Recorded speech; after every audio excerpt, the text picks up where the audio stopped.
Chapter 151 The Road to Legends Chapter 151, The Road to Legends Translator, Exodus Tales Editor, Exodus Tales. The night got deeper. Saran sat on the cold rock with a quill pen. In front of him was a piece of spell scroll on a stone table which he had split with his curved sword. For an adventurer like him, his ability to adapt to the environment was undoubtedly very strong. Whether it was a quiet and comfortable inn or a deserted cave, he could always concentrate on what he should do. Next to him was Princess Anna, with her head askew. Her little face seemed to have a little baby fat as she held her chin in her hands. She was still cute and lovely, of course. Saran did not know how long he had been studying magic.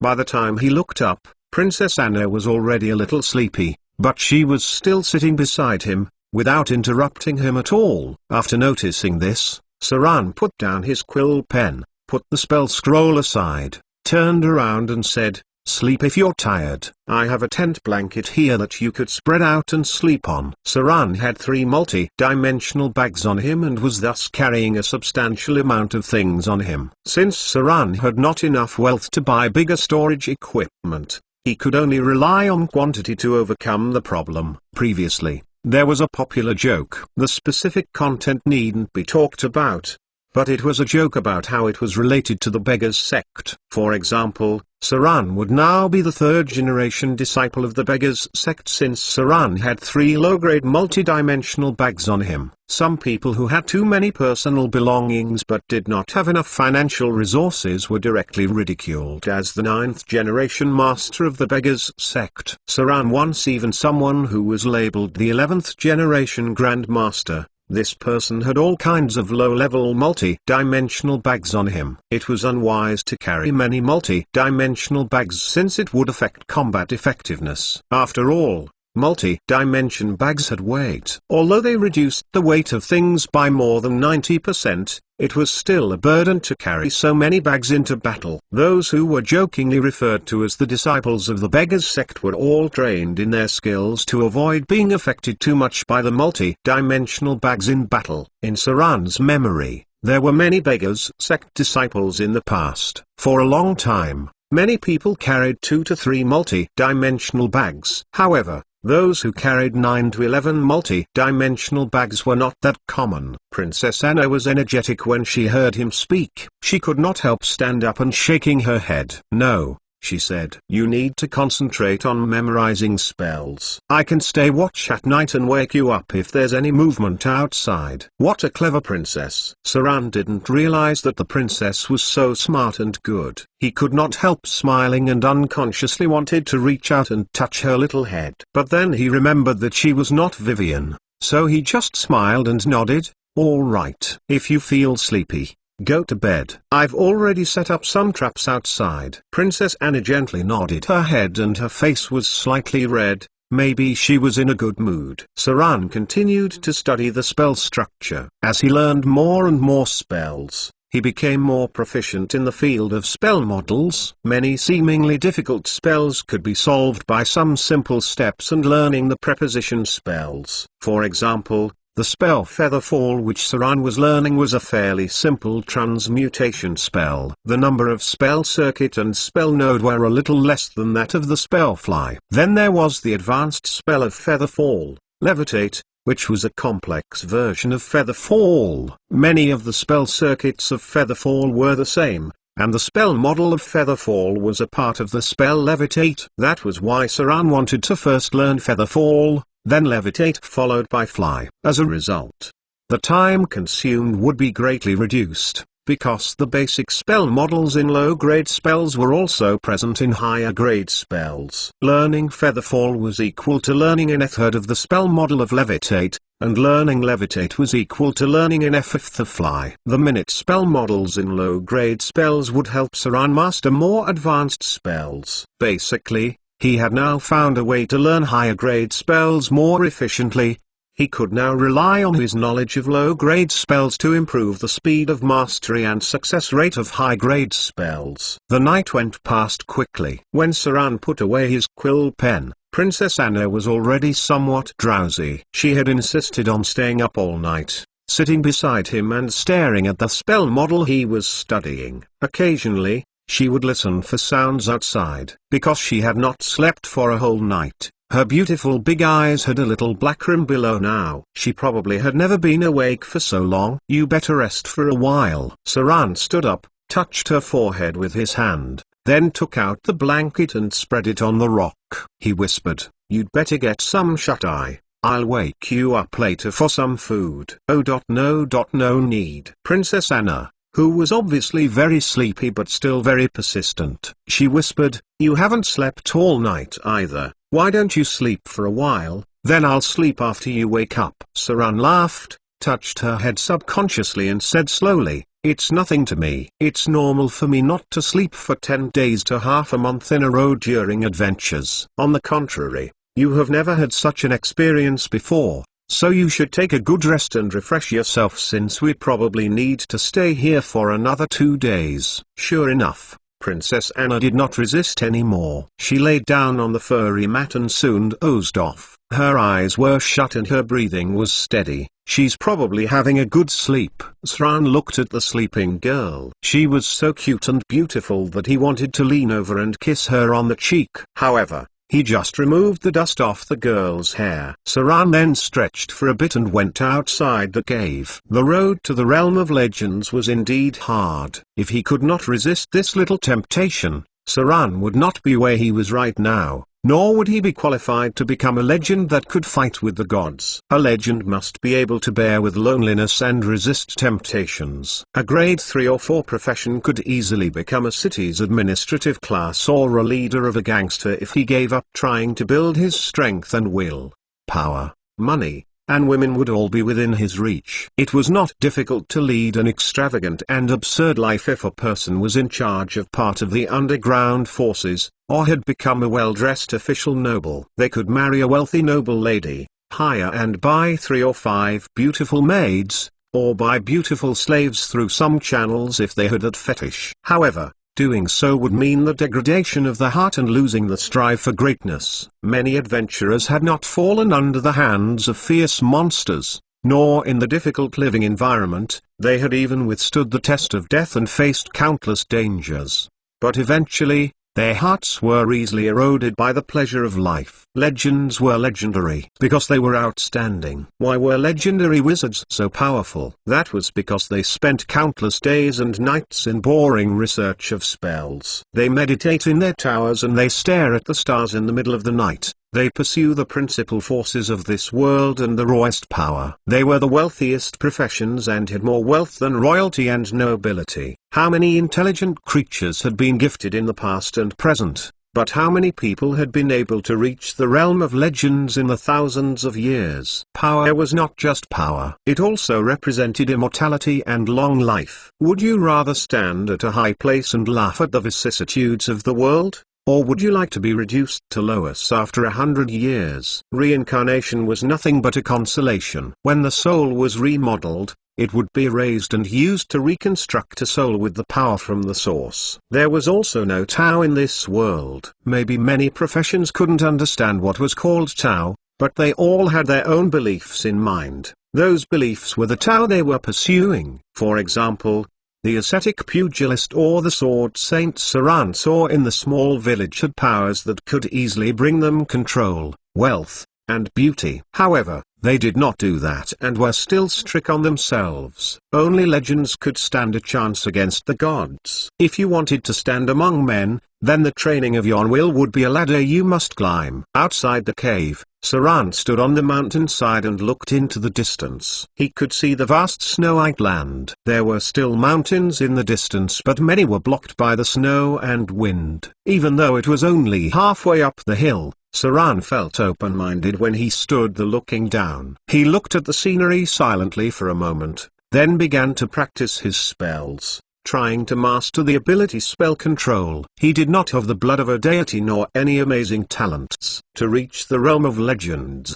he would need to climb up step by step. In the future, Saran would have many enemies to fight and may even need to face the gods that had been looking down on the world for thousands of years. Vivian was still waiting for his return. and the sons of fear were still slaughtering each other. The shadow of the gods had already covered the world. He hadn't arrived at the time when he could stop to rest and enjoy himself. It did not mean that he lacked any desires, but that he had something he cared more about in his heart. No one would volunteer to train in the cold nor to always have to fight for one's life. The pain left on the body was still pain and the scars on the body were still scars.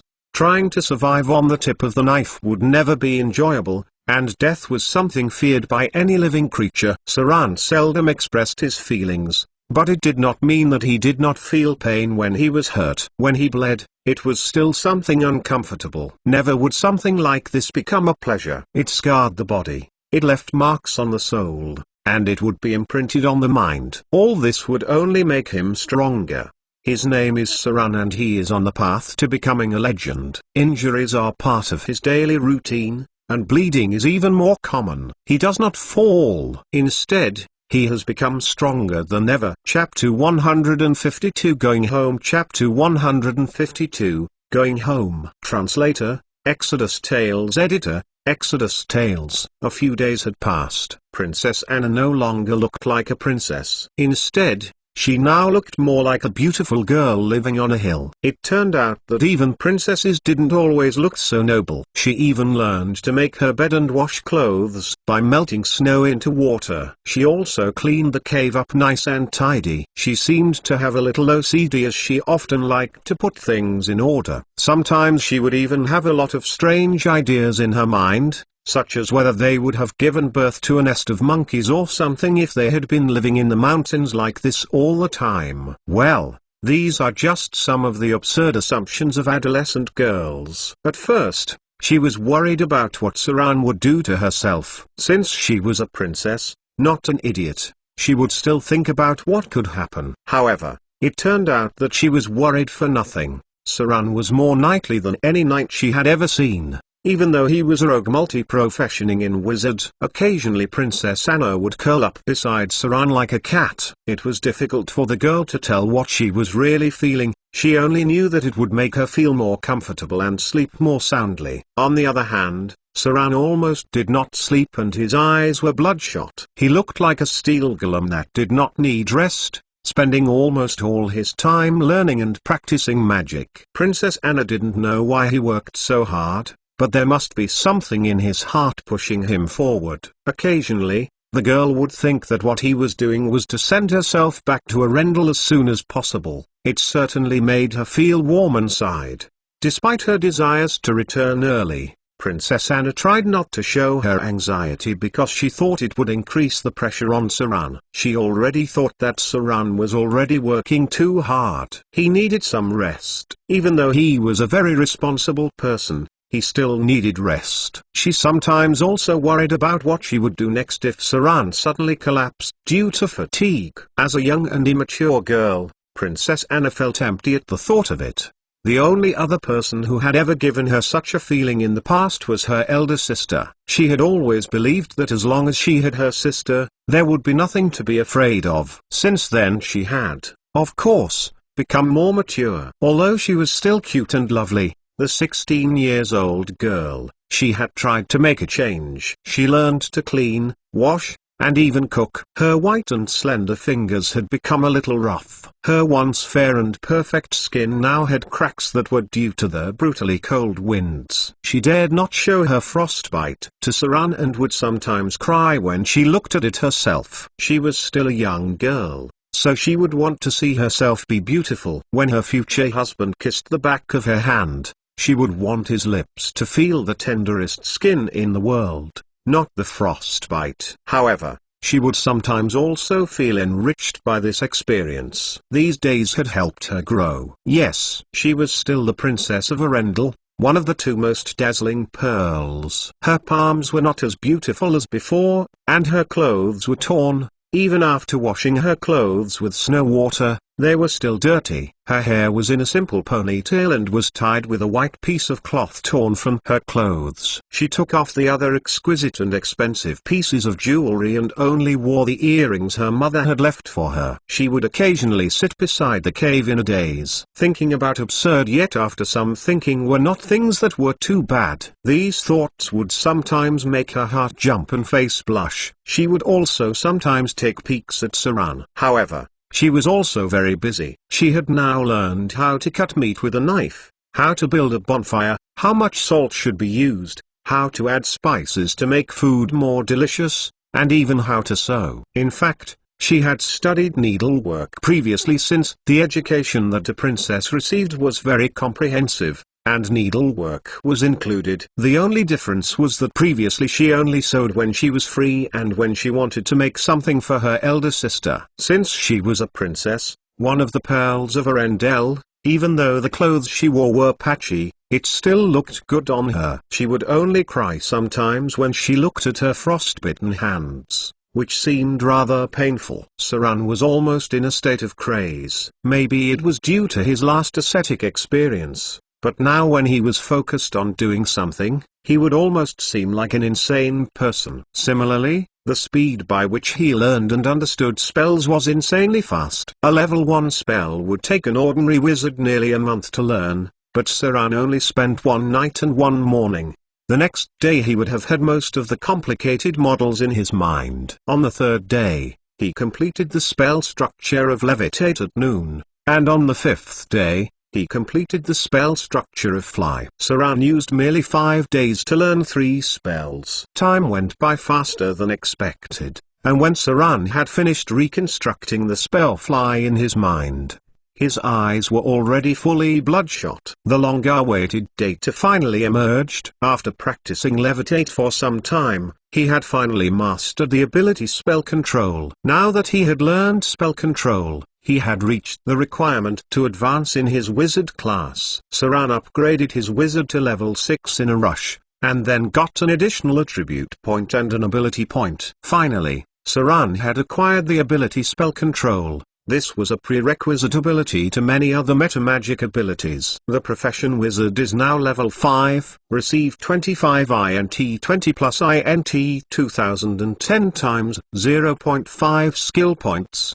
HP increased by 10, profession HP 4 plus con 2110 times 0.5. Acquired 1 free attribute point. Acquired 1 ability point. Saran undoubtedly allocated the attribute point to dexterity, and then put all skill points into literacy. He had finally reached the requirement to obtain a metamagic ability. A row of data appeared in front of him.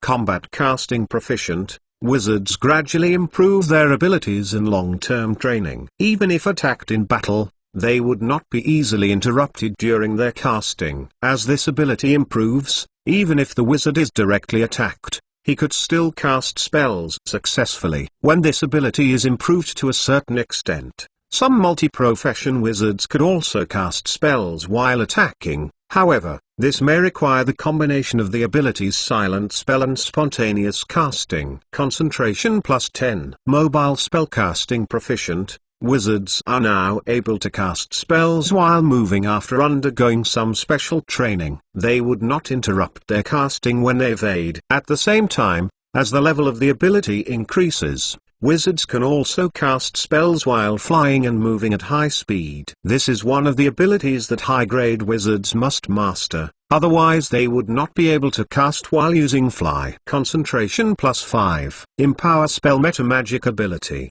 Wizards are now able to use some unique metamagic ability to improve the power of spells after mastering the spell. Using this technique would increase the level of the spell by 1 and increase the power of the spell by 50%. When using metamagic abilities to reconstruct spells, wizards would need to spend more time to complete the reconstruction. When casting spells, they were no different from the original spells. Prerequisite for maximize spell. Spell penetration metamagic ability. Wizards analyze their power in depth, which leads to enhancement in their ability to perform spells. Whether it's a damage spell or a controlling spell, the wizard could get an extra 2 points when faced with the test of spell strength. The enemy, however, must have a higher level of fortitude to resist the spells. Prerequisite of advanced spell penetration. The earlier two abilities were basic abilities that wouldn't disappear even if he did not learn it. Saran cared more about the latter two metamagic abilities. The first one was Empower Spell, which could increase the power of a spell by 50%, and the second one was Spell Penetration, which could increase the difficulty of the exemption test. For example, Arcane Missile would increase in power if he learned Empower Spell, or Charm Person, which become harder to resist if he chose to learn Spell Penetration. These were the two paths. The first was an important ability in becoming a powerful nuker since the 50% damage bonus was amazing. The second was the core skill of controlling the battlefield. Whether it was Charm, Hold, Death spells, etc., they all needed spell penetration to support. Saran did not hesitate for too long. He chose Empower Spell since this metamagic ability would greatly improve his fighting capabilities. This was especially true when his spell level had increased. Then the power of 5 arcane missiles would equal to 7.5 arcane missiles. With only mastering practiced spellcaster, he too could pew. Since Saran had now mastered Fly, it naturally was time to leave the place. Although Princess Anna wished she could fly back to Arendelle now, she could not help looking back at the cave before she left. It was cleaned up by her and she wondered what creature would take advantage of it now. As he left, Saran saw the footprints of ice trolls that headed to the opposite peak. It seemed that the ice Quetzalcoatlus corpses he had left behind had been taken by the ice trolls. At least the ice trolls did not come and attack the two. The snow was still moving in the strong winds. Princess Anna would be on her way home today. She looked at Saran who was beside her and her beautiful eyelashes trembled slightly. Chapter 153 The Cheated Saran. Chapter 153 The Cheated Saran. Translator, Exodus Tales. Editor, Exodus Tales. Heavy snow covered the hill. Saran slowly flew up with Princess Anna's delicate figure in his arms. She seemed to be a little excited,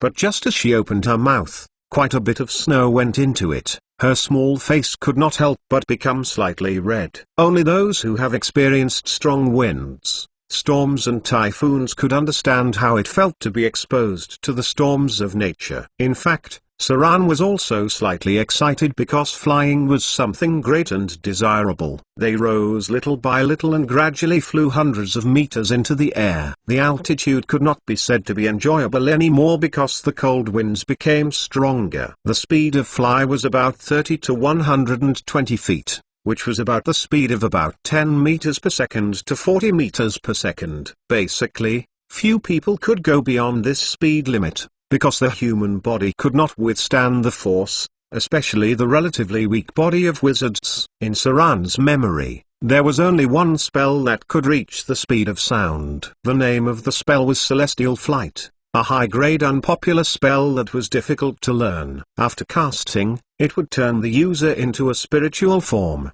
They would be unable to attack nor cast spells but would be able to fly beyond the speed of sound. Since Saran had not mastered the ability Flight Form yet, his flying speed was only about 10 meters per second. It was said that someone had reached a flying speed of more than 100 meters per second, however, this required a lot of other abilities for support, and a protection spell must be added. Flying was not as safe as some people thought. For example, wizards were most afraid of others throwing a dispel magic at you. If they successfully dispelled the effect of fly, then how high you fly would also mean how severe the fall would be. That was definitely no laughing matter. High-altitude spellcasting requires a very powerful basic skill, concentration, as spellcasting itself already requires plenty of concentration. If you were suddenly dispelled from flying and was unable to cast a spell during a high-speed crash or had not prepared other spells to cope with the crash, then what awaits you would be smashed into a meat pie. Even spellcasters would be killed if not prepared. That was why wizards liked to study teleport rather than devote their energy to learning flying spells. Some high-grade wizards who like flying would also use stronger spells,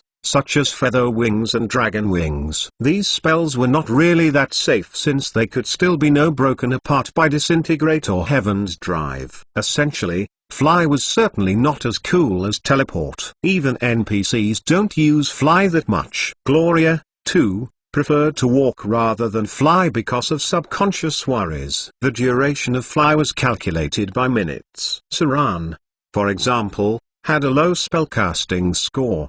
He has a profession level of 6, intelligence plus 5, which would add up to a spellcasting score of around 11. Thus, he would be able to support 11 minutes of flying, covering a distance of around 6,000 meters. Since Saran's wizard has a profession level of 6, he would have 2 level 3 spell slots, which added together would allow him to fly for around 12 kilometers. This amount of flying distance was definitely enough for him to fly over the mountains. Out of nowhere, strange sounds were heard. Saran seemed to have heard the sounds of Ice Quetzalcoatlus. He quickly lowered his altitude a little, then made a be quiet gesture toward Princess Anna, who was in his arms, and slowly slipped away at low altitude. If they had to deal with Ice Quetzalcoatlus in the air, Saran would definitely not make it. Flying would be relatively fast if in a straight line, but rising and falling would half the speed. Saran flew quietly and soon arrived at a forest. After flying over the mountains, they went into a dense forest,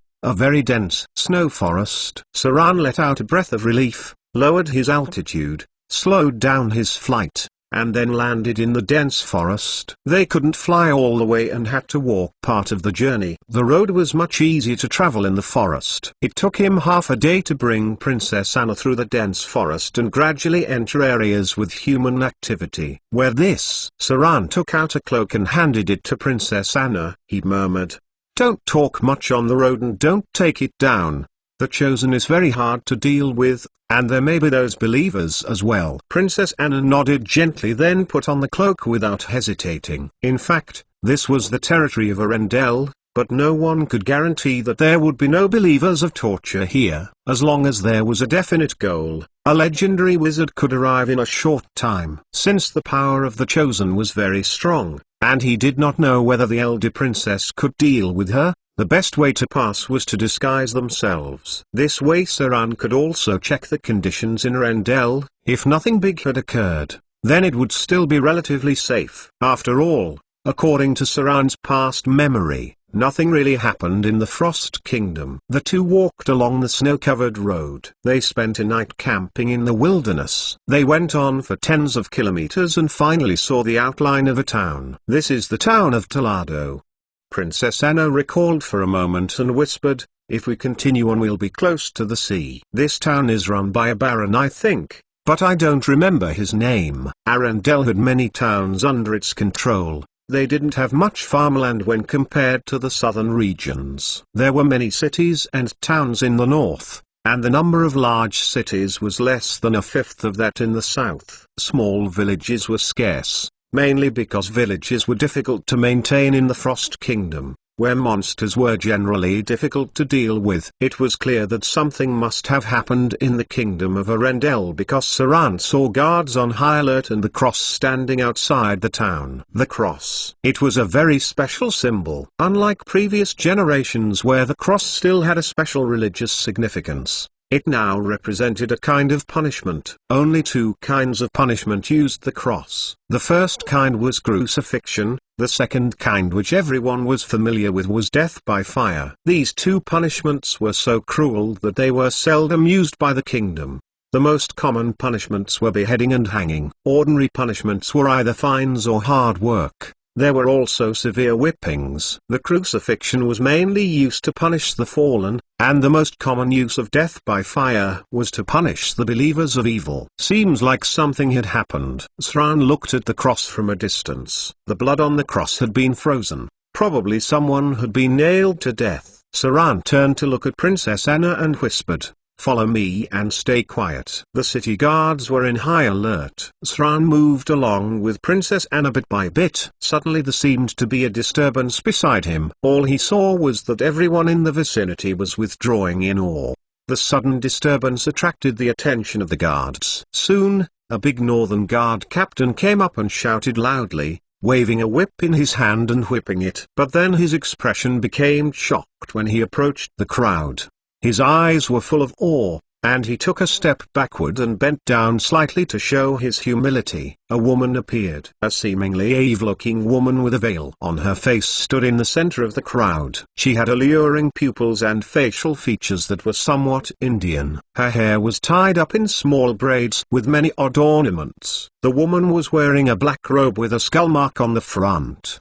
The sign of a skull was not something people could just use in this world. If not the priests of death, then it would bring a lot of trouble. In fact, the woman was not a priest of death, but a priest of another god. On her chest was a badge with a blood-red background, that had white bones and black antlers. She was a priest of the Maid of Misfortune. There were two goddesses in the world one should pay attention to. The first was the goddess of good fortune and the second was the Maid of Misfortune. Whether you believed in them or not, it was best to show respect to the priests that represented them because these two goddesses were notoriously difficult to deal with and had personality preferences that were hard to judge. Among the deities in the world, the priests of the goddess of fortune and misfortune were the smallest in number because they were one of the two most familiar and frequently mentioned gods in the world. Priests were unnecessary to spread their beliefs. Even Saran would pray to the goddess of good fortune for luck. This shows just how significant they were.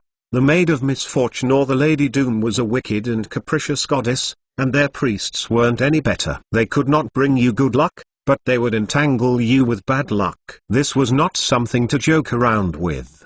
The priests of Lady Doom had divine spells that could lower one's luck and cause them to be very unlucky for some time. The world mostly revered this goddess more than anything. Saran obviously feared the goddess's priest, so as she passed by, he quickly pulled Princess Anna aside and showed respect. No one would want to be unlucky. Everything seemed normal and the priest of Lady Doom walked straight over. No one dared to stop her, but suddenly she stopped in front of Saran. The woman gazed at him strangely, then slowly spread out her hands, palms engraved with deer antlers and white bones emblems, and slowly said, "The goddess needs you to give an offering." The crowd quickly moved aside and formed a large circle. Saran's expression was a little stiff because it was a bit like he was being cheated and had to come up with something. Princess Anna quietly pulled at the corner of his clothes. Saran did not hesitate much and quickly took out more than 10 gold emeralds. Then he carefully placed them in the palm of priest and said, "I humbly offer my sacrifices. May the Maid of Misfortune gaze upon my enemies." Chapter 154 Lady Doom. Chapter 154 Lady Doom. Translator, Exodus Tales. Editor, Exodus Tales. Saran's response was very interesting. Although the Maid of Misfortune could not bring good luck to people, it could bring bad luck to people. That was why so many people worship and flatter the goddess, praying that they would not be haunted by bad luck. On the other hand, they would pray that the goddess would punish their enemies. In ancient times, there was a goddess of fortune, who was in charge of both good fortune and misfortune. For some reason, the powerful goddess fell and two new goddesses were born. These two goddesses who had great divine powers were the Maid of Misfortune and Goddess of Good Fortune. It was said that the Goddess of Good Fortune inherited all the capricious qualities of her predecessor. That was why good fortune comes without warning and was very irregular. The Maid of Misfortune, however, inherited all the beauty of the former goddess. It was said that all men who have seen the Maid of Misfortune, if not burned to death by their desires, would desperately try to satisfy every unreasonable demand of the Maid of Misfortune. There was even a legend that said that any woman who saw the Maid of Misfortune would immediately fall into a state of madness. That was why she was also called Lady Doom. Most of the priests of Lady Doom multi-professioned in rogue, assassin, and bard. Some might even get the opportunity to advance into the class auspician. There were many difficult female gods, but the most famous were the twins and queen. The twins referred to the goddess of good fortune and the Maid of Misfortune, and the queen referred to the queen of spiders, which everyone was familiar with. On the whole, the most difficult goddess to deal with was the Queen of Spiders because the combination of the Goddess of Good Fortune and Maid of Misfortune would then match the power of the Queen of Spiders. In other words, The Maid of Misfortune had half the power of the Queen of Spiders. Thus, the priest in front of them would be half that of the priests of the Queen of Spiders. Saran took a slight glance at the priest and noticed the slender waist and limbs. The weapon favored by the Maid of Misfortune was a divine weapon named Ill Fortune, a special cat o' nine tails scourge. That was why many of the priests of Lady Doom were good at using scourges. Saran never understood why so many goddesses loved whips and scourges. The Queen of Succubi's divine weapon lover's whip unknown. Maiden of Pain's divine weapon messenger of torture nine-tailed barbed scourge. Lady Doom's divine weapon Ill Fortune cat o' nine tails scourge. The Queen of Spiders' divine weapon destroyer's anger viper whip. Thus it was best to be careful of goddesses that used the whip. There were fighters among the goddesses, and many gods had died in their hands. The Queen of Succubus had killed 2 lords of abyss. The Maiden of Pain had killed many weak gods. Lady Doom had killed the deity of the rogues. Finally, the Queen of Spiders was even worse. The number of gods who had been killed by her was close to 10. Saran was very afraid of the priest in front of him. Even though he was not a person that believed in faith, he very much believed in things like fortune and luck. A stroke of luck would bring a person out of death, and bad luck would push a person to the depths of the abyss. That was why Saran quickly offered sacrifices, and then said his prayers. The twins of fortune only fought amongst each other during the time of troubles. No other deity went against them. If Lady Doom hadn't started to look for allies, no other gods would have been involved in their battle. The divine powers of these 2 goddesses were very strange as well. Sometimes even powerful gods may be affected by luck. However, one thing was true. Everyone would show respect to be on their good side. Although their personalities were capricious, people still needed to be courteous when they had a chance to. Even if people could not get lucky, they would still spend it to not get misfortune. The priest with her devilish eyes stared at Saran, then looked down at the gold earrings in the palm of her hand. Her lips moved slightly. Then she left a mark representing the Maid of Misfortune on Saran's forehead and said, "The goddess has taken your bad luck, but you need to offer more sacrifices to show your sincerity and get the blessing of the Maid of Misfortune." The blessing of the Maid of Misfortune. When Saran heard what she said, he was a little stunned and looked up at the priest in surprise. Only a powerful priest would dare to say something like this. The blessings of gods were a special kind of buff. At least priests at the level of archbishops were qualified to channel the blessings of gods because they had mastered the ability of divine power. The archbishops were quasi-legendary priests, thus they could also use minor divine powers. Since this priest dared to say these words, maybe she is a powerful priest. But she doesn't look like a legendary priest. The bewitching woman continued to look at Saran with playful eyes. Her expression seemed to show interest. When she saw Saran hesitating, she became somewhat unhappy and was ready to retract her hand. When she was just about ready to move on, Saran quickly grabbed her hand, gritted his teeth and pulled out all kinds of precious stones and gold coins from his multi-dimensional bag. At least 10 pieces of precious stones were taken out, all of which were left for future alchemy use. The value of the things he took out were thousands of gold earrings. Seeing these glittering and translucent precious stones, the bewitching woman showed a slight smile. She naturally took the sacrifices and gave Saran a look, but his heart was still in pain and did not notice it. Without any choice, the bewitching woman could only stand on tiptoe to kiss Saran's forehead. The height difference between them was somewhat large, as her height was only about 1.65 meters. After the kiss on his forehead, the woman kissed him on the side of his face, and then whispered in a secret language close to his ear, "The Maid of Misfortune has begun to pay attention to your enemies. You have been blessed by the goddess with your sincerity." The mark on Saran's forehead had a weak glow. It was not a glow the naked eye could see, but Saran was able to see a bit of it. The bewitching woman did not seem to have the intention of staying. When she put away all the jewels, she walked away satisfactorily. Strange enough, she even looked at Princess Anna inexplicably. Soon the priest left the scene, and no one dared to stop her. The name of Lady Doom was still very revered by the people in this world. Perhaps it was because of the fear of misfortune, No one else dared to approach Saran. Even the guards did not stop him. Lady Doom was famous for her love of revenge. Since she had very few priests, those who dared to attack her priest would feel her wrath. Since Saran had been blessed by Lady Doom's priest, the guards also dared not question him. Princess Anna did not seem to be too bothered by this. She blinked her big, beautiful eyes, and approached Saran. She whispered, "Looks like she is the high priest of the Maid of Misfortune. You won't have bad luck in the future. Our fortune seems pretty good. The priests of the Twin of Fortune are rare to come by. I was blessed by the priest of the Goddess of Good Fortune when I was very young. Then I never met them again." Saran was taken aback. Then he frowned slightly, grabbed Princess Anna next to him and asked in a whispering tone, "Have you been blessed by a priest of the Goddess of Good Fortune?" "Yes."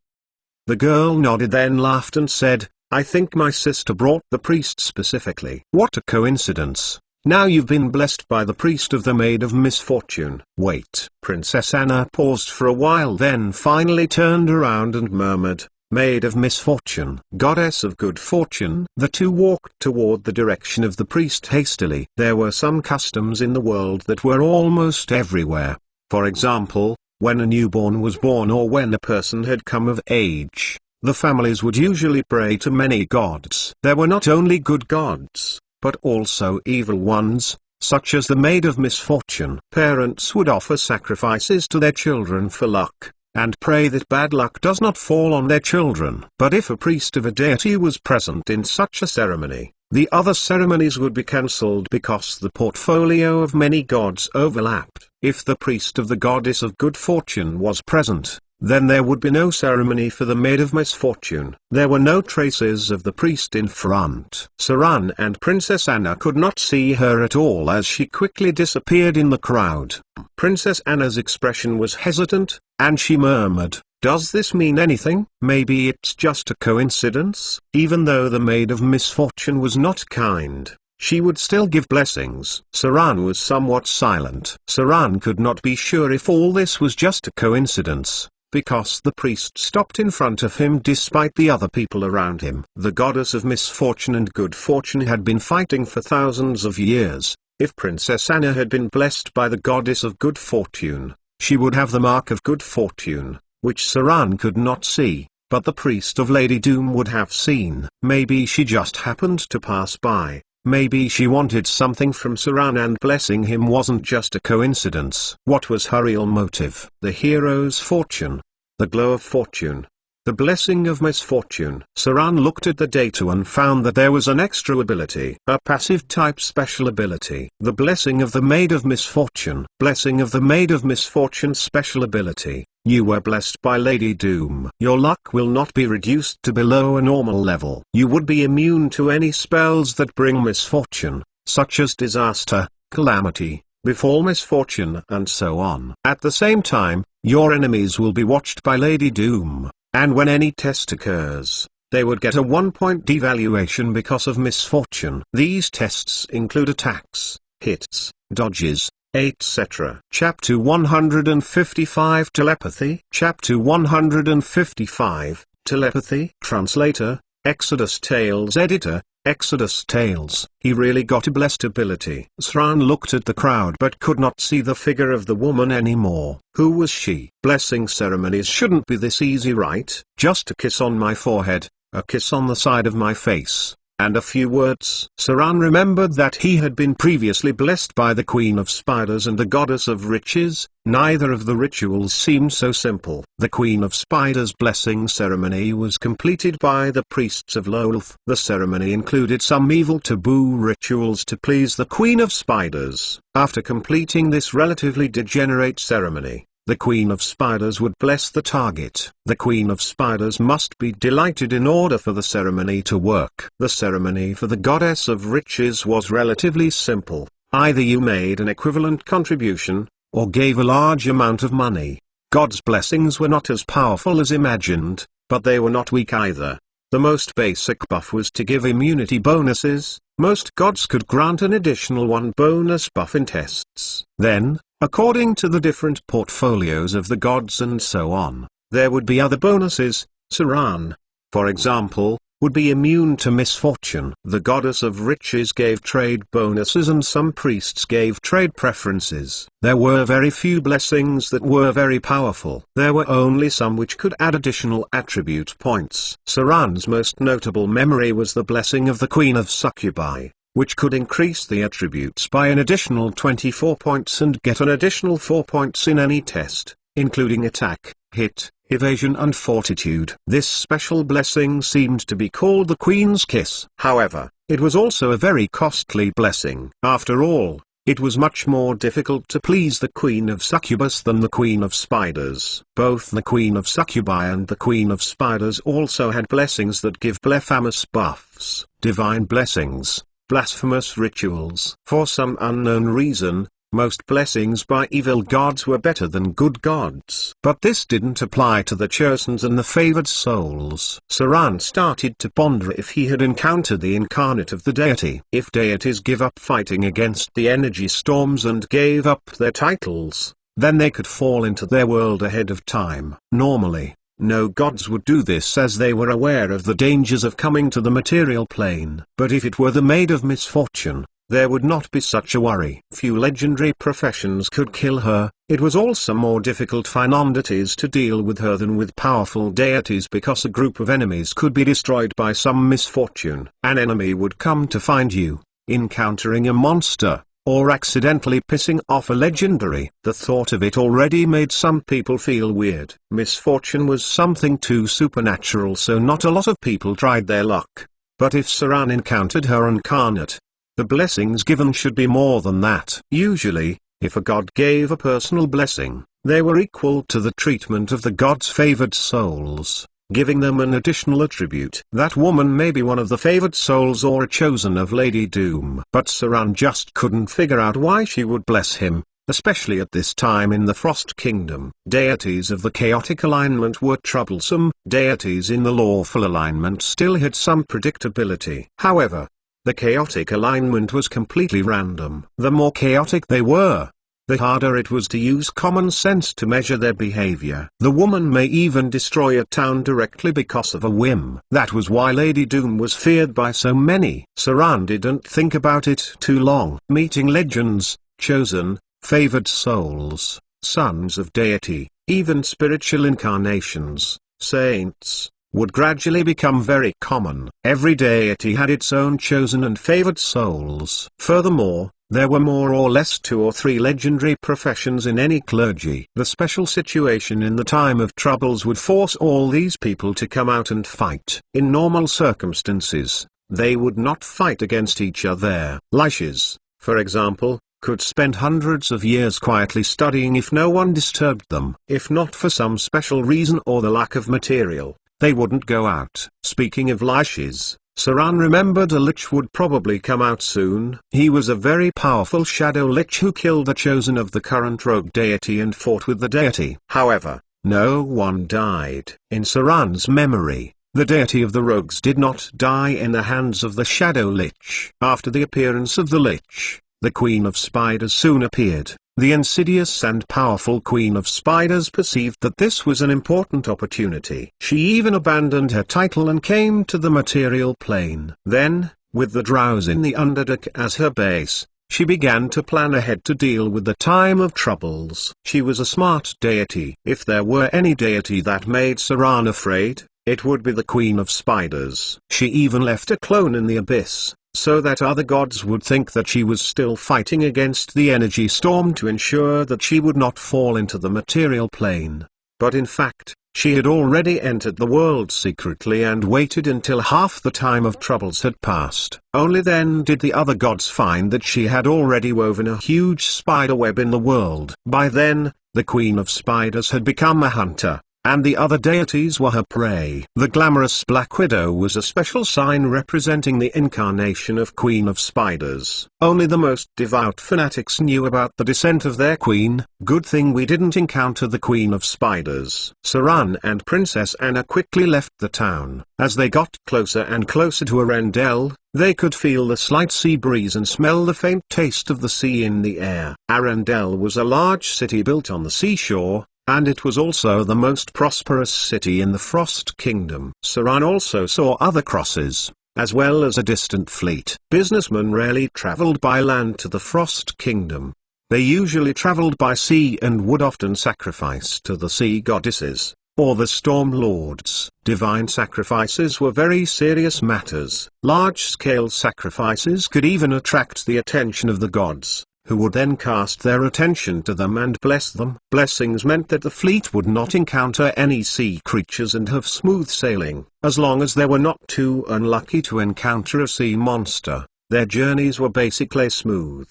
Even if they encountered a storm, they would survive the storm if they had done their sacrifices to the storm lords. Proper sacrifices cost at least thousands of gold rolls every year. Princess Anna had an excited expression, which was probably due to the fact that she could go back home after such a long time. Saran, however, became more and more serious and cautious. He observed as he stopped in the distance and said, "If I were the chosen of the Maiden of Pain, I would set up ambushes near Arendelle and watch where you might appear. After all, you still had to find a way to come back." In other words, the safest place would probably also be the most dangerous place. This made Princess Anna feel scared and murmured, "What do we do?" Saran took her to the side of the road and murmured, "Is there any way you can get in touch with your sister? With her wisdom, she will surely notice this too. I am worried if we encounter the chosen, we would have no chance to escape at all. We will be caught by them before your sister can come." To be honest, in the face of legendary enemies,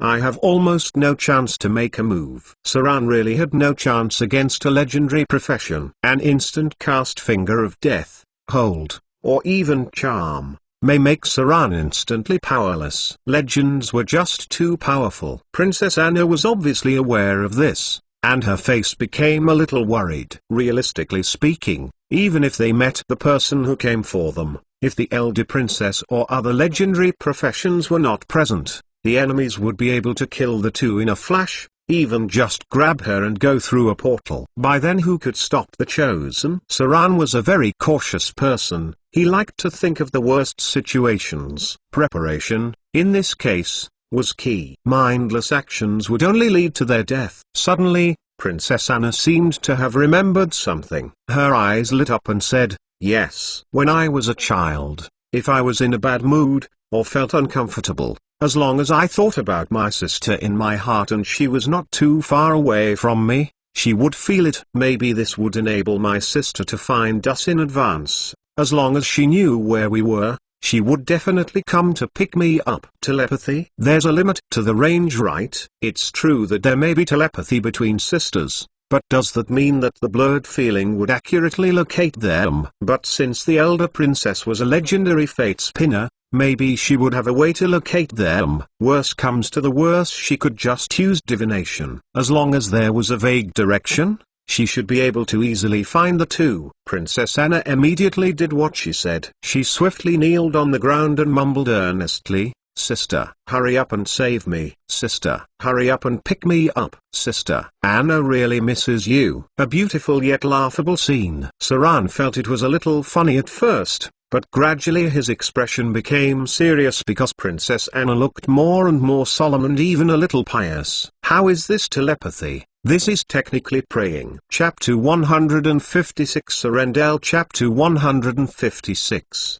Arendelle. Translator, Exodus Tales. Editor, Exodus Tales. The wind and snow around them trembled slightly. Saran grasped his curved sword attentively, and Princess Anna seemed more pious, with a slightly excited expression. Little glittering snowflakes emerged from the sky, dancing in the cold wind and swiftly turning into someone that looked like Princess Anna. She was, however, more mature than Princess Anna, and her figure was taller and more voluptuous. Even without any expression, the figure gave a very powerful aura. Anna, the elder princess, landed gently from the air while her clothes didn't move, which made Saran's eyes squint a little. "Sister." Princess Anna could not help standing up, opened her arms and wanted to embrace her sister. But then she remembered something, slowed down and gently touched her sister's hand. The elder princess's fingers turned into snowflakes the instant Princess Anna touched her, but soon recovered its original form. What? Saran's eyes showed a hint of disbelief. What stood in front of them was not the princess herself, but a snowy figure of her made up of some special force. The wizard had a level 7 spell astral projection and a level 8 spell simulacrum, but none of them was as amazing as the princess's spells. Even though it seemed like she was here, her true body was still in Arendelle. This probably was not magic, but something even more powerful. Maybe this was similar to the incarnates of deities. Is she human, or a deity? The princess's gaze fell on Saran as if she had seen something. She could not help but frown slightly. She gently extended her hand and said slowly, "Anna, I'm taking you back now. It's still dangerous outside. I'll bring you through a portal." The elder princess muttered an incantation, following which a portal made from ice and snow appeared before their eyes. Saran was now very much in awe. The appearance of the elder princess had totally changed Saran's impression of her. The elder princess probably was as powerful as those deities that could face thousands of enemies at once. Fate's pinners were that powerful? Princess Anna responded quickly. She reached out and grabbed Saran and entered the portal. The space around them started to warp. It was not a very good feeling because moving through portals was uncomfortable. Fortunately, the time they spent traveling was very short. With a slight shake of the space around them, Saran was pulled by Princess Anna and appeared at the top of a magnificent castle. In front of them was another elder princess, but was not a projected figure. This elder princess was a living and breathing person. She slowly opened her eyes to reveal her dreamy bluish pupils that had a mesmerizing effect. She gently opened her arms and exclaimed, "Anna, sister." Princess Anna launched herself into her sister's arms. The elder princess embraced the girl in front of her, turned her head to look at Saran, and frowned slightly. "Captain, take this guest to his room. I'm going to talk to my sister for a while." Stern yet dignified. When Saran saw the elder princess, in an instant, his body trembled slightly. An inexplicable feeling of worshipping the princess came to his mind. Even though the princess only stood there quietly, she gave Saran a sense of awe, as if she was a powerful being looking down on the world. She clearly had the same face as Princess Anna, but she was as beautiful as a goddess. Just a simple glance would make people's hearts tremble. Saran bit the tip of his tongue slightly as his heart was already trembling with storms and waves. He said to himself, her charisma, she must have a charisma of more than 30. It gave people the impression that she was a powerful queen. The legendary queen of Succubi. As long as anyone saw her face, they would have to go through a legendary test of charm. If the person could not pass the test, then they would be affected by the Queen of Succubi. This portfolio was called the Enchanting Beauty. There was also a powerful deity of nature in the past. The legendary goddess of nature. She had the same ability, but her portfolio was called the Beauty of Nature, which also activated a legendary test of will. Saran looked at the elder princess, and he had to go through a test. Fortunately, he passed it. Nevertheless, he dared not look at her again, for he was afraid he would have to go through another test of will, unless he was willing to yield to the charm of the princess. Obviously, the princess had not cast any spell.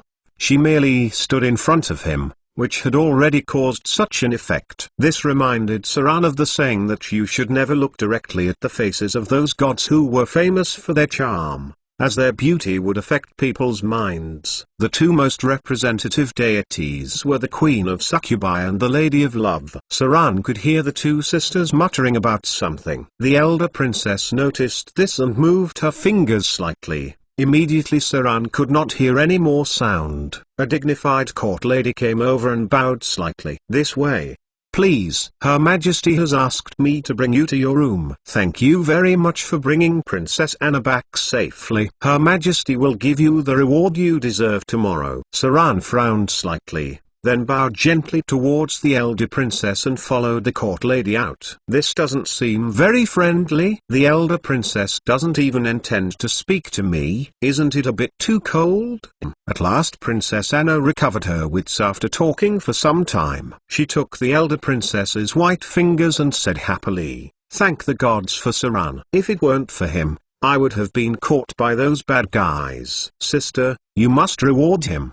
Where's Siran? The elder princess showed a rare gentle smile. She reached out and stroked Princess Anna's long hair and said slowly, I think he's very tired, too, so I asked the guards take him down to rest. Don't worry, you can talk to him again tomorrow. Now you must be exhausted, so shall I take you back to your room? After hearing what her sister said, she did feel quite tired. She hardly had a good rest these few days. Now that she had finally returned to Arendelle, she instantly felt tired and wanted to take a hot bath before going to bed in her soft bed. Sister is right. I'm really tired and dirty now. I should take a bath and sleep first. Then I'll see Siran tomorrow. I am a princess after all. How dare he treat me like some country girl?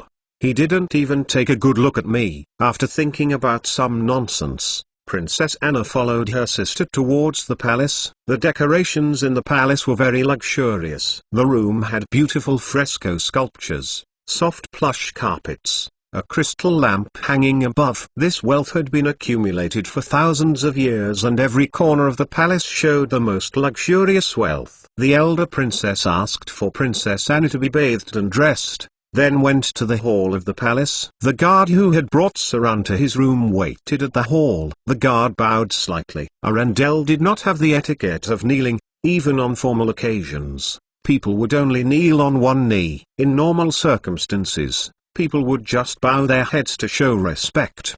The guard quietly walked up to the princess and whispered, "The guest is in his room and had refused any maids. Looks like he is an adventurer who knows restraint." The elder princess's expression was somewhat strange. She said slowly, "I was able to smell fear and misfortune on him. He is definitely not a simple adventurer. He's covered by too much blood and slaughter. Prepare rewards tomorrow morning and send him off once he had accepted them." The guard nodded slightly and said, "Understood, Your Majesty." The elder princess hesitated a little, reached out and rubbed her forehead and said, "This man did save Anna. Be more generous with the rewards. Pick out 1 or 2 pieces of legendary equipment. I'm sure an adventurer like him doesn't care that much about monetary rewards." The guard was shocked for a moment, then replied, "As you wish, Your Highness. You may go now." The elder princess waved her hand softly and appeared on the balcony of the castle. She looked at the snow-covered mountains in the distance, and murmured, "The gods have begun to appear." Frost Maiden actually came to the material plane in person. Many of the gods had gone silent too. What does all this mean? A mere mortal who has the smell of fear and the blessing of Lady Doom. I'll never let him get too close to Anna. Lady Doom already represents misfortune. Those who are blessed by her must surely bring disaster. His fate seems to be full of endless blood and slaughter. Fate. Why, when I get closer, the more confusing things become. Is there really such a thing as fate in this world? Or is our destiny changing all the time? The elder princess slowly disappeared. The next moment, she appeared outside a room, which was a natural hot spring. Arendelle had the best natural hot springs in the world. The hot springs were brought into the palace by the top-grade alchemy technology. Every year, more than 10,000 gold emeralds would be spent to maintain it. Water from hot springs flowed into the palace all year round. The room was filled with water vapor, and the court maid could be seen vaguely waiting on Princess Anna to finish her bathe. The girl's white and round toes dipped into the hot spring, then slowly walked in,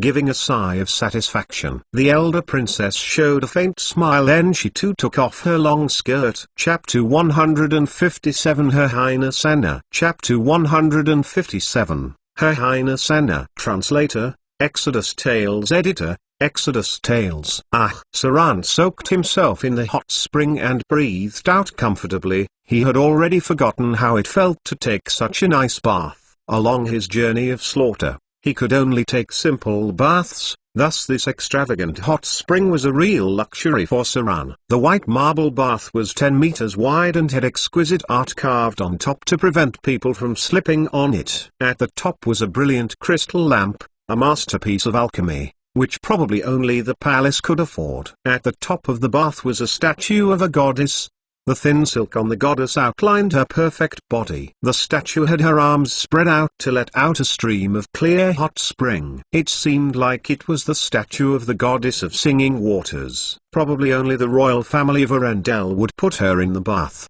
The bath was specially designed thus that there would always be a constant flow of water in and out. The flow was constant and ran almost all year round. Next to it was a big luxurious bed, with two beautiful-looking servants standing with expensive silk gowns in their hands. Saran felt very relaxed after the flow of warm water washed away his tiredness. Unfortunately, he did not stay in it for long as he did not want to indulge in enjoyment and become careless. When he got up from the bathtub, two servants came up with a blush on their faces, and one of them put on a silk robe for him. One of them led him to the bed and lay down, while the other reached out and massaged his back. This was a special massage technique that was done very professionally, such that the flow of blood in his body hastened. This is really comfortable. The two servants rubbed and pressed with their slender little hands, sometimes putting more pressure at places which were acupoints. This technique originated from shrines, which gradually spread to the aristocrats. Saran's breathing became even and his body relaxed like never before. He was in a very safe environment. Even though the elder princess was not very friendly, she would not hurt the person who had saved her sister. Saran, who was now relaxed, quickly fell asleep. The servants wiped his sweat lightly, then covered him with a soft velvet quilt which they took from another room. This was not a sleeping area but just somewhere to get massaged. However, since he was asleep, the servants did not want to wake him up. The night was soon over. The elder princess came out wearing a snow-white sleeping gown that had delicate laces. Her long silvery white hair was down, making her a little less fierce and a little more gentle, as if a beautiful goddess had just woken up. The servant outside stood up, crouched down slightly and said, "Your Majesty the Queen, do you want to bathe and change?" The princess shook her head gently and said slowly, "Has that man woken up? Let the captain come over." The servant responded and quickly went on her way. After a while, the guard from yesterday came over. She bowed slightly and said, "Your Majesty the Queen, what are your orders?" The elder princess looked at her and frowned slightly. "Prepare the man's reward, and then send the man away. Anna recited his name hundreds of times last night, and I'm afraid she would fall in love with this person because she is still too young. She is the princess of Arendelle and will be the queen of Arendelle in the future. That adventurer is too bizarre. He has a killing intent that makes me feel uneasy. Anna mustn't get too close to such a person. How could the future queen of Arendelle get too close to an adventurer that has misfortune, fear and slaughter? His hands are covered in blood, and he brings about a bloodstorm wherever he goes." The elder princess shook her head firmly and said, "Be more generous with the reward, then send the man away." The guard was just about to leave. Then the elder princess hesitated for a moment, then said, "Let's give him that weapon. I think he seems to like using curved swords. That will be his reward for saving Anna." Outside a room, Saran woke up because of the sound of footsteps outside. The other party seemed to have come for a while but did not leave. The person waited quietly outside, but judging from the breathing, the other party seemed to be in a hurry, raising her hand several times without knocking the door. He sat up slowly, then reached out and touched his silk robe, which was smooth and comfortable. There was a bitter smile on his face but he did not feel angry. It was evident that he was not welcomed as someone was already at his door early in the morning. It was clear now that the elder princess does not welcome him. Saran took off the robe and put on his rough cloth and leather armor. He looked at the room where luxury was everywhere and murmured, "When we get through this crisis, I'll prepare a room like this for Vivian. This is how Vivian should be living. Instead of following me, trekking thousands of miles in snow and wind, all weary and tired." A little girl that's only 8 but had never lived a normal life. Her life was hard, but she never muttered a word of complaint. Soon, Saran was done putting on his clothes and slowly opened the door. Outside the door was the guard. Her expression was slightly astonished, and she was even more astonished when she saw Saran's clothes. This clearly meant that he had guessed what Her Majesty meant. Since the other party was a great adventurer, he had long been aware that the princess would want him to leave early. Behind the guard were two servants, with delicate trays in their hands. One of them had a curved sword on it, and the exquisite scabbard could be seen to be extraordinary. The other had a black silk glove with strange inscriptions on it, as if it was something extraordinary. "Her Majesty the Queen has asked me to." As soon as the guard began to speak, Saran interrupted her. In fact, he was not happy, but he was not angry. He reached for the curved sword and stroked it gently on the scabbard. Then he pulled it out with a clang. The silver-white body of the curved sword glowed with a faint light. He passed the edge of the curved sword on his finger lightly, and blood rushed out immediately. Soon he felt a cold sensation on his palm. This truly was a legendary grade weapon. The elder princess does not seem like a harsh person and only wanted to protect her little sister. "I know." Saran looked at the other party while he put the curved sword away, and picked up the gloves on another tray. He said expressionlessly, "I'll leave soon, and I won't disturb Princess Anu anymore." The guard was silent. Saran's words left the guard speechless. She did not even have the chance to tell Saran what the elder princess had said. Obviously, this made her feel somewhat embarrassed. After all, the other party did risk his life to save Her Highness Anna. Saran took a glance at the gloves and gently put them on. The princess was worthy of her name indeed. She gave two legendary grade pieces of equipment that were very rare. Item type, Icing Death +2. Item grade, Legendary Grade 2.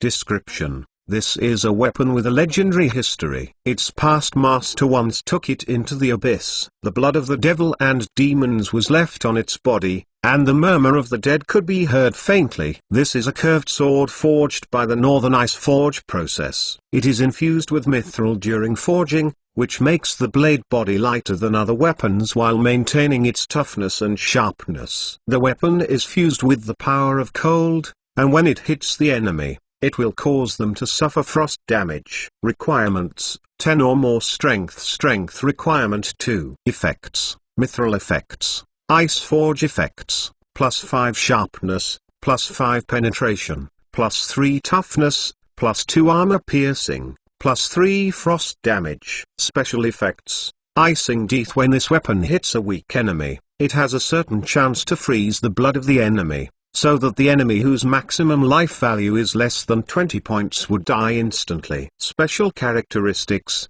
Sharpness in battle. This weapon has a certain chance to break any extraordinary weapon. Any weapon below legendary grade has a slight chance to be broken by it. A very powerful legendary curved sword. The weapon was almost as good as the two weapons Saran forged in the Underdark previously. The elder princess still rewarded him with sincerity. It was only her attitude towards Saran that was bad. Item type: Master Battler Gloves +1. Item grade: Legendary Grade 1.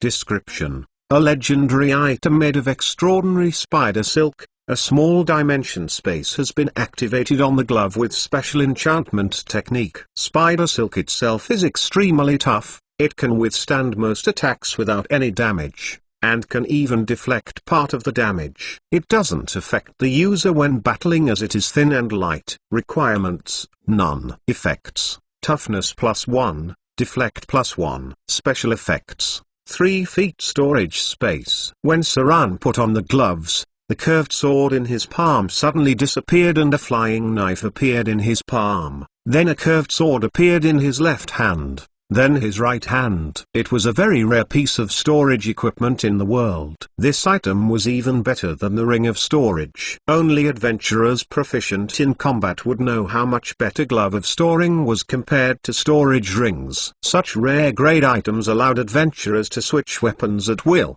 and there was almost no disadvantage in battle. The real value of this equipment was even greater than the legendary curved sword, and the value of both pieces of equipment was almost as good as being gifted the title of a low-ranking baron. Saran nodded his head in silence. He turned around and looked at the palace, then went out. The palace was ultimately not a place he should stay. Wind and snow blanketed his figure, and he still had a long way to go.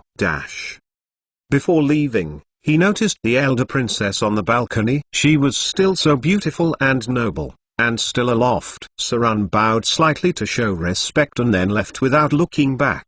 He felt disappointed, but he was not angry. because he felt that the elder princess was a little like himself. Her protection of her sister Anna reminded Saran of how protective he would be with Vivian. If he was in the elder princess, he probably would not want Vivian to get too close to those bloody adventurers. Since she could quietly enjoy a princess-like comfortable life, why let her close to those adventurers that were so close to blood and slaughter? Maybe one day, a person like him would die in some random place, since it was common for adventurers to die in the wilderness. Saran's figure slowly went further and further. The flying snow in the sky gradually shrouded him.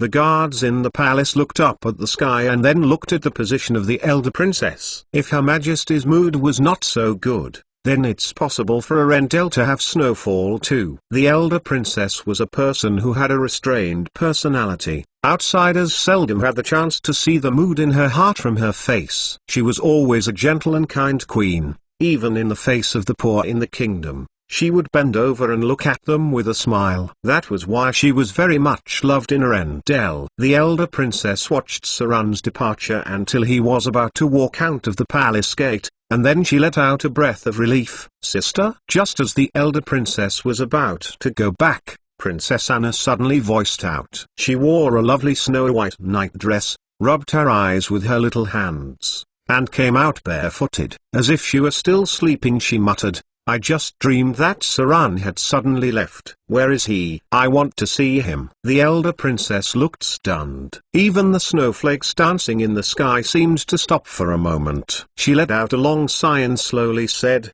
"He had left." "What?" Princess Anna suddenly widened her eyes, and a hint of tear appeared in her beautiful eyes. She cried for a moment because of the overwhelming fact. Then she ran toward the outside of the palace without a sound. She left the elder princess astonished, and a young servant that was still chasing after her with a pair of exquisite crystal shoes. The girl ran down the stairs like a gust of wind and then ran barefoot with her hands lifting the skirt of her night dress. She pushed aside the guard after exiting the door, and then turned over and mounted a white horse. She galloped towards the gate of the palace.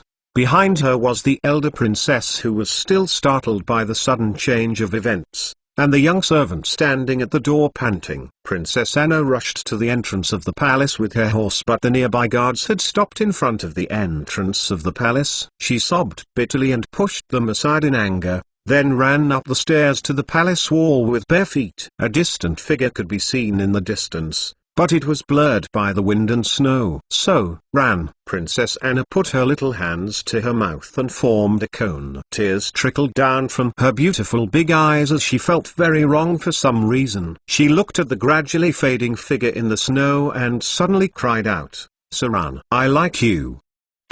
You dare to marry me?" The palace became dead silent. Only Princess Anna's voice still echoed in the air. The elder princess opened her mouth in surprise and remained motionless. Her expression seemed to be almost frightened and scared silly. In the heavy wind and snow, the gradually fading figure suddenly stiffened for a moment, then stayed in place. Vaguely it could be seen that he had turned around and bowed slightly while holding the palm of his hand in the position of his heart. This was an ancient way of salute. Princess Anna's eyes were still dripping with tears. She stood on the wall of the palace. Her petite figure shivered slightly in the cold wind and shouted with all her strength, "Saran, I'll be 17 next year. When I grow up, you must come and marry me." Princess Anna finally burst into tears. She pushed aside the frightened guards around her and ran to the palace, wiping her eyes. She was a princess of Arendelle, the future queen of Arendelle. In fact, she did not know much about liking someone, let alone love. But there was an impulse in her heart. She felt uncomfortable in her heart and became even more uncomfortable without saying the things in her heart. Her Highness Anna, a bold princess, her courage may not necessarily be understood by others, but she was still really brave. She also had the arrogance of a princess, because she asked Saran if he dared to marry her, which was a very heavy responsibility. One of Arendelle's two pearls, Her Majesty the future queen. Since she was not an ordinary girl, Marrying her required not only strength but also great courage. She was also a girl that followed tradition. What she wanted was not just romance. She was very simple-minded. She thought that if she liked someone, they should step into the sacred hall of marriage. That was why she asked a person she liked if he dared to marry her. She was brave, yet would feel scared at the same time. That's Anna, one of Arendelle's two pearls.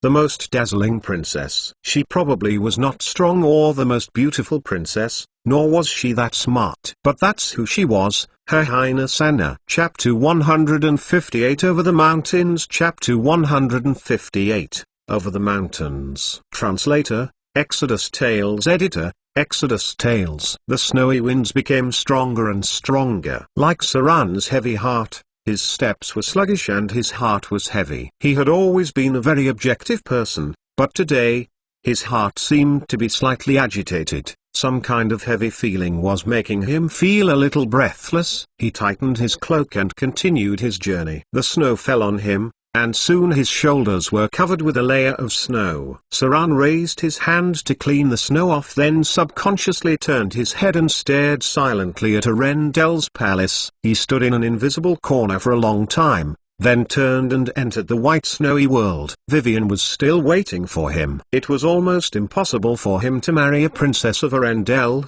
the future queen, because Vivian was the son of fear and may become fear itself in the future. Unless he was willing to let Vivian face all this alone, he would surely go farther and farther along the path of the Dreadlord. It wouldn't be surprising if they became enemies in the future. Even if he finally helped Vivian defeat the Dreadlord, his spirit would still infuse into the divine powers Vivian hold. Furthermore, in the future period of transition, the deities of the good alignment would try to eliminate fear once and for all.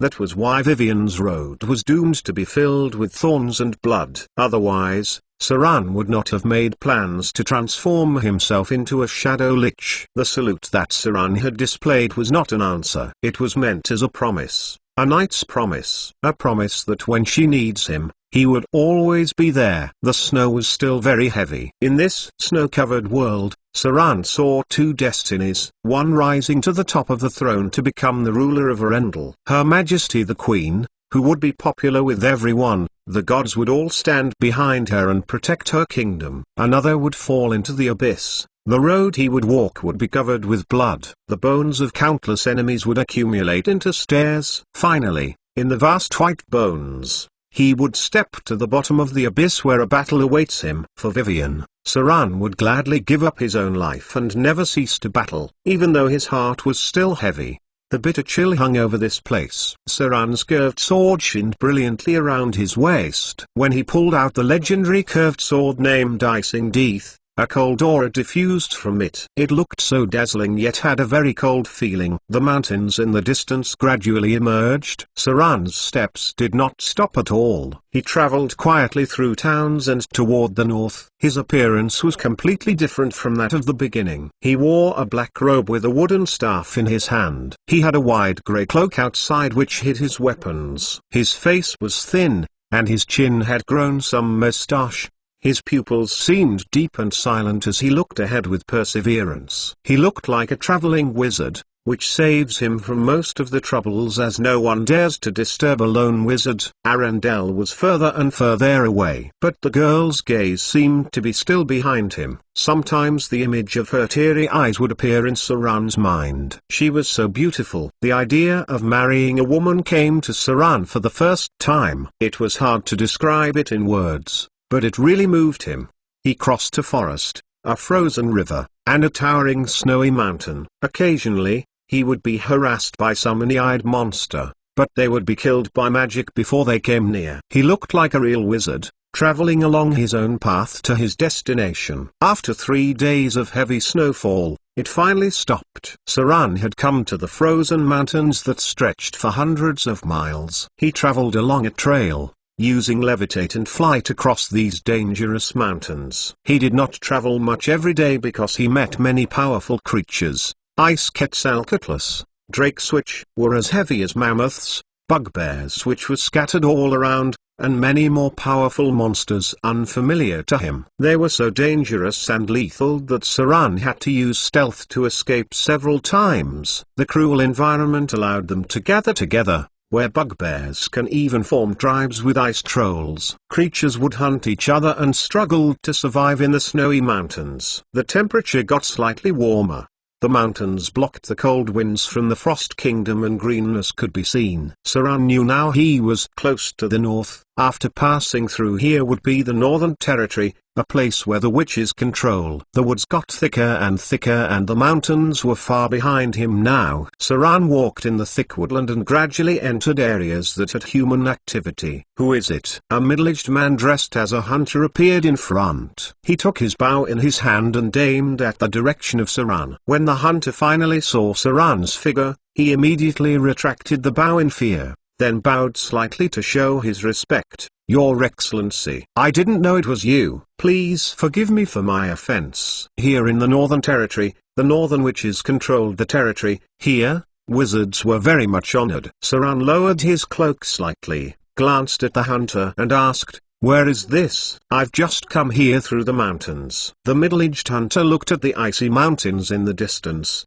and the awe in his eyes became more obvious. He whispered, "This is the territory of Dalelands. 100 miles south from here, you would reach the city." Saran nodded gently, passed by the hunter and headed south. After Saran had gone, the middle-aged hunter breathed a sigh of relief and rushed toward his village. It was not a good thing to encounter wizards in the wild. Wizards were a bunch of weirdos. They were very powerful and dangerous at the same time. They could also easily take their lives when they got angry. Since the hunter was just an ordinary man, he would naturally be afraid of the mysterious wizard, and now he just wanted to stay away from him so as not to encounter any trouble. Saran came across a river. The river was not frozen, which meant that the temperature of the Northern Territory was not that low. There were ferry boatmen beside the river. In this era, bridges were relatively high-specification arts of alchemy, which could only be seen near cities. It's very troublesome to walk around the river, so fishermen in nearby villages would take on the ferry business in their spare time and earn more money for their children. People looked at Saran with awe as he walked by. A boatman nervously took him to the fishing boat and carefully rowed across the river. Saran left a piece of silver deril as pay and went on to the other side. Saran came across plenty of reclaimed farmland now. Many villages were scattered in the distance. The land in the north was relatively flat and open, and it used to be very prosperous for a period of time.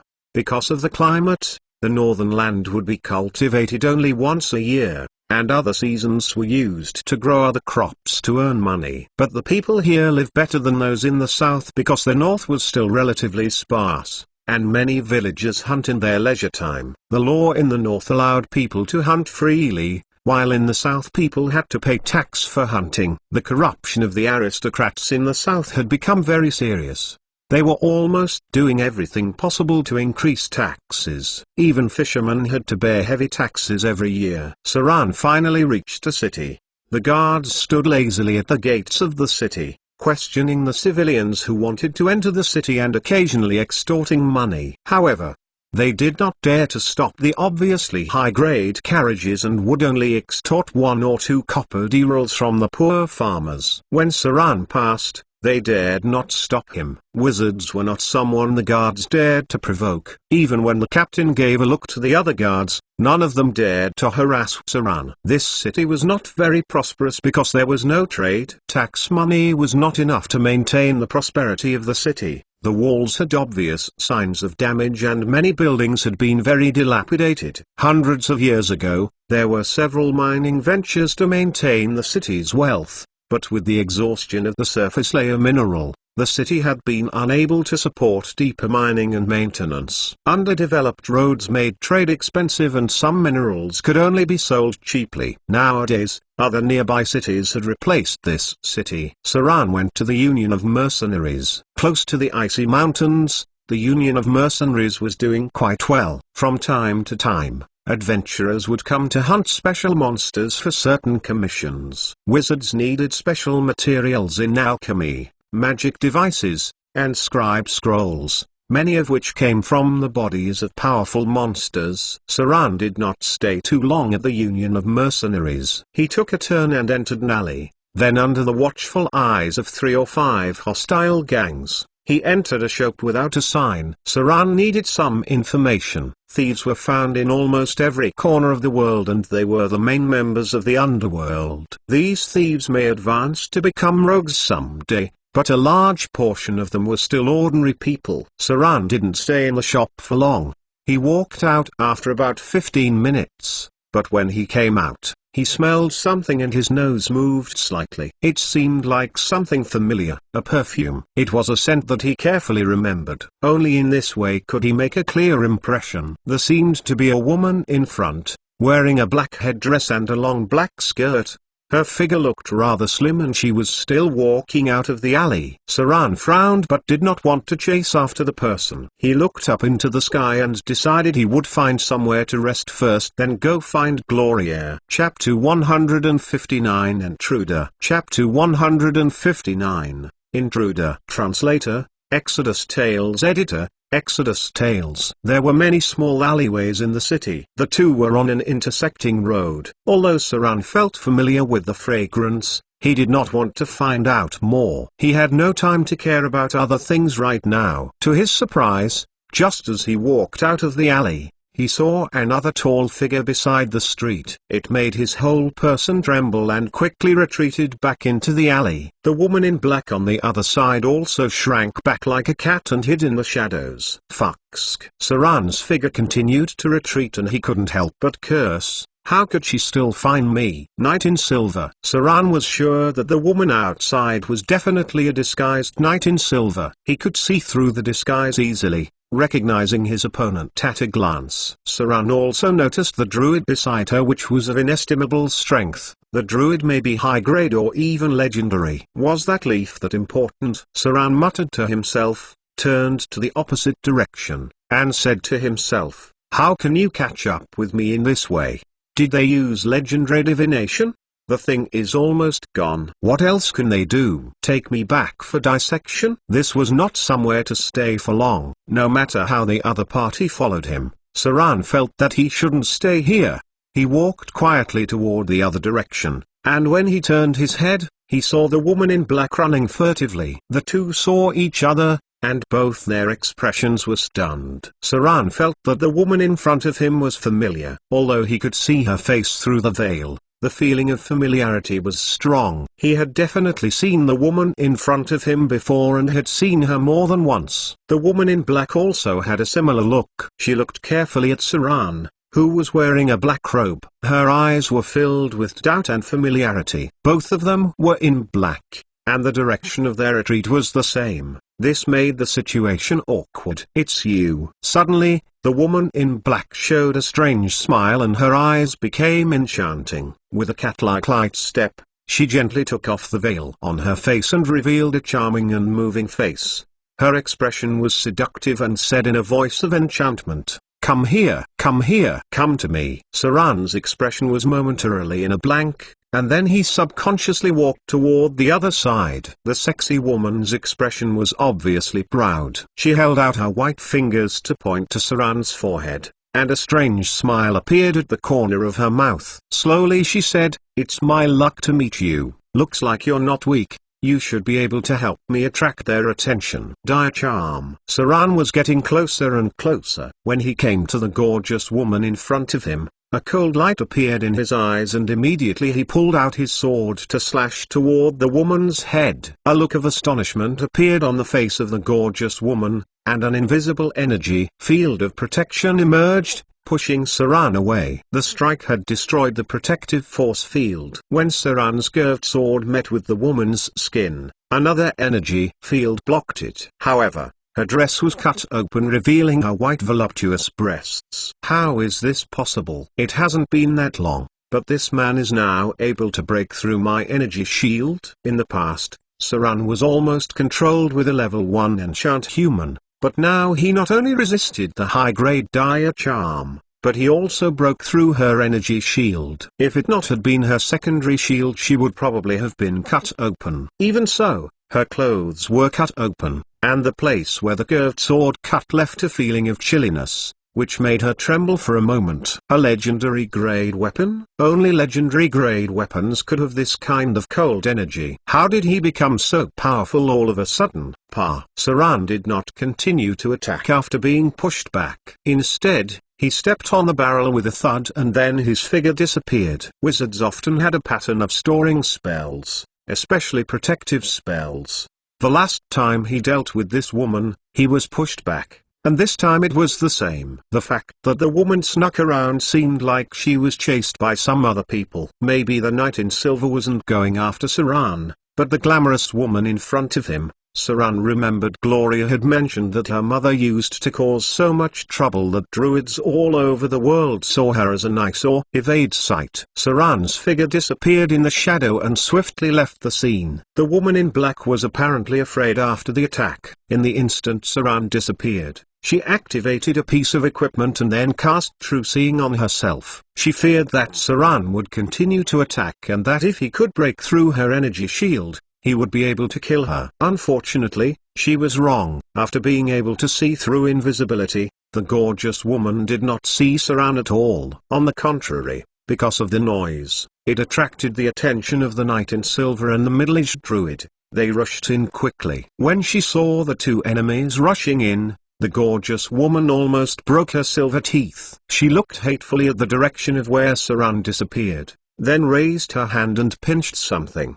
Her figure suddenly disappeared and then appeared 3 kilometers away. Damn it! The gorgeous woman stamped her foot in anger and cursed, "That damn fellow!" I had to use the last teleport marker. From afar, a silvery figure began closing in on her. The gorgeous woman looked at the knight in silver who had tracked her and the eagle flying in the sky.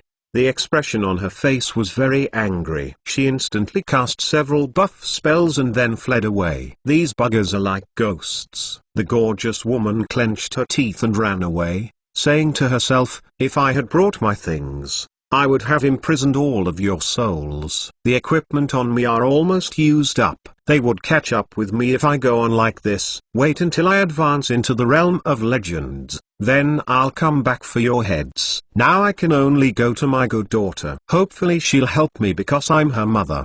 Saran turned around and let out a breath of relief. As he expected, the knight in silver wasn't there to track him down.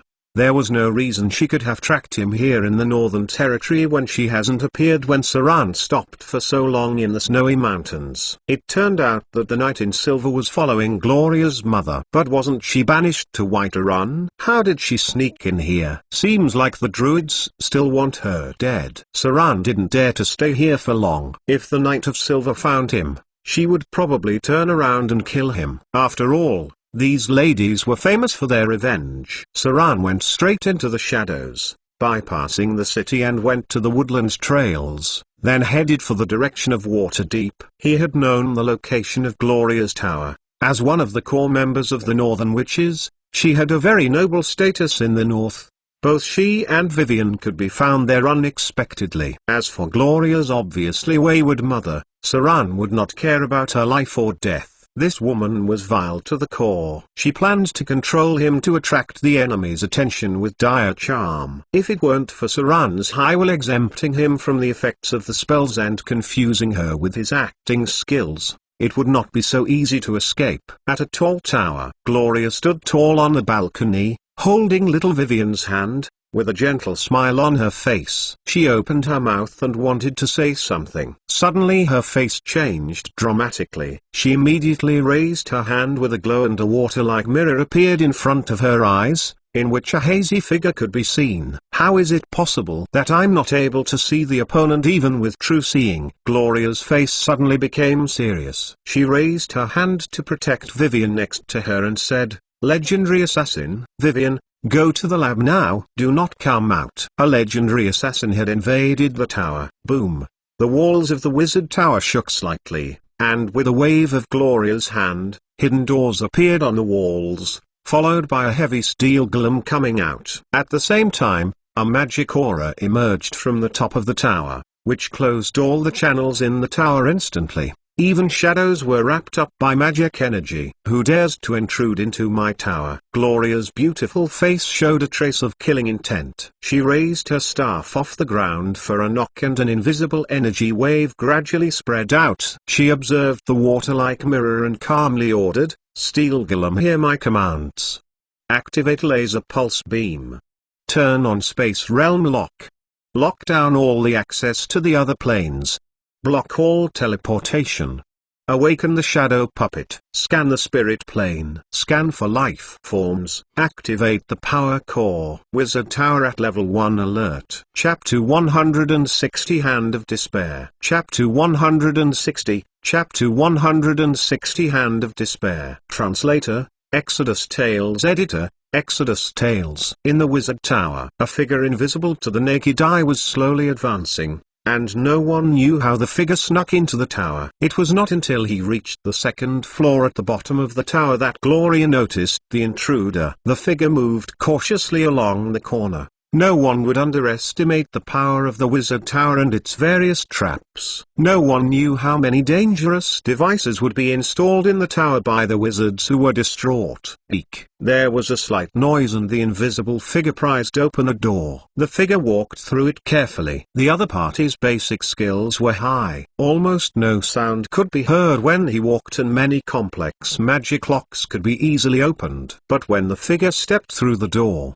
suddenly the wall had a heavy muffled sound, and a solid stone door fell instantly. Heavy footsteps echoed behind the passage, and a huge figure of a steel golem approached slowly. On the right side of the passage, a trap door was opened and a deadly green beam shot out of it. Disintegrate. Things which were hit by the green beam dissipated, decomposing into the most basic molecules. The figure trembled all over as if it had been harmed greatly. Disintegrate could cause up to 240 spell damage. If the figure could not pass the test of fortitude, it was possible to be disintegrated on the spot. Even if the figure could pass the test, disintegrate could still cause 30 erosion damage. There was also the possibility of the figure losing body parts. At the top of the Wizard Tower, Gloria looked doubtful and frowned slightly. How could you sneak into my Wizard Tower and not be able to avoid disintegrate? Does he not have any legendary equipment? It was almost impossible for a legendary grade lurker to not have legendary equipment. Moreover, no matter what occupation the rogue advances into, they would master some special shadow techniques, which could resist spell damage. There was no need to take the spell ahead unless someone was absolutely confident of their constitute and fortitude. It was possible to be decomposed on the spot, one of the most deadly spells that were a test of death. Something's wrong. Gloria's frowned and said in a deep voice, "Activate the laser pulse beam." A magic gemstone device was activated, and then a red energy laser beam emerged. Anything in the beam's path was cut. The beam crossed the channel at an amazing speed and hit the figure instantaneously. The figure's body was cut in half in an instant, but no blood came out. The body of the figure fell to the ground and the invisibility slowly faded away, revealing a face covered in a black cloak. There was a special emblem on his chest, a pale palm stretched out from the ground, surrounded by a graveyard of white bones. No! Gloria's expression changed dramatically, instantly activating a device that trapped her in protective energy and muttered, "Hand of Despair." What kind of spell-like ability is this? Shadow avatar, mirror image, or simulacrum? A cold ray of light appeared behind her. A weird figure suddenly rushed in from hundreds of meters above the tower. The strange figure twisted and then went through the energy shield of the tower, smashing the window and entering the tower. The enemy had been staying hundreds of meters above the Wizard Tower until he figured out where Gloria was. The enemy then jumped through the protective energy shield with special plane jump ability and then broke the window into the tower. A black dagger appeared, and the wail of the dead sounded faintly. Spell trigger activation. Spell sequencer. Contingency. Ring of protection. 6 glows of magic appeared around Gloria. One after another, layers of energy shield covered her, and her figure disappeared. The shadowy figure vanished in an instant. Then they appeared again behind Gloria and thrust a dagger toward her heart. The energy shields burst like eggshells as the dagger hits the weakest point on the shield. At the same time, Spells would be released at the moment of contact. In just mere seconds, the dagger had cut into Gloria's back. Fresh blood gushed out. Gloria's face became very pale. Fortunately, the deflective force field had offset the thrust of the dagger slightly. Even though she was not stabbed in the heart, she was seriously injured. The strength of the enemy was more astonishing than she had imagined. Expose weakness. This was a legendary assassin with a profession level close to 25. Unsurprisingly, there was poison and it began to spread. Gloria seemed to be trying to cast a spell, but the process was interrupted by the poison. A little blood spilled out of her mouth and there was already a little black taint in her blood. Dimension step, shadow realm, shadow jump, shadow strike, deadly poison, expose weakness, mirror image. Within seconds, Gloria's heart was full of despair. The enemy was the legendary Hand of Despair, a top assassin who entered the realm of legend hundreds of years ago, who even succeeded in assassinating a legendary wizard. Although Gloria had a fairly high profession level, she had not mastered level 9 spells. She couldn't use chain contingency on herself and had no time to cast other high-grade spells. The enemy, of course, did not give her any time to cast spells at all. Immediately the black dagger slashed toward Gloria's throat. From the start, the enemy had no intentions of sneaking into the wizard tower. The mirror image was just to startle her and to find out where Gloria was in the wizard tower. This was a very experienced legendary assassin. Death was closing in. Gloria's eyes were full of hopelessness. As a core member of the Northern Witch Council, she had never been in such a difficult situation and had never been so powerless. There hasn't been a legendary assassin of profession level 25 for the last 100 years. Why would he assassinate me? Vivian, where is she? The tower won't be able to contain this assassin. Unless she had advanced into the realm of legends, she would not have time stop spells or legendary level 9 spells. It was impossible to resist this enemy. In comparison, the ruler of the Wizard Council, or the current Eye of the North, was only a level 24 Northern Witch. Her profession level may not even be higher than this legendary assassin. This person had the qualifications to step into the realm of gods. The moment of death was a very long one. Just as Gloria was ready for her death, the dark dagger suddenly stopped in front of her, and a trace of horror appeared in the eyes of the masked assassin. The assassin swiftly disappeared as a shadow and moved to a place 15 meters away. Gloria collapsed and instantly activated a piece of equipment, temporarily suppressing the poison in her body. She then looked outside the door. Vivian's figure was there. She was wearing a white princess dress and looked lovely and moving. Her little body was suspended in midair and her pupils turned into a bloody red color. On her back were a pair of demonic wings. Her expression was so strange. It was as if she was smiling, but the corners of her mouth showed a trace of evil. It was a kind of expression full of ridicule and laughter. It was different from the Vivian she knew. Tut-tut. Vivian gently stepped into the room, glanced at the seriously injured Gloria next to her, then turned her gaze to the assassin and savored, "Finally let me out. Your sister Gloria would have died if I didn't come out. But it doesn't matter if she died. We could still turn her soul into something else. Maybe a banshee, or is it better to become a succubus?" Gloria was in shock and uttered, "Vivian, what's wrong?" The little girl turned slowly, raised her white little hand and lifted her long hair. There was a monstrous tattoo below her ear. She looked at Gloria playfully and mocked. "I'm not Vivian. My name is Lillian, the Witch of Terror Lillian. I've been watching that useless fellow silently for 8 years. Even after absorbing so much divine power, she's still useless. But I have to thank you. If you weren't in danger, she might not have wanted to let me out. But now I'm free." Vivian's little figure was suspended in midair and took a deep breath of enjoyment. She spread out her little hands to celebrate her freedom. Even the demonic wings behind her trembled slightly. She then turned her head and looked at the assassin in front of her. A glow of divinity appeared in her scarlet pupils. A cruel smile appeared on her lips and she said with an evil laugh, "Now that I have come out, according to my agreement with that fool, I'm going to kill you, a disgusting fly. Honesty is very important! ! I'm similar to my brother like that. Not like that useless fool. Even with so much power, she still couldn't protect my brother. What a complete useless idiot. A complete burden. The little girl seemed to speak in a somewhat melodious rhythm as if she were a willful rebellious girl who wanted to act lawlessly. But she was just 8. That was why her expression, tone, and attitude did not seem to fit the package. If Saran were here, he would only describe her as a rebellious teen. Vivian's mouth showed a cruel smile. She raised her white small hand and a glow of divinity appeared in her pupils. In the next moment, an enormous amount of divine power erupted from her, covering everything within 30 meters around her. She stared coldly at the assassin in front of her and said with a serious expression, "Divine realm of fear." Time stop. Everything around them froze. Chapter 161 The Witch of Terror, Lillian. Chapter 161, Chapter 161 The Witch of Terror, Lillian. Translator, Exodus Tales. Editor, Exodus Tales. Everything within 30 meters around Vivian became still. But everything outside the wizard tower had not changed.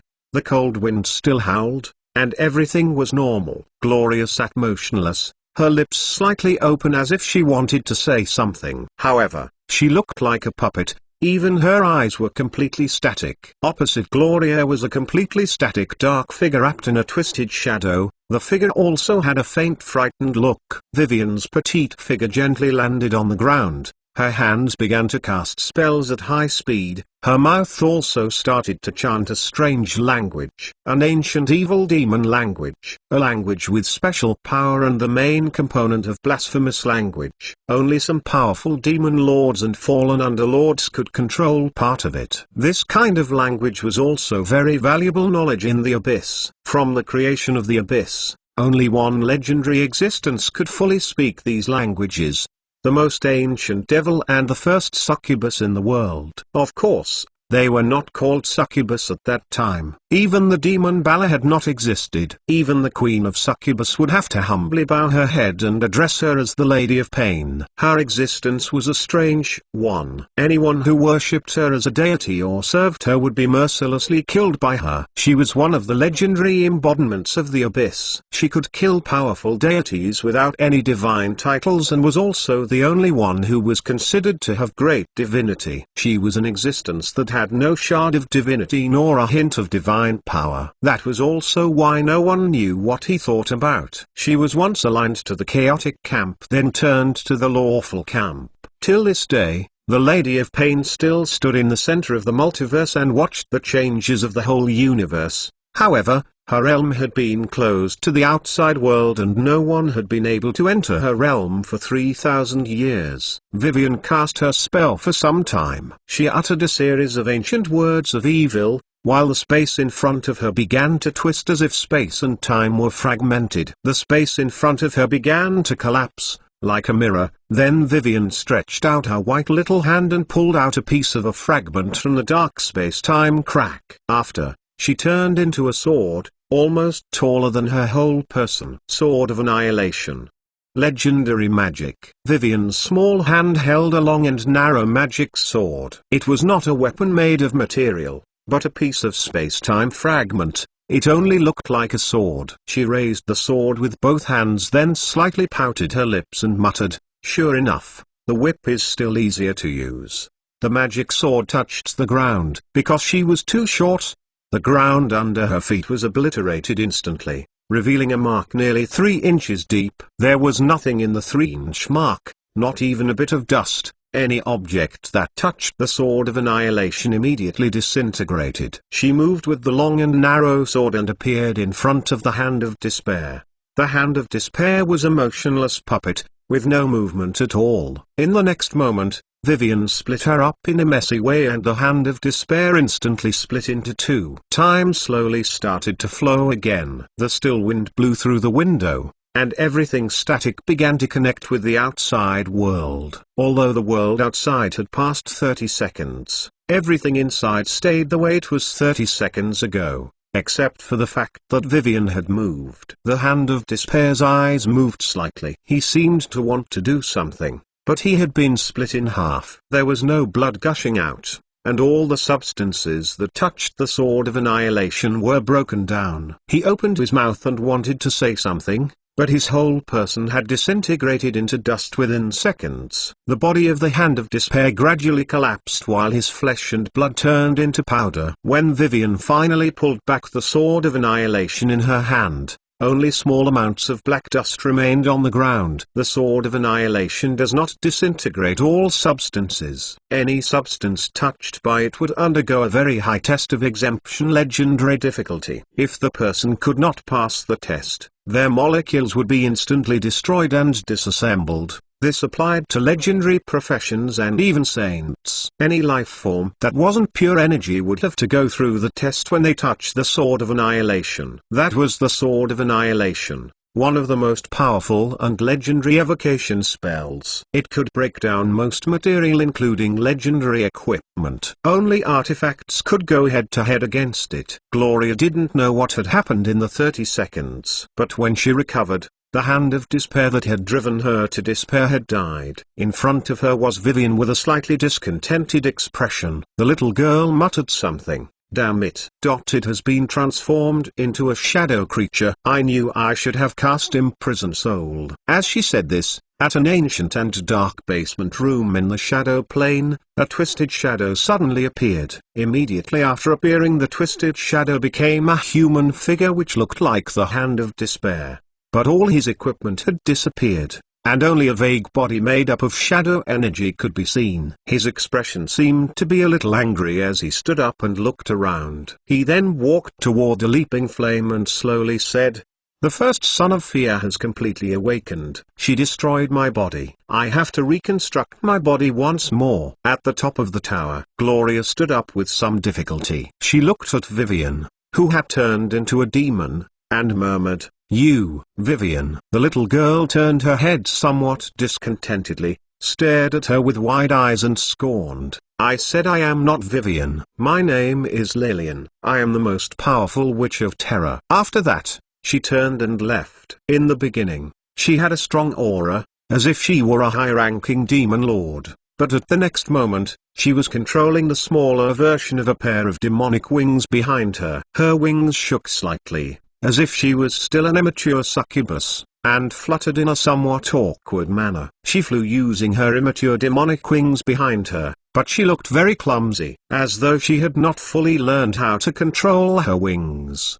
Her small body flew unsteadily in the air. It did not matter if she was Vivian or Lillian, she was not mature. Gloria stood up with her wounds. The toxins in her body had been removed by magic. She watched Vivian, who had flown out of the wizard's tower, and said weakly, "You, where are you going?" "Nonsense." The little girl in the sky turned around and looked at her. She pouted her lips and said, "Of course, to kill the other sons of fear. Would I wait for those guys to come to kill me? I'm not an idiot. When they're killed, I will be the Dread Lord." "Oh right. If my brother comes to find me, tell him I went to kill all the other sons of fear. Oh, and tell him I'll give him a gift when I see him." The little girl's face was full of vigor, as if all the other sons of fear was nothing to her. Regrettably, no matter how ambitious she was or how arrogant she was, she still flew out like a fluttering baby bird, swaying and only flying for a few meters. The demonic wings behind her were too small and seemed very weak. Maybe she felt that flying was not at all efficient. The little girl muttered discontentedly and then raised her little hand to open a portal. Soon after, she flew in the portal and disappeared right in front of Gloria, hundreds of kilometers from the wizard tower. Suddenly a black portal appeared in the sky, and Vivian's petite figure came out of it. She funnily fluttered her demonic wings. After flying a little distance, she began to fall with her little face in an angry voice, shaking and disapproving. "What a fool, growing up so slowly. Totally useless." The little girl fell speedily. As she got closer and closer to the ground, she could not help frowning, checking herself with her little hands, and muttering, "Why am I feel less and less powerful? No. The power is still there. No, this is bad. All the power is going to the fool. How could this happen? How can I not compete with that idiot? Didn't she have no divinity? No, I don't want to go back. It's dark inside." Idiot! Fool. Useless scrap.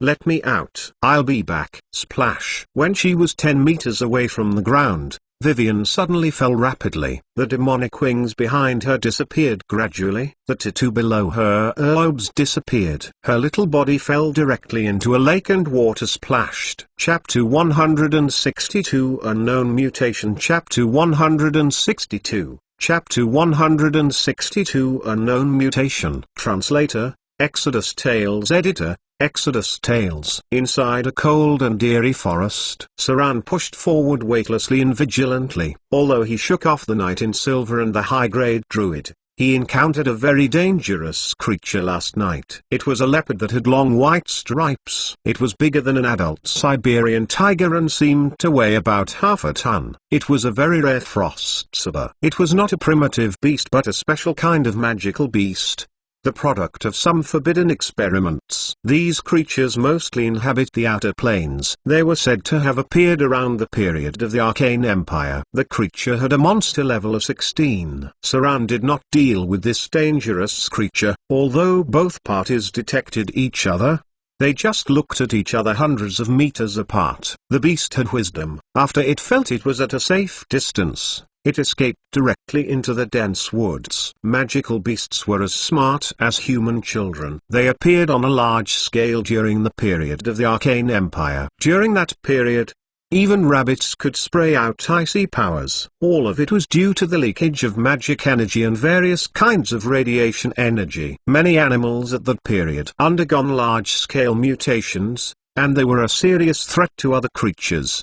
The total number of sorcerers doubled during that period. Then came the massacre. Even the druids were forced to fight and destroy these magical beasts because they were not products of nature. These magical beasts were a threat to the natural balance. Wolves may become extinct because of one mutant rabbit. Nature's biological chain was under attack and may collapse at any time. The result of the radiation energy was not only this. There were also some very dangerous creatures. They were called the Elder Evil. Their destruction has continued for tens of millions of years. Until now, there are still in some corner of the universe. Even the deities are no match for these mutant creatures. They could only seal them up if they work together. Saran once spotted one somewhere deep in a desert. He continued on his journey. He did not calculate how far he had gone, but suddenly he felt something and stopped. Saran's heart began to accelerate for no reason. His heart rate inexplicably increased dramatically.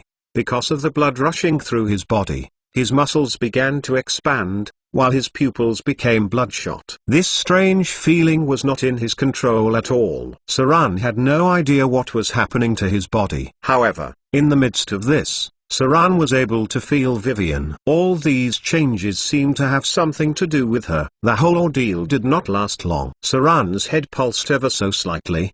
His head hurt because of the increased pressure.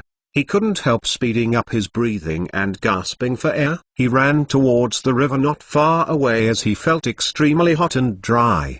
His skin was reddish and his mouth was dry. He felt as though he hadn't drunk a drop of water for days and all he wanted was to drink a whole bucket of water. His skin became more and more red, and his muscles were aching. Saran couldn't help but scream. He stumbled and fell on the ground. The pain was getting worse and worse. He gritted his teeth and pushed himself forward, crawled to the riverside bit by bit, and then fell in with a splash. Sizzling sounds were heard. A stream of water vapor came out, and Saran's skin was like a burning iron, evaporating a great deal of water. More and more water evaporated. Saran's pain faded and his consciousness gradually recovered. When he looked down at his palm, he found a strange tattoo. The tattoo gradually spread along his arm, extending from the position of his arm to his neck. It then continued until it stopped below his earlobe. Saran stood up slowly. In the reflection of the river, he was still the same as before. However, some parts had changed. His pupils were now scarlet, and there were many strange tattoos on his body. These tattoos seem like magical marks on a wizard but were more like tattoos seen on high-grade demons in the abyss. The ancient high-grade demons would have similar tattoos on them, allowing them to withstand all kinds of damage. Saran still looked the same as before. The biggest changes, however, were the tattoos and his scarlet pupils. Saran's heart was still pumping fast. It was as though his resting heart rate had been increased by about 50%. All these changes were extremely confusing to him. Even his body temperature raised. The first thing Saran noticed was the change in his body temperature. The average human body temperature was about 36 degrees, but his current body temperature was close to 5060 degrees. His skin was a little reddish. His thin body was now much stronger than before. His muscles had expanded in size, thus stretching his shirt out. The change did not last long. When Saran was just about to examine why he suddenly changed, his accelerated heart rate slowed down and returned to its original level. His swollen muscles began to recover and his scarlet pupils returned to their original color. The tattoos on his arms faded little by little. If there had not been a little water vapor around him, he would have thought that everything that had just happened was just an illusion. What was that? Saran opened his palm and looked at himself. There was nothing abnormal about him. His pupils returned to normal. The tattoos disappeared completely. All the previous changes did not leave any trace of him. A row of data appeared. An unknown mutation occurred. Activated divine energy. Temporarily transformed into the Slayer form. Slayer stats activated. Mutation lost. Recovered to original form. Slayer stats removed. Vivian. Saran's expression changed slightly, and almost immediately came out of the river and ran ahead. Although he did not know exactly why he had experienced such a change, he was sure that it was linked to Vivian. The divinity of the Dreadlord had been absorbed by Saran, but his divine powers had been transferred to Vivian. There should still be a connection between the two. Thus, the change on Saran might be linked to Vivian using the power of fear. If Vivian utilized the power of fear, it would be possible to awaken the divinity in him. The power of divinity could change a person's bloodline, and could even transform a person into a half-saint. Saran has not the slightest clue regarding this change, so everything would stay a mystery until he found Vivian. Saran could not help speeding up his pace toward the location of Gloria's wizard tower. Intuition tells him that something must have happened to Vivian. The Frost Kingdom. Arendelle was filled with a festive atmosphere, the day of coronation for the elder princess. The royal court prepared a large number of ceremonies and even invited circuses from the southern seaside.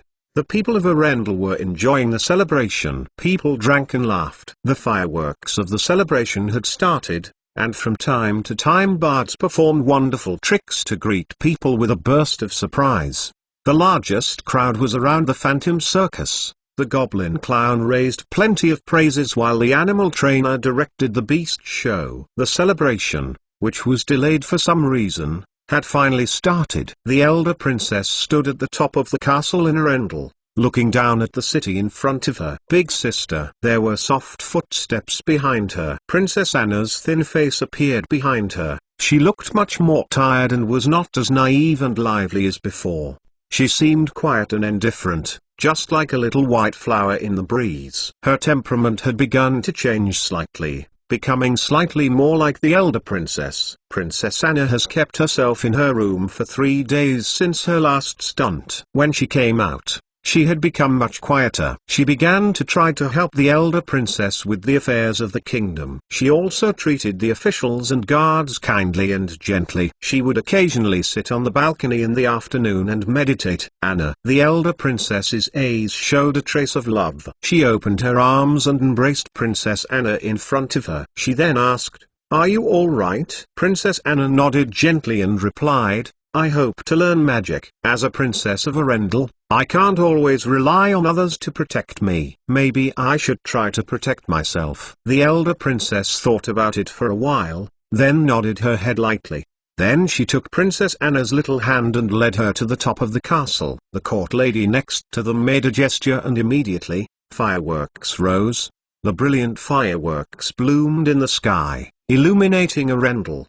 The people outside the castle looked over. They marveled at the beauty of the fireworks and saw the two princesses at the top of the castle. A roar of cheers rang out from the crowd below. The elder princess was crowned Her Majesty, and Princess Anna became the heir apparent. Chapter 163 Vivian's Servant. Chapter 163 Chapter 163 Vivian's Servant. Translator, Exodus Tales. Editor, Exodus Tales. Blub, blub, blub. A series of bubbles emerged from the clear lake, and then a small figure emerged from the bottom of the lake. First a small wet head, then a small body. Vivian came out as if she was drunk and then walked on the water at a shaky pace. She seemed to be a little dizzy. After taking a few steps, she suddenly raised her little hand and covered her mouth in surprise. Oh, ah! The little girl opened her eyes in surprise and looked under her feet. There was a slight ripple on the water as she walked on it as if it were flat. Without any magic at all,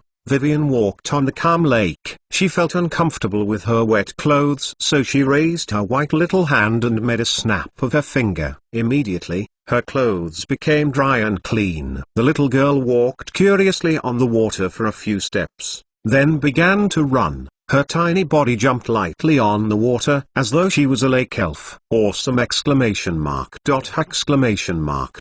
When did I become so powerful? The little girl turned her head and thought for a moment. Then a series of memories came to her mind. Splash! Just like that, Vivian fell into the lake again. Pa! Her wet head came out again. The little girl opened her mouth and spit out the water. Then she climbed up from the water and stood on the calm lake again. This time she dared not run anymore. After cleaning her wet clothes, the little girl walked cautiously toward land. She looked a little cautious and seemed afraid that she would fall in again. Vivian still doesn't know how to swim. When she stepped on the flat ground, Vivian patted her chest with her little hand. It seemed as if she was relieved and said, "It's safe now." But, where am I right now? The little girl stood tiptoed to see clearly around her, but she was so short and small that could not see far at all. As a result, she could only walk to the hillside ahead, and then try to jump up to see the surrounding environment. A vast wilderness, a large lake,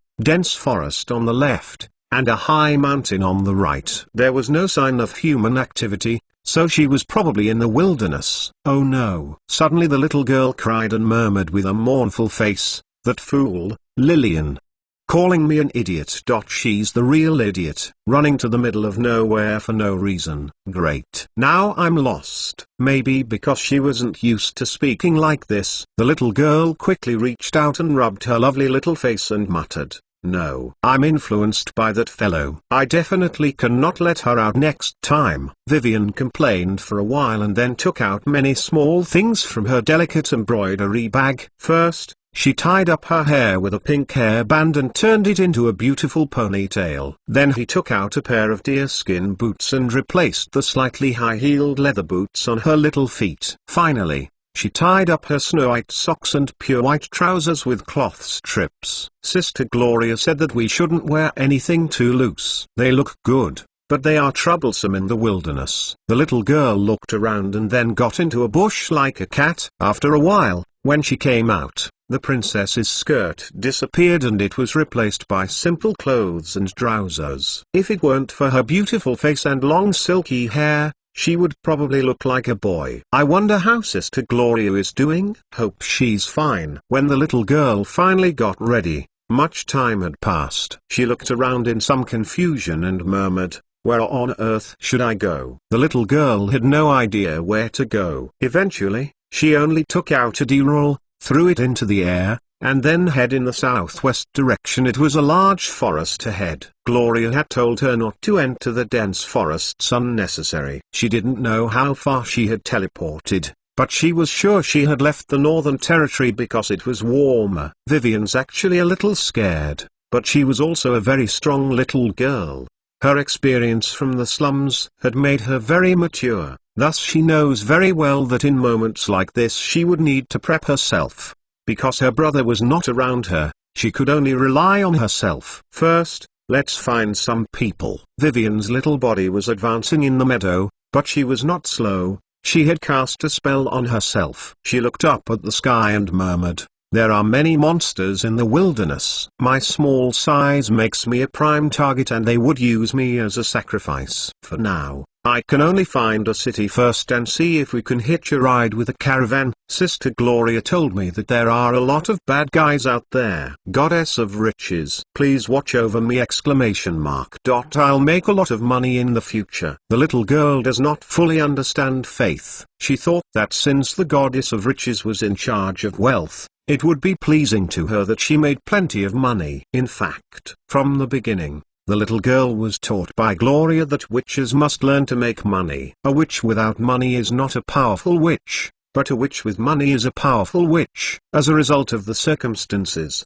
the idea of believing in deities started to formulate in her mind. After careful consideration for half a day, Vivian finally chose to believe in the goddess of riches. Thus she became a believer. However, that only meant occasional praying and make sacrifices in urgent situations. This was actually very common. After all, devout believers would have to pray every day and talk about their deity all the time. Most people in the world were just average believers. After some traveling, the day was now dark. Vivian felt much more powerful than before. Not tired even after walking for so long. She does feel worried because she had not encountered anyone. After all, she's not very brave. Many people at her age, in fact, were relatively timid. They would only feel safe if an adult was around.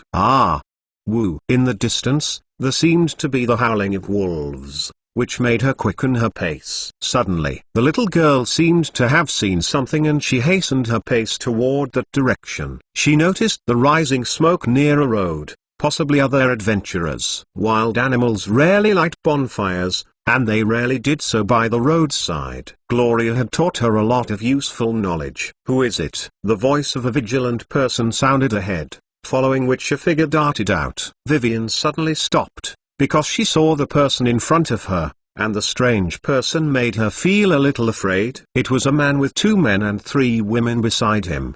The men's faces were somewhat devilish, while the women's faces were quite gorgeous. They seemed to be no different from ordinary adventurers, except for the somewhat devilish appearance. But that's not what Vivian sees in her eyes. She sees 2 faces on everyone. The first face was a human face, which was what other people saw with their naked eyes. The second face was a blurred illusion. There were silvery scales covered their faces. Their pupils were vertical and yellow. They had sharp tusks at the corners of their mouths and tiny scales all around their bodies. They were the serpent folk. Some of them are hidden in the human race and are very evil, dangerous creatures. They have the innate ability to change and can disguise themselves as human beings in front of ordinary people. Most of them are mixed blood, but occasionally there are very powerful purer blood serpent folk. Vivian had read about them in books and knew that they are very cold-blooded creatures. One of the serpent folk showed a surprised expression, as it seemed hard to imagine why there would be a lonely girl in the wilderness. But his vigilance made him dare not relax at all. He made a gesture to his fellow snakes and then slowly approached Vivian. The little girl didn't think too much and quickly turned to run. The glamorous woman who looked like the leader frowned and then said to the others around her in a cold voice, "Grab her." Several figures dashed out. The little girl sprinted very slowly with short arms and legs and was almost immediately caught up. When the opponents were about to seize her, Vivian suddenly screamed. She raised her little hand and pointed forward. A faint magic light emerged, and then 5 arcane missiles shot out. The nearest male trembled. When he lowered his head, a huge hole had been opened in his chest. One of the snake folk fell to the ground and the others pulled out their weapons. Vivian seemed to be a little frightened. She subconsciously pointed her finger. Then a flood of arcane missiles came out. The other 4 snake folk who rushed to her became bloody and torn apart. The female snake folk who initially gave out the orders became shocked. When she saw Vivian's eyes turn around, her face was full of fear. Suddenly she threw herself down on her knees and buried her head deeply on the ground. She trembled all over and said, "Don't kill me. I'd like to serve you as my master." "Oh, Powerful Master, your humble servant is willing to be loyal to you forever. I only ask you to spare my humble life. Chapter 164 Enemies are bound to meet on a narrow road. Chapter 164 Chapter 164 Enemies are bound to meet on a narrow road. Translator, Exodus Tales Editor, Exodus Tales. Many things had happened in that short moment. First of all, Vivian came in very quietly but was still found by these snake folk. Snake folks had the gift of snake sense, and their average attributes were higher than those of ordinary humans. They were a gifted race, but their growth rates were slower. Their lifespan was also comparable to that of the elves. Vivian was frightened by their appearance, thus she turned around and ran away. Unfortunately, they still caught up with her. Vivian had no battle experience. Although Gloria had taught her a lot, the little girl still panicked a little and subconsciously used her best spells. Level 1 Arcane Missile. This was a very good low-level spell. It doesn't have a long cast time and was pretty powerful. Vivian could instantly cast arcane missiles because she was a spellcasting prodigy. All her 1-second spells could be cast instantly. However, unlike the last time, 5 missiles appeared at the same time when she cast the spell. One more missile was added every 2 spellcasting level, with a maximum of 5 missiles appearing at profession level 9. That also means that Vivian had somehow reached a profession level of 9. So she was able to shoot out 5 arcane missiles at once. So how many arcane missile spells did she memorize? Since she was a wizard multi-professioning in sorcerer, her spell slots were calculated separately, even without calculating the addition of attributes. With her level 9 wizard and level 9 in sorcerer, Vivian could release at least 12 level 1 spells. Wizards are not able to cast spells without memorizing them in advance, but sorcerers, on the other hand, can increase the number of spell cast as long as they level up. The amount of spellcasting a sorcerer could perform is dependent on their level. So long as they've mastered a spell, they would be able to use it at will. Since Vivian was frightened, she unconsciously shot out all her arcane missiles. Each instant was 5 missiles, so more than 60 arcane missiles were fired during that short period. Even Saran would be shot to smithereens if he stood in front of that arcane missile volley. The missiles also had penetrative effects. High-grade wizards could use arcane missiles to pierce thin iron plates.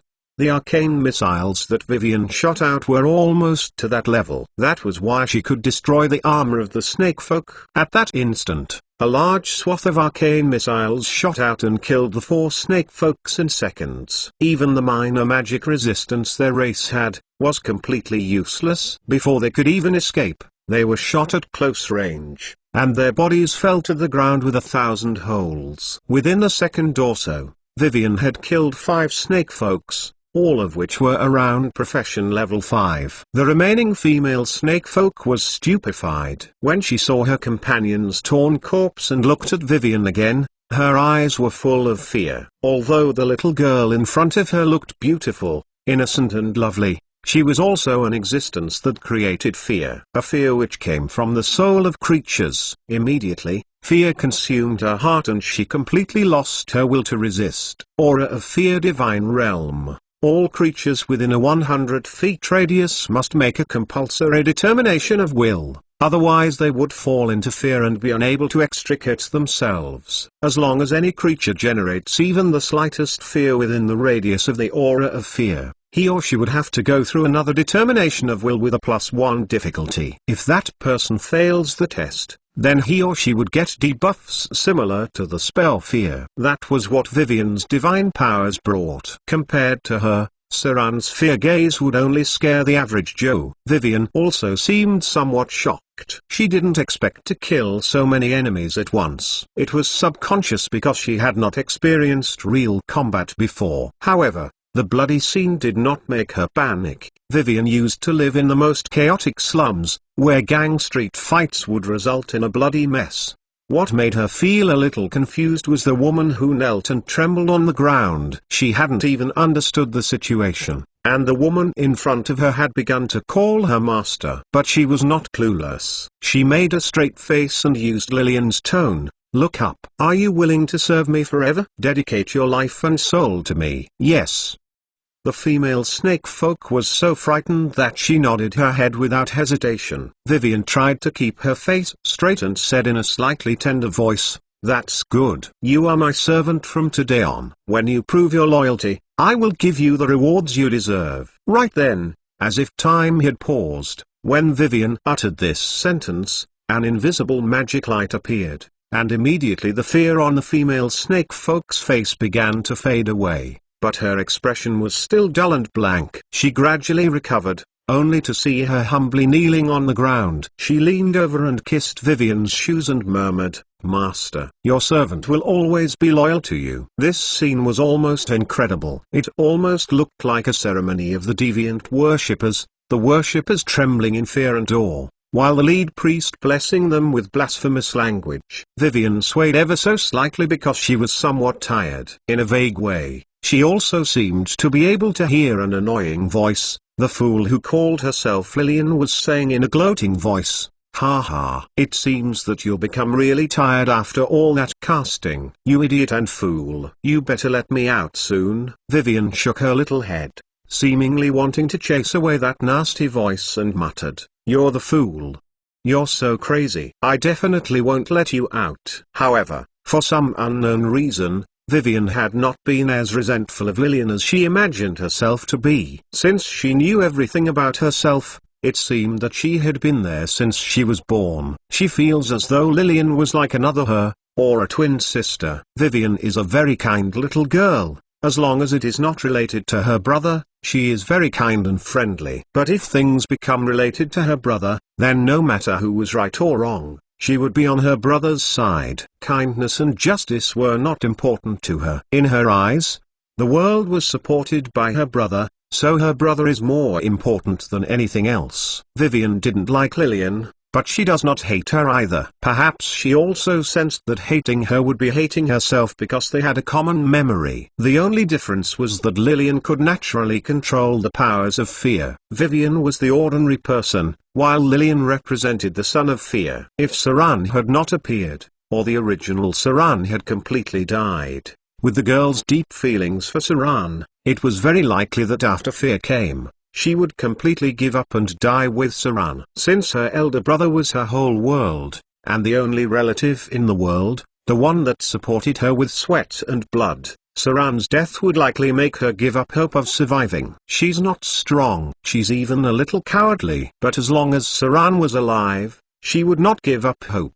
She believed in her brother strongly. She believed that no matter what kind of situation, Saran would always stand in front of her and fight for her. That was what kept her going. As long as Saran was alive, her will to fight and survive would not falter. Vivian is Vivian, while Lillian is Lillian. Without Saran's arrival, Vivian would have died in Amber City, while Lillian, the Witch of Terror, would have come out. Waterdeep. Saran saw the tower in the distance. It was Gloria's wizard tower. This was a relatively prosperous city. People here were quite rich, and their faces did not look yellow and thin.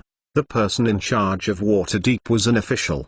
He was not part of any royalty, but only a governor elected by the city council every 10 years. The real ruler here was the Witch of the North, Gloria. The governor was just her spokesperson. The city wasn't big, but there were many shops and many traders. Saran didn't stay in the city for long. After eating a little, he soon headed for the Wizard Tower. It's a special territory where no one would normally go, since it's well known not to disturb the witches in the north. Even the governor would only send the city's revenue and expenditure reports annually. Saran was now close to the tower. But just as he was about to enter, there suddenly appeared a familiar figure. It was a gorgeous woman who looked very familiar. When she took notice of Saran, she immediately gritted her teeth with hate. She was Gloria's mother. One really can't avoid one's enemies. Chapter 165 Omnipotent Hands. Chapter 165, Chapter 165 Omnipotent Hands. Translator,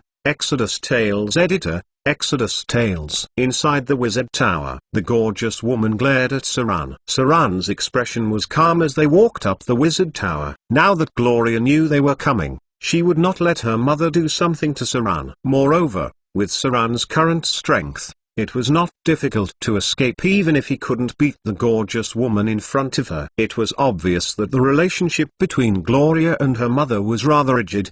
Probably because of the particularity of the northern witches, they probably don't get along too much with each other. In fact, many wizards neglected their children because they focused all their time on their craft. For wizards who have lived for hundreds of years, their attitudes towards their children were very similar to those of the elves. Families of elves are well known for being indifferent to each other. Most elves live with their parents during infancy, then they would move out once they could. Even couples may live separately for long durations. The more powerful they were, the more they lived in isolation. Although Gloria had never mentioned anything, Saran could tell from the gorgeous woman's character that she must have not been a competent mother. The gorgeous woman's face was stiff, and she seemed to want to kill Saran. However, she had some doubts about how much Saran's strength had improved. Owing to the fact that Saran had become so powerful in such a short time, the gorgeous woman definitely felt a bit fearful. She even wondered if Saran was a child of a deity, because besides a child of a deity, she couldn't think of anyone else who could quickly ascend to a grade 3 rogue in just 1 month. He even looked more dangerous than the other rogues. The top of the wizard tower was quite open. When Saran saw the lonely woman in front of him, his face suddenly became much stiffer. It seemed that Vivian was really in trouble. Saran's eyes fell on Gloria, and he could see that her face was slightly pale. Even her hair had a hint of silver. This change shocked him and he said, "Your hair? What happened?" Gloria looked at the woman behind Saran and said, "Mother, you must be tired. I've heard about what you've done. You can stay here for a while, but you'd better leave as soon as possible. Because you have violated the banishment punishment of the Witch Council, you may be banished permanently if the Eye of the North finds out you're here. Maybe you should take a good rest and think about how to deal with the druids." Since Gloria's mother did not accept her punishment,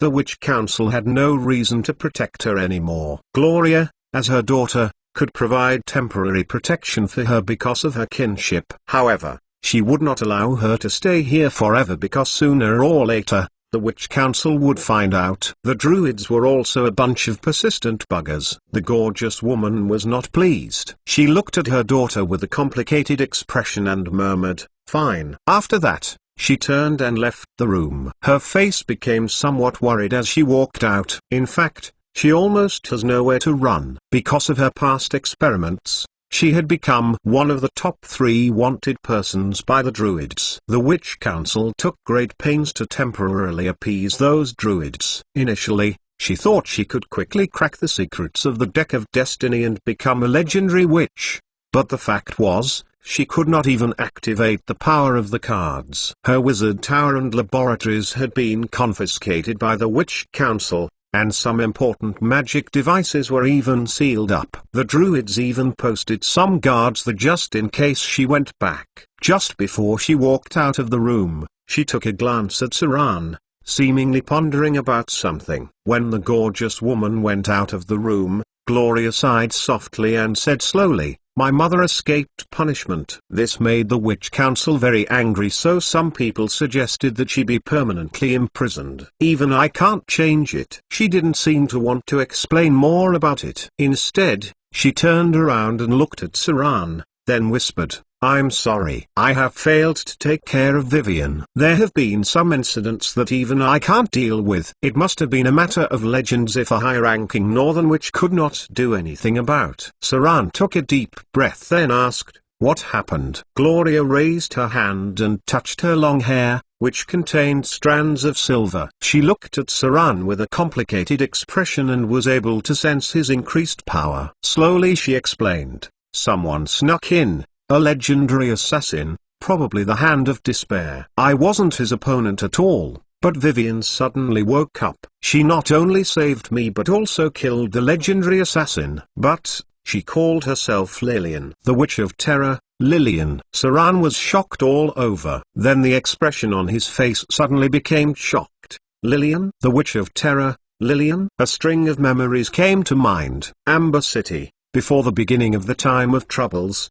The first son of fear appeared. She was the Witch of Terror, Lillian, the most powerful son of fear, and also the one that would ultimately be the vessel for Dreadlord himself. The Dreadlord did not have many descendants, but there were at least dozens of them, and divine powers were scattered among them. Even though the Witch of Terror, Lillian, killed most of the other descendants, she was eventually killed in a battle because she angered the High Lady of Sylvemoon. Even history had been changed. When Saran heard the name, especially when it came out from Vivian's mouth, his heart sank to the deepest valley. Vivian is Lillian? It can't be. Vivian is Vivian. How could she be Lillian? Lillian must be controlled by the Dreadlord. The descendants are prone to personality changes right after they come out. The will of fear must have influenced her. No, I must find Vivian. If Vivian kills the other descendants, then the divinity in her would become stronger and stronger. The will of fear would also become stronger and stronger. By then,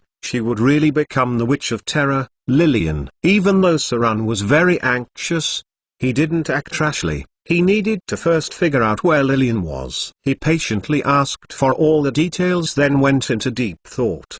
The appearance of legends had become more and more frequent, but the name Hand of Despair reminds him of something. He seems to have dealt with the legendary assassin in the past. It should be the Shadow Plane.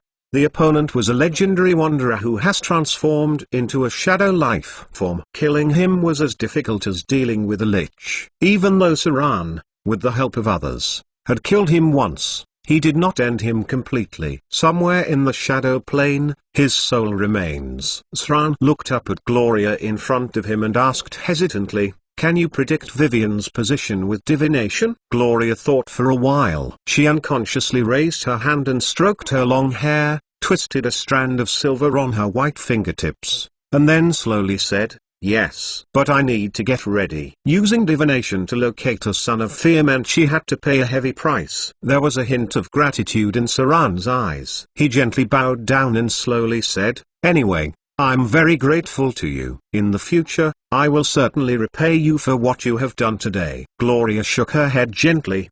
Her expression was complicated. She then said quietly, "I like Vivian very much, too. I can see my past self in her." As if she had seen something, she frowned slightly, looked at Saran's knife, and questioned, "Icing teeth? Does she recognize this curved sword?" Saran nodded softly and answered, "Yes, a weapon I acquired when I was in the Frost Kingdom." "Do you know it?" "Yes." Gloria approached slowly. She reached out to touch the curved sword, but suddenly she felt something. Her fingers shook, and she took back her hand as if she had been electrocuted. She shivered because of the cold. Gloria's expression was in disbelief as she muttered, "Just like the legends. Only the person it chooses to be its master can touch it." "But how are you able to use this curved sword? Doesn't it require its user to be of kind heart?" "There's an alignment requirement." Saran's expression was rather surprised. He raised his hand and pulled out the curved sword. The legendary curved sword gave off a faint white light, but he did not seem to feel any abnormality and could use it freely. "How is this possible?" Gloria looked very doubtful and murmured, "You don't seem to believe in good, do you?" "Unless." Soren seemed to have remembered something. His was in disbelief as he quickly opened his data log. Omnipotent Hand's legendary ability weakened state. The skill was still not usable. Saran reached out his finger and stroked the curved sword in his hand without feeling the slightest rejection. If the legendary curved sword in his hand really had requirements, the only possibility that he could use it was due to the ability Omnipotent Hands. Even though it was still sealed, it was already showing effects. There were some very special legendary equipment in this world. Users must meet a specific requirement if they wanted to use them. If they were not met, then the person would not be able to use it. They might even injure themselves in the process. Since the Northern Witches were neutral in nature, Gloria only felt the chills when she touched it. If the alignment was on the other side of the spectrum, then it may even damage the user. For example, creatures of the evil alignment may be damaged by legendary objects that were good in nature. Such weapons were often spiritual and would have existed for a long time, perhaps because these weapons had killed many evil beings, or were buffed by some kind of spell. There were also plenty of weapons in the abyss that only evil could use. If Omnipotent Hands did not take effect, then Saran would have received severe frost damage when he touched it. These legendary items were not too rare. Examples include the weapons of the paladins. Their legendary weapons were shrouded by holy power, and if it were used to kill many evil creatures, they would develop requirements. Some of these weapons would even develop some sort of consciousness and attack enemies automatically when they discover them, like the level 7 spell Mordenkainen's sword. Chapter 166 Secrets of the Floating Cities. Chapter 166. Chapter 166 Secrets of the Floating Cities. Translator, Exodus Tales. Editor, Exodus Tales. Could it be that omnipotent hands had fully recovered? Saran wasn't sure because the requirements of legendary equipment were still weak and could be suppressed. For example, some abyss weapons could be used by anyone after purification, reducing the need for being in the evil alignment. If something had happened to this legendary curved sword or had been forced to erase its alignment requirements, its use would be easier. Perhaps it allowed people of the evil alignment to use it now. The best way for testing the skilled omnipotent hands would be divine artifacts and soul-bound equipment. It was practically impossible to erase the needs of alignment in divine artifacts. Only gods themselves could change the requirements. The latter has a soul imprint on it, most of which were made by legendary spellcasters, and could only be used by themselves or by their descendants after completion. The best examples were the 3 legendary rings, one in the hands of elves, one in the hands of dwarfs, and the last one held by an ancient human family. These 3 rings were legendary objects bound to the soul and could only be worn by descendants of direct descent. Otherwise, it must be a legendary thief with the skilled omnipotent hands. Saran previously wanted to forge a legendary soul-bound ring, but he failed to find a legendary spellcaster with a profession level of 25 or higher. He still, however, hoped to forge a soul-bound ring, as these rings have a special effect. Note: soul-bound rings used by humans would give the user an extra legendary spell slot. Inside a dark room, Saran stood in front of the window and looked into the distance. He could not test his omnipotent hands because he had no artifact in his hand. That's why he could only put it aside temporarily for now. Gloria was preparing to use divination. In order to determine Vivian's position, they would have to wait until Gloria had cast the spell. Saran felt conflicted, fearing both for Vivian's safety and Lillian's complete awakening. He had fought against the will of the Dreadlord, thus he knew very well how terrible it was, how someone could easily fall into it if they were not careful. At the top of the witch tower, the figure of a gorgeous woman appeared on the astrological platform. She glanced at her daughter lightly and said slowly, "You have consumed too much of your vitality. Why do you also use fortune tell?" Gloria wore a white gown, her long hair flying in the wind. She did not look back at her mother, but said softly, "You don't need to bother with my affairs." The gorgeous woman's expression seemed to be a little angry and complained, "Fool, you're wasting your life.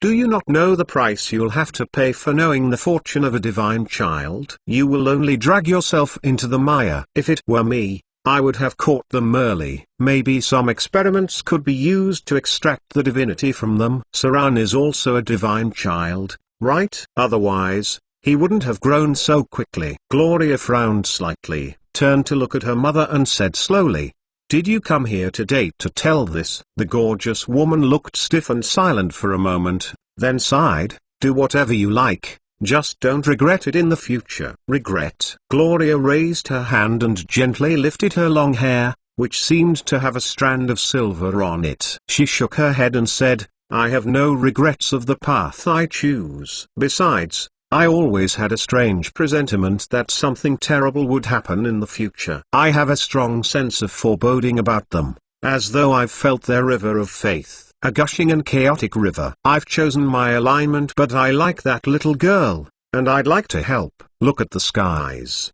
Do you find that the stars representing the gods have become somewhat dim? Maybe the appearance of the sons of fear is just the beginning." The gorgeous woman looked at the stars in the sky for a moment, but unfortunately, she could not see anything. She was a master of evocation and enchantment magic but did not research much about divination spells. Her daughter, however, was a master of divination, Her talents even amazed the Eye of the North. Somehow, she believed that her daughter did feel or see something. The gods have become silent for too long. It was exactly for this reason why she escaped from her banishment. She thought that the druids would not have cared about her. Too bad she underestimated the stubbornness of the druids and her notoriety. Mother Gloria sighed softly and said slowly, "You have violated the rules of the Witch Council, and your escape from punishment has made the Honorable Eye of the North angry. Even though she won't take action herself, she won't stop the druids. You'd better get out of here and live in seclusion somewhere they can't find you. Maybe when the change starts,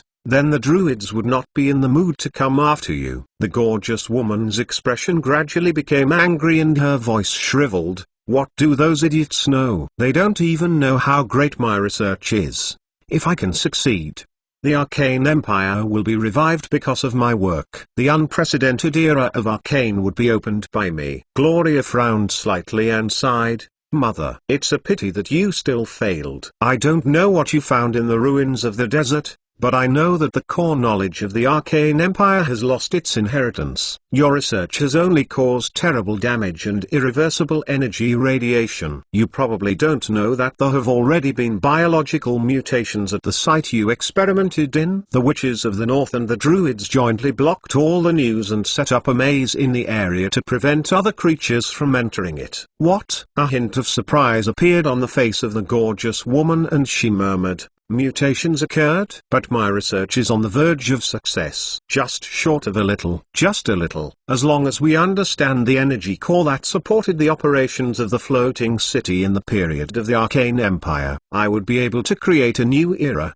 Her expression seemed very disappointed and a little exhausted. Suddenly she looked up and said, "There's still a chance. As long as I get to the realm of legends, I would be qualified to enter the plain clockwork nirvana of Mechanus. As long as we find the energy core to run the floating city, I can build a floating city of my own. By then, no one would dare to threaten me, banish me or come after me. I will be an archmage who can stand side by side with the gods." "Daughter, would you be willing to help me?" Gloria sighed softly and shook her head. "Mother, have you not woken up yet? From the disappearance of the Arcane Empire until now, so many forces have tried to recover the core secrets of the Arcane Empire. But what were the results? Goblins used to have great alchemy. As servants of the Arcanists, they had a lot of knowledge. But they were almost destroyed in a terrible explosion. Now they can only survive in the desert near the sea. The dwarfs also tried to find the secrets of the Arcane Empire,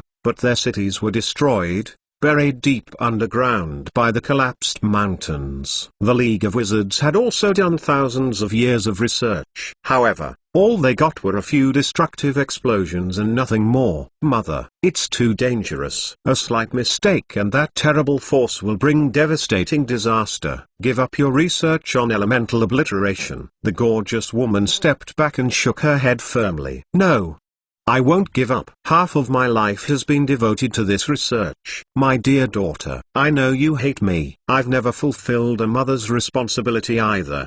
But please believe me, you are the only person in the world that I care about. If it hadn't been for the most critical time of the research, I would not have left you in the care of her Honorable Eye of the North. Gloria gave her a deep look and sighed. Mother, I don't hate you. I've always been unclear about your existence. In my childhood memory, you appeared only a handful of times. When I began to understand things, your experiments had already brought terrible disasters, killed many innocent lives and forced people in the vicinity to move elsewhere. When I was about to know you, you had been banished and imprisoned in the city of Whiterun. You are no longer the person I remember.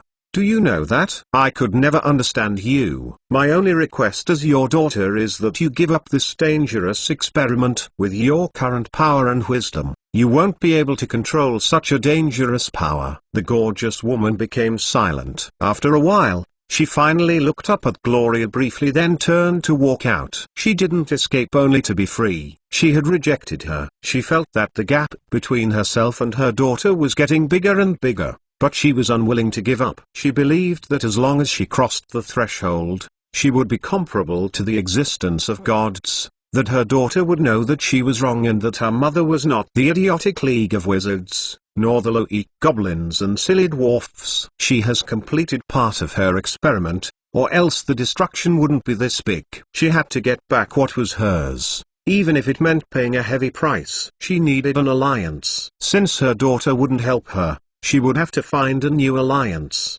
The Arcane Empire. The ancient and brilliant Arcane era. She did not need to complete all the research, as long as she could find the core secret of the floating city. Then even the gods would have to fear her. She wouldn't give up that easily, as she had already been locked up for 10 years. Chapter 167 A Real Bragger. Chapter 167, Chapter 167 A Real Bragger. Translator, Exodus Tales. Editor, Exodus Tales. The night went past very quickly. When Saran saw Gloria again, he noticed another layer of silver on her hair, which made him feel a little guilty. Divination spells needed costly sacrifices, especially when done on a person like Vivian. After all, Vivian was a child of fear, and the cost of prophesying her fate was comparable to that of a king's. Saran's heart was filled with gratitude, and this was the first time he felt that he owed someone so much. To the south, mountains that are near the sea. Gloria's had a calm expression as she gazed at Saran quietly and said slowly, "The last card is a snake. I don't know what it means, but it must have something to do with Vivian's whereabouts." The snake had a lot of meaning. Its complex meanings were difficult to infer in a short time. In some beliefs, snakes represent wisdom, and may also represent other meanings. Even Gloria, a northern witch who was proficient in divination, would have difficulty predicting the exact meaning. Even legendary divination could only make a general prediction. Not even the gods could do better. Otherwise, the believers of fear would have found Vivian before Saran could take her out of Amber City. Saran bowed once more to show his gratitude and went out of the wizard tower. Now that there was a clue, it was much better than his aimless search. At least it wouldn't be as difficult as looking for a needle in a haystack. Besides, he had traveled all over the mainland, even the outer islands, several times over. In his memory, there were not many places where he could connect south, mountains and sea together. It was very likely that she was near the cities near the sea. The last card, the snake, was the key to finding Vivian, but Saran did not know what it meant. Saran left very soon. He was not someone good at communicating and didn't know what he should say. Even though he was grateful and willing to repay the favor, he was still too weak. Even after reaching grade 3 in just a month's time, he was still too weak compared to Gloria. He also didn't have the wealth that the Northern Witch had. Thus, repayment was almost impossible. All Saran could do was to keep it in mind until the day when he becomes powerful enough to repay her help. Gloria did not go along with him. She stood on the tower and watched Saran go away silently. Then she reached out and touched her heart. The wound there had not healed yet. The emergence of the Hand of Despair strengthened her determination to enter the realm of legends. She was already slowly moving towards the realm of legends. She performed divination more than once last night. In fact, she also checked on another thing. She saw that Saran would find Vivian because their fates were one. The Northern Witch's long silver hair blew in the wind, and her face was still so beautiful. She looked at the distance and murmured, "Saran, I'm afraid you're a son of a deity too. But whose blood did you inherit?" Reaching grade 3 in a month's time. It was something Gloria didn't even dare think about. That's why she was sure some of the energy was in Saran. The figure of the gorgeous woman stood in front of the window. She felt it when Saran had left, and she looked at the figure that was fading away. Who on earth is he? Both siblings of different mothers are actually children of gods. Is his mother a descendant from the gods as well? She could not help going into deep thought. The City of Wealth, a place where endless caravans come and go. Rich-faced businessmen were bargaining everywhere. From time to time, they would yell the phrase "Goddess of Riches," highest, hoping their spit would hit the seller in order to get a better deal. This place was the center of trade along the southern coast. The open canal links the inland areas and is close to the Suras Islands, so it was convenient for shipping. This was the most developed trade city. It was the focus of the goddess of riches, where there was the largest temple of wealth. The merchants were believers of the goddess of riches. The city was so wealthy that even the buildings were painted in gold. Of course, it wasn't real gold. It was just a kind of paint that looks golden after painting. The overdeveloped trade had also stimulated all kinds of degenerative cultures and the pursuit of pleasure and enjoyment, a place where the Lady of Joy develops its followers, whether it was a luxurious banquet or a variety of unique enjoyments, as long as one could afford it.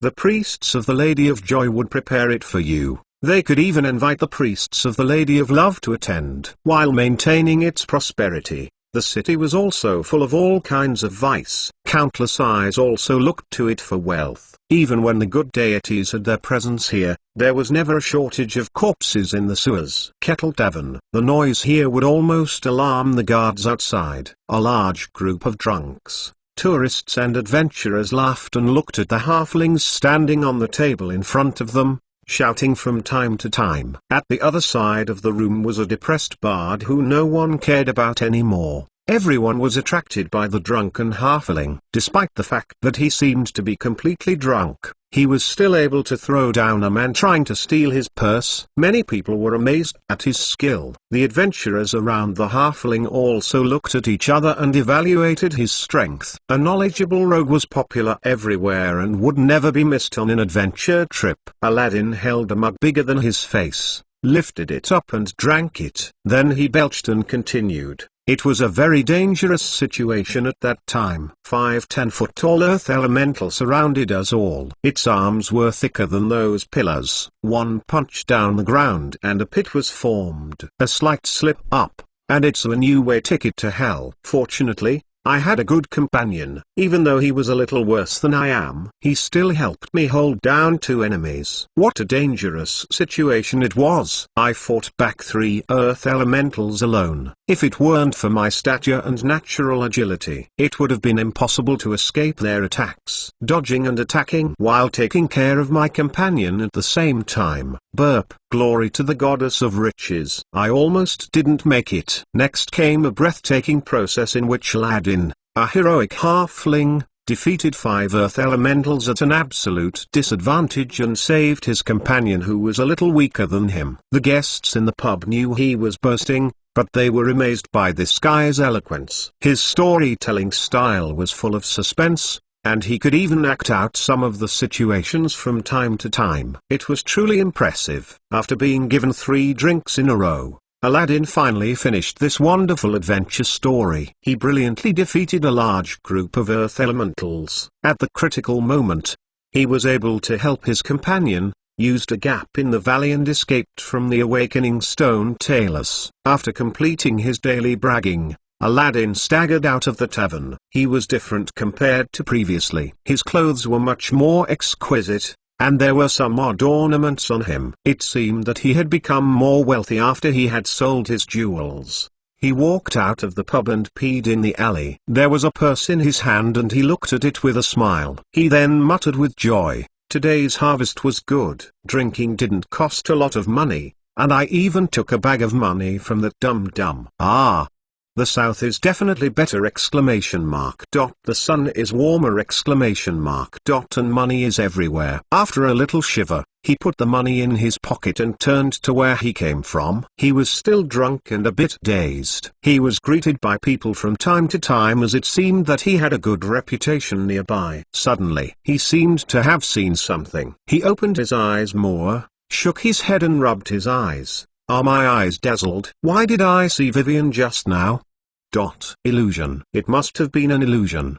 She and Saran had already gone to the north. Seems like I really am drunk. Ha ha ha. Chapter 168. The sounds from next door. Chapter 168. Chapter 168. The sounds from next door. Translator, Exodus Tales Editor, Exodus Tales. Sandy River. This was the start of the border between the north and the south. The lake waters from the snowy mountain flowed down and divided into two rivers, one south and one north. The central part was a river delta. Soil erosion in that area was very severe, caused mainly by excessive reclamation and deforestation. The desertified soil rushed into the flowing river, making the whole river look turbid and yellowish. If the Druids hadn't intervened, there might have been another terrible disaster. At least in Saran's memory, the river diverted to form a terrain similar to a giant lake. This area was the territory of the somewhat wise lizardmen. Large groups of lizardmen populated this area. They were amphibians, so this was the most suitable place for them to live. Unlike the lizardmen in the wilderness, these creatures know how to build villages and forge weapons. They even have a weak lizard deity that blessed them. Every once in a while, these lizardmen would try to trade with nearby humans,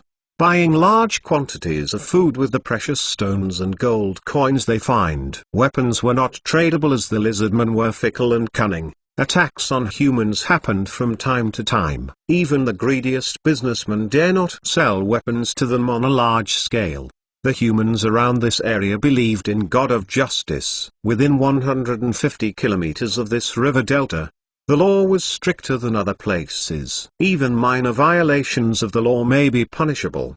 The priests of the God of Justice serves part-time as judges, and many of his followers were guardians. People of the evil alignment were very looked down upon. Every place had its own customs and rules. If there were no corresponding knowledge, it would soon encounter problems. Saran appeared around the river delta. He took off his mask as he didn't want to attract any attention. The guards around this area believed that people who covered up their faces were bad. Compared with other cities, this place was much tidier. Even the buildings were in good order. Even though the God of Justice was a lawful good minor deity, he was not as extreme as the other lawful good deities. His priests, however, were well known for their unattract minds. For many years they have been trying to promote the idea that no one was above the law, even royalty. Unfortunately, this doctrine had been strongly rejected by nobles, and some compromises were made. For example, if a noble kills a peasant, they would either have to pay a fine, get some punishment, or lose their title. They would never get the death penalty. Although there was a slavery system in place, if slaves were executed indiscriminately, the masters would be fined severely.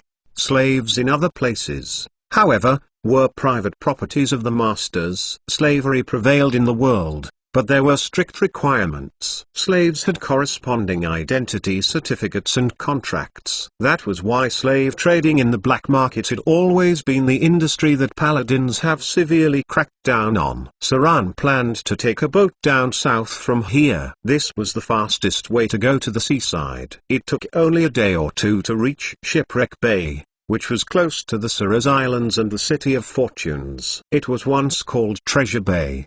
The main reason was that it became the center of trade with the tropical jungle. However, because of the special geographical environment, many ships filled with goods hit rocks and sank nearby. It took a long time for humans to finally find a safe route. Saran once dealt with the Sawigin there. These fish-like creatures found many undersea treasures. Unfortunately, they rarely traveled to land. Note, there are undead guardians around the treasures. To deal with them, a person first had to drink a potion of underwater breathing. Saran was not very good at underwater battles, so he didn't stay for too long. Underwater battle was a difficult skill to master. Saran paid 15 dirhams and found a merchant ship going south. The bottom cabin was filled with cargo, and the top cabins were some high-end rooms. These ships earn hundreds of dirhams by going back and forth. Since these vessels were owned by the Chamber of Commerce, they were pretty well armed. When Saran went up, he saw more than 20 guards,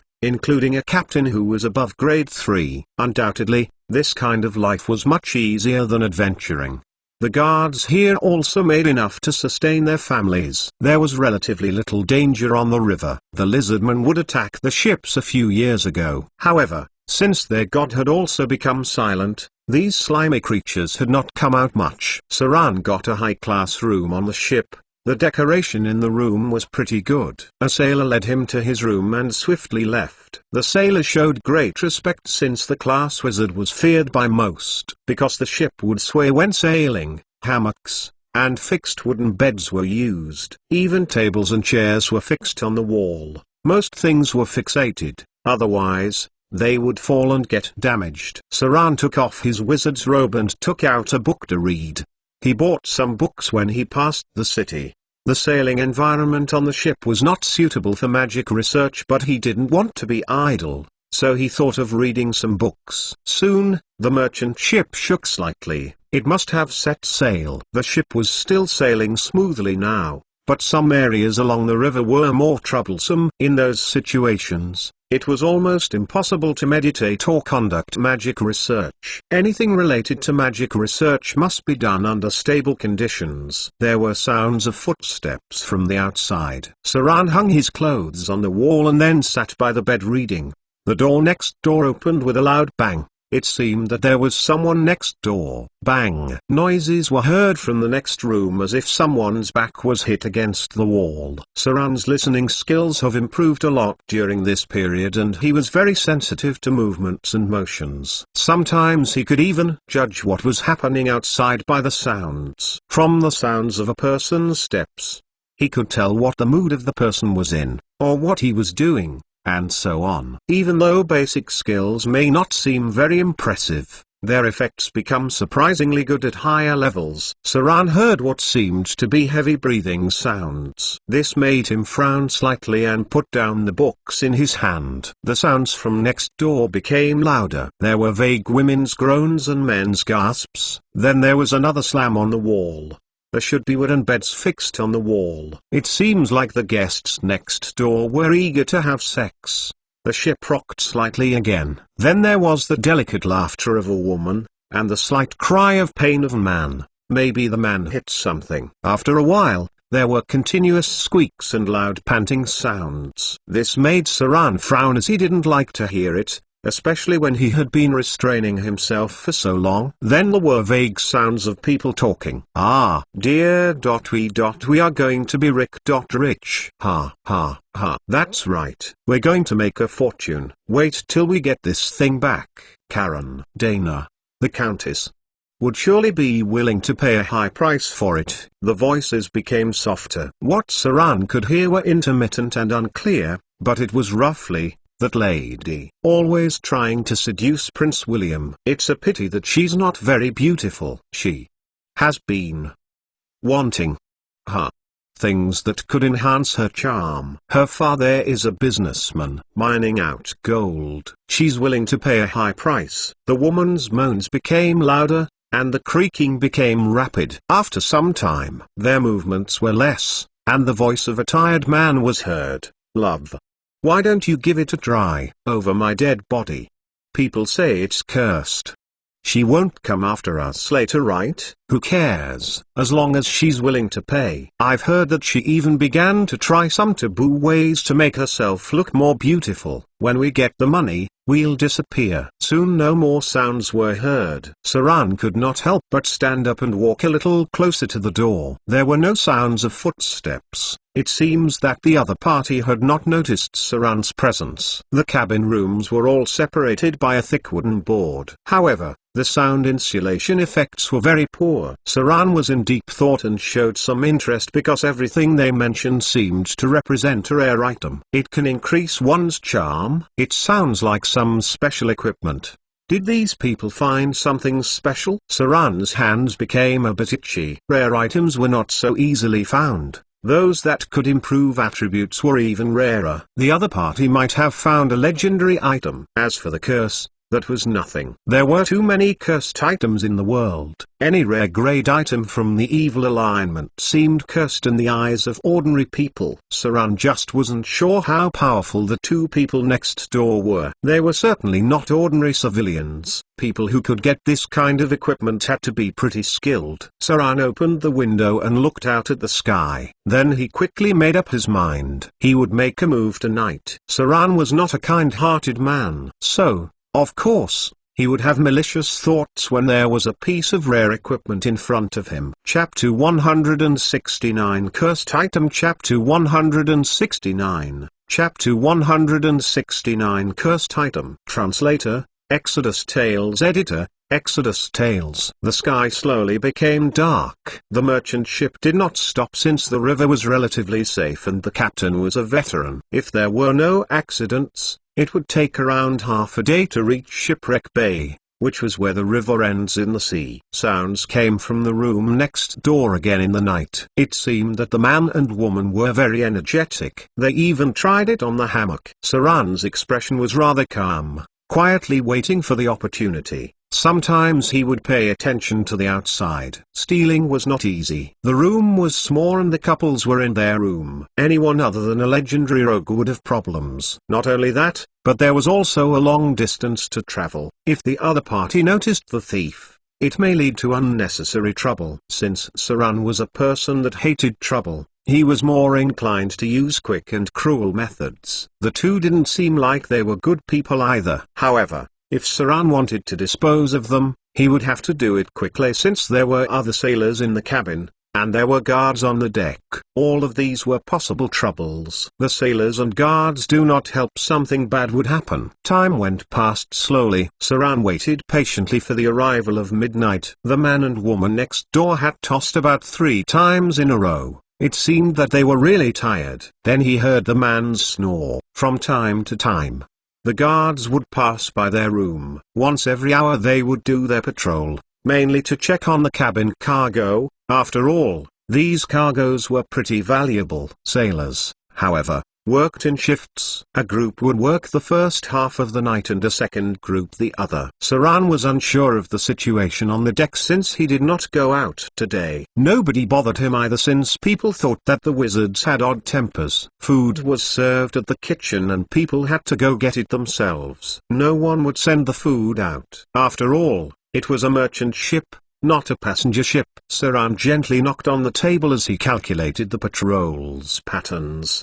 The guards would appear once every 10 minutes. Their footsteps consisted of 3 people, and occasionally they would chit-chat. They would go under the cabin to check on the cargo for a bit and then go back to the deck.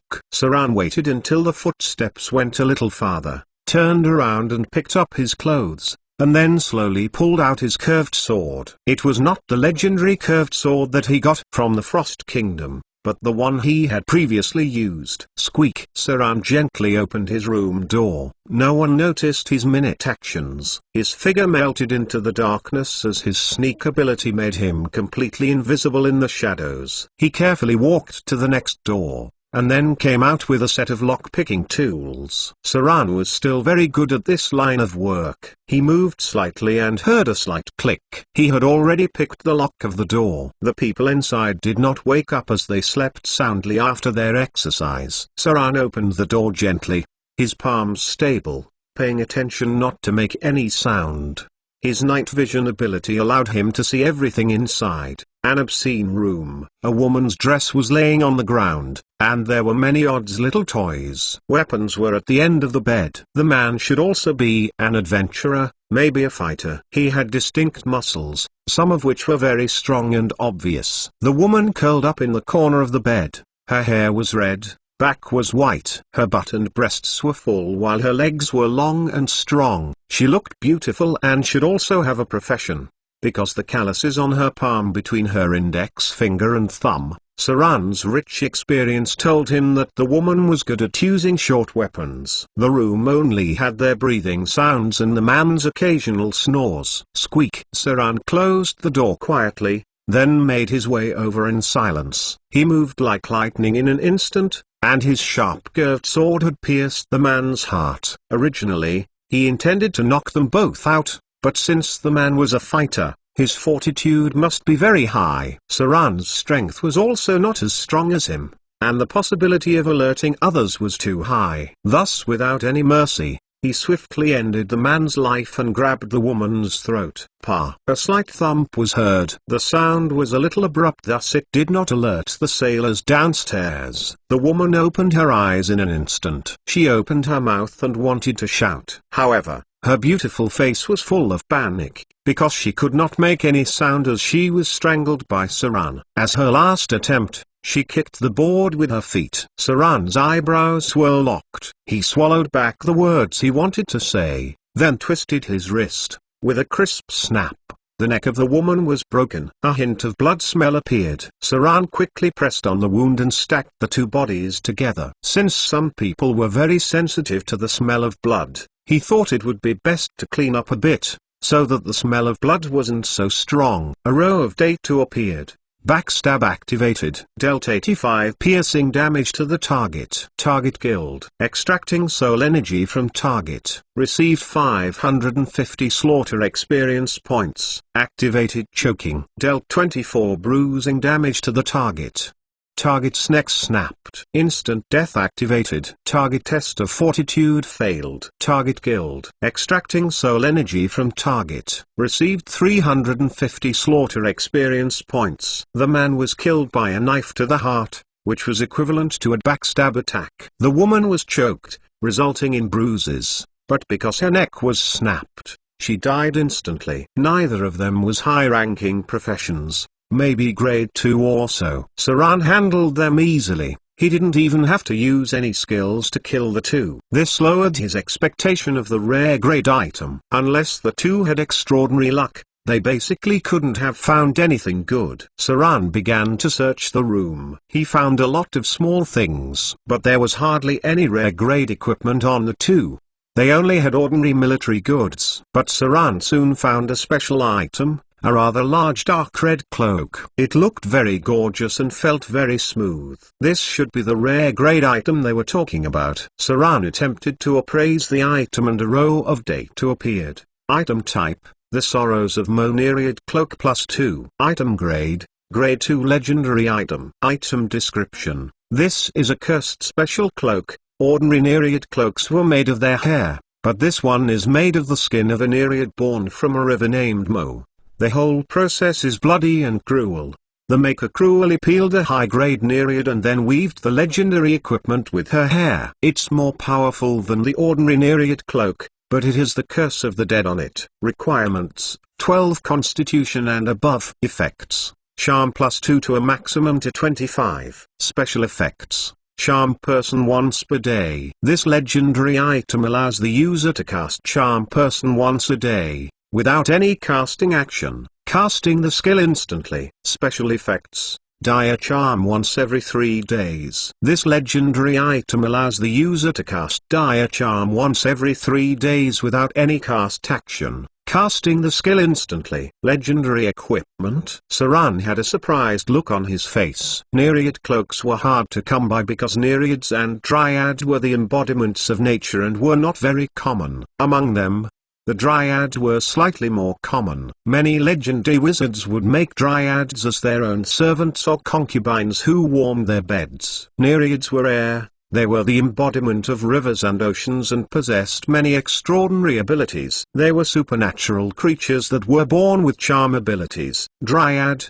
Nereid, Succubus and Lust Spirits were 4 creatures that naturally had charm abilities. They had 20 charm once they were mature, and had instant cast charm spells. Ordinary Nereid cloaks were woven with their hair and enchanted by special spells, usually adding 1 charm and occasionally adding extra spell effects. The one Saran had was special, similar to the dead man's suit. It not only uses the hair of the Nereid but also her skin. No wonder it had the curse of the Nereid. This equipment reminded Saran of the dead man's cloak from the abyss. It was also a piece of legendary equipment and it gave evil alignment creatures +3 in charm. A person certainly needed to be mentally prepared to wear these clocks. Saran previously abandoned the dead man's suit because of disgust, and finally wore a legendary dragon leather armor, since wearing dragon skin had less of a psychological burden. He touched the cloak slightly with his finger and sensed something. It was an illusion of a sobbing voice.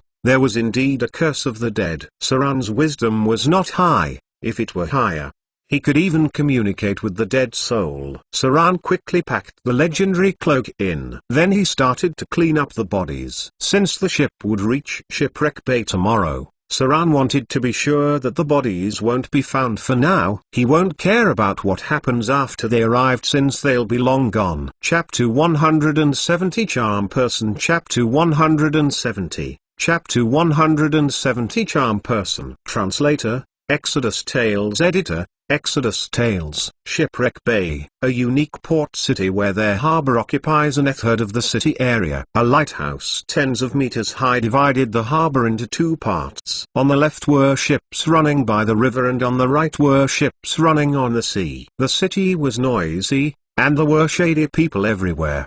Because of the special geographical location, Shipwreck Bay was filled with people of different backgrounds. Even the power of the gods was interlaced with each other. Saran looked around and found that there were 3 or 4 groups of people. They were either local gangs or pirates. There were many different gods worshipped here. People believed in the Storm Lord, the god of seas, and other gods who protected the shadows, evil and illegal trade. It was a place that was filled with people with ill intentions. It was best not to cause any unnecessary trouble. Saran was wearing a dark red cloak, which made him a little conspicuous, and everyone else could not help noticing him. Out of nowhere, a young man looked around furtively and then stumbled over Saran. Oh! Saran frowned, grabbed the person's wrist in an instant, and put him on the ground with a twist of his hand. The person screamed in pain. 3 or 5 big men close by wanted to come over, but by then Saran had loosened his hand. He looked coldly at the young man on the ground, and slowly said, "Watch where you're going next time, or you'll lose your life." That was a thief. Almost every city had such a group who liked to lay their hands on outsiders, sheltered under local gangs. These thieves would work in broad daylight and hand a large portion of their stolen goods to the gangs. That was what Saran used to do, stealing from docks and finding easy targets. Foreigners were the first choice because they were not familiar with the area and were easy to deal with. However, this fellow must have been blind when he tried to steal from Saran. Maybe it was because Saran didn't wear his weapons and no one could see the signs of a wizard under his cloak. Black silky gloves and an intricate dark red cloak. Saran looked smart. Occasionally, women would look at him and see his handsome face. They would either blush or keep looking at him. Because of his semi-elf ancestry, his charm was already pretty high. Now that he was wearing some fine clothing, he was more handsome than before. The cloak looked good in every way, and Saran now looked like an arrogant yet posh noble. His charm left deep impressions on men and took the breath of women. Now that his charm was 18, 2 points higher than his original 16, it gave people a sense of awe, shocking the other party with his aura. Saran was not used to the gaze. He could not help frowning slightly and then turned to walk down the alley. A high charm had its advantages, but also its troubles. People with extraordinary charm could easily become the protagonists in the crowd. At first glance, they would immediately stand out from the crowd. This was not necessarily a good thing for the profession rogue. Someone was sneaking behind him. He looked at Saran for a few seconds and then headed to the other side. Gangs like to pay attention to special people and sometimes sell information to them. However, Saran was looking for another group of people. Gangs were mostly unseemly guys. He was looking for professional organizations that sold information. Those people were the real local tyrants that had information. People who have not been to the underground markets would not recognize the signs or symbols on the streets. Even adventurers would need experienced rogues to lead the way. Saran had been to almost all of these organizations, so he quickly found an insignificant sign and went on to an underground casino deep in the alley. At the door was a powerful fighter. He noticed Saran and had a frown on his face, but then he squeezed out a smile because Saran revealed a special emblem. "I want some information. Bring me to your boss, or I'll leave you headless." Saran's expression was very indifferent, but the other party could not help but shiver. He hurried to take him to the back. Inside were a group of gamblers, some nearby residents, some dock workers, and a few fierce-looking pirates. Saran followed the man up the stairs. There was a circle of thugs standing lazily downstairs. When Saran arrived on the second floor, he heard a woman screaming and moaning. He kicked the door open and then walked in. Inside were two gorgeous prostitutes with thick smoky makeup on their faces. These women dared to even wear arsenic on their faces. The two women were together. The one in front went up and down while the one behind was twisting and rubbing. Under the two women was the man Saran was looking for, a big man with a somewhat cold face. He was very displeased with the intrusion, and his face was much ugly in a moment, as if he was getting ready to burst into anger. "Get them out." Saran sat directly opposite him, then flashed an emblem in front of the big man. In the next moment, cold sweat came out of the man's forehead and quickly got the two women out. It was a special masquerade sign. At first glance, it was a bit frightening. The man dared not look at the emblem for more than a second. He quickly tidied up and stood up. The local tyrant had a surprised expression. Two women looked at each other and swiftly went out. Before leaving, they looked at Saran a few more times, and one of the women even jiggled her breasts slightly for Saran. "Your Excellency." The man in front of him stood up and looked a little stiff. "What does Your Excellency needs?" Saran's face remained haughty, glancing at him as if he did not care. Then he slowly said, "I want to know all the news about the Sons of Fear." Dang! He threw out a purse swiftly, and a few gold rubles popped out. The man's eyes were immediately attracted. At that moment, Saran's pupils became a little demonic. He looked directly into the man's eyes and said, "Tell me all you know. Don't hide anything, or else." Fear gaze. Charm person. The man in front of him seemed to be startled, and then his expression became stunned for a moment. He then returned to his previous appearance the next moment. He stood up respectfully and nodded. "Your Excellency, rest assured, I will never hide anything." Time went past quickly. When Sran walked out of the room, he had a frown on his face. When he had left the underground casino, the big man looked as if awakened and murmured, "What happened to me just now? Why did I tell him everything?" He shuddered all over, and his expression seemed a little frightened, but when he saw the money in front of him, he took it quickly. "Oh well, he already paid up." The big man shook his head and continued, "This kind of guy is too dangerous. Better not antagonize him." Inside a small alley, Saran was headed for a tavern. Charm spells were still pretty good for getting information. Sorcerers would usually do it, but Saran could now do it himself.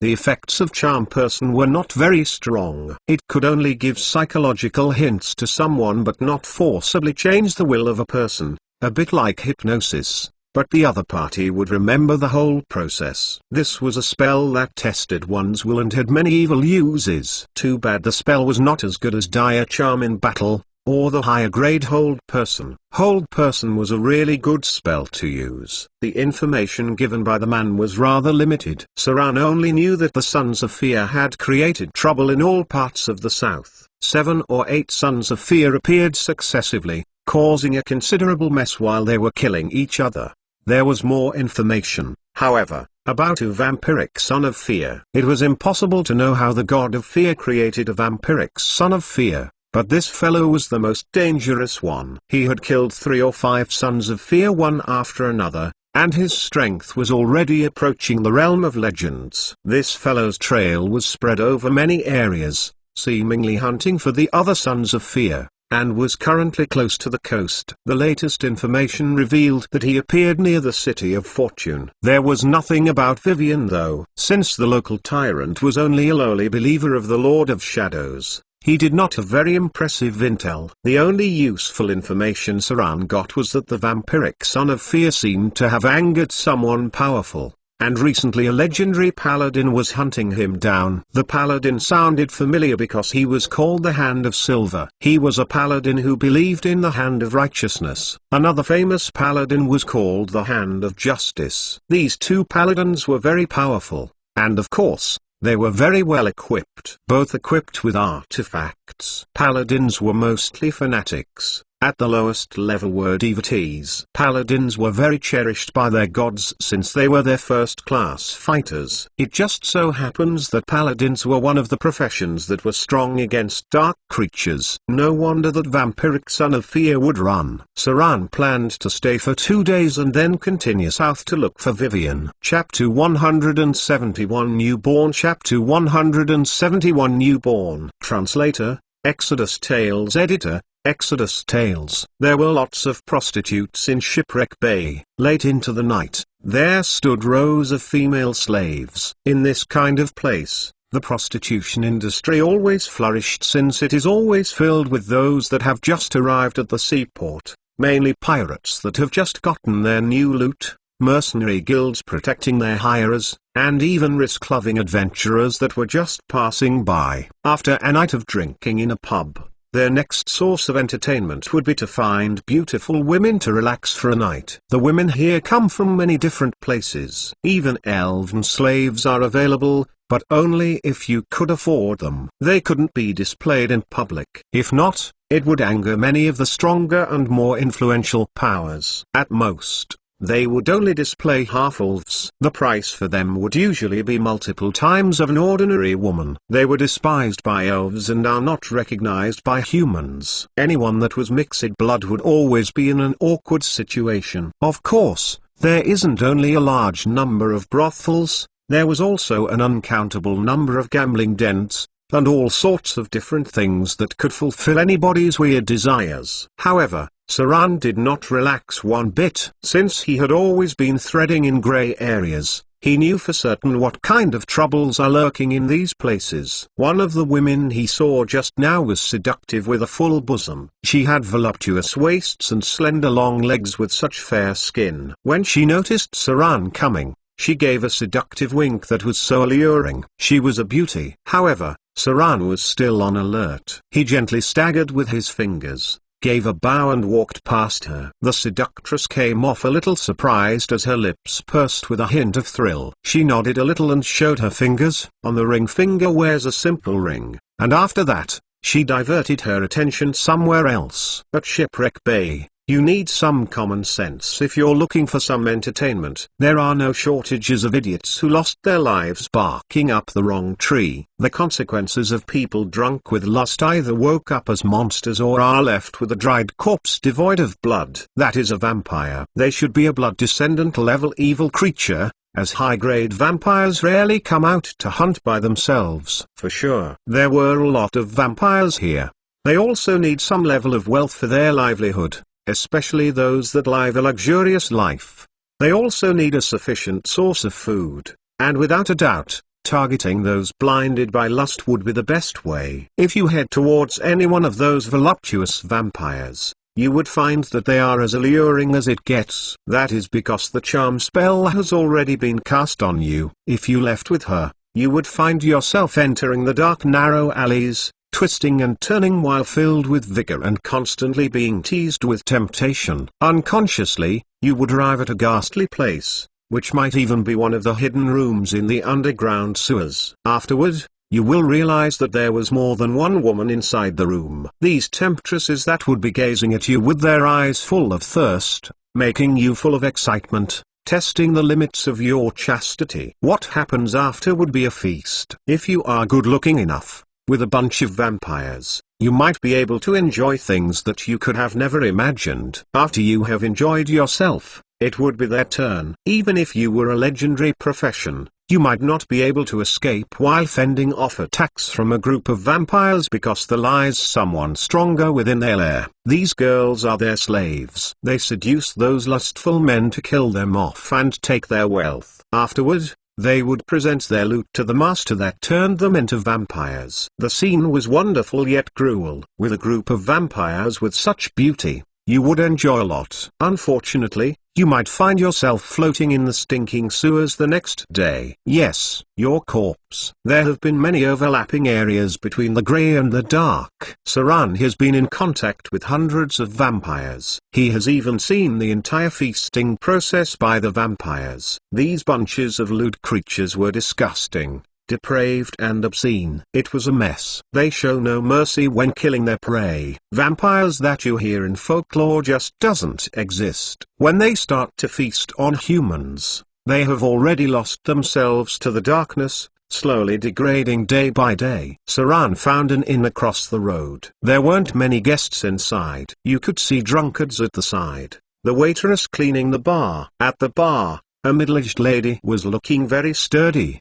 and any woman that managed to give off that sort of vibe was not simple. Saran quickly booked a room, following the bar waitress up to the second floor. Her hips swayed left and right seductively up the stairs, then she turned to give a wink. After entering the room, he immediately closed the door, blatantly ignoring her hints by shutting the waitress out. The inns in this world could be associated with garbage. You will get sick of it once you engage them too much. Saran took off his clothes and lit the candles to read a book. However, the walls couldn't insulate the noise coming from below. Saran took out the magic scroll and started reading, occasionally picking up a quill to record some stuff. Not long after, 5 to 6 pages were filled.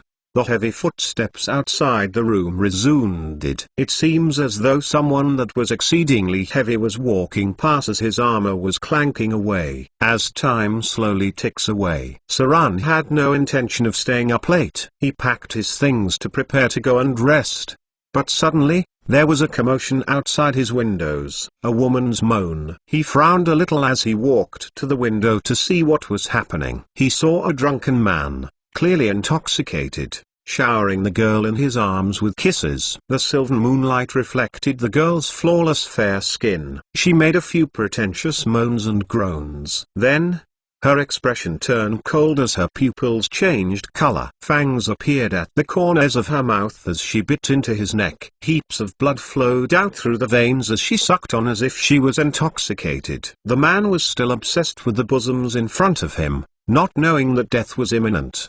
The charm spell. A vampire's charm spell is very unique. Even when sucking out the blood, the prey would not be awakened. The other party did not notice Saran watching. She seems like a newborn vampire, because, if she belonged to a clan, she would not be feasting in the open. This would attract a lot of unnecessary attention.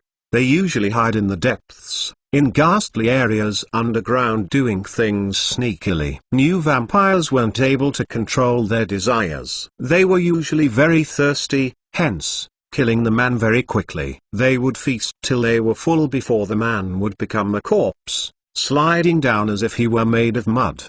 The girl looked around before she left to head outside. Saran raised his eyebrows slightly with a thoughtful expression before he knocked on the window panel and opened the window to look below. He slowly said, "Did your elders not teach you how to feast your prey? Just leaving the corpse after you are done?" Tchhhh.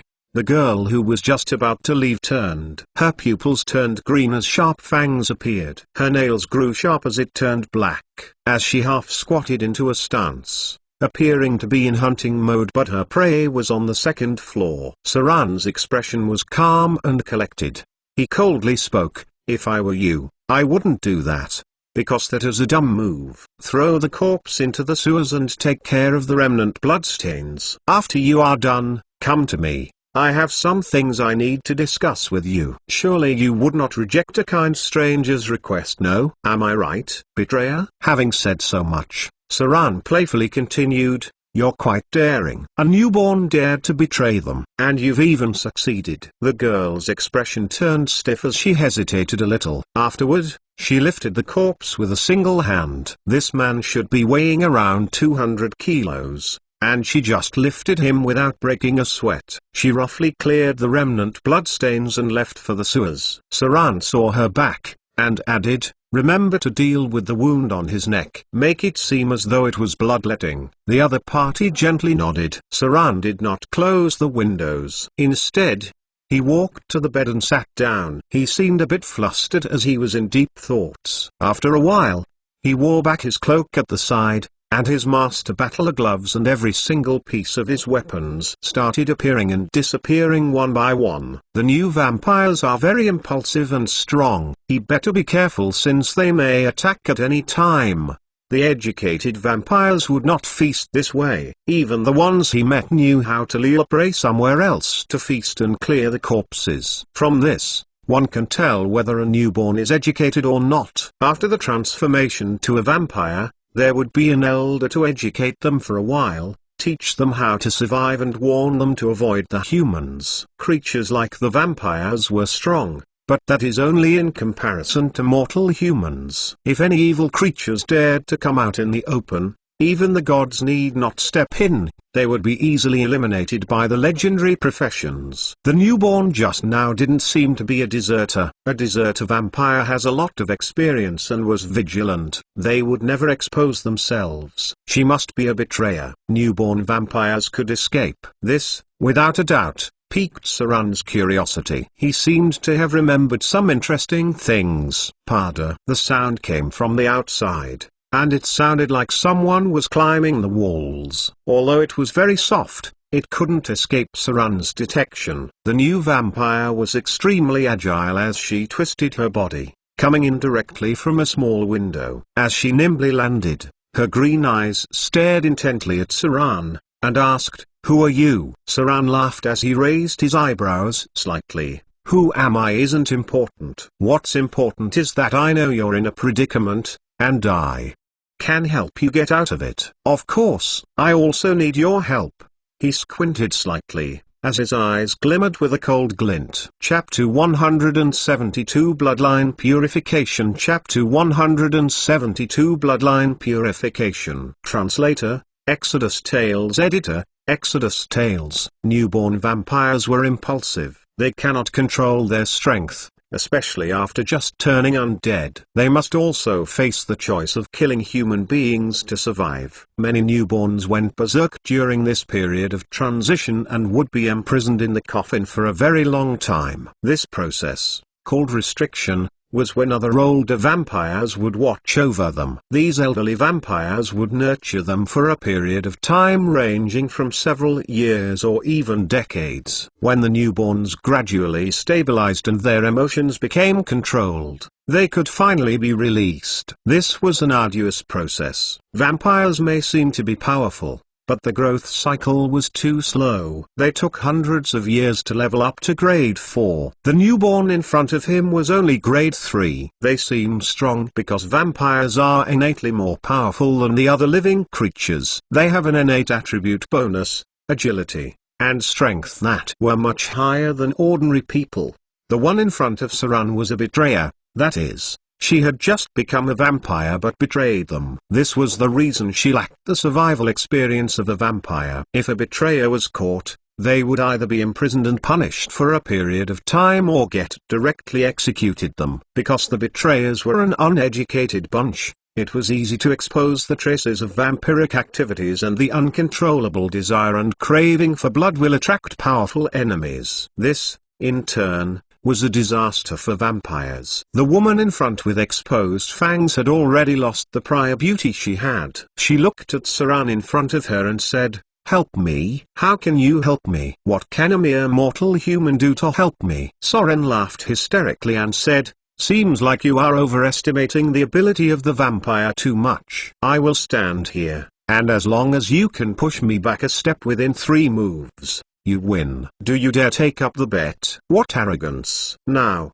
Saran must increase the psychological pressures of his target. For those newborns who are brutes and have little skills, what he just said was not exaggerating. The Saran now is not the same as before. Even if he has to fight a legendary, he would still be able to counter their attacks. Sure. The newborn vampire was fierce, and she did not hesitate to launch an attack. She jumped onto the wall and started climbing. Then she leapt forward towards Saran. Just like an eagle catching its prey, the sharp claws went straight for Saran's throat. It seemed like she was going to kill him with a single strike. However, Saran did not flinch and even closed his eyes and slightly spread opened his palms.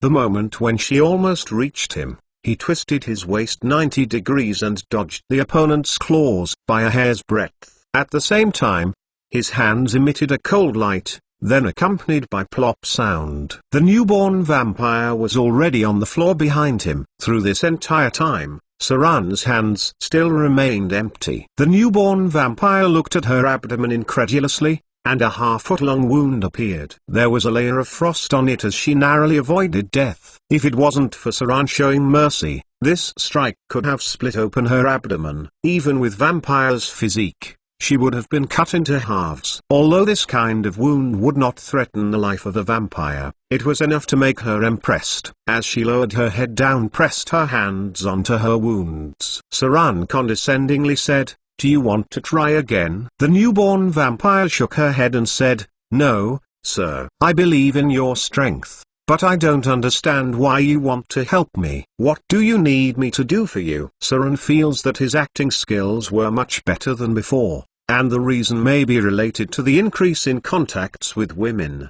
The previous contacts were all men, and his acting skills did not improve much. Now, his acting skills must have at least increased by more than 10 points. Sure enough, dealing with girls need acting skills, and unexpectedly, the skill was more useful than it seemed. He gently moved his wrists and said, "I just happened to meet you, that's all. There is something useful that I need, and it just so happens to be on the elders that are hunting you down. So, I am going to help you kill them. As for what I want you to help with, you can wait until your troubles are resolved." "What's your name?" The newborn vampire hesitated, but softly said, "Ariana." What a hard name to pronounce. Saran repeated it once and said, "Very good. Ariana, tell me about what happened to you. I need to evaluate the strength of the elder who is trying to bring you back. After all, those with the ability to make you into a vampire aren't easy to deal with." Ariana was a little hesitant at first, but a hint of hatred slowly revealed itself on her face, and she slowly said, "It's my older sister who turned me into a vampire. She was my paternal cousin. My hometown is in Solad and my family was just a fallen aristocratic family. My mother died a long time ago, and my father has been trying to restore the family's former glory but never come back after venturing outside. My cousin married an aristocrat, followed him back. That year, when she returned, we were all very happy. But we did not expect her to become like this when she returned. She killed the rest and made me into a vampire to become her master's slave. I ran away, and eventually ended up here in Shipwreck Bay." What a typical story. Although she did not go into the specifics, Saran could roughly guess the entire process. The cousin that became a vampire went on a killing spree and seemed to have killed other family members. She left those pretty-looking ones and transformed them to become new vampire slaves.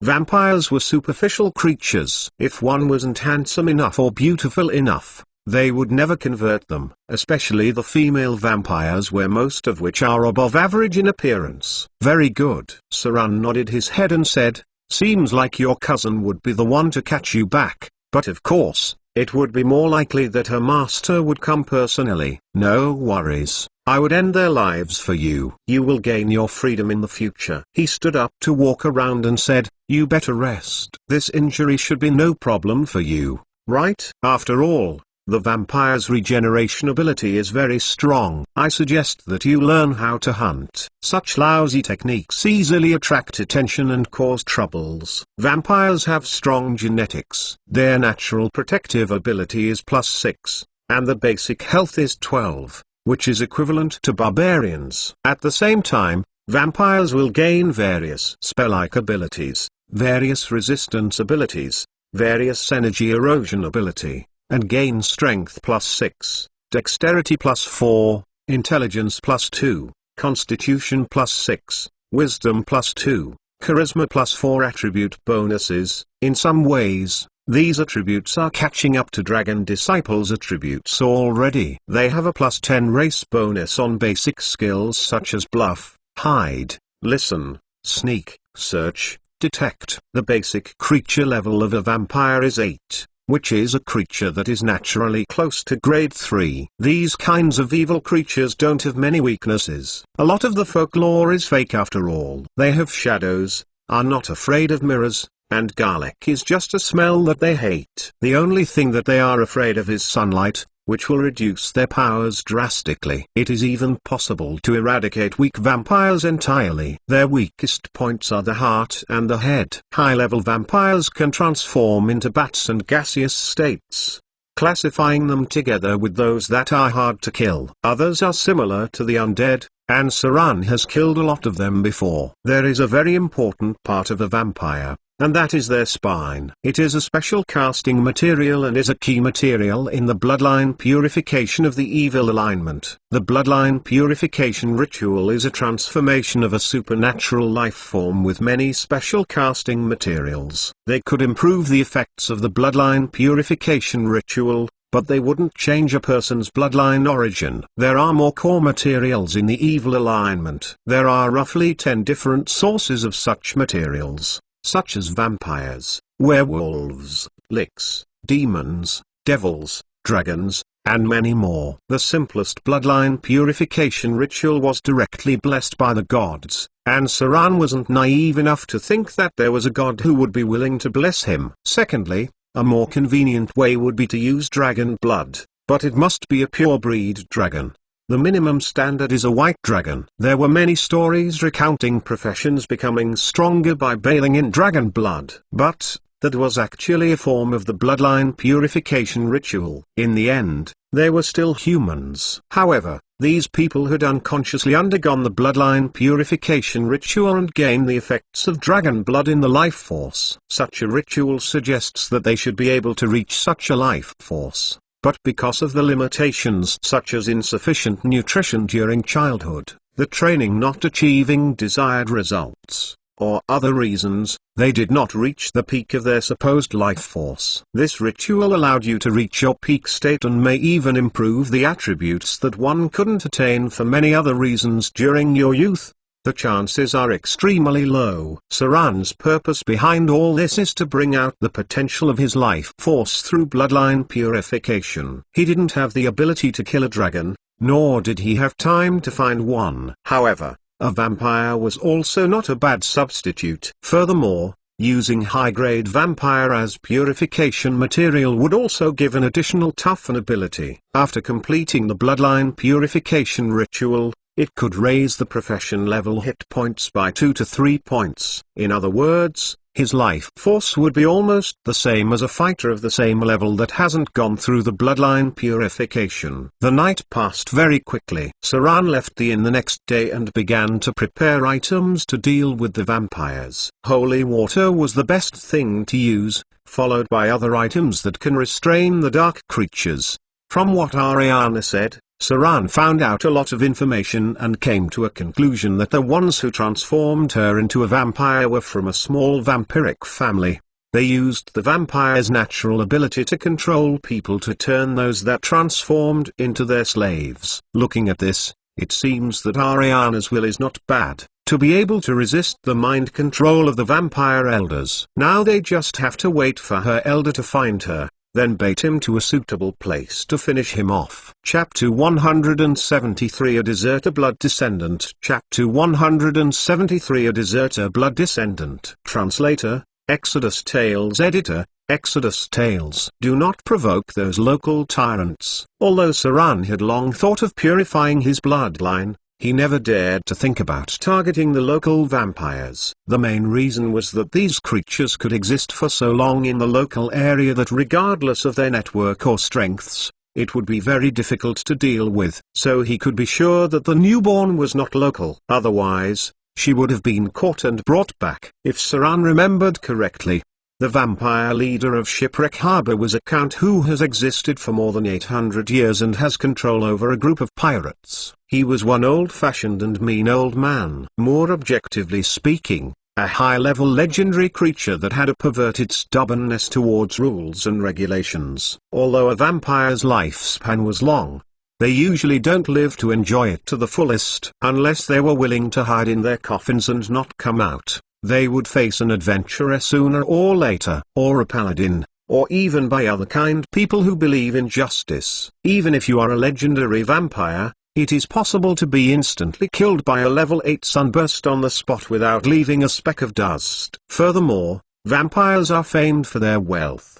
During the time of troubles, countless legendary wizards and priests would hunt for vampires, hoping to make a fortune just by killing one. If Saran managed to learn a firestorm type spell or have a sunburst scroll, then he would dare to challenge a legendary vampire. Priests under the Lord of Glory, for example, would kill vampires by the hordes. Saran prepared a highly concentrated holy water, costing him nearly 200 gold dirhams. This type of holy water was a unique item mainly used after the ritual. Its effects were stronger than the normal one. It could deal 60 holy damage to any evil creatures. It could even deal double damage to the undead. If not for evil creatures and undead's obvious weakness, many people would have changed their race. Since vampires' attributes are really high, Firestorm type spell deal double damage to them, and could dominate undead to control them. Saran only came back at night. Vampires didn't move in the day. When he finally went back,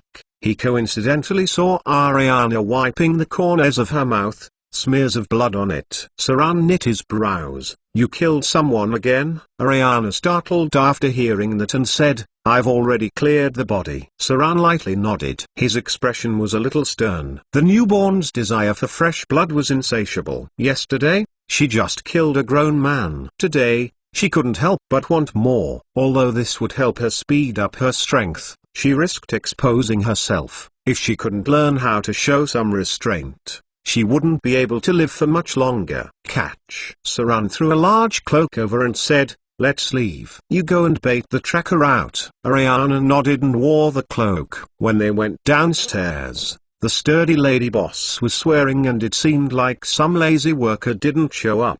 Saran couldn't help but look back at Ariana as she was obviously dodging eye contact. It seems that this matter definitely inseparable from her. This discovery undoubtedly sank Saran's heart. A vampire rarely preys on his surroundings. This newborn is simply uneducated and just doesn't know anything, even daring to prey on the workers in the inn. Luckily, she did not expose herself. If not, Saran wouldn't be able to protect her, or even he might get implicated. The lady boss seemed to be roughly a grade 3 adventurer. Others in the inn also didn't seem that easy to handle. In this world, there were too many adventurers, retiring to set up businesses to get on with life. "Seems like I have miscalculated." Saran wasn't pleased, secretly reminding himself, newborns are walking time bombs. She can't even control her own desire for blood. The two of them started walking towards Shipwreck Harbor. Saran did not walk together with her. She left through the front gate, and when she walked down the street, another female vampire was standing in the position that Saran saw yesterday. These female vampires seemed to appear on shifts. The glamorous vampire that appeared this time glanced at Ariana and walked straight in front of her face. Her expression was terribly cold. "Get out of here now, wanderer. If you don't, the progenitor will kill you." The situation within the vampire society was extremely intense. The fights between the families were even more vicious. It was difficult for a place to accommodate the existence of another vampire family. Even wanderers would be expelled. Because a vampire's source of food are intelligent human creatures, and the emergence of another family means territorial disputes. If wanderers hunted on their sites, any consequences or mess made by the wanderers would have to be cleaned up by them. If they went out in the open, the vampire would have attacked Ariana, either killing her or bringing her back to the lair. The vampires lived for a very long time. That is why they lived more cautiously. If not, they wouldn't be accepted anywhere else either. There wasn't much fear in Ariana's eyes. It seemed that she did not slowly level up, but she directly sucked the blood of a high-level vampire. She may belong to a higher-tier blood descendant. That is why that glamorous lady did not find out that she was a newborn and just thought that she was a wanderer, or else she might have already taken action. Newborns were too dangerous. Ariana slightly bared her fangs, her expression a little fierce, but she walked outside instead. It seemed that she still knew how to control herself to not be exposed in the crowd. Saran just kept frowning as he tailed behind. Before they separated, he had already told her where to go, and that he would be discreetly following behind her. The elders could track down their own offspring and even control them, but there was a limit. If they were beyond the scope of their abilities, the offspring that they had created would be free. There were a lot of wandering vampires. They traveled everywhere committing sins as they slowly improved their power. Once they acquired a certain amount of power, they would then create their own family. These vampires were all slaves at first, and it may take a long time for one to gain their freedom unless they are like Ariana, who betrayed and escaped.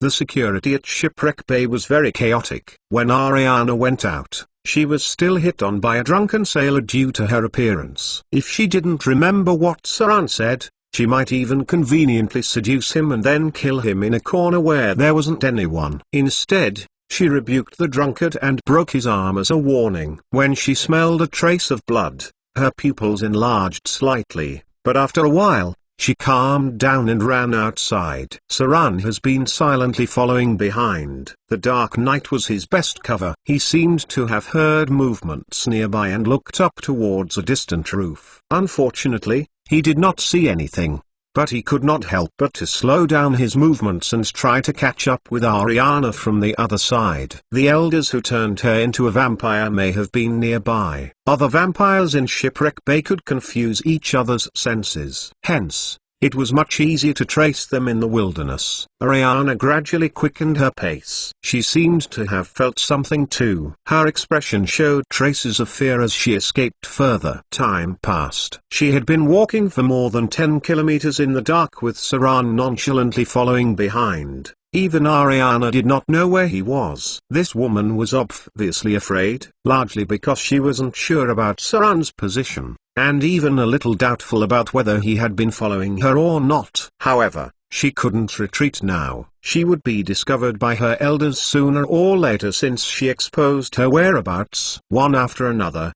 shadows flew through the woods. Saran frowned slightly, having noted that there was more than one enemy. At least 3 vampires were here. He. The strange and pleasant laughter suddenly came from the front, and then a charming woman came out from behind the tree. She wore a delicate noble skirt, hands wearing white gloves.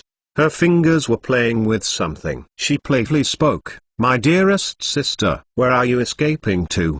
Do you know that your actions have made your master very angry?" Betraying was worse than usurping. This seriously challenged the pride of the vampire elders and had undermined their long-standing rules and regulations. They exist to stand for evil. The vampires had been strictly adhering to the rules and regulations passed down for millenniums. They exclude any existence that brings chaos and directly kill the target if necessary. Ariana opened her mouth, revealing her sharp fangs. Her pupils turned dark green, and black claws grew out of her jade-white fingers. She looked at the woman in front of her, filled with hatred. "I don't have any masters. I am free. You killed my loved ones, monsters." "Monster?"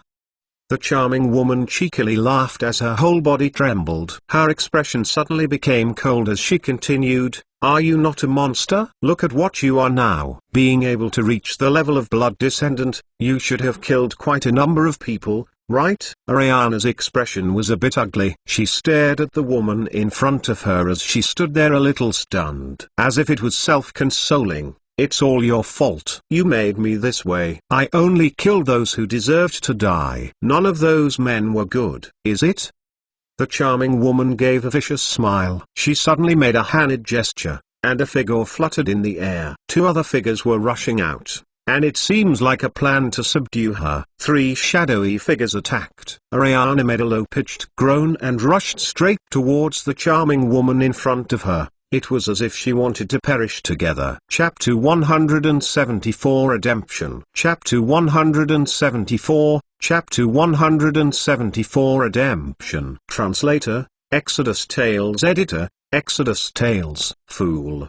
The charming woman twisted her elbow and attacked. Ariana's body curled like a shrimp. Before she became a vampire, she was just an ordinary girl. She had no combat training. Now, she could only rely on her instincts to fight. Compared to the experienced charming woman in front of her, she was like a clumsy little kid. Vampires had a long life, which has led many older vampires to have very strong combat expertise, many of whom were masters of all weapons. The charming woman in front of her had undoubtedly undergone combat training for a long time. The dagger in her wrist lightly slashed and she managed to cut the tendons on Ariana's hand. These type of wounds wouldn't threaten a vampire, but it would limit her movements. 2 vampires stood to the left and right of Ariana, locking her arms. Then, They used brute strength to force her to drop as she kneeled in front of the charming woman. TSK TSK.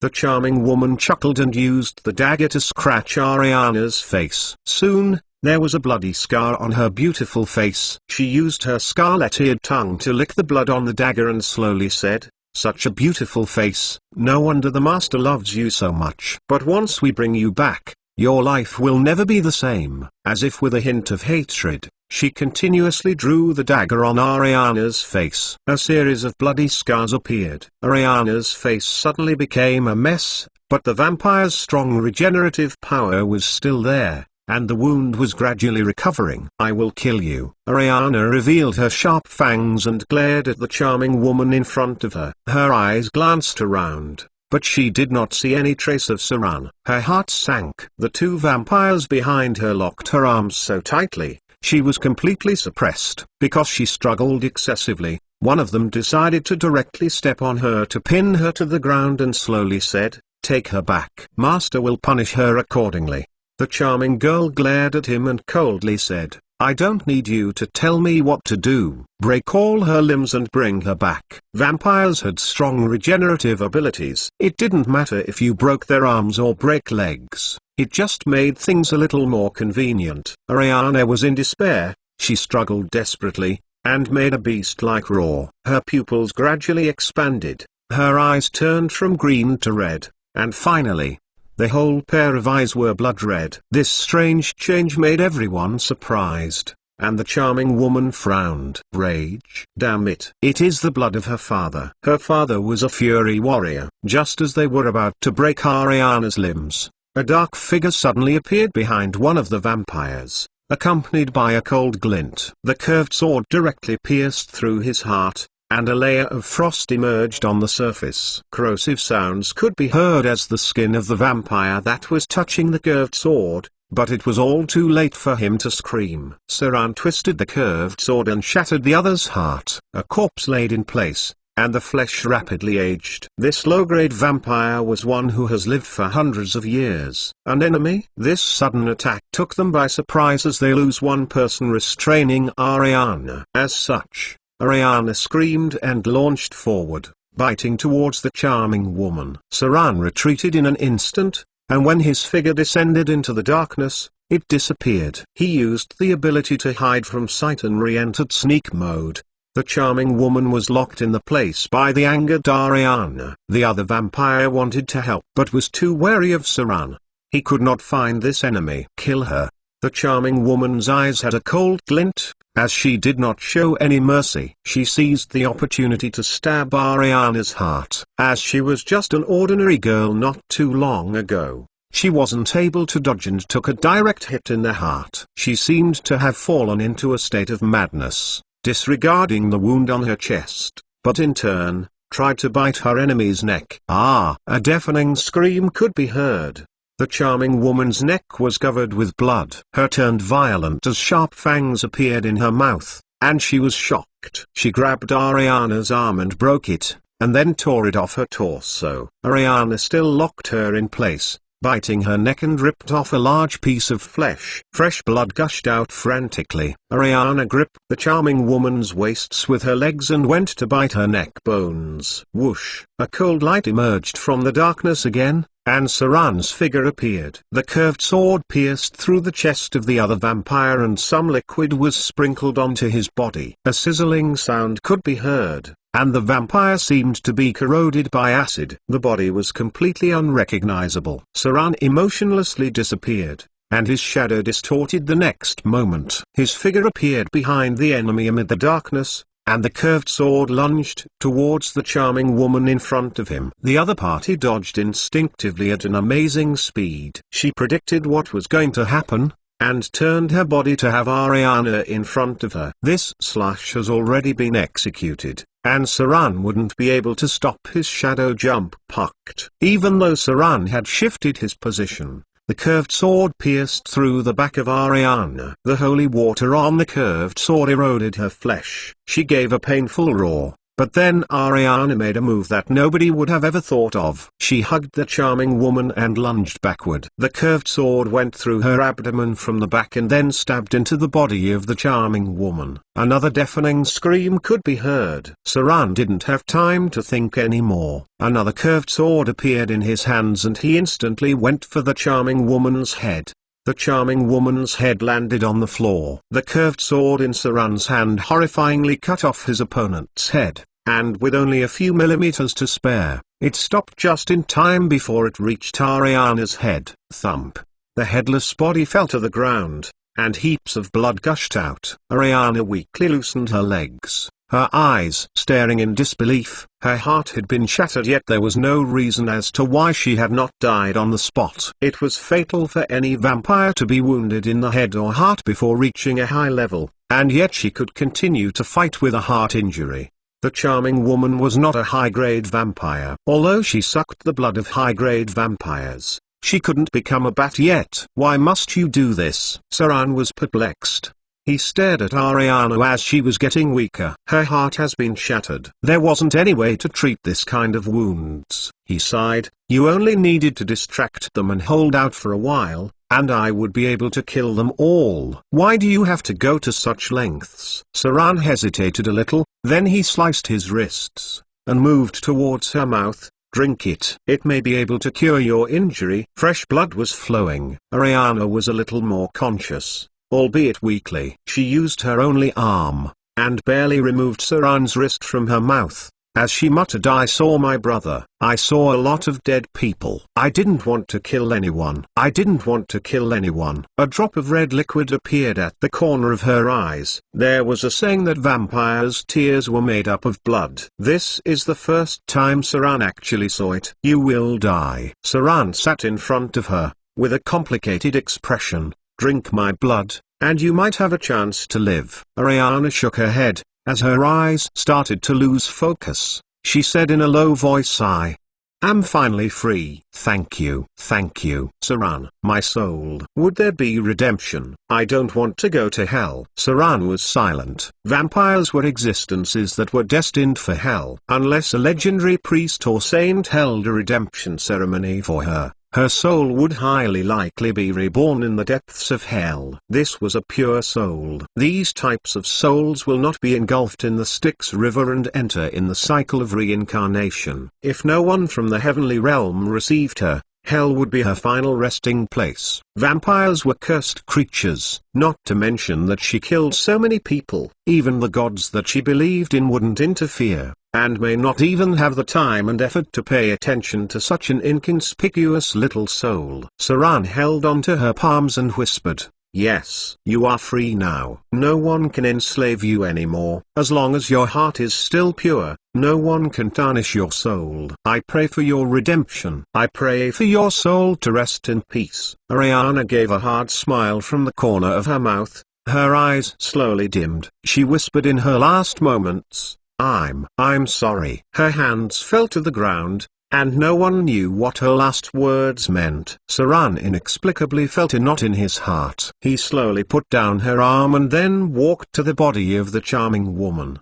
He cut her spine with a knife and took out the middle of the spinal cord. Then, he silently cleaned the battlefield. Although he was not injured at all, he still felt a little depressed, as if he was suppressing something. He bent over to pick up Ariana's body, bringing along her arm that was torn off by the enemy, a full corpse. This was to respect the dead. Saran carried the body and walked into the darkness, heading far away. She was a fine lady. Regardless of what she went through, what she had done, her soul has always been pure. After her death, she should at least be buried somewhere nice and quiet. In the coming year, that place would definitely be filled with blooming flowers. Chapter 175 Epitaph. Chapter 175, Chapter 175 Epitaph. Translator, Exodus Tales. Editor, Exodus Tales. In the depths of a quiet valley, Saran stood in front of a grave in deep thoughts. There was a river in the distance. In the coming spring,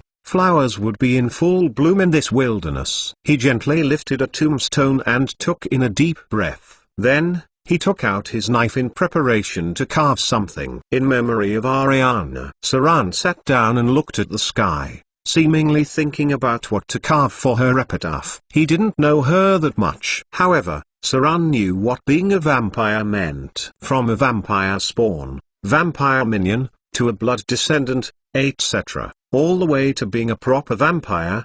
The whole process was an unforgivingly cruel mandate. Whatever beautifications that the folklores had did not exist at all. The dark creatures were still dark creatures and had nothing to do with the good or justice. From the moment of transformation, the newborn vampire was fated to be enslaved until the moment they were set free. According to their strength, vampires of various talents create spawn, enslave, vampiric domination and more. These dark creatures revolved themselves around their family as its core. A vampire could not enslave someone that had a base life that exceeds twice of his own, and there may be other requirements, but Saran did not research much about it. These converted newborns were their slaves, and their will was directly controlled by their master. Unless they were forced to resist the control, they could only wait until their master exceeded the limit of control or willingly have him his freedom. A high-grade vampire often has a large number of underlings, spawns, slaves and blood descendants. Ariana was a newborn who had successfully resisted her master's control. This not only provoked the authority of her master but also made other slaves doubt the strength of their master. Vampires were very pitiful creatures. Although they have powerful abilities, they were forever cursed, always in a state of blood hunger. This blood hunger was a terrible curse. It was only slightly weaker than dark hunger and soul hunger. If the will needed for detox was 10, then the amount of will needed to resist blood hunger would be at least 30. Not to mention Ariana, even if Saran is transformed into a vampire, he would not be able to resist this instinctual desire. The longer you suppress, the stronger the repercussion. Even if your will was as strong as iron, over time you would wear down, and the beautified vampires in the folklores were nothing but lies. Saran has never seen a vampire who did not kill. This test of will would always be present. Even a legendary monk may not be able to resist. After a period of suppression, the outburst would blind you and you would even bite your loved ones. If Saran had been transformed into a vampire, and he does not bite others, he may become crazy enough to bite Vivian. When a newborn sucks blood for the first time, and no outsider forcibly interrupts, the newborn would completely suck dry every single drop of blood from their first prey. Never overestimate the strength of your own will. In the face of survival, there are times when you find your will becoming weaker through the passage of time. When you are fighting against survival instincts, and when your humanity ceases to exist, the rest is just your instinct. If you have been starved beyond your limits, even cannibalizing human meat would be normal. That's why Ariana lost. She lost to the vampire's instinct and lost to blood hunger. Saran didn't have any confidence to fight down that hunger. Maybe if he was in her position, he would not even resist. Just controlling your blood hunger desires and not letting it deluge you was hard enough. But she also didn't lose. When she removed Saran's cut wrist, he already knew that Ariana was committed to death. She had taken revenge and she wanted to end her life. This was a conflict between humanity and blood hunger. She struggled for a long time with this contradiction. She lost to vampiric desires time and time again, but she defeated it at the last moment of her life. Ariana chose her fate. That was death. This was a cruel world. It was so cruel that even suicide was a difficult choice. Since suicide in any religion was deemed as a heavy sin, she chose death. She was free and was relieved. Saran sat in front of the tomb in deep thought for a very long time. Then he slowly pulled out the curved sword and carved a line on the tombstone.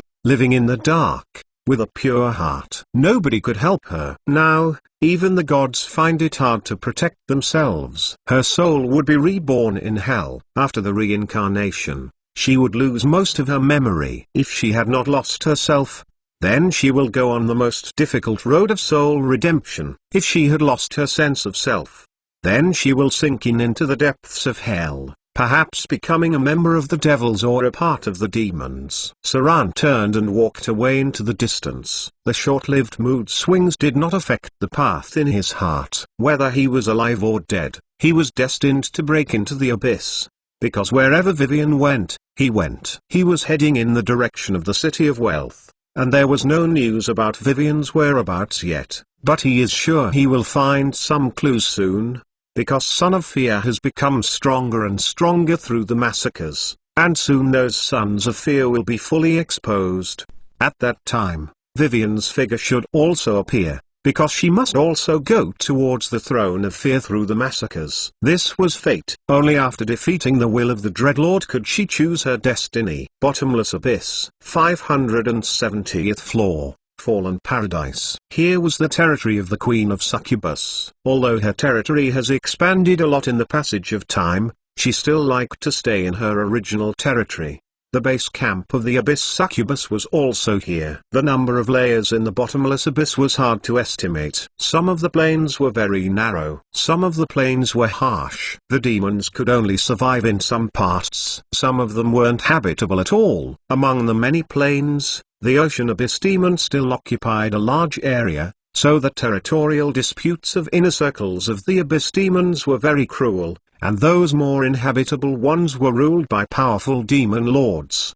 In a splendid golden palace, a woman with alluring facial features leaned on her throne, and as she lazily propped her chin, she looked so beautiful. She sat so listlessly on the throne, looking down at the void in front of her. There were many demon lords who had existed for a very long time, and in their long lives, they would certainly have nothing to do for some part of it. As if she found something amusing, she suddenly sat up, looking at the void in front of her with interest, and muttering to herself, "Interesting, interesting. Seems like there's an interesting soul that's coming into my territory." Pada. She stood up and pointed, observing beholder. A portal appeared. What followed was a huge beholder that was at a higher level than a legendary. It had a countless number of eye veins.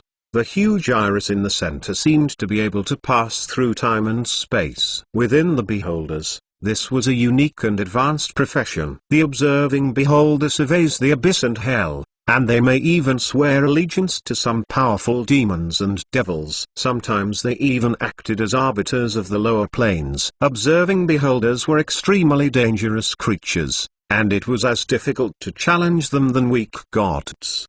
The huge beholder bowed. They only had a huge head, and could only see general movements. Queen of Succubus, Your Majesty. The observing beholder lowered his height slightly, lest his huge body be taller than the Queen of Succubus. Although the Queen ruled for a long time and was leaning towards the evil alignment, she was famed for her unpredictable character. Someone could be punished for something very trifle. A succubus's punishment wasn't tolerable. A glimmer of divine light emerged. The stunning woman on the throne stood up and spread her pair of huge demon wings. Her human appearance was changing rapidly. Horns appeared on her forehead, her pupils turned crimson, and the peerless face became infused with a devilish charm. Light green eyeshadow that looked like a demon tattoo appeared at the corner of her eyes, her red lips curved with a playful smile. Her long red hair flowed to her waist, and the graceful and delicate body became covered with a silk dress. Her chest full and firm, with almost half of them being exposed outside. A beautiful belt was tied around her waist. Below the slender waist was a booty like a full moon. The long slender and beautiful legs did not have human ankles, but a unique devil hoofs instead. Her body seems to be full of endless temptations. Just glancing once, it seemed like her body was shrouded with emotions and desires. Pa! A loud sound of a whip echoed. A whip appeared in the hands of the Queen of Succubus, surrounded with flames and arcs of lightning. She fiercely whipped at the void and forcefully broke through space. As the Queen of Succubus turned into her real form, the enchanting beauty aura has also dispersed. The observing beholder's huge single eye was also enchanted for a moment and had regained much of his consciousness. Ever since the Queen of Succubus took over the evil divine titles of decadent lust, forbidden love, sex, and abusive punishment, her temptress aura has been strengthened beyond comprehension. Regardless of males or females, or even totally genderless, as long as it was a creature with a conscience, regardless whether they were dead or alive. They seemingly would not be able to escape from the influence of her temptress aura. She was cruel, beautiful, evil, and full of endless temptations. The Queen of Succubus had even seduced 2 demon lords, and in the end, personally planned for their demise and eventual death. She was a demon god of chaotic evil and the reincarnation of the most decadent lust in the abyss. Even gods from the heavenly realms weren't able to resist her strength. Even when the Queen of Spiders faced this sly and evil existence, her heart was full of caution. Queen of Succubus, Mechanhut high-level demon, weak demon god, high-level underworld creature, race, Succubus. Attributes: Strength 30, Dexterity 36, Constitution 40, Intelligence 30, Wisdom 30, Charm 49. Alignment: Chaotic evil leaning away from lawfuls. Profession: Succubus level 40 demon god of lust, level 10 abyss demon god. Hit points: 800 plus 800 plus. Abilities: Unknown, Godhood, Lesser demon god, Divine title, Decadent lust, Forbidden love, Sex, Abusive punishment. Portfolio: Temptation, Desolation, Evil, Forbiddance, Torture, Reprimand, Sadistic, Desire, Conspiracy. Aura: Enchanting beauty, Charming gaze, Decadent desires. Unique skills: Her Majesty's kiss, Summon high-level demons, Summon Succubus army. Basic skills: Deception 530, Taunt 270, Alchemy 360, Concentration 490, Diplomacy 650, Disguise 530, Performance 320, Escape 470, Intimidation 570, Literacy 450, Listen 460, Face Read 360, Detect Scout 420, Evade 500, Use Magic Devices 520. Other skills: A whip's shadow tore through space. The Queen of Succubus's eyes glimmered with divine light, then the whip went straight through space into the Styx River, entangling a soul and dragged it out. The soul condensed into a light ball that was as big as a fist. The Queen of Succubus reached her hands and caught the soul light, and her lips smiled with a hint of cruelty. Her pale fingers kneaded it into something like a cobblestone. Within it, one can see a bitter soul image. She glanced with interest, and playfully said, "Seems like this one hasn't given up hope. I like these toys the most. I don't know how long you can last with my grasps. I hope you can give me pleasure, albeit short-term." Observing beholder: The Queen of Succubus threw the soul stone that was imprisoned within her fingers to the observing beholder. The corner of her mouth curved slyly as she smiled. Send her to reincarnate into a succubus. Maybe she has the qualifications to become a glorious nun. Chapter 176, City of Wealth. Chapter 176, Chapter 176, City of Wealth. Translator, Exodus Tales. Editor, Exodus Tales. Am I really drunk? Aladdin shook his head and saw a water tank next to him. He tiptoed to dip his head in for a while and considerably sobered up afterward. One shouldn't judge him by his short physique. Aladdin's alcohol tolerance left Saran in the dust. Some halflings drank so much that they could even finish barrels of alcohol that were as tall as them. It may be due to their living habits, since tobacco, beer, and food were three essentials of their lives. Aladdin still believed in his own eyes, so he felt like he shouldn't have been dreaming. He roughly cleaned himself a little and went towards the direction of where he last saw Vivian. There are many people in the City of Wealth, and there were many victims. However,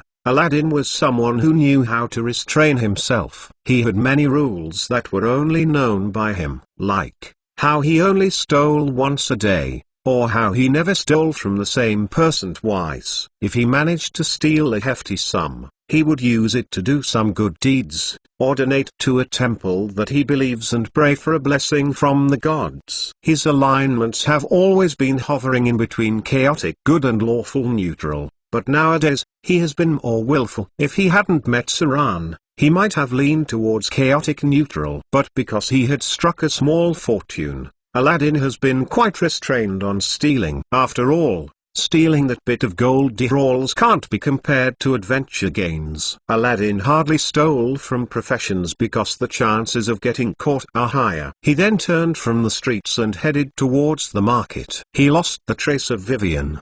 Because of the initial hesitation, it seems that her figure had already gone quite far away. But judging by the flow of people, he went towards the general direction. The marketplace was the one place where there were many people. Consequently, there were many thieves too. Aladdin roughly swept across the crowd and found a few other people that were finding their targets. Rogues had their own sets of rules and territories, and it was best not to fish around here. Aladdin didn't manage to find any traces of Vivian, but he might have spotted the woman that had first appeared with Vivian. She had attracted quite a bit of attention by purchasing a horse carriage. As the City of Wealth mainly uses a hinny, buying a horse carriage would require quite a bit of money. Aladdin followed sneakily as she seems to be on the alert. She frowned as she saw the feigning rogues walking past. Then, she let out a word, "Scram." This was a profession. Aladdin roughly gauged with his eyes and even deduced that the other party specialized in using short-ranged weapons. It might even be a knife or a short sword. Her strength was roughly grade 3 and leaned towards a dexterity fighting style of person.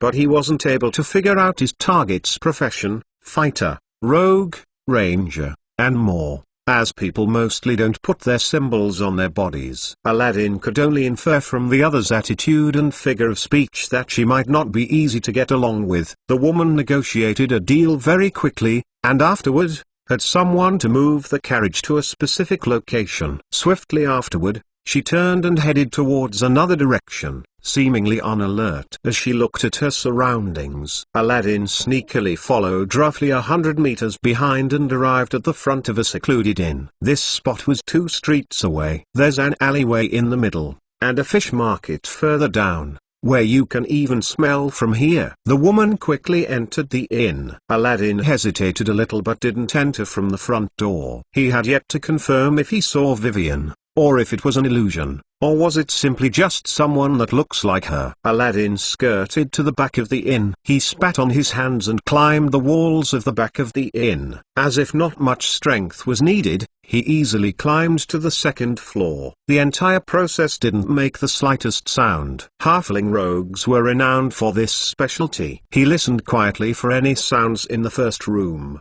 and it seemed like there wasn't anyone inside. Then, he made his way carefully towards the second. There seems to be a man inside, snoring. He seems to have heard a door opening, and hastily backed up to a position at the corner of the room. "Who's that?" Before he could sneak in and observe a little, a snort could be heard from the room. Then a female's voice rang out. "You dare to run wild in front of me? You're a dead man." "Hold, human." Aladdin's body froze on the spot. The woman from earlier came out and stared at him coldly. She carried the puppet like Aladdin and went into the room. There was a pretty girl sitting on the bed. She frowned and saw Aladdin, and went, "It's you, Dot." "Aladdin?" Dot. Aladdin couldn't move a single inch of his body, and could only manage to mobilize his pupils. Little Vivian frowned slightly, and then gently waved to remove her spell, and domineeringly said, "Why are you here? You even followed me." The halfling fell to the ground, seemingly surprised as he stared at the little girl in front of him and said, "Vivian? Dot. Since when have you been so powerful?" Dot. The little girl was a little angry, and glared at him and said, "I am not like that idiot." Dot. "I am Lily." "Yes, of course." Dot. "I am Vivian." Dot.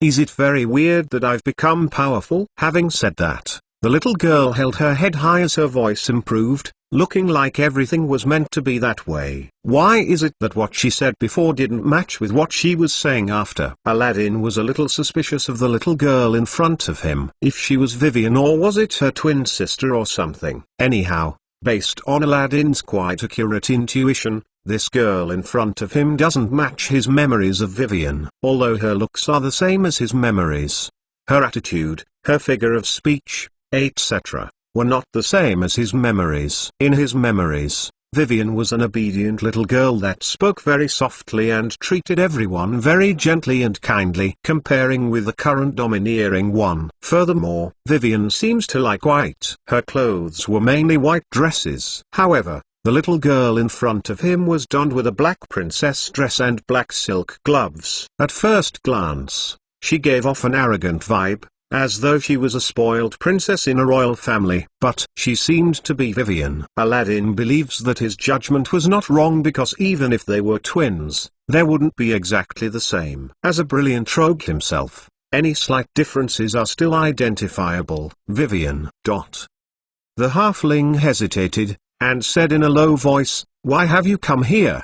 Didn't you follow Saran heading to the north?" The little girl subtly rolled her big eyes. The cute little face of hers seemed demonic for a moment as she had a slight naughty grin. However, it disappeared quickly. Her big beautiful eyes suddenly turned teary as if a sad memory relapsed. She was a little scared, as her eyes were covered with tears. She spoke with a tender voice that made people's heart ache. "It was actually like this. My brother and I met a bad guy. In the end, we separated. Luckily, I met this elder sister, and she was kind enough to help me and brought me here." Women were born with acting skills.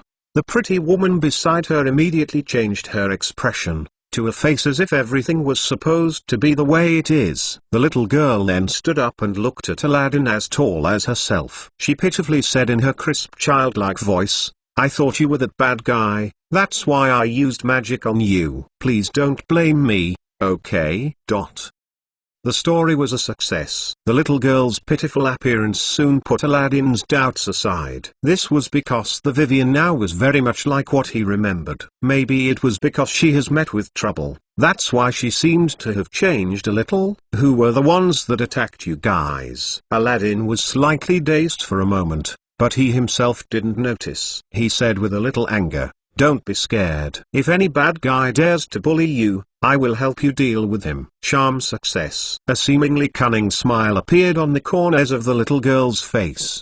Her expression was somewhat naughty and there seemed to be a strange light in her eyes. She continued in a pitiful voice, "It was a very very bad vampire. But he seems to have offended other people. There's a very very powerful paladin is after him. One look and I can tell you're an amazing rogue." Oh, brave and courageous Aladdin, would you be able to help me find his whereabouts? Then, we can tell the paladin. Let him handle that vampire. The halfling unhesitatingly smacked his chest and said, "No problem." In the vast wilderness, Saran's figure came from afar and had left the shipwreck harbor for some time. He was now planning to go to the City of Wealth, which is the busiest and most well-informed place along the shipwreck coast. If any Sons of Fear ever appeared, he should be able to gather some information. Moreover, one of them seems to have appeared there, and Saran felt that the other party would not leave so soon. After gathering the materials for the blood purification ceremony, Saran immediately took the time to complete it. The requirements for non-legendary advancements were not high. In the future, the blood purification ceremony of legendary grade needs the help of high-grade spellcasters. Saran had an additional toughen ability. Toughen gifted ability. You will always be way tougher than others. This is a type of powerful bloodline ability. It can be attained through the blessings of God. Having this gifted ability allows everyone of your profession to additionally raise their hit points by 1. It also raises your fortitude by 2. When you've been attacked with the test of death, you can enter into near-death state and will not die instantly. Prerequisite for epic toughen ability. Chapter 177 without question. Chapter 177, Chapter 177 without question. Translator, Exodus Tales. Editor, Exodus Tales. You will be able to kill him this way. An anxious voice sounded in the little girl's head, but her expression remained as if nothing had happened. She pouted her lips and continued, "How can that be? Besides, that halfling's luck is good. If you don't let him help us find that son of fear, can it be that we find him ourselves? There are spiritual connections between sons of gods. This stupid dumbass is so useless. I can't beat him even if I get involved. Now we can only wait for him to be found. After that, We need to think of a way for him to fight other people. Only when both parties are injured will we have a chance to eliminate him. The voice in her head seemed a little angry, and said frustratingly, "Let me out." How can Aladdin be able to handle that vampire? He can't even handle a single spell from you. If he was found, he will be killed by the son of fear. The little girl nonchalantly played with her hair and walked to the windows. She giggled and said, "I won't let you out." Who asked you, this idiot, to finish your energy? If you want to come out, you'll have to wait for me to finish using my energy. If you want to kill, then just kill. In any case, except for my older brother, when other people die, they just die. Would it concern me that much? You this useless stupid dumbass. Do you think that if I don't initiate anything, brother would just sit there idly? He already knows that we are the sons of fear. He will think of ways to kill the others. If we don't strike first, the gap between us and the other sons of fears will only grow bigger. If that ever happens, the ones in danger would be older brother and us. Unless you want to keep hiding behind your older brother as deadweight. Brother is already trying his best. But ultimately, he's just a mortal. This matter can only be up to ourselves. If not, do you think I wouldn't want to accompany and be beside older brother? The little girl revealed a cool grin as she looked towards the pavement outside the windows, and continued, "This is a relentless battle to the death. If we don't kill them, they would kill us. Brother would think of a way to help us. That would be very dangerous for him by then. If we ever die, brother would seek revenge. If that happens, he would be in an even more dangerous position. Keep that pathetic weakness and kindness of yours, Vivian. We cannot lose this battle." The voice in the head sank and the will to take over the control of the body also dissipated. But a faint thought came about. She spitefully said, "Older brother is my older brother, not yours. Don't you dare call him your older brother." The little girl playfully grinned as she raised her white little hands to unfasten her hair band. Then, she tied double ponytails. She blinked her eyes and naughtily said, "What's yours is mine. What's mine is still mine." Vivian won hands down. If virtue was a foot tall, then the devil was 10. It takes constant vigilance to stave off evil. The sea breeze blew. Saran's figure came out of the mountains in the distance. Near the City of Wealth, there was a mountain range. It was very similar to what Gloria had predicted. The only thing that still confused him was the most important clue to find Vivian, the snake card. Until now, he couldn't find other clues. At most, he met several poisonous snakes on his way, but obviously, it had nothing to do with the meaning of the card. Now he just hoped that there's a clue in the City of Wealth, or he'll have to go to the Suraz Islands to search for clues. Vivian shouldn't have gone to the islands overseas, would she? After completing the bloodline purification ceremony, Saran's strength has increased considerably, especially his life force. Now his body felt as though there was endless energy. So much so that he was able to ignore all his minor injuries. Now his hit points have become, Rogue Profession HP 6 plus 2110 times 0.5 times 7 plus Shadow Dancer Profession HP 8 plus 2110 times 0.5 times 2 plus Wizard Profession HP 4 plus 2110 times 0.5 times 6 plus 21 Constitution plus 15 Toughen Ability equals 200 hit points. Saran has roughly increased 50 hit points. That was equivalent to an increase of at least 3 profession levels of hit points.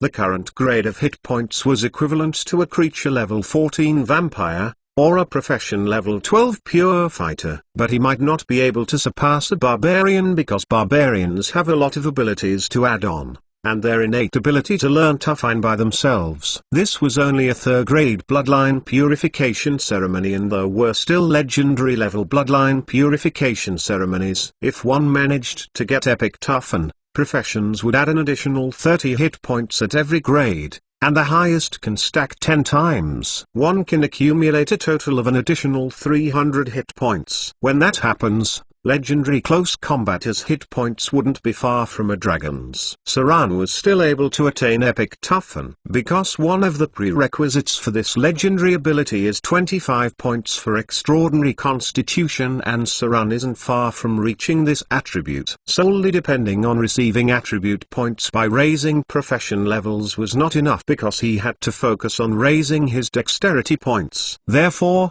he had to raise his attribute by raising his godhood abilities. Lesser godhood can raise all attributes by +1. Saran wasn't unable to grasp the chances of attaining epic toughen. As the City of Wealth got closer and closer, Saran couldn't help but quicken his pace. In the horizon, he could see the vast beaches and sea. There are more reefs near the south coast, and the possibility of ships hitting the reefs is very high. So most of the cities are built in relatively safe sea areas. The City of Wealth was just at the harbor in the bay at the front. There was a sea route to the Suras Islands. Although obscure, he could also vaguely see a very small shadow of a boat. However, the first thing he saw was not the sail. Although the environments were very similar to the memory of Saran's previous life, the current world was flat. This was not a planet. It was more like a flat world frame, just with ups and downs on the terrain. This parallel continental shelf plane was quite common,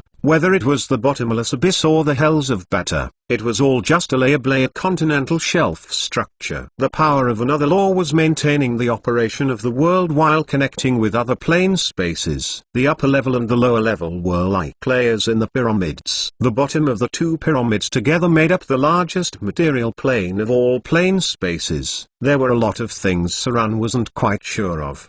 What was the structure of the whole universe? He only saw a little when he was traveling in the star universe. The stars could connect most of the planes, and it was possible to see the hay planes flying at high speed when traveling in them. It felt a bit like a person traveling in the universe, but what he sees are not planets. Instead, there were planes that were floating, stationary and moving, like planets wrapped in the energy of the eggshell-like law. Above the star universe was the kingdom of gods, elemental planes on all sides, and abyss hell down below. While traveling in the star universe, it was possible to encounter the dead kingdom of gods. Rogues weren't that suitable to travel across different planes. Other than the shadow plane, Saran didn't even know how to go to the spiritual world. But spellcasters had a natural advantage. A day passed by so quickly. Saran could already see the harbor up ahead, and outside docks many huge ships. The center of the southern maritime trade was the City of Wealth. As for the transoceanic mainland trade route,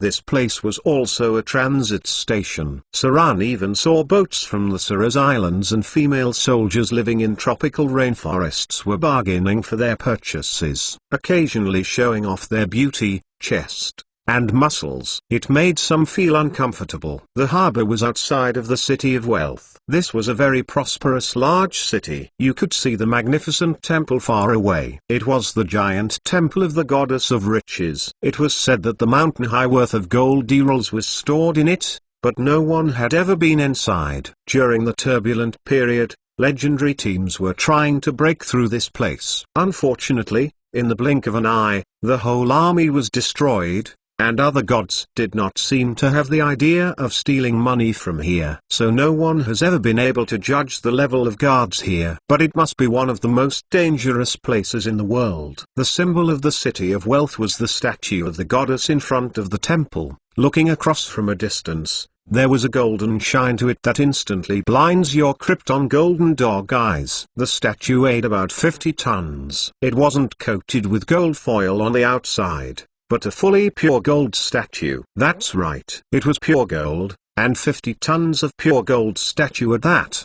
Every time Saran saw it, his heart tingled as if a cat was scratching it. Even though he had seen it many times, his hands were itching, but his heart itched even more. This golden statue couldn't be touched randomly. It was covered with divine power, but there was a blessing ceremony to touch it. Unfortunately, it cost a lot. Many conniving thieves wanted it but couldn't get it. Many died up there because of this. What was wealth? This was wealth. Amongst the gods, there wasn't anyone more extravagant than the goddess of riches. The goddess has so much money that it made people faint. That year, Many worshippers cried and screamed while trying to hug her legs to swear allegiance. But wasn't that all because of her insane wealth that makes people's hair stand on end? If you were to ask Saran to choose the most worshipped god, then the goddess of riches would be in the top 3 positions. Her high-grade believers were able to cast a very unique legendary spell. The name of the spell was Dragon Covenant. This spell didn't require much mana,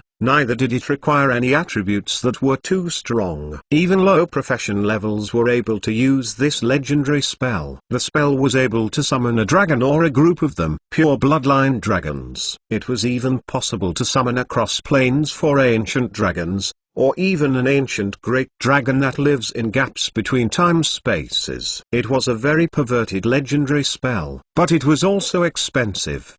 The legendary spell Dragon Covenant was priced from 100,000 gold dirhams. The more money you spend to summon, the more powerful the allies summoned. It did not rule out the possibility of summoning the semi-divine dragons from the Dragon Kingdom. Anyway, this legendary magic was only affordable by the richest of the riches. Saran had only seen it once so far, summoning 3 adult red dragons with a mountain-high worth of gold dirhams, and then directly destroying a small city. Saran doesn't dare to keep looking at the Temple of Riches. He was afraid of his own impulsiveness. Impulsiveness was a devil. Hence, it was better to keep his eyes off it. It was getting late. Saran was going to find a foothold first. There were many people in strange clothing nearby. There were also many people with even weirder faces. These were people living on islands overseas. Some of them even painted on their faces. The City of Wealth attracted any race that pursued wealth. There were other intelligent creatures everywhere, such as dwarfs, elves, beastmen, halflings and so on. Every year, there were many adventurers from all over the mainland who wanted to find a chance to make a fortune in the City of Wealth. This was the land of the wealthy. Walking down the street, you could see a businessman with thick gold chains on his fingers. Otherwise, at least 8 of the 10 fingers would be donned with gold rings, followed by a powerful guard who also has a gold chain. The essence of the wealthiest in the City of Wealth was still so vigorous. Saran's hands felt itchy when he looked at them, but he restrained himself and did not make a mistake, because the guards of the City of Wealth are also very strong and they are the top city legions around. Almost all of them are equipped with 1 or 2 extraordinary equipment. This was the core city of the Goddess of Riches. It was also an important source of beliefs and the birthplace of spreading her beliefs. She allowed believers of the God of Thieves to move here but did not allow them to destroy the normal source of wealth. To simply put it, it was okay for thieves to muddle through their meals, but if they dare to expect to make a fortune from stealing, then they'd be doomed. If they caught one, they would throw them into a mine. The priest of the Goddess of Wealth would never mind having more slaves for digging. Every year, at least hundreds of people were sent to the mine and they've never come out of it anymore. There was a sudden disturbance on the streets. Saran frowned and looked on with a dubious face, because in the distance, it was just like a messy commotion. The crowd was running back in a panic. Some businessmen with big bellies were sweating heavily and the gold chain around their necks was flickering. They have a lot of guards under them, but they shouldn't have been driven away like stray dogs. The commotion was growing bigger. More and more people in the crowd went into hiding. Next to Saran seemed to be a pawn shop. The fierce-looking owner looked into the distance once and drove all his men in. Then he closed the door without saying a word. Even further away, some businessman panicked and took his cart into the alleys. The fat figure ran so fast that it disappeared all of a sudden. It was a rare sight in 100 years. People were running everywhere as if they were hiding from a plague, but there was nothing murderous. Were there any people who dared to behave atrociously in the City of the Goddess of Wealth? Saran's expression grew more doubtful. He jumped lightly down to the 2nd floor and looked at the place where the commotion had occurred. At first glance, he almost staggered. Saran jumped down from the roof without saying a word. Then his figure went directly into the shadow, then entering into sneak, quietly going into the side alley. It was a plague. To be able to make such a big stir in the City of Wealth, and to scare so many people away without alarming the city's army. So far, there was only one, that is a paladin. And it was a very powerful paladin. powerful enough to let people run away without saying a word. Far away, a group of silver knights could be seen riding on the steeds. They were all in silver-white cavalry armor. At their waist hung a knight's long sword, and they didn't wear headdresses. However, they were all covered with armor. Even their arms wore silver-white fish scales gauntlets. These silver knights looked awesome and full of a sacred aura. With a kind smile on their faces, it was easy to make people feel good at first sight. They were a very charming group of people. These silver knights, if walking elsewhere, would make the civilians welcome with cheers and cause countless aristocratic girls to fawn over them. But sadly, this was the city of wealth. The effect was that wherever they go, there would always a huge commotion. Large groups of people would flee in panic. Why was that so? As you can see, even Saran has escaped. You could tell what this group of guys meant. Who the hell released the paladins?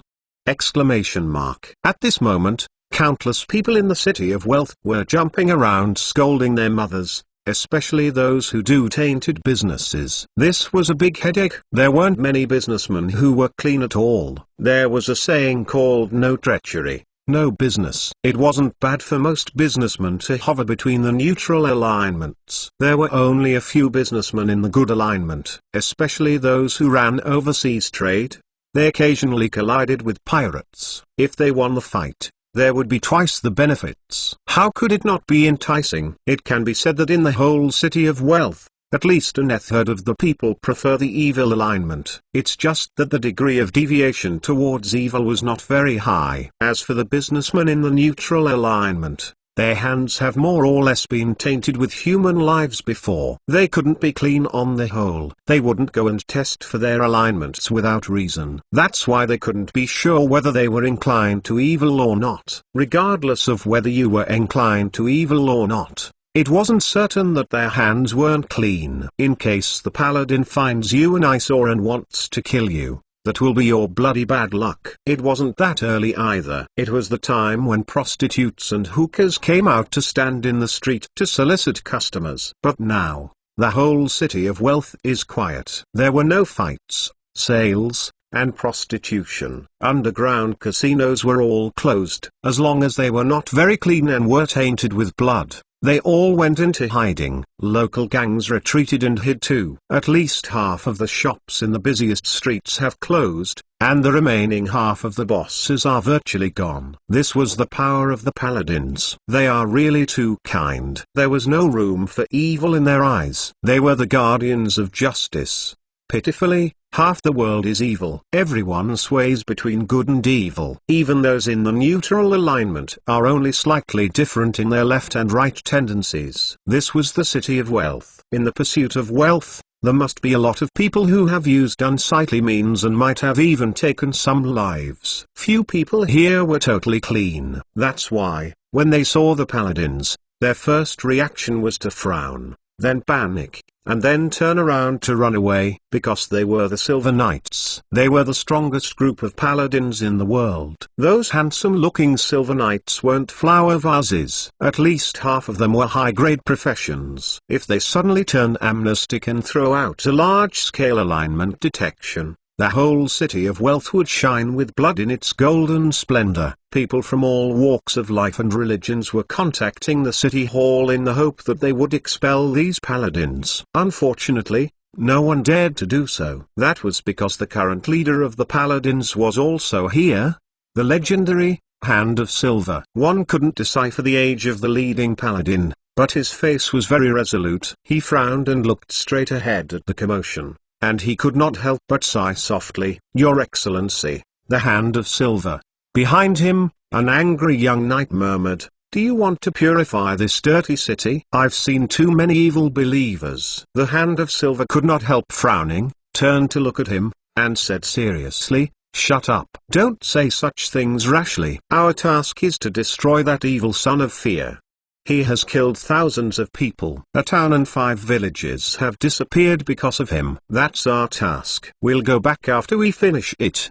The atmosphere became very oppressive. Some of the young paladins who had just come out to carry out their mission were indignant and didn't seem to understand why their faith, His Excellency Hand of Silver, have seen so many evil believers, but still remained indifferent. Naturally, they would not doubt the piety of the Hand of Silver, because if the Hand of Silver could not be called a paladin, there would be no one in the world who could be termed as a paladin. He was pious, strong, brave, fearless, kind, humble, loyal, sympathetic to the weak, guardian of women and children, and firmly believed in justice. Almost any virtue of the knights could be used to describe him. This was the strongest and most pious paladin in the world. On his waist hung one of the few godly artifacts in the world, Morning Star. Only the most good-ordered existence can use its power. It seems that there was a kind of sadness brewing. The Silver Knights were walking in the streets of chaos but could hardly see many people on the road. Their expressions gradually become a little angry. Some people are hammering heavily on their chest, open their mouths to emit a silent roar. They didn't understand. They didn't understand why the believers of justice and the guardians of goodness were like a plague, chasing people away. Only those older paladins were as calm and indifferent and were quietly following behind the Hand of Silver. It seemed like this is not the first time experiencing such a situation. Behind them were the young paladins. These young people's faces gradually become sad, some people even tearing inexplicably. Maybe some would leave the ranks of the paladins in the future, but the remaining will undoubtedly be firmer and ever more pious. There were more people ahead. Some rickety people came out of dirty and filthy alleys. Their faces were full of vicissitudes of life. They were all bruised by life experiences. When they saw the figures of these silver knights, a ray of light lit in their eyes. That light was called hope. Many people knelt on the ground, and some even cried and kissed the ground they passed. A white-haired lame old man staggered over. He knelt trembling in front of the Hand of Silver, buried his head deeply, and expressed his piety and humility. He tearingly said, "Justice. It has finally appeared. My son, my daughter. They are all dead. All of them were killed by other people." The old man sobbed and knelt on the ground. The Hand of Silver bent slowly and lowered his head humbly towards the old man before him, then lifted him up, and proclaimed, "Paladins are immortal, justice is eternal." This sentence seems to have contained infinite power. The young paladins, who had been extremely depressed, were boiling with blood in an instant. They stood solemnly behind the Hand of Silver and looked steadfastly at the crowd in front of them. Many held their swords tightly as their fingers turned white because of excessive exertion. It was just a sentence, but it made them hot-blooded, turning their initial depression into boundless motivation and perseverance. Only the older paladins looked sad, as if they were powerless, lost and regretful. Finally, all of them were seen with resolute eyes, looking at the group in front of them. They were the poorest people, the exploited, the oppressed, and the mutilated people. They were weaklings and the most pitiful group of people. They were not evildoers, they were victims. Chapter 178 Hand of Silver. Chapter 178, Chapter 178 Hand of Silver. Translator, Exodus Tales. Editor, Exodus Tales. Something big is going to happen. Saran's figure stood in the distance next to a dark attic. It was near the gathering place of the hookers and unlicensed prostitutes. He gazed silently at the distant paladins and the poor people kneeling down in front of them. He suddenly felt a foreboding gush of overwhelming pressure. Every time a paladin appeared, it represented the beginning of a massacre, which could eventually turn into a catastrophic disaster. They could turn the whole city into a river of blood, because the paladins couldn't tolerate evil, and evil was part of the world. Paladins were the most unique group of professions. They were stubbornly faithful guardians of goodness.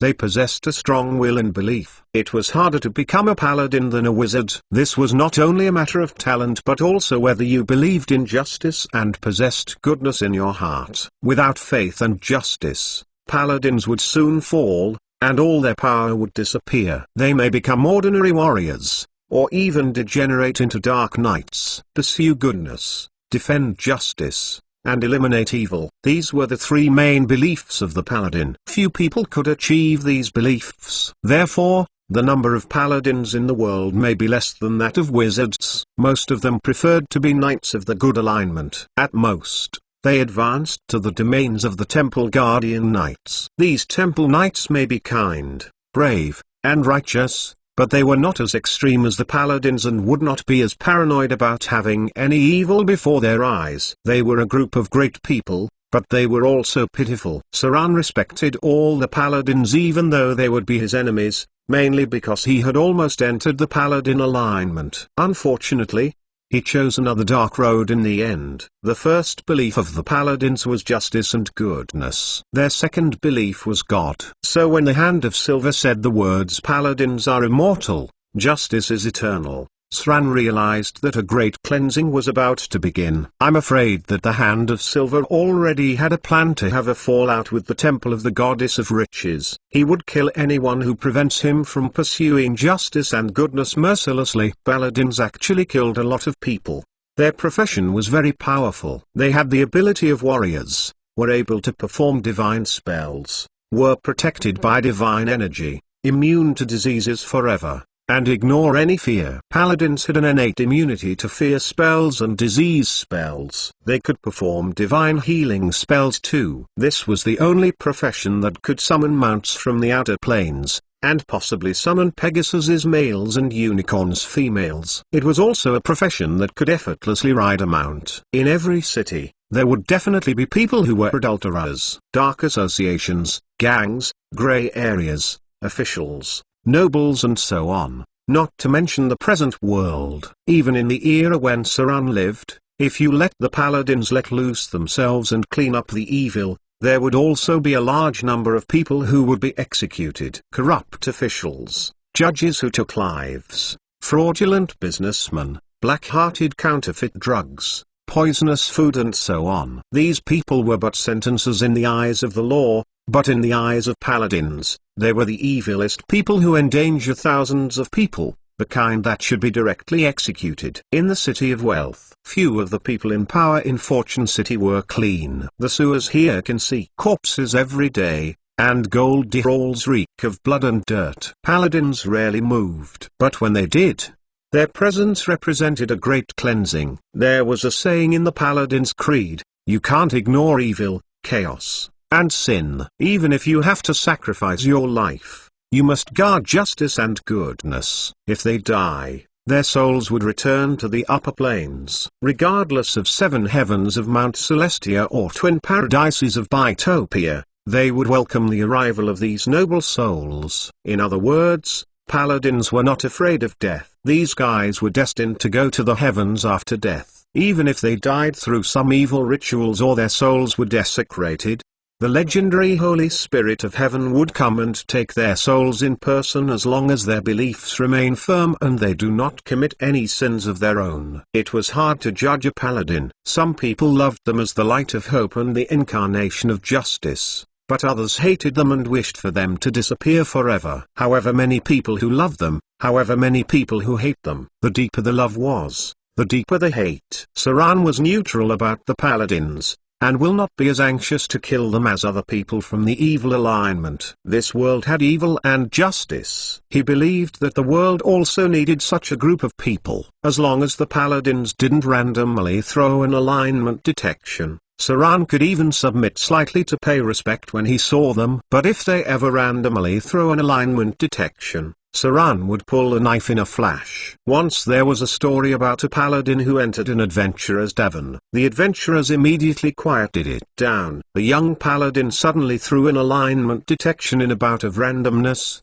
and in a flash, an third of the people pulled out their knives, a third of the people were ready to run away, and a third of the people were left astonished and uneasy. As for best lovers, in the eyes of ladies, paladins rank first. However, among the most eligible bachelors to marry, in their eyes, paladins ranked last, lower than barbarians. Ladies hoped for a lover who was trustworthy, brave and faithful. They may even seduce paladins to prove their charm.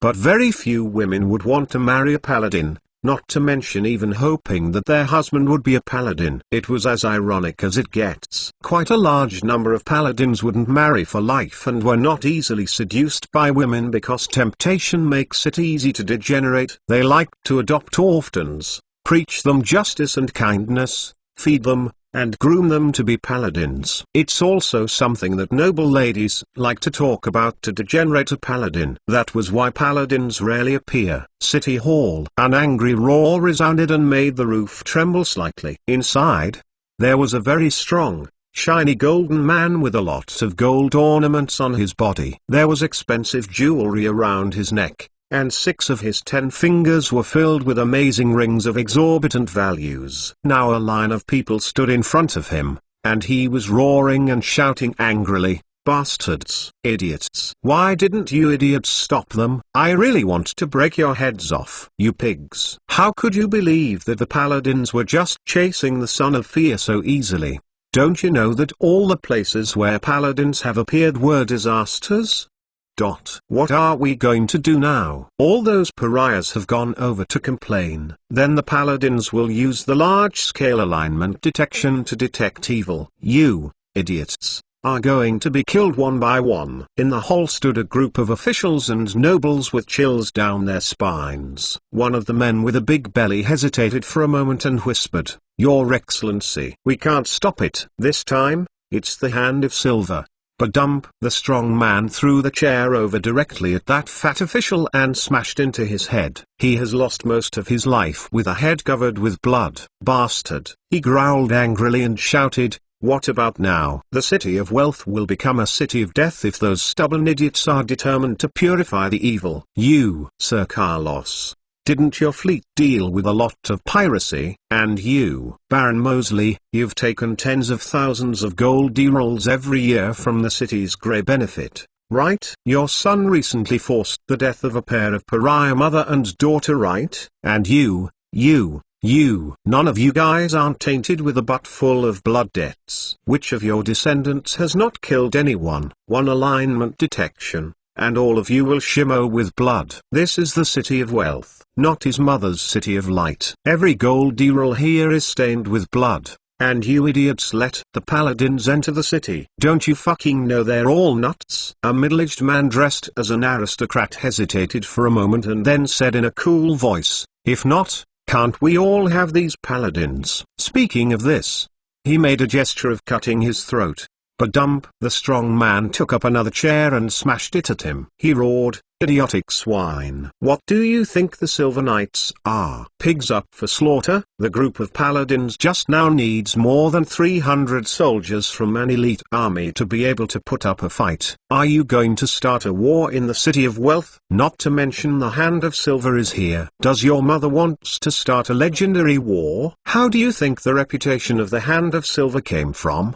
In the southernmost kingdom, this fellow even dared to cut down the king, much less you, a mere baron. Unless the Temple of Riches comes out to help, he can kill us all by himself. The Southern Principality. Since the destruction of the Arcane Empire, there has been no emergence of another powerful empire in the south for the past thousands of years. It was more like a city-state system, where they just classified themselves under the name of the kingdom, and many other smaller kingdoms. There were quite a number of royal family members within the human race, but the control of the kingdom was limited to their own territory. It was even subdivided into their own subordinates. Nearly half of the cities in the whole southern region were run by aristocrats, parliaments, and shrines, where they are closely related to each other.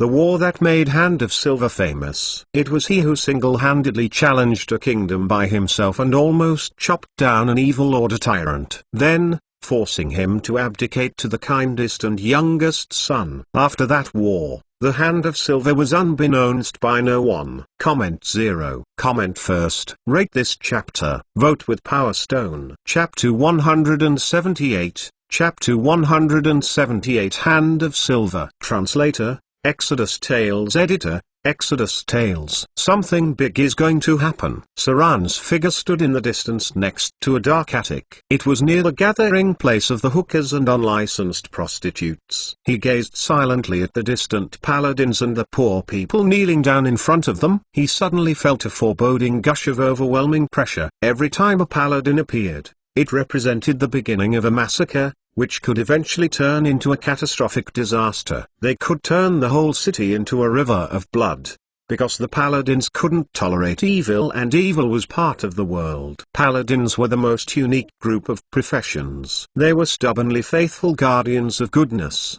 They possessed a strong will and belief. It was harder to become a paladin than a wizard. This was not only a matter of talent but also whether you believed in justice and possessed goodness in your heart. Without faith and justice, paladins would soon fall, and all their power would disappear. They may become ordinary warriors, or even degenerate into dark knights. Pursue goodness, defend justice, and eliminate evil. These were the three main beliefs of the paladin. Few people could achieve these beliefs. Therefore, the number of paladins in the world may be less than that of wizards. Most of them preferred to be knights of the good alignment. At most, they advanced to the domains of the temple guardian knights. These temple knights may be kind, brave, and righteous, but they were not as extreme as the paladins and would not be as paranoid about having any evil before their eyes. They were a group of great people, but they were also pitiful. Saran respected all the paladins even though they would be his enemies,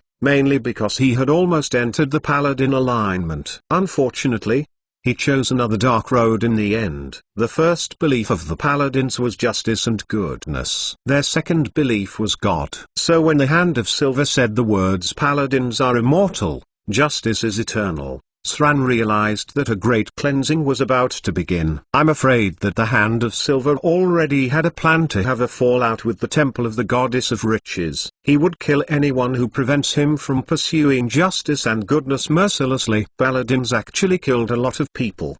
Their profession was very powerful. They had the ability of warriors, were able to perform divine spells, were protected by divine energy, immune to diseases forever, and ignore any fear. Paladins had an innate immunity to fear spells and disease spells. They could perform divine healing spells too. This was the only profession that could summon mounts from the outer planes, and possibly summon Pegasuses males and unicorns females. It was also a profession that could effortlessly ride a mount. In every city, there would definitely be people who were adulterers, dark associations, gangs, gray areas, officials, nobles and so on, not to mention the present world. Even in the era when Saran lived, if you let the paladins let loose themselves and clean up the evil, there would also be a large number of people who would be executed. Corrupt officials, judges who took lives, fraudulent businessmen, black-hearted counterfeit drugs, poisonous food and so on. These people were but sentences in the eyes of the law, but in the eyes of paladins, they were the evilest people who endanger thousands of people, the kind that should be directly executed. In the City of Wealth, few of the people in power in Fortune City were clean. The sewers here can see corpses every day, and gold halls reek of blood and dirt. Paladins rarely moved, but when they did, their presence represented a great cleansing. There was a saying in the Paladin's creed, you can't ignore evil, chaos, and sin. Even if you have to sacrifice your life, you must guard justice and goodness. If they die, their souls would return to the upper planes. Regardless of 7 heavens of Mount Celestia or twin paradises of Bitopia, they would welcome the arrival of these noble souls. In other words, paladins were not afraid of death. These guys were destined to go to the heavens after death. Even if they died through some evil rituals or their souls were desecrated,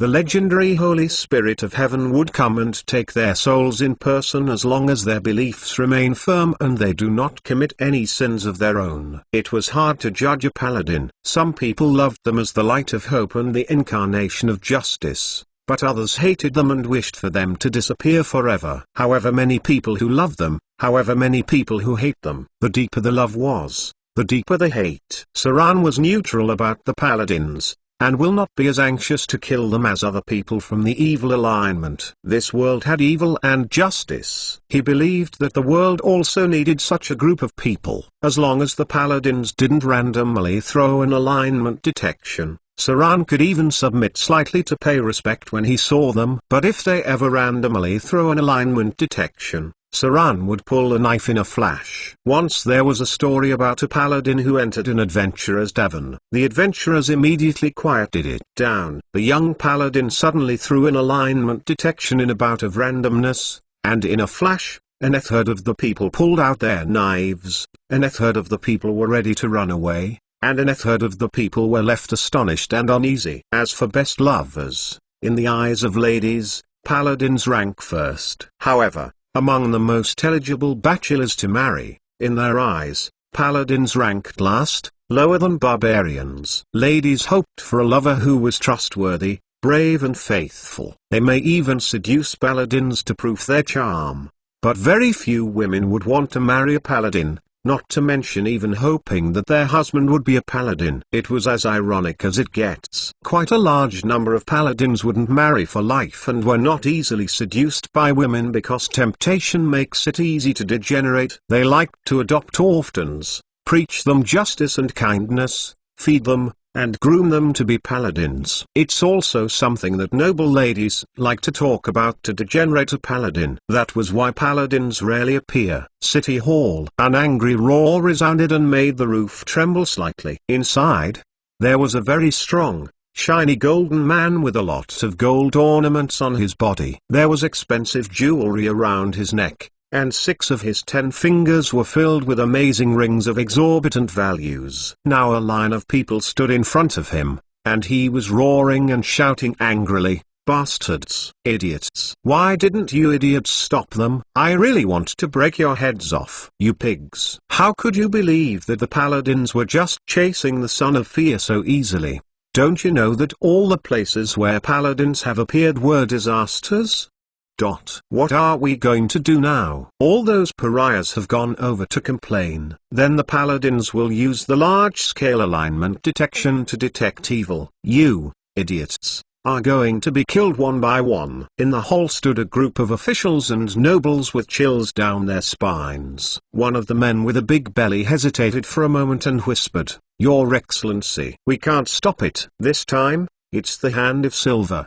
Badump. The strong man threw the chair over directly at that fat official and smashed into his head. He has lost most of his life with a head covered with blood. "Bastard!" He growled angrily and shouted, "What about now? The city of wealth will become a city of death if those stubborn idiots are determined to purify the evil." "You, Sir Carlos, didn't your fleet deal with a lot of piracy? And you, Baron Mosley, you've taken tens of thousands of gold D-rolls every year from the city's grey benefit, right? Your son recently forced the death of a pair of pariah mother and daughter, right? And you, none of you guys aren't tainted with a butt full of blood debts. Which of your descendants has not killed anyone? One alignment detection, and all of you will shimmer with blood. This is the city of wealth, not his mother's city of light. Every gold D-roll here is stained with blood, and you idiots let the paladins enter the city. Don't you fucking know they're all nuts?" A middle-aged man dressed as an aristocrat hesitated for a moment and then said in a cool voice,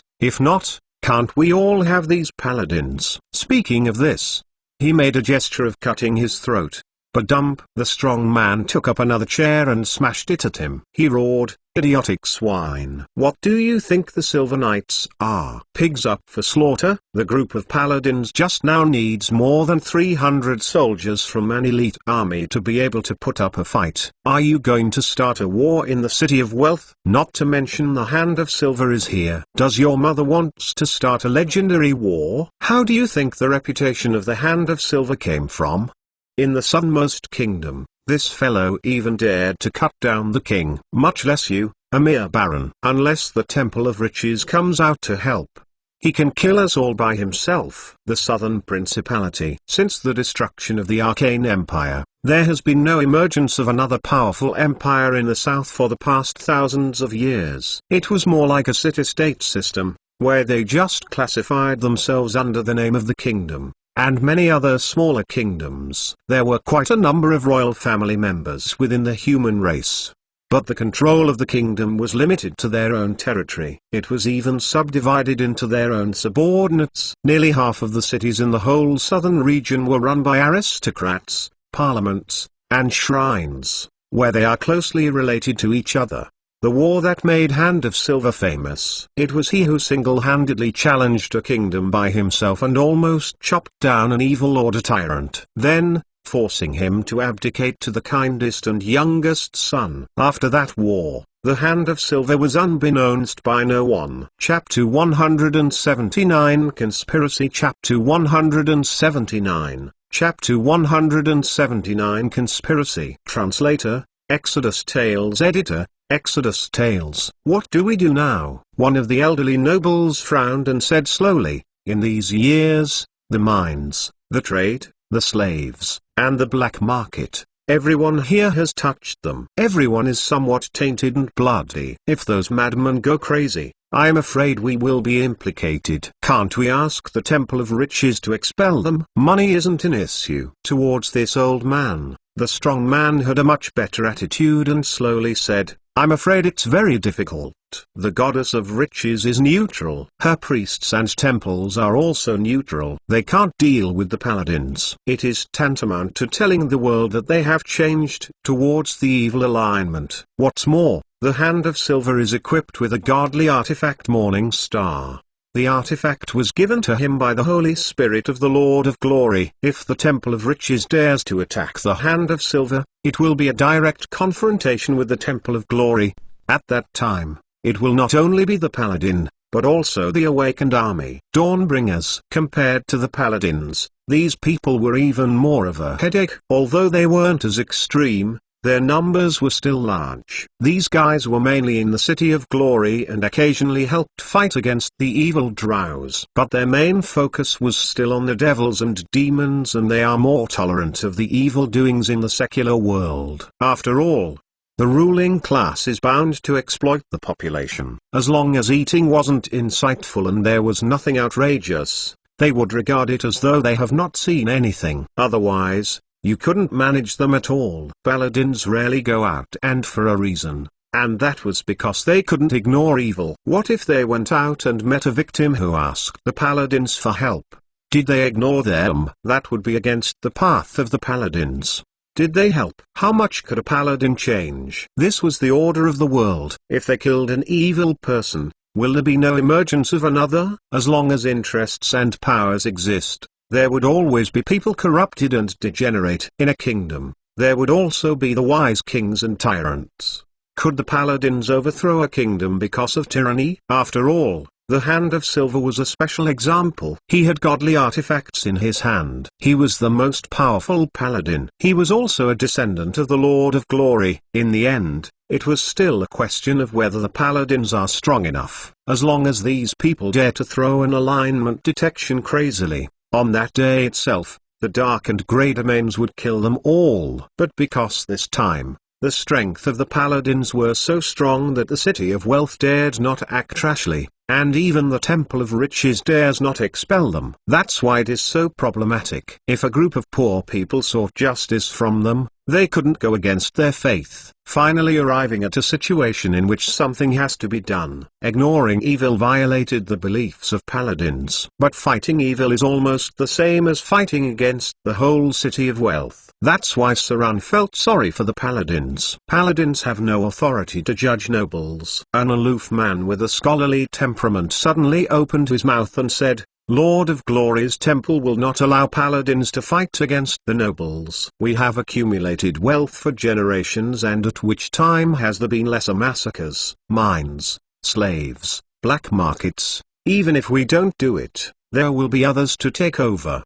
At that time, the City of Wealth will not be the City of Wealth anymore. I think the Hand of Silver knows this too. If they have the capabilities, why not go and purify the abyss and hell? Our sins are not worth mentioning at all when compared with the devils and demons. At the very least, we have maintained the order of the city. We've let the pariahs work and eat, and not letting this place be reduced to just chaos and war. If we hadn't maintained the law, the pariahs might not even have lived in the current conditions now. The pirates, adventurers and degenerates from all around, who has not coveted the wealth here? These words aroused a great deal of recognition. Even aristocrats shouted that if they did not provide protection for the poor and land for farming, all the pariahs would starve to death and eaten by monsters. The strong man thought for a moment and slowly said, these are not the problems. It's how are we going to deal with these paladins now? They will not give up,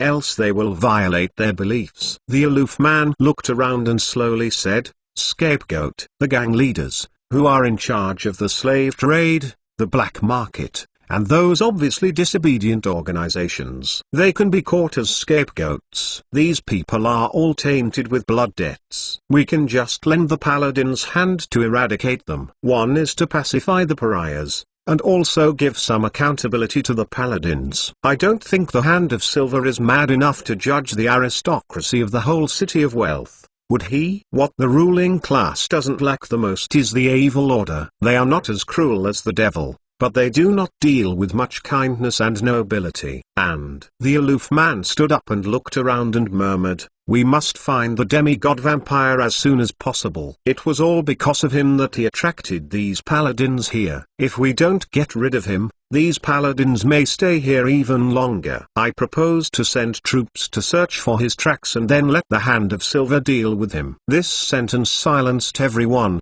and the others nodded and said, "That's right.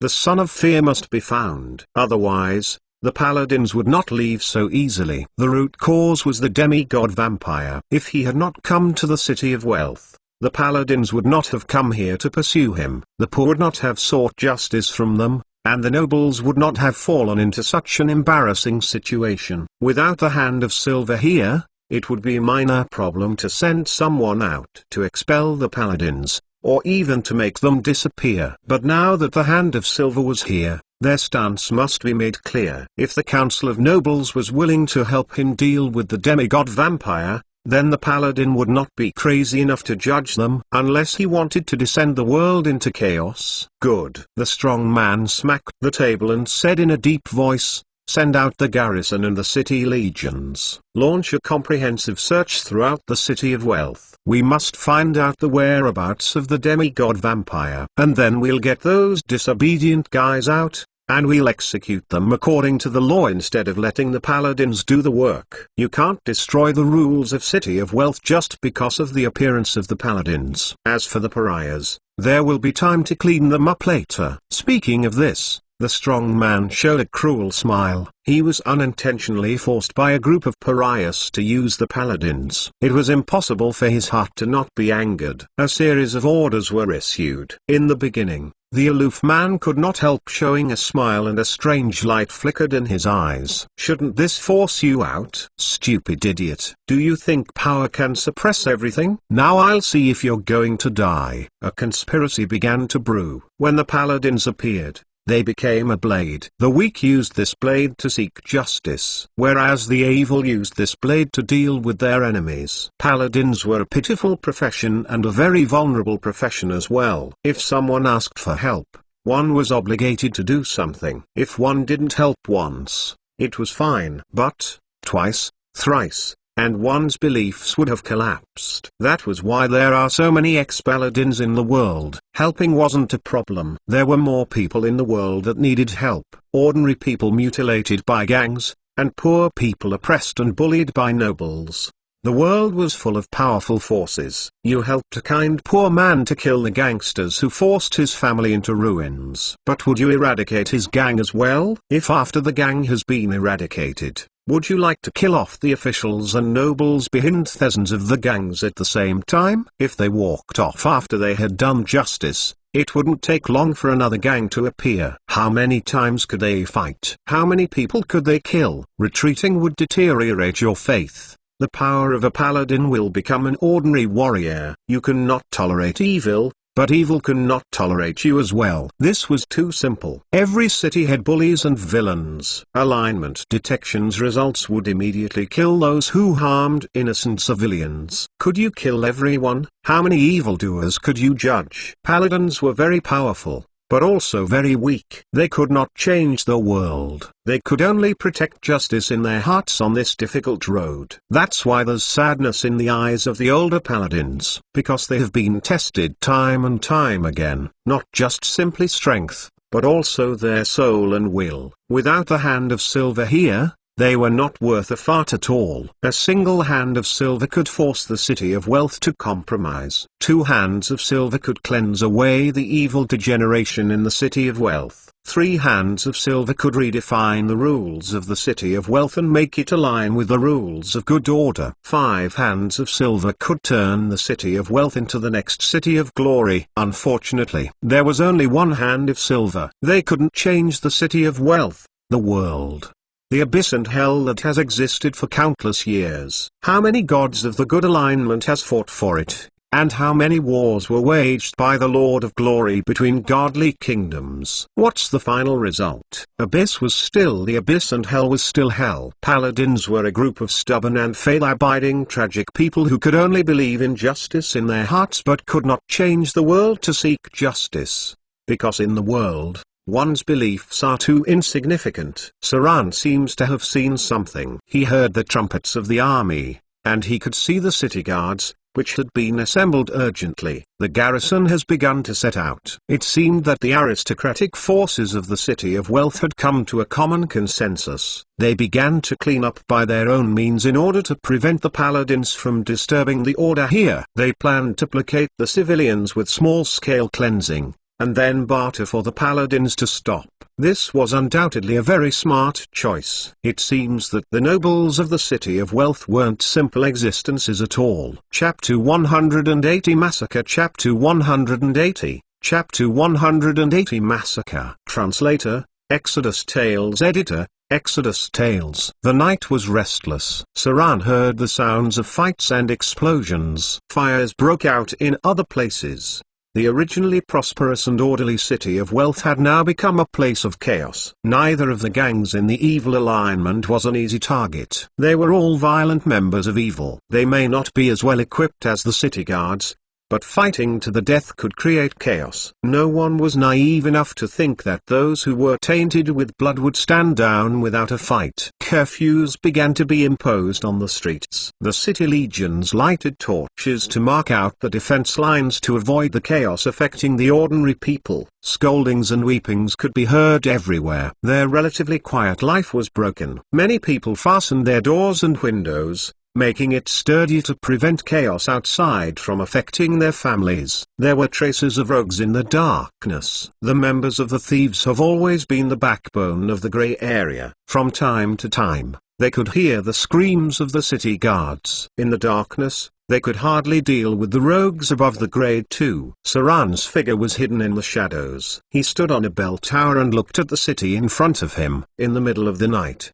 the once bustling city revealed a depressing scene. Warehouses in the docks were set ablaze. The city guards controlled the spread of the fire. Sporadic fighting took place everywhere, and members of the dark domains broke through the encirclement to escape.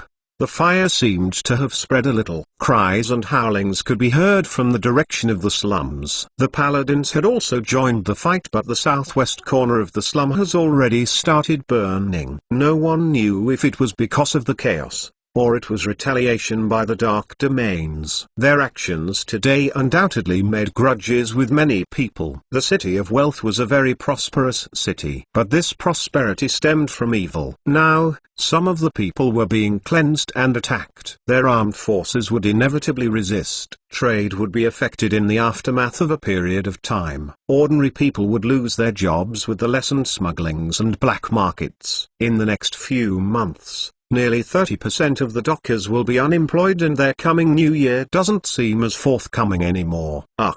Saran sighed softly and said slowly, "Sure enough, it will only turn into a farce in the end." The city of wealth compromised along with the paladins as well. Victims did not receive the justice they deserved, mainly because they were too weak and insignificant. Maybe the evil forces of the city of wealth will be more restrained in the future for a period of time. But the chaos that has happened will ultimately affect and change their lives. They may not be able to live as well in the future, but it was certain that the present and near future would only become harder and tougher. The cleansing by paladins would severely disrupt the trade in the city of wealth, cutting off smuggling, slavery and black market trade. It was not known how many people would be unemployed as a result. These unemployed poor people would have it even harder. They may even consider selling their own children. The wealth was still here, but it will only be transferred to the hands of the strong and powerful. It would never fall into the pockets of the weak. Transient justice was all but a false pretense of justice. Saran's figure shuttled through the darkness as his robust shadow jumped between the roofs. Leaping more than 10 meters away in a moment's time, he traveled through the darkness like a ghost as he looks for his target. Now, it was a time of chaos and also a time to exploit and plunder. There were many people with the same motives as him. Whether they could get a large sum of money from those organizations that have been cleansed depended on whether they had enough strength. Pull the chestnuts out of the fire. People in the evil alignments were never afraid to take risks. This was originally a dangerous industry anyway. The city of wealth was simply too rich. Those organizations that have mastered smuggling trade and so on may have accumulated more than 100,000 gold dirhams. This level of wealth had enticed many people to take risks, especially taking advantage of the chaos to make a profit, easily bagging thousands of gold dirhams. This could be considered just taking the risks once. If one's mind was even more wicked, they could even rob ordinary people directly, since the blame could be easily pushed off to those organizations afterward. Once you lose the order, evil descends. My daughter, Myra. My Myra. A blood-eyed man stood in front of the fire. He was wearing torn and worn-out clothes. One could see that he worked very often through his strong arms. He looked at the house which had turned into a sea of fire and made a sad howl. There was no one else that was alive in it. The fire was so fierce that his wife and his daughter could not run out in time. No, the middle-aged man made a sad howl and rushed at an old man with pale hair beside him. He was trembling all over. He grabbed the old man's neck and lifted it up. He roared, "It's you. It's all you guys. If you hadn't begged the paladins, the bad guys would not have retaliated on us. My daughter will not die like this. You damn old fart. I'm going to kill you. I'm going to kill you." Thud. A young paladin raised his hand and knocked him unconscious. The old man suddenly fell to the ground. He watched the fire in front of him, and the old man's face was full of tears. It seemed that he had no idea that things would turn out like this. He muttered as if he had dementia. How did this happen? How did this happen? The young paladin was also conflicted. He had no idea that things would turn out to be like this. In the end, he was thrown into uncontrollable chaos. He did not know how many innocent people had died in this. For the first time ever, he doubted his beliefs and whether the justice he upheld was right or wrong. Because even if they had great power, they still could not stop the chaos. Affirm your beliefs. An elderly paladin appeared behind him, patted his shoulder. He murmured, "There must be sacrifices to maintain justice." Why did this happen? The young man murmured in a low voice, with a trace of sadness and regret in his eyes. Why did he kill so many people with all his heart and soul for justice? Why did the maintenance of justice descend into a war? How many people must die just so the war could end? Devils! Screams echoed throughout the city. Everyone was silent for a moment. Then the paladins turned into a shadow and rushed towards the sound.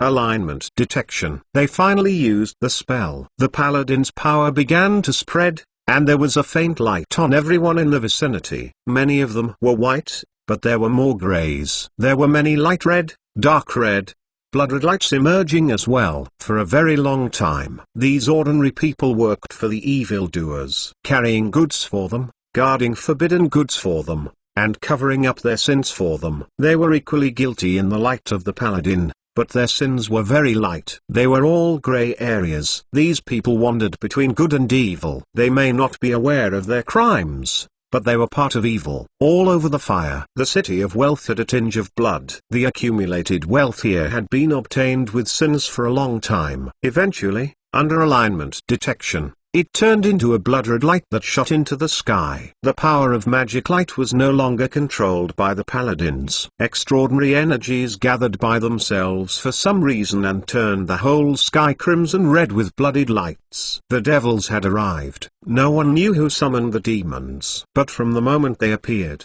the massacre had begun. Perhaps the existence of a more evil being was hidden in the city of wealth has long been taking note of this place. They must have been waiting for an opportunity to cause chaos and start massacring. The emergence of the paladins was a great opportunity. The good people had turned the paladins into a blade against evil, and why wouldn't the evildoers take advantage of the blade to provoke more serious conflicts? No one could stop it now. Within the fire, Hezrus that were 3 or 4 meters tall appeared. It had a burst of crazed laughter while it swung its axes to cut a group of civilians in half. The devil's eyes were only filled with killing intent and satisfaction. Even Saran would not like to deal with these guys. From the moment they arrived, they only wanted to fulfill their desire to kill. In the blink of an eye, hundreds of people were killed. Their heads were rolling in the ruins, with severed limbs and broken arms everywhere. Blood stained the ground in stark red. Bastard! The strong man led his army and angrily roared, "Those damn paladins, those damn degenerates, my city of wealth, sent someone to the temple to ask for support. Faster, stupid dumbass. Quickly invite the ascended priests to come help." Quasit, Retriever, Vrok, Hezru, and Marilith. One by one, figures of different devils emerged from the fire. They howled excitedly and rushed towards the city in front of them. The brilliance of the paladins was so small compared to the evil in front of them. These demons, who had a strength that was higher than grade 3, were like a raging current, crushing the city legions in an instant. Then, slaughtering any living creature in their sights. Ha ha ha! A distorted illusion emerged in the fire. It turned into a ferocious figure and stood up slowly in the fire. It grinned bitterly and said, "Silly mortals. At last it's time. This evil city should have been sublimated in the fire long ago. I heard the wailing of the souls. Bring them to hell and I'll grow even stronger. First, let these idiotic demons go on a killing spree." The devils were the real winners. The distorted shadow gradually turned into a physical manifestation of itself. A devil stood up in the flames. Instead of joining the battle in front of him or quenching his desire for killing, he went directly into the sea of fire. The burning flame seemed to be harmless to him. He disappeared in the flames bit by bit. It felt as if a conspiracy was brewing. Comment 1. A live reader. XP. View all comments. Rate this chapter. Vote with Power Stone. Chapter 180. Chapter 180 Massacre. Translator, Exodus Tales. Editor, Exodus Tales. The night was restless. Saran heard the sounds of fights and explosions. Fires broke out in other places. The originally prosperous and orderly city of wealth had now become a place of chaos. Neither of the gangs in the evil alignment was an easy target. They were all violent members of evil. They may not be as well equipped as the city guards, but fighting to the death could create chaos. No one was naive enough to think that those who were tainted with blood would stand down without a fight. Curfews began to be imposed on the streets. The city legions lighted torches to mark out the defense lines to avoid the chaos affecting the ordinary people. Scoldings and weepings could be heard everywhere. Their relatively quiet life was broken. Many people fastened their doors and windows, making it sturdy to prevent chaos outside from affecting their families. There were traces of rogues in the darkness. The members of the thieves have always been the backbone of the gray area. From time to time, they could hear the screams of the city guards. In the darkness, they could hardly deal with the rogues above the grade 2. Saran's figure was hidden in the shadows. He stood on a bell tower and looked at the city in front of him. In the middle of the night, the once bustling city revealed a depressing scene. Warehouses in the docks were set ablaze. The city guards controlled the spread of the fire. Sporadic fighting took place everywhere, and members of the dark domains broke through the encirclement to escape. The fire seemed to have spread a little. Cries and howlings could be heard from the direction of the slums. The paladins had also joined the fight, but the southwest corner of the slum has already started burning. No one knew if it was because of the chaos, or it was retaliation by the dark domains. Their actions today undoubtedly made grudges with many people. The city of wealth was a very prosperous city, but this prosperity stemmed from evil. Now, some of the people were being cleansed and attacked. Their armed forces would inevitably resist. Trade would be affected in the aftermath of a period of time. Ordinary people would lose their jobs with the lessened smugglings and black markets. In the next few months, Nearly 30% of the dockers will be unemployed and their coming new year doesn't seem as forthcoming anymore. Ugh. Saran sighed softly and said slowly, sure enough. It will only turn into a farce in the end. The City of Wealth compromised along with the paladins as well. Victims did not receive the justice they deserved, mainly because they were too weak and insignificant. Maybe the evil forces of the City of Wealth will be more restrained in the future for a period of time. But the chaos that has happened will ultimately affect and change their lives. They may not be able to live as well in the future, but it was certain that the present and near future would only become harder and tougher. The cleansing by paladins would severely disrupt the trade in the City of Wealth, cutting off smuggling, slavery and black market trade. It was not known how many people would be unemployed as a result. These unemployed poor people would have it even harder. They may even consider selling their own children. The wealth was still here, but it will only be transferred to the hands of the strong and powerful. It would never fall into the pockets of the weak. Transient justice was all but a false pretense of justice. Saran's figure shuttled through the darkness as his robust shadow jumped between the roofs. Leaping more than 10 meters away in a moment's time, he traveled through the darkness like a ghost as he looks for his target. Now, it was a time of chaos and also a time to exploit and plunder. There were many people with the same motives as him. Whether they could get a large sum of money from those organizations that have been cleansed depended on whether they had enough strength. Pull the chestnuts out of the fire. People in the evil alignments were never afraid to take risks. This was originally a dangerous industry anyway. The City of Wealth was simply too rich. Those organizations that have mastered smuggling trade and so on may have accumulated more than 100,000 gold dirhams. This level of wealth had enticed many people to take risks, especially taking advantage of the chaos to make a profit, easily bagging thousands of gold dirhams. This could be considered just taking the risks once. If one's mind was even more wicked, they could even rob ordinary people directly, since the blame could be easily pushed off to those organizations afterward. Once you lose the order, evil descends. My daughter, Myra. My Myra. A blood-eyed man stood in front of the fire. He was wearing torn and worn-out clothes. One could see that he worked very often through his strong arms. He looked at the house which had turned into a sea of fire and made a sad howl. There was no one else that was alive in it. The fire was so fierce that his wife and his daughter could not run out in time. No. The middle-aged man made a sad howl and rushed at an old man with pale hair beside him. He was trembling all over. He grabbed the old man's neck and lifted it up. He roared, "It's you. It's all you guys. If you hadn't begged the paladins, the bad guys would not have retaliated on us. My daughter will not die like this. You damn old fart.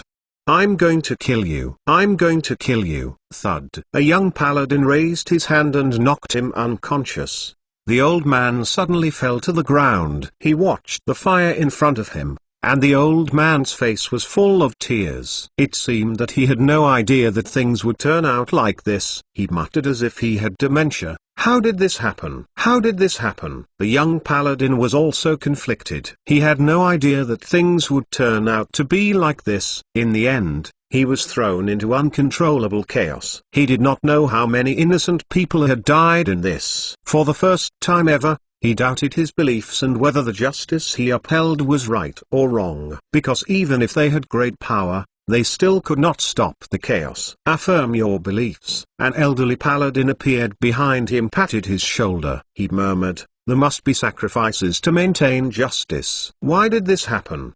The young man murmured in a low voice, with a trace of sadness and regret in his eyes. Why did he kill so many people with all his heart and soul for justice? Why did the maintenance of justice descend into a war? How many people must die just so the war could end? Devils! Screams echoed throughout the city. Everyone was silent for a moment. Then the paladins turned into a shadow and rushed towards the sound. Alignment detection. They finally used the spell. The paladin's power began to spread, and there was a faint light on everyone in the vicinity. Many of them were white, but there were more grays. There were many light red, dark red, blood-red lights emerging as well. For a very long time, these ordinary people worked for the evildoers, carrying goods for them, guarding forbidden goods for them, and covering up their sins for them. They were equally guilty in the light of the paladin, but their sins were very light. They were all grey areas. These people wandered between good and evil. They may not be aware of their crimes, but they were part of evil. All over the fire, the city of wealth had a tinge of blood. The accumulated wealth here had been obtained with sins for a long time. Eventually, under alignment detection, it turned into a blood red light that shot into the sky. The power of magic light was no longer controlled by the paladins. Extraordinary energies gathered by themselves for some reason and turned the whole sky crimson red with blooded lights. The devils had arrived. No one knew who summoned the demons, but from the moment they appeared, the massacre had begun. Perhaps the existence of a more evil being was hidden in the city of wealth has long been taking note of this place. They must have been waiting for an opportunity to cause chaos and start massacring. The emergence of the paladins was a great opportunity. The good people had turned the paladins into a blade against evil, and why wouldn't the evildoers take advantage of the blade to provoke more serious conflicts? No one could stop it now. Within the fire, Hezrus that were 3 or 4 meters tall appeared. It had a burst of crazed laughter while it swung its axes to cut a group of civilians in half. The devil's eyes were only filled with killing intent and satisfaction. Even Saran would not like to deal with these guys. From the moment they arrived, they only wanted to fulfill their desire to kill. In the blink of an eye, hundreds of people were killed. Their heads were rolling in the ruins, with severed limbs and broken arms everywhere. Blood stained the ground in stark red. Bastard! The strong man led his army and angrily roared, "Those damn paladins, those damn degenerates, my city of wealth, sent someone to the temple to ask for support. Faster, stupid dumbers! Quickly invite the ascended priests to come help." Quasit, Retriever, Vrok, Hezru, and Marilith. One by one, figures of different devils emerged from the fire. They howled excitedly and rushed towards the city in front of them. The brilliance of the paladins was so small compared to the evil in front of them. These demons, who had a strength that was higher than grade 3, were like a raging current, crushing the city legions in an instant. Then, slaughtering any living creature in their sights. Ha ha ha! A distorted illusion emerged in the fire. It turned into a ferocious figure and stood up slowly in the fire. It grinned bitterly and said, "Silly mortals, at last it's time. This evil city should have been sublimated in the fire long ago. I heard the wailing of the souls. Bring them to hell and I'll grow even stronger. First, let these idiotic demons go on a killing spree." The devils were the real winners. The distorted shadow gradually turned into a physical manifestation of itself. A devil stood up in the flames. Instead of joining the battle in front of him or quenching his desire for killing, he went directly into the sea of fire. The burning flame seemed to be harmless to him. He disappeared in the flames bit by bit. It felt as if a conspiracy was brewing. Chapter 181 The Weeping Paladin. Chapter 181 The Weeping Paladin. Translator, Exodus Tales. Editor, Exodus Tales. Demons. Suddenly Saran stopped leaping forward.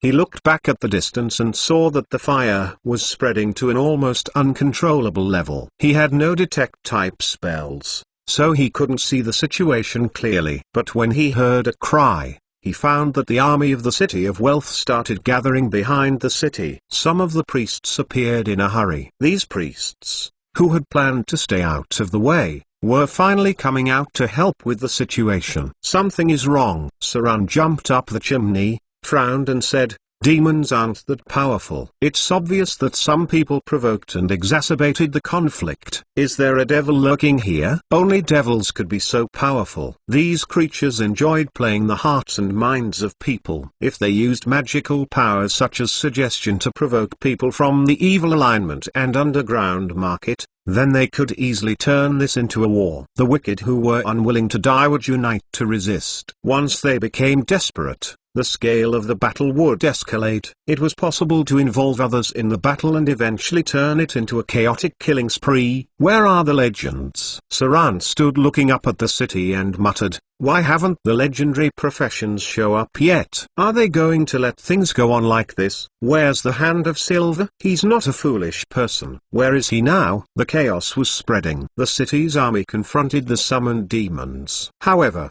these summoned demons summoned even more demons. One of the demons, with its spell-like ability, even summoned 10 or so Dretch. A 4-armed serpent demon, the Marilith, with a grade of more than 4 ran rampant toward the army. The Marilith moved at an alarming speed. 4 huge swords danced through the air and corpses were all over the place. Few people except the legendary professions could block its attacks. The Marilith had a monster level of 18 and was a middle grade or higher demon. Greater dual wielding, greater mult strike, chop, slam, great magic resistance, great damage reduction, poison immunity, greater acid resistance, combat expertise, parry. A series of abilities made the Marilith an extremely dangerous demon, a highly mobile killing machine. Saran stopped moving forward. The situation was now out of control, and the place had become extremely dangerous. Tong tong, tong tong. Saran's figure shook suddenly and almost fell off the roof.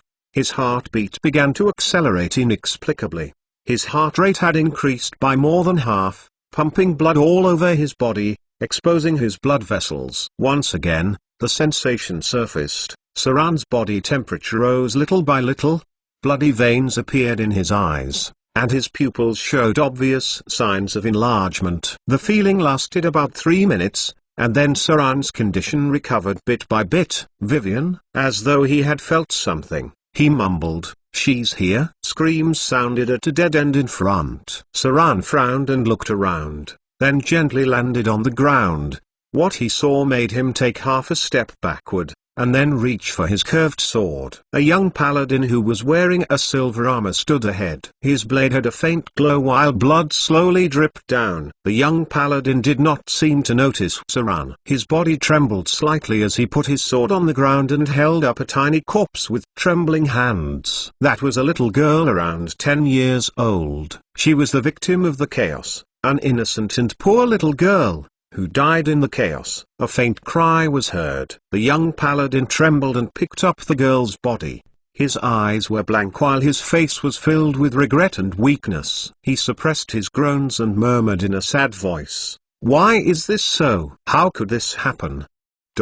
Aren't we the guardians of justice? How could we have caused this? Why?" Tears trickled down, and the paladin in front of him cried like a child with broken hopes. Maybe he really wasn't that old. Judging from his face, it seems that he was at most 20 years old. Saran had a slight impression of this young man. He was the one who spoke out first during the day. At this moment, the glow of his holy power was wavering, as if it was as a candle and could be extinguished at any time. His beliefs were shaken. If he could not strengthen his beliefs, he would lose the power of the paladin and become an ordinary fighter. His faith was almost gone.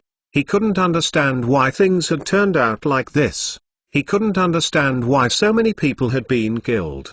He cried like a child. Maybe it was because he was still a young paladin. Maybe he was kind, filled with righteousness, but he was still too young. Even though he cried, he did not seem weak but rather sad. He may not be afraid of bloodshed, evil or death, but he was afraid of what he was seeing. All this happened because of their action to uphold justice, which set off a war of killing, which plunged the whole city into chaos and the killing of many innocent. He had lost his way.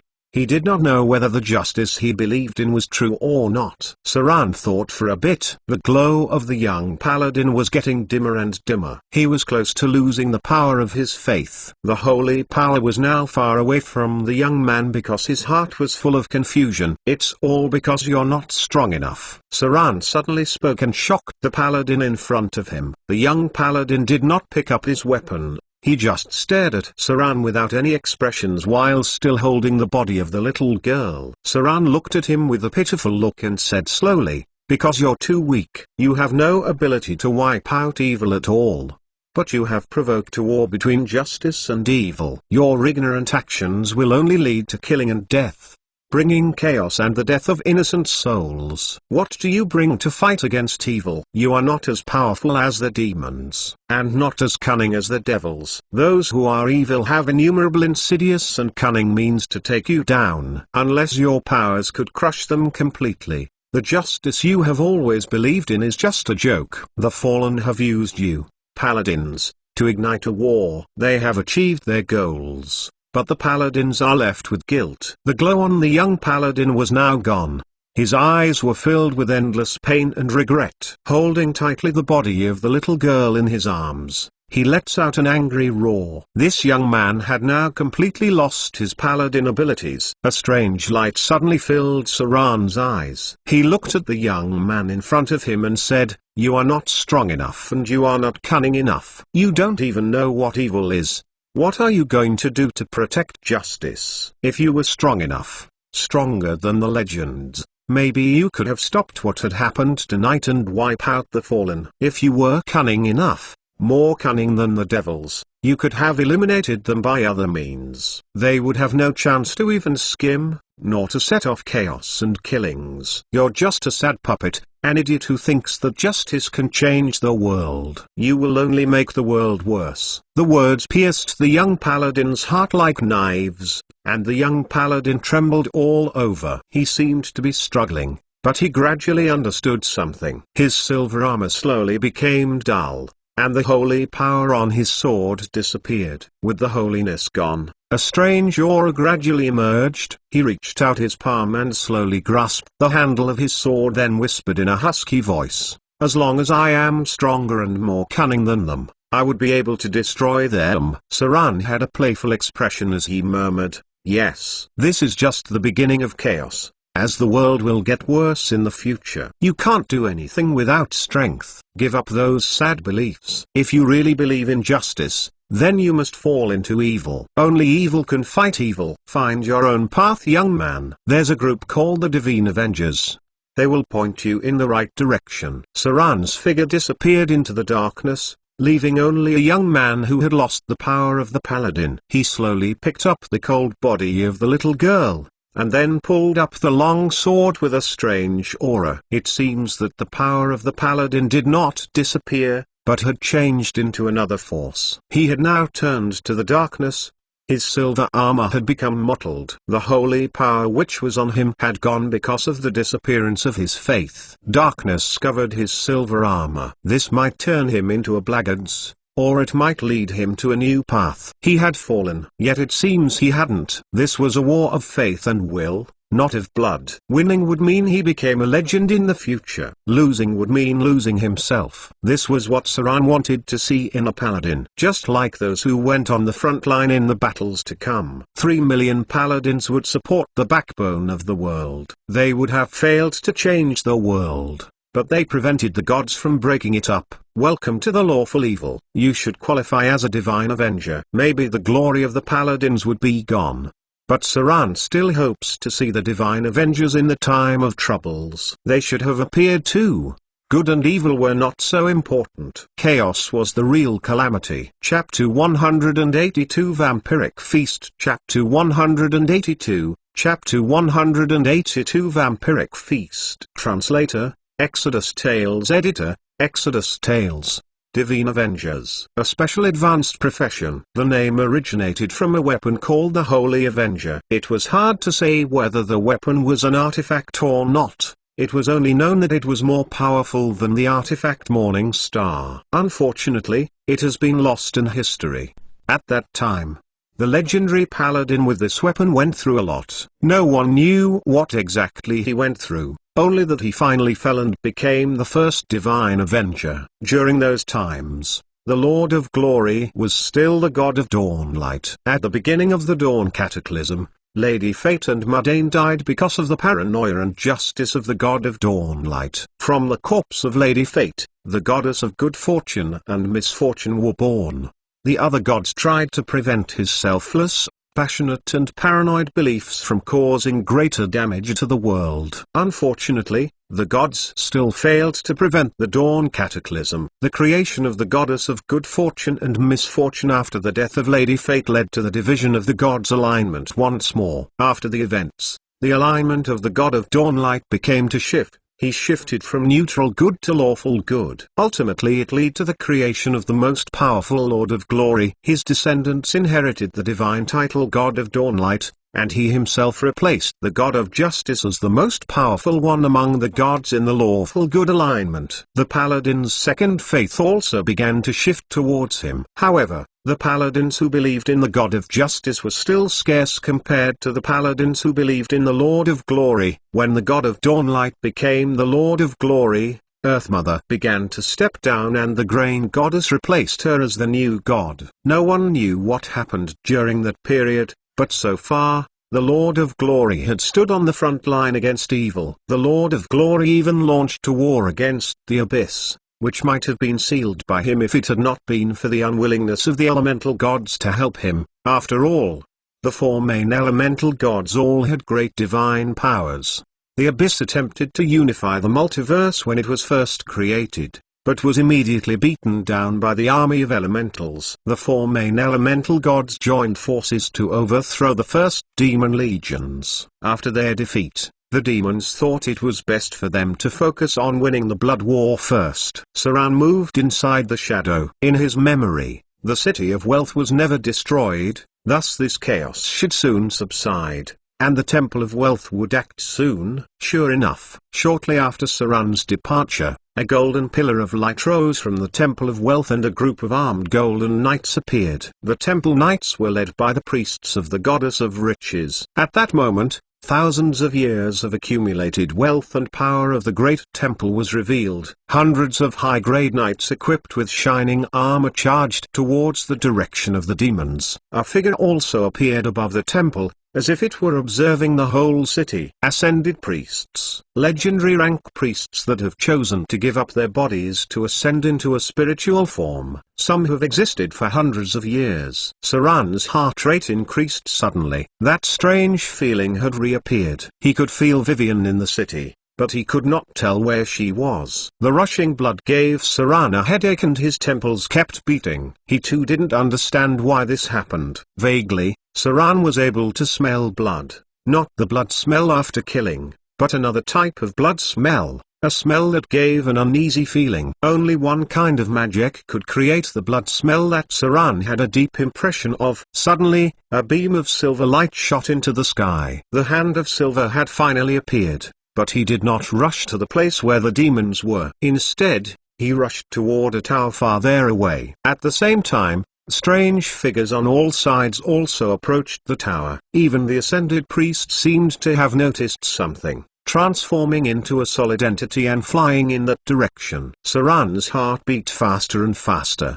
His muscles swelled like extensively twisted green veins appeared like earthworms, and even a trace of dark blue appeared on his face. Then his heart rate slowed down. Saran gasped and fell on one knee to the ground. This strange change was not under his control at all. It seemed that other forces had caused his body to change. This change was most likely related to the divinity of fear because Saran had never encountered such changes in the past. He felt that his heartbeat was out of control and there seemed to be something about to burst out. Everything Saran saw now had a tint of red because his pupils were bloodshot. He saw the figures of vampires. These evil creatures moved on the roof with amazing agility. They naturally had around 20 agility. As if they were telepathic, Saran suddenly noticed a cold-faced man who rushed from the direction of the city guard. The man seemed to have also noticed Saran too but did not care about him. Instead he moved toward the direction of the hand of silver.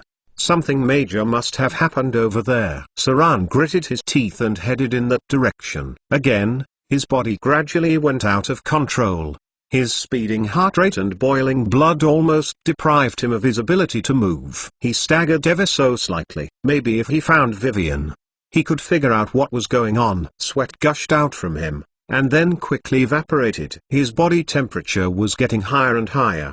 His skin was red as a shrimp. Saran's mind gradually became hazy, and his vision was blurred. His heart rate sometimes slowed down, but would still continue to rise. He felt as if his heart was going to explode. Boom! A loud explosion appeared far away, and soon the ground trembled. "Saran," a familiar voice. Soon a ghostly little figure fled from the corner in a hurry. He looked at Saran, who was faltering and seemed to want to reach out and hold him. However, he swiftly retracted his fingers just as he touched Saran. As if he had touched burning iron, he exclaimed, "Oh my God! Why are you so hot? It's like you're cooked." Saran regained some of his wits. He raised his head and opened his eyes to see Aladdin's figure. Aladdin stood in front of him, while a woman with a gorgeous face stood behind. As Saran looked at them, he noticed that the first was a human face, and the woman's face was covered with silvery scales. She even had tiny scales all over his body. Only one creature could have such a feature. "Snakefolk." As though Saran had remembered something,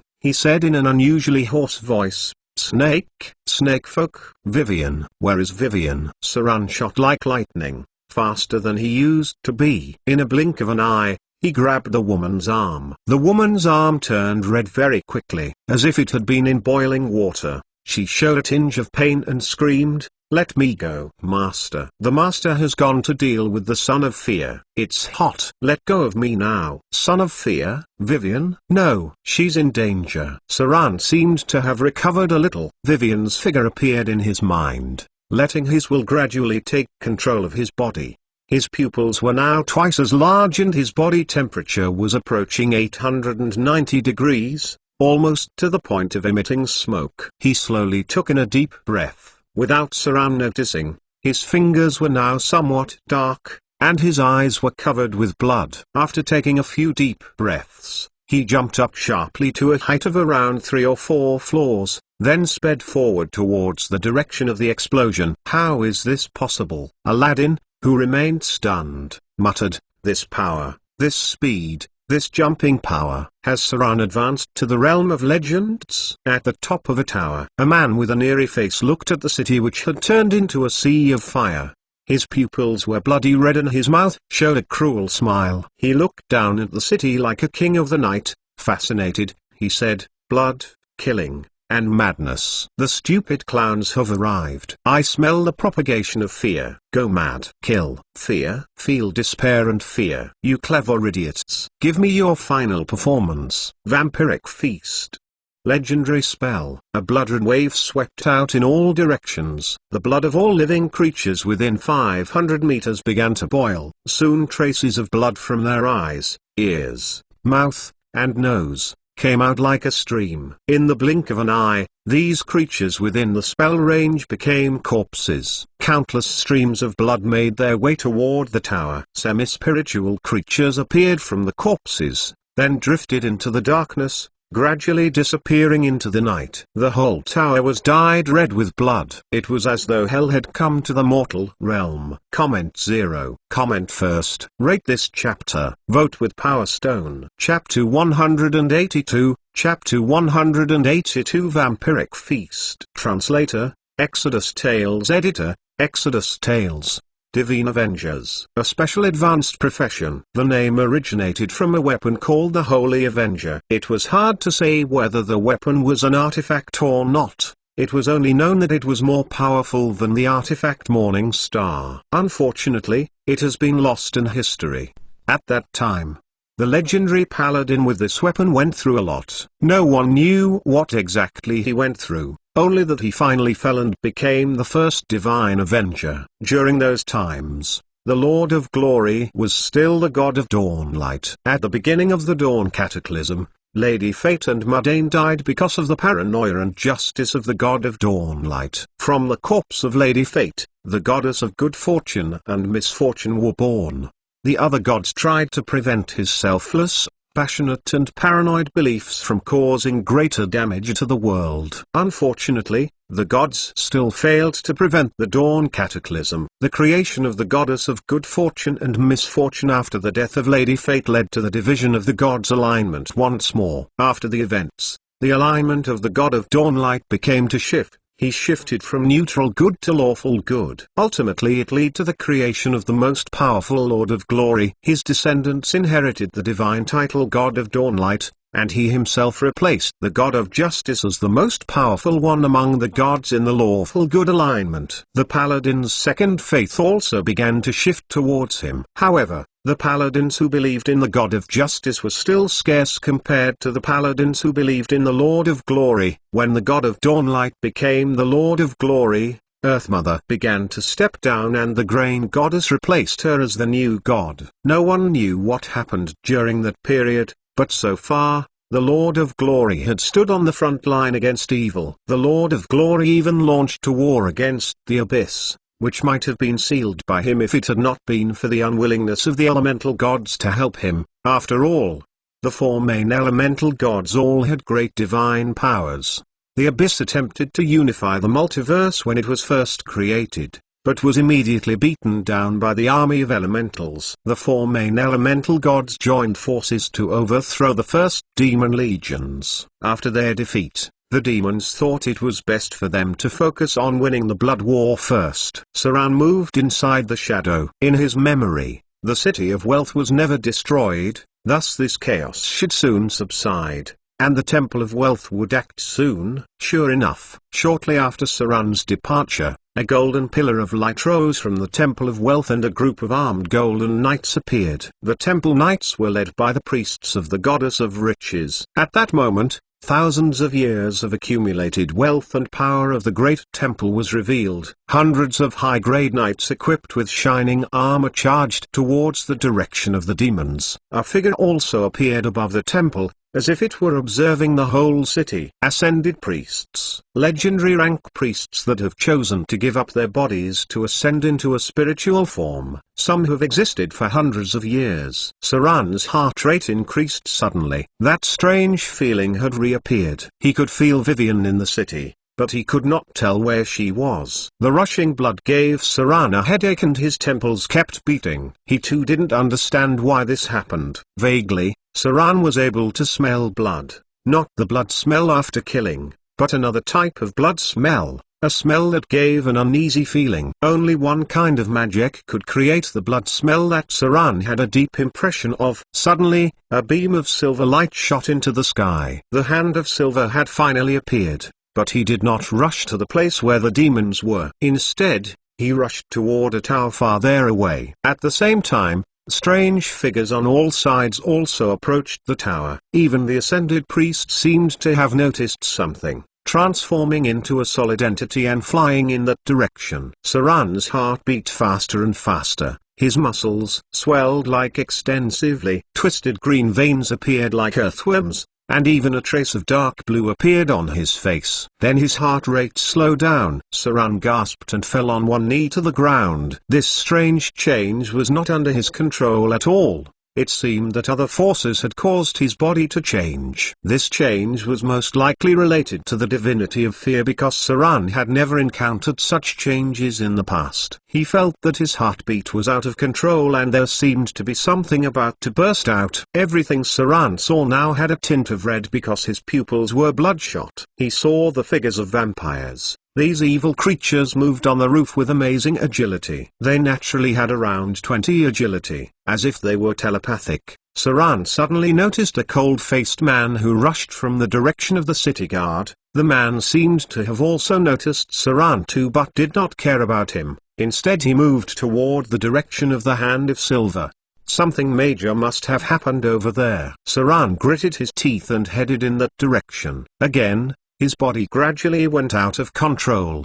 His speeding heart rate and boiling blood almost deprived him of his ability to move. He staggered ever so slightly. Maybe if he found Vivian, he could figure out what was going on. Sweat gushed out from him, and then quickly evaporated. His body temperature was getting higher and higher. His skin was red as a shrimp. Saran's mind gradually became hazy, and his vision was blurred.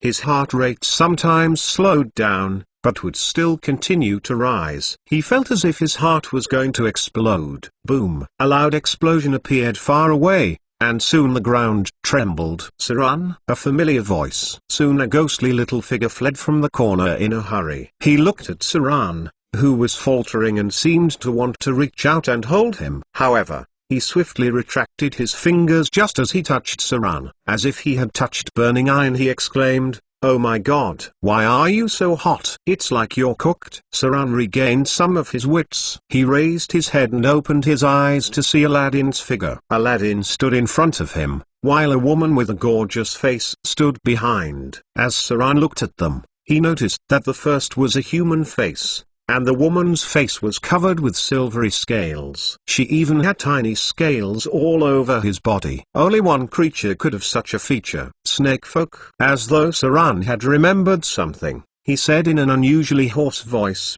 Snakefolk. Vivian. Where is Vivian? Saran shot like lightning, faster than he used to be. In a blink of an eye, he grabbed the woman's arm. The woman's arm turned red very quickly, as if it had been in boiling water. She showed a tinge of pain and screamed, "Let me go, Master." "The Master has gone to deal with the Son of Fear. It's hot. Let go of me now." "Son of Fear? Vivian?" "No, she's in danger." Saran seemed to have recovered a little. Vivian's figure appeared in his mind, letting his will gradually take control of his body. His pupils were now twice as large and his body temperature was approaching 890 degrees, almost to the point of emitting smoke. He slowly took in a deep breath, without Saran noticing. His fingers were now somewhat dark, and his eyes were covered with blood. After taking a few deep breaths, he jumped up sharply to a height of around 3 or 4 floors, then sped forward towards the direction of the explosion. "How is this possible?" Aladdin, who remained stunned, muttered, "This power, this speed, this jumping power." Has Saran advanced to the realm of legends? At the top of a tower, a man with an eerie face looked at the city which had turned into a sea of fire. His pupils were bloody red and his mouth showed a cruel smile. He looked down at the city like a king of the night. Fascinated, he said, "Blood, killing, and madness. The stupid clowns have arrived. I smell the propagation of fear. Go mad. Kill, fear, feel despair and fear. You clever idiots. Give me your final performance." Vampiric Feast.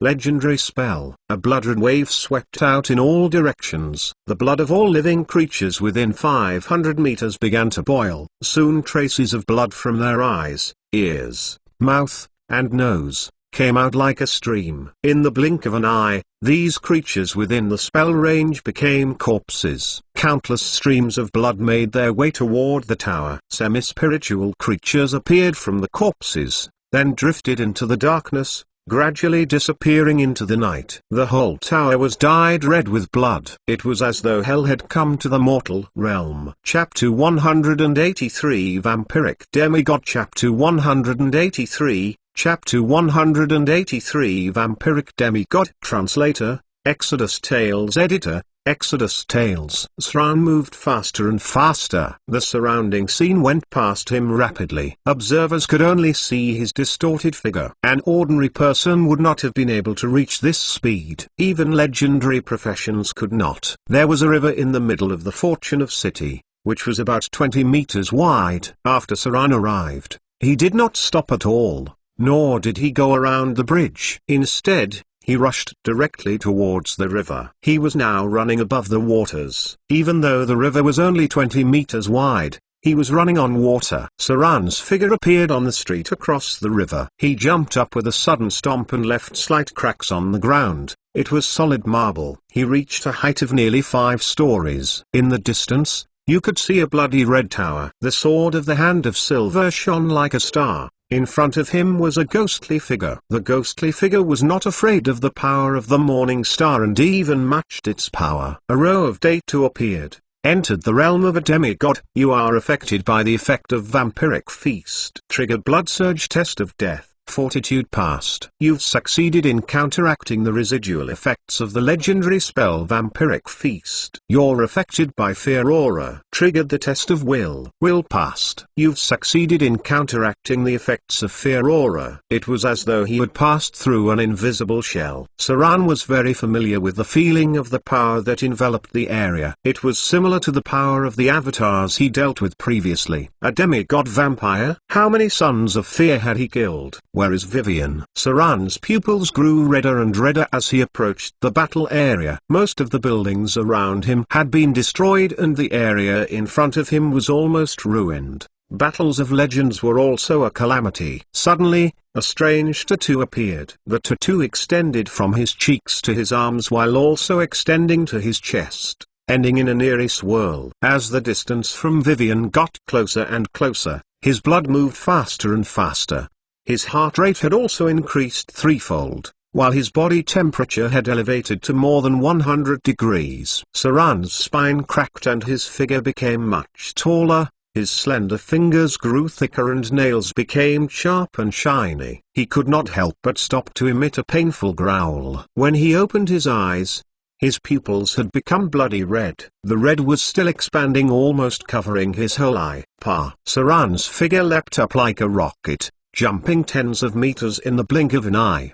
His clothes had been shredded, showing a strong but muscular upper body. Only a dark red cloak still hung on him. He was now nearly 2 meters tall, with weird tattoos on his chest, and runes appearing on his arms. He even had claws. Even he could not adapt to these changes, but he had no time to think about it. He ignored it and pushed on because he felt Vivian was nearby. Saran's figure became unclear, leaping across the roofs. He even jumped up to a clock tower 20 or 30 meters high with a gentle leap. Any obstacle that was difficult to overcome seemed easy to him.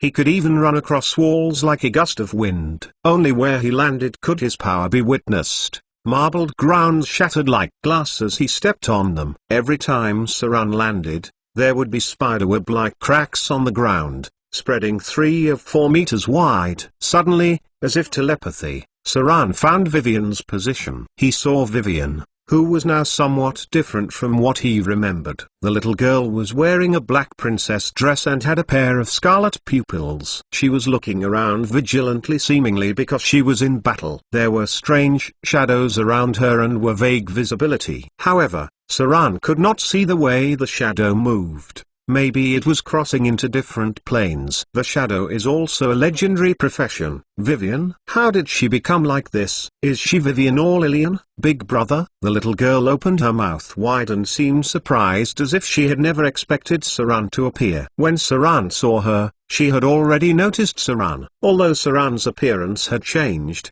she recognized him at a glance. Suddenly, a strange figure emerged. It was a man with a cold face. Saran seemed to have seen him before. The man raised his finger and a dim light shot out. It was directed at Vivian, who was slightly distracted. Energy absorption.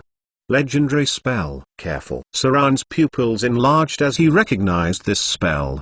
He was once tortured by it for a long time. When he heard Vivian shout out "Big brother," Saran laid aside all the worries he had. He gritted his teeth and vanished. Almost instantly, he had escaped into the shadows. Soon the shadow behind Vivian twisted and Saran's tall body appeared behind her. He suddenly opened his arms and embraced Vivian's delicate body. Then he turned around and blocked the legendary spell with his back. Evade sight. Shadow jump. All this happened in an instant, when the cold-faced man suddenly appeared behind Vivian, and then took advantage of the moment she got distracted to cast a legendary spell. Saran, seeing this, jumped into the shadows in an instant, then moved across the plain behind Vivian. He wasn't going to kill the enemy, but to block the spell with his own body. Brother, big brother. Vivian's figure suddenly trembled. Even she couldn't respond at that moment. The only thing she could feel was a mountain-like figure behind her. Saran opened his arms to protect her tiny body in his bosom and then blocked the spell with his back. The insane negative energy burst out in an instant. Saran's skin withered at a visible speed. The powerful negative energy eroded his flesh in the blink of an eye, transferring his life force and strength to another space. In an instant, Saran had a blank look. His face was getting old, and his blonde hair was turning rapidly into mottled gray. Big brother? No. Vivian uttered a very sharp cry, followed by a wave of air bursting out around her. Her cry was filled with anger and killing intent. A large number of creatures within a kilometer of her died, and all who survived within 3 kilometers had blood ooze out from their eyes, ears, mouth, and nose. Vivian turned and embraced Saran's body. Her pupils were scarlet and a pair of tiny demonic wings popped out behind her. Her pink hair ribbon disintegrated in an instant, and her long hair danced in the wind. Big brother, big brother. Vivian embraced Saran's body with her small arms. Invisible corrosive energy was eating at Saran's body as it withered at a speed visible. He was like a withered vegetable. Saran's grey hair gradually turned silvery white. His breathing became slower and his body had shrunk dramatically. It seemed that his whole person had become light as a feather. A crazy amount of data appeared. Affected by the legendary spell energy absorption, affected by energy erosion, resistance failed, permanently losing 2 profession level, affected by energy erosion, resistance failed, permanently losing 2 profession level, affected by energy erosion, resistance failed, permanently losing 2 profession level. A flow of data appeared. Saran first lost 2 levels as a shadow dancer, followed by 2 levels as a rogue, then losing 2 more levels as a rogue and wizard. The negative energy corroded his body while lowering his life force. Saran had now dropped 8 profession levels and lost hundreds of hit points, sending him into a near-death state. His heart rate was very slow now and his breathing had stopped. But when Vivian had transformed into a demonic form, Saran, who had already entered a near-death state, suddenly opened his eyes. His pupils were red again. The red had spread to his whole eye. It was as though he had no pupil. Saran's body was strangely suspended in the air while his whole body crackled. His muscles that had already withered swelled rapidly. His pale skin became more and tougher. The eerie tattoos appeared on his forehead. His hands turned into sharp claws and he spewed out heat waves. He looked like a demon, but not exactly a demon. A row of data appeared. Powers of divinity activated. Slaughter form activated. Slaughter attributes activated. The divinity of fear had transformed into the divinity of slaughter. Son of slaughter awakened. Blood purity insufficient. Activation of complete slaughter form failed. Divinity synchronized transformation. Demidman form transformation complete. Time was paused at that instant. Saran slowly opened his eyes while Vivian had a surprised look. The man was in disbelief. In an incredible tone, he murmured, "The smell of killing. It's the smell of a killer. A son of slaughter? Impossible. How could there still be a son of slaughter in this world?" Chapter 184 The Sons of Slaughter. Chapter 184, Chapter 184 The Sons of Slaughter. Translator, Exodus Tales. Editor, Exodus Tales. A son of slaughter. This name had not been mentioned for some time now because it represented disaster. A disaster is so severe that even evil and fear were better. The past sons of slaughter were the direct descendant of the 3 gods of death at that time. These descendants were also rumored to be the most powerful among the descendants. More than 5 demigods and more than 10 pure-blood dragons had died before them. Even a few ancient dragons had been slain by them. As for the number of giants, beholders, high-grade demons and vampires killed, the total number would probably be in the hundreds. Nothing could stop them. Countless legends had also been killed by them. They killed many on the elven sky tree and punched a hole through the underdark.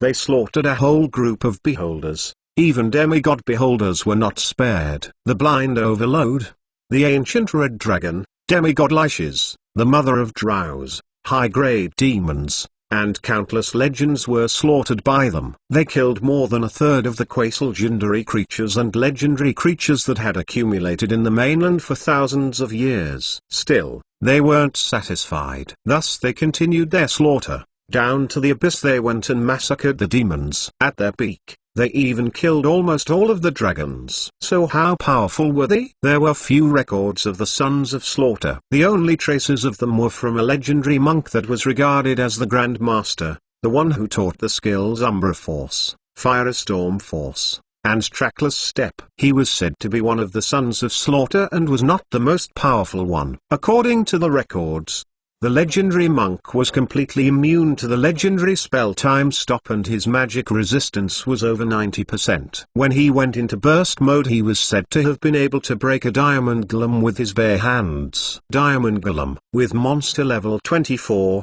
and a construct that was immune to most spells with a physical resistance of almost 90%, it could resist any attack from rare grade 2 weapons and below. Almost 1 million of them were killed by the Sons of Slaughter. Good or evil, they did not care. None was spared. These Sons of Slaughter were nightmares. Even after such a long time, the mention of the Sons of Slaughter still made many people tremble. However, many of the Sons of Slaughter at that time had died. Even those who did not die gradually disappeared after the chaos. Similarly, as their offspring multiplied over time, the blood slaughter in them became weaker and weaker. In the end, they basically became the same as ordinary people. However, there was still the phenomenon of atavism in the world, so for a long time, there had been Sons of Slaughter appearing from time to time. This was especially true for those who had reached the realm of legends, or potential Sons of Slaughter that acquired divinity, divine power,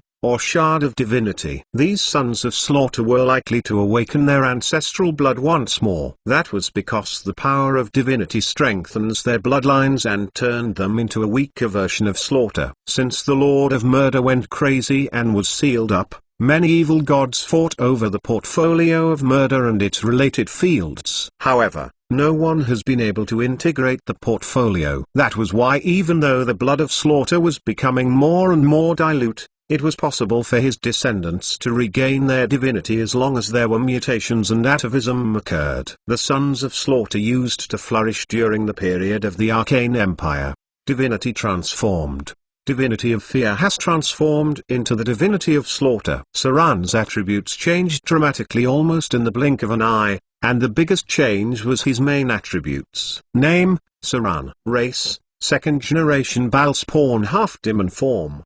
Attribute, Strength 20 plus 6, Dexterity 24 plus 2, Constitution 23 plus 2, Intelligence 20 plus 1, Wisdom 15, Charisma 18 plus 2. Special talents, Slaughter form. When in this form, your attributes are fully improved: Strength plus 4, Dexterity plus 2, Constitution plus 2. Wisdom plus 2. Combat capabilities are equivalent to that of a fighter of the same rank. Resistance to any abnormal state increased by 10 points. Special ability, the Will of Slaughter. The desire to kill has filled your heart, and you will be immune to most mind control type spells, including but not limited to Charm, Fear, Hold Person, etc. Special ability, the Desire of Slaughter. When in Slaughter form, you will be affected by the desire of slaughter. You become extremely sensitive to blood, and your hidden perception of any king-related gains are reinforced. However,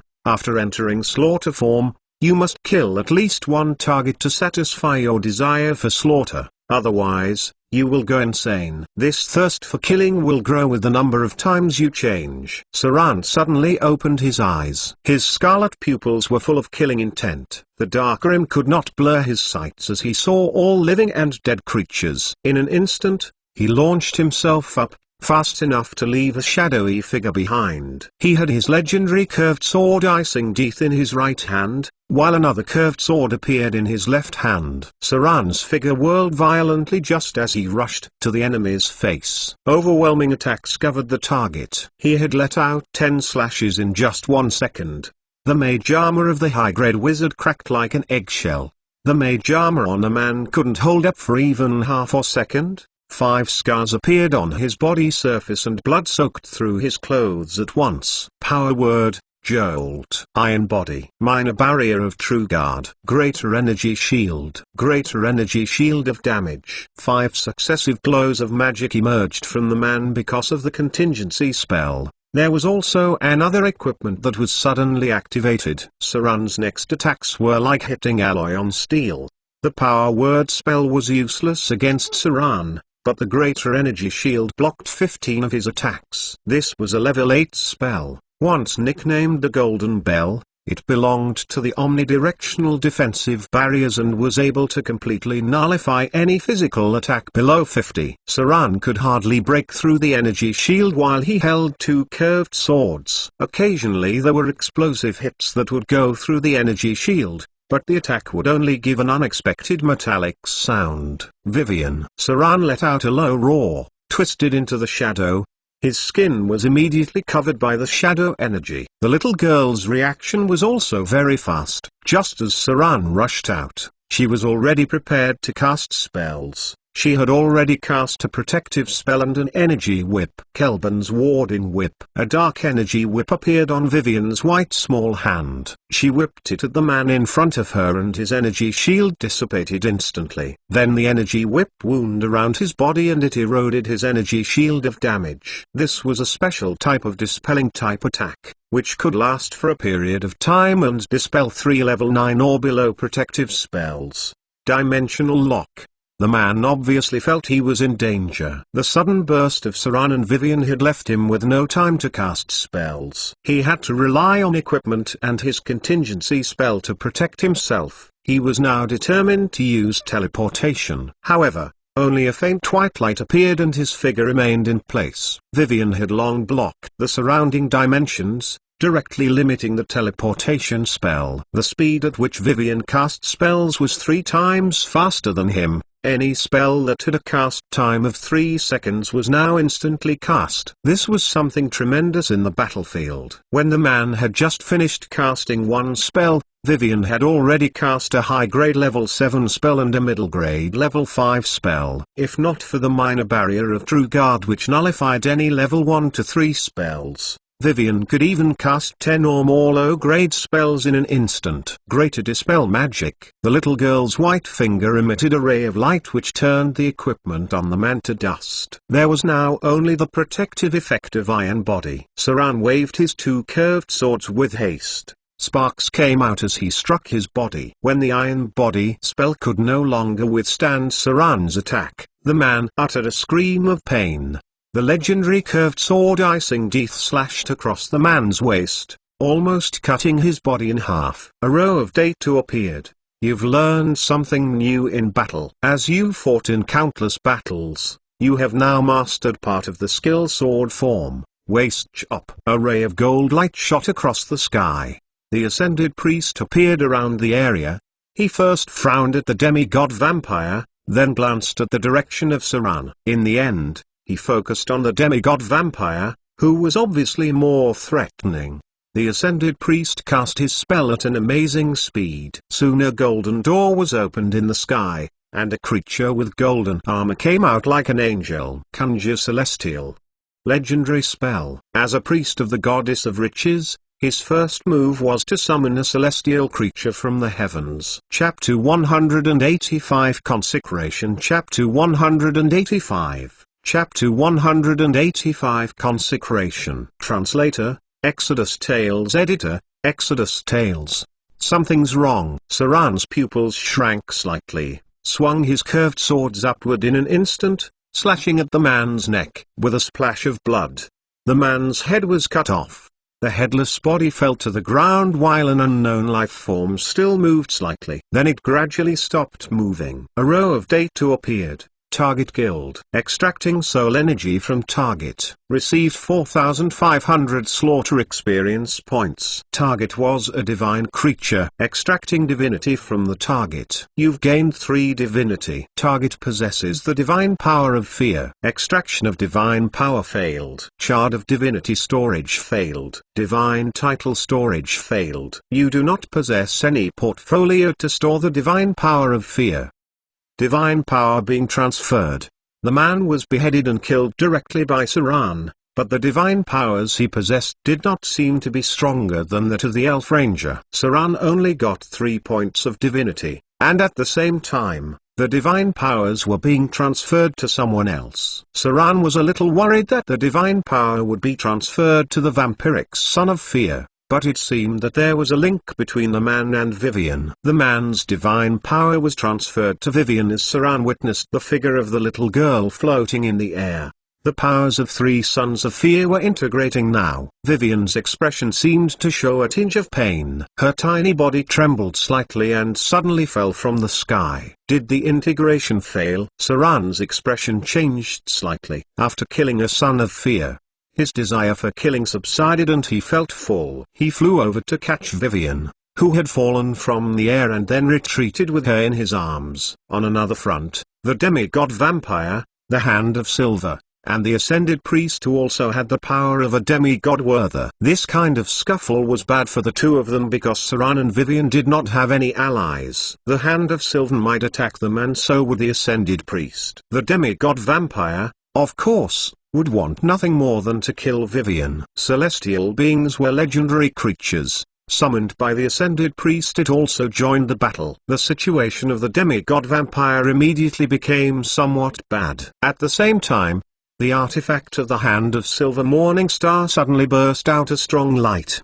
destroying the dead rotten while purifying all the souls within 300 meters. At the same time, Sran's body, which was illuminated by the light, also emitted some smoke, as if his skin was being cooked. Sunburst, a powerful spell that dealt great damage to the evil and undead, sometimes even more effective than legendary spells. The vampire's body was blackened from top to bottom, but his flesh and blood recovered at an alarming rate.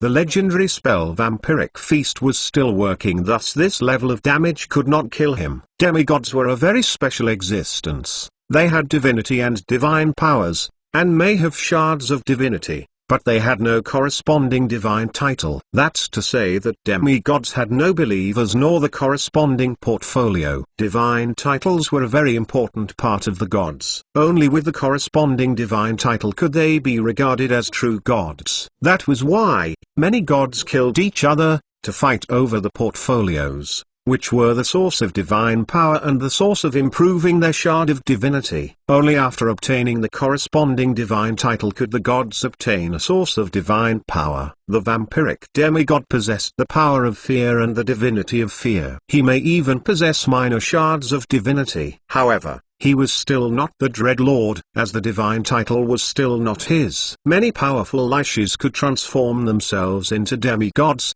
but few could become true gods. That was because if they wanted a divine title, they would have to kill other gods, then slowly integrate their portfolio with the divine title. When they finally had a divine title, then they were true gods and could develop their followers on a large scale. Unfortunately, so far, there were only a few Lishis that got consecrated. Most were given minor divine titles after they've been used by other powerful deities. Demigods could also form their own divine title simply by having worshippers. They were called pseudo-gods in this process and were targets of many true gods. If the challenger wanted to form a divine title close to, or similar to another god's title, then the challenger would be attacked relentlessly. Throughout the ages, demigods have mostly reached the level of saint or chosen. Few qualified to be called pseudo-gods, unless a true god was willing to give up some power. How is this possible? Saran shielded Vivian from the blazing light and escaped swiftly. Vivian's condition was similar to that of the previous one. After absorbing the power of a son of fear,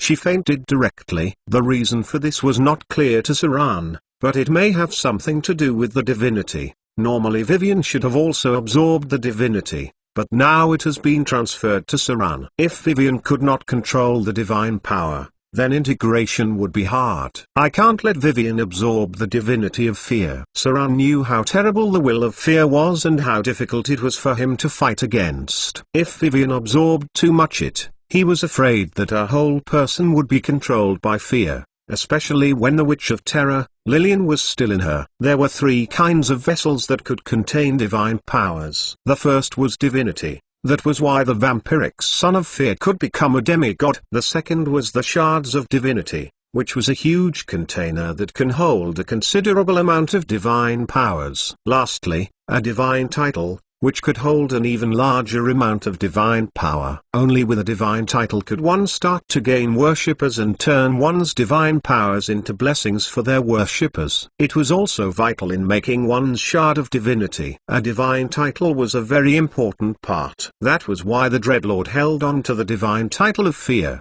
only spreading his divine powers and divinity to his descendants.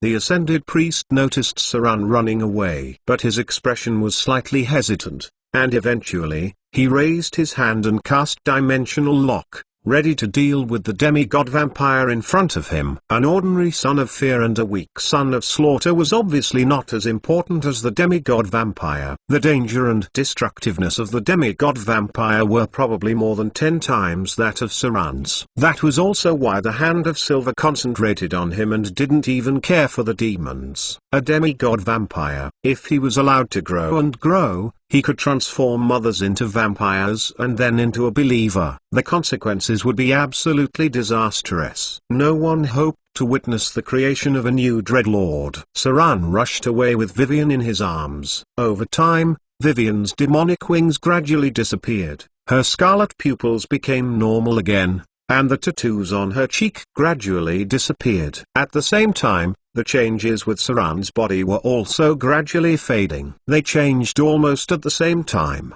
When Vivian changed back to her original appearance, Saran was also in his human form. Tong. An unprecedented sense of weakness struck, and as the power slaughter faded, Saran was immediately affected by the effects of the legendary spell energy absorption. His profession level has been permanently lowered by 8, and all his slaughter EXP have been sealed. He would never be able to raise his level again unless he found a high-grade priest who could cast Greater Restoration. The corrosive negative energy was now permanently in his body, rendering him useless. Damn it. Saran glanced at his character data and found that his attributes had been reduced by 4 points. His shadow jump ability was no longer available and his fighting capabilities were almost half of what it used to be. The only lucky thing was that he could morph into slaughter form. It seemed that when he was in that form, he could counteract the effects of energy absorption and temporarily regain his abilities. He hugged Vivian tightly and rushed away from the City of Wealth. Intuition told him that the demigod vampire would go on a killing spree. It seemed that the demigod vampire had other motives in mind. The demigod vampire stood up with a smile. He looked weak after the facing head and the spell sunburst, but his expression was very exciting. He glanced at Saran and Vivian, who had gone away, and did not seem to be in a hurry to kill them. The demigod vampire stepped back and looked at the also injured Hand of Silver in front of him. He jumped gently to the top of the bell tower and then laughed eerily. It's almost done at last. Fear is propagating. This city has already given me enough power. Now there's only one last step. My dear sister, Father has arranged so much for you. He even wanted to wake you up first. But you have failed to live up to his expectations. Now everything is easier for me. But our incompetent father would not have expected this. His will is not as strong as he imagined. His death has been destined. As I would become the real Dreadlord ! But ! Let me first gain more power. The demigod vampire whispered in a crazy tone. Suddenly his pupils turned red and the blood around him surged like a tide. He gave a sharp howl to the moon in the sky and a pair of huge vampiric wings appeared.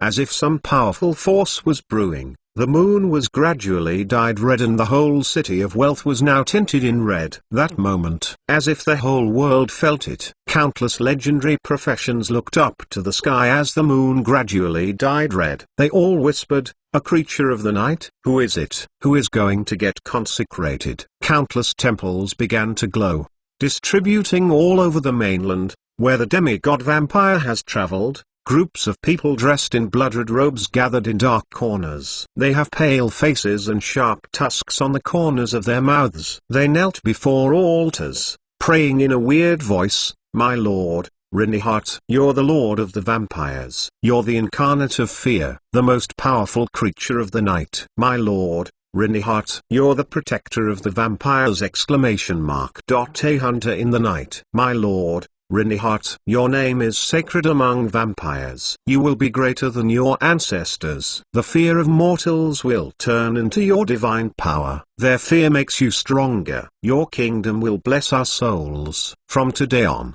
the soul of the vampire will not return to nothingness. As long as we believe in the great vampire, our souls will be reborn in your kingdom. My lord, Reinhardt, glory to your kingdom! Let it be among the stars. Chapter 186 Prayer. Chapter 186. Chapter 186 Prayer. Translator, Exodus Tales. Editor, Exodus Tales. This a consecration ceremony.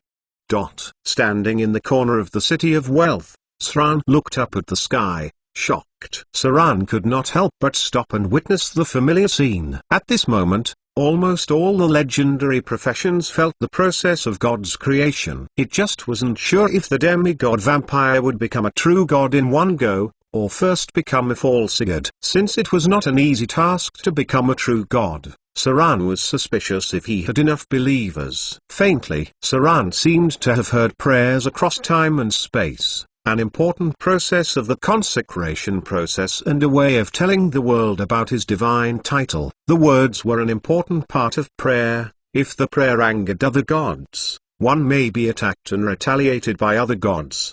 The ultimate result was a disaster and destruction. My lord, Reinhardt, you're the lord of the vampires. You're the incarnate of fear, the most powerful creature of the night. My lord, Reinhardt, you're the protector of the vampires! A hunter in the night. My lord, Reinhardt, your name is sacred among vampires. You will be greater than your ancestors. The fear of mortals will turn into your divine power. Their fear makes you stronger. Your kingdom will bless our souls. From today on, the soul of the vampire will not return to nothingness. As long as we believe in the great vampire, our souls will be reborn in your kingdom. My lord, Reinhardt, glory to your kingdom! Let it be among the stars. Slowly the prayers became more and more clear. Saran's expression became more and more playful, and in a deep, hoarse voice he said, "This fellow seems rather reckless. Is he not afraid of other gods joining hands against him?" The first part of the prayer had the divine name of the demigod vampire. Whatever his name was before,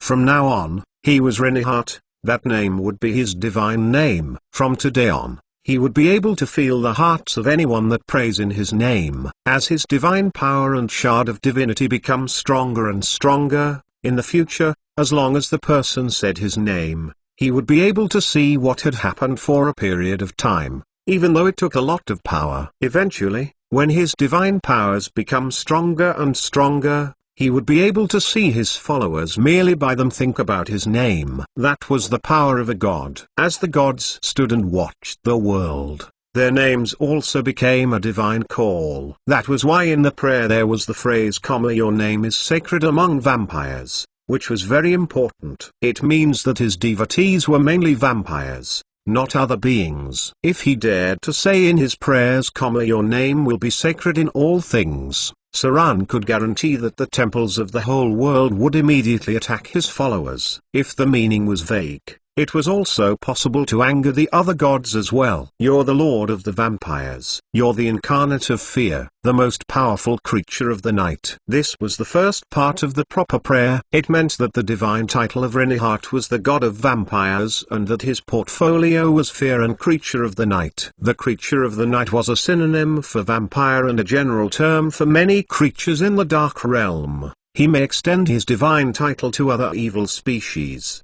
but his core portfolio was still the vampire and fear. As a son of fear, he was very clever to put the vampires first, otherwise, he would not have been able to become a god at all. That was because the will of the Dreadlord still exists and the divine title of fear was still deep in the abyss. You're the protector of the vampires! A hunter in the night. The meaning of this sentence was very unusual. It represented that he wanted to be the main god of the vampires. Because of the characteristics of the vampire, he had also expanded his portfolio to the area of hunt. If he ultimately killed the deity who held the divine title of hunt in the future, then he would be able to boost his portfolio as the god of hunting. Unfortunately, this prayer would also make other gods with hunting portfolios hostile toward him. Without a doubt, the believers of the god of hunting would start hunting and killing his followers mercilessly. Your name is sacred among vampires. You will be greater than your ancestors. The fear of mortals will turn into your divine power. Their fear makes you stronger. Your kingdom will bless our souls. From today on, the soul of the vampire will not return to nothingness. As long as we believe in the great vampire, our souls will be reborn in your kingdom. This was the most important part of the prayer, a covenant with his followers after he has been consecrated. As a gift to his followers, He would bless the soul of the vampires so that they would no longer perish. He would be greater than his ancestors and bring fear to the world. His strength comes from fear and reverence, not worship and kindness. This was tantamount to telling ordinary people that he was going to be a new evil god, who relied on the spreading of fear to gain power. He would be one of the demons in the evil alignment. Vampires were his core area, and fear was his source of power. This was the most basic prayer. In the future, with the change of the god's portfolio, it would gradually increase or decrease. The change in prayer was very important. For example, the words of women, children, protector and so on have appeared in the High Lady of Sylvan Moon's recent prayer. This meant that the High Lady of Sylvan Moon had plans to extend her portfolio to other fields, literacy, deities. As for the last sentence, that was just a routine conclusion. It was hard for even some true gods to create a kingdom in a short time and turn it into a star in the sky. The kingdom of God had to be slowly created. Firstly, space needs to expand into a realm and eventually evolving into a kingdom. This could take hundreds of years. If the kingdom was created from scratch, it was a process that consumed a lot of the power of the believers and the power of the god. In the Temple of Hunting, a fierce-looking priest suddenly stood up. He uttered a low roar, which shocked the whole temple. A large group of hunters knelt on the ground. The noble and powerful priest looked down and roared, "False god, false in every turn. How dare he intrude into our Lord's domain? Send hunters right away and find those damn vampires. Kill them all. None will be left. We're going to wash the world of vampires. My Lord's domain is not to be touched by anyone." Vampires were already hunters. They hunted intelligent creatures. Thus it was rather easy for the demigod vampire to extend his portfolio. A group of high-grade hunters stood out, including a temple fanatics with a skull mask. They knelt on one knee in front of the priest and turned to walk outside the temple. Any presence that intruded on their domain were their enemies. Not to mention that the domain of hunting was the core portfolio of the god of hunting. This was threatening the most important portfolio of the god of hunting. The gods were merciless in suppressing potential enemies. In the Temple of Sylvan Moon, a dignified female priest looked at the distance. She wore a pure white priest's robe with a crescent moon on her chest. She frowned softly and said, "God of vampires, the growth of vampires will bring disaster to mortals. This is something the High Lady of Sylvan Moon does not allow. Send the knights in silver to find them. Eliminate the followers of this false god. The power of evil cannot be strengthened again." A group of knights in silver went out. At the same time, sounds of movement came from the temple, as the birth of a new evil god was a very serious matter. Maybe it may become common in the future,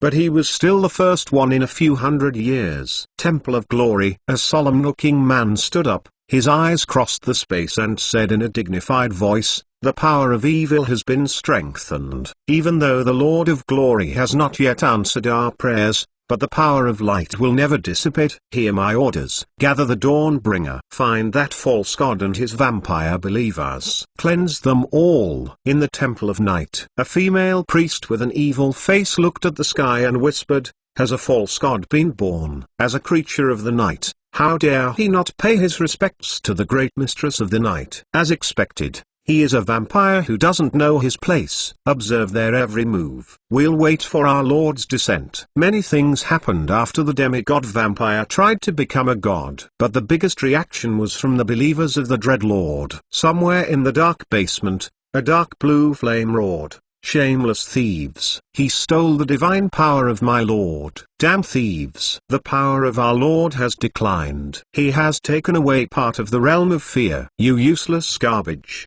Find the Witch of Terror, Lillian now. Only she can stop the thief. The power of fear cannot be dispersed. Send out all the apostles of fear. Clean up all vampires now. We should get rid of his potential believers too."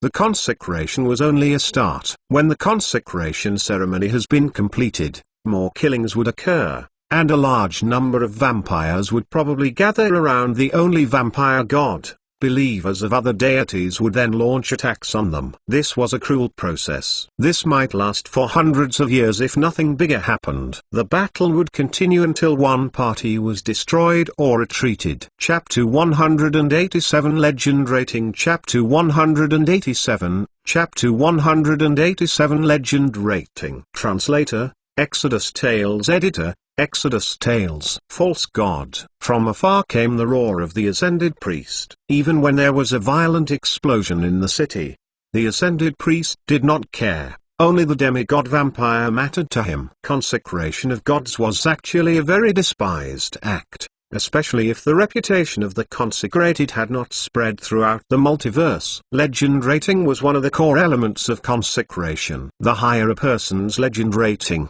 the smaller the chance of rejection because the person's reputation had already spread throughout the world. Thus, with a higher legend rating, others would not be as resentful. If your name has been heard by even the gods and had impressed upon the abyss, then when you decide to become a god, others would be more accepting. That's right. I've heard this name more than once. This name has so much prestige.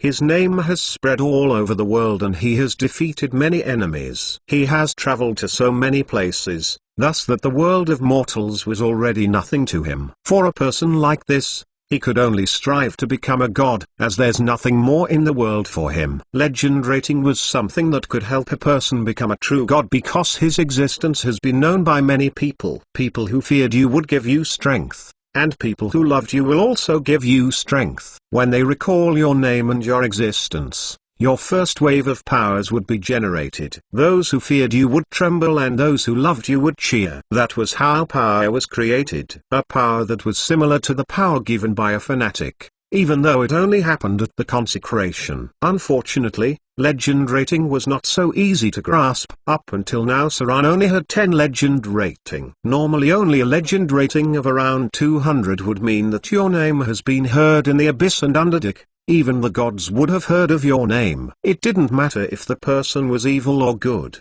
His name must at least be known throughout, in order to become a god. The demigod vampire was a clever one in this case. He relied on the spreading of fear to gather power and then used the divinity and divine powers of the Dreadlord to maintain his believers. Therefore, he could only be regarded as a false god. Maybe he would reach the level of a saint at most. Saran couldn't tell if the demigod vampire had more tricks up his sleeve, but with the current situation, he would probably have a tough time in the future, because his enemies had increased in number. Anyone trying to be god without a strong backing would always enter a fierce fight for survival. Even at the consecration of the Grain Goddess, with the support from both Earth Mother and the Lord of Glory, two very powerful gods, there were still others that tried to find trouble, trying to compete for the portfolio of agriculture, plants, nature and so on. You can see now how difficult the process of consecration was and the challenges a new god must face. A new god was very fragile, and killing the new god would mean inheriting his or her portfolio. If the demigod vampire was killed, then the divine title of God of the Vampires would be taken. At the same time, the portfolio of fear would be taken by other gods to strengthen themselves. If that deity did not have the domain of fear, he could acquire the divinity of fear and use it as a springboard to further take charge of that domain. If that deity already possesses the domain of fear, then he could use it to enhance his strength and even extend to other domains of fear. Even a deity of good could rely on the domain of fear and the divinity of fear to transform it into a part of courage. For example, fearless fear or overcome fear. Even though it might take some time for the change to occur, that was why divine titles were so sought after. They were platforms to extend one's power. Saran went out from the City of Wealth. He would not want to be caught in the middle of this epic battle.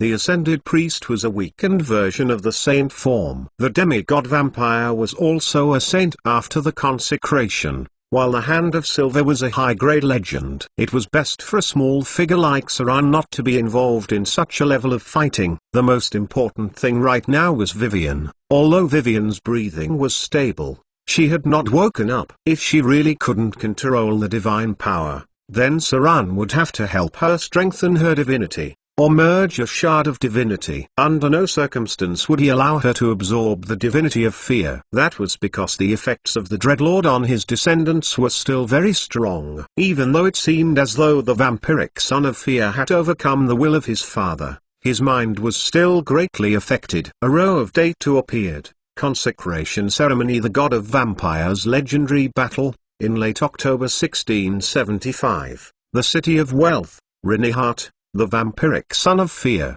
conspired to become a god, spreading fear and killing in the city. The Hand of Silver tried to stop him but failed.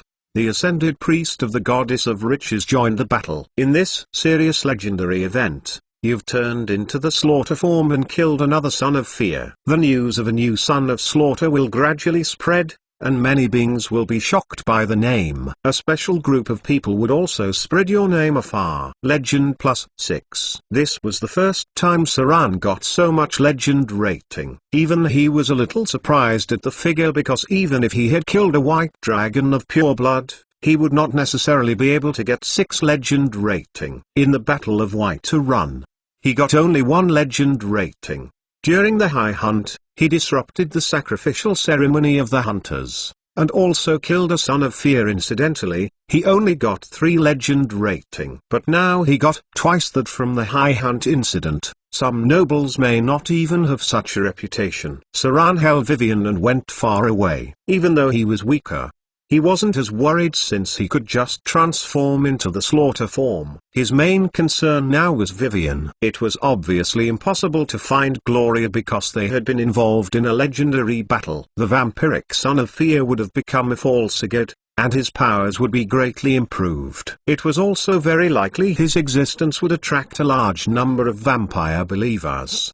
At that time, his power would be unprecedented huge, and other sons of fear would be in great danger. Even if there were many temples to suppress him, there would be the factor of distance, time, location, and the problem of the dormant gods. Thus it would be impossible to eliminate a false god in a short time. If he lasted until the times of trouble, then few would be able to care about him. Saran was thinking about their future. In fact, he already had a plan. However, only after he was able to morph to the slaughter form that he could implement his plans. His plan was to bring Vivian abroad. Originally Saran hoped to become a legend first, then wait until the descent of the gods. However, it seems that the mainland was unstable now.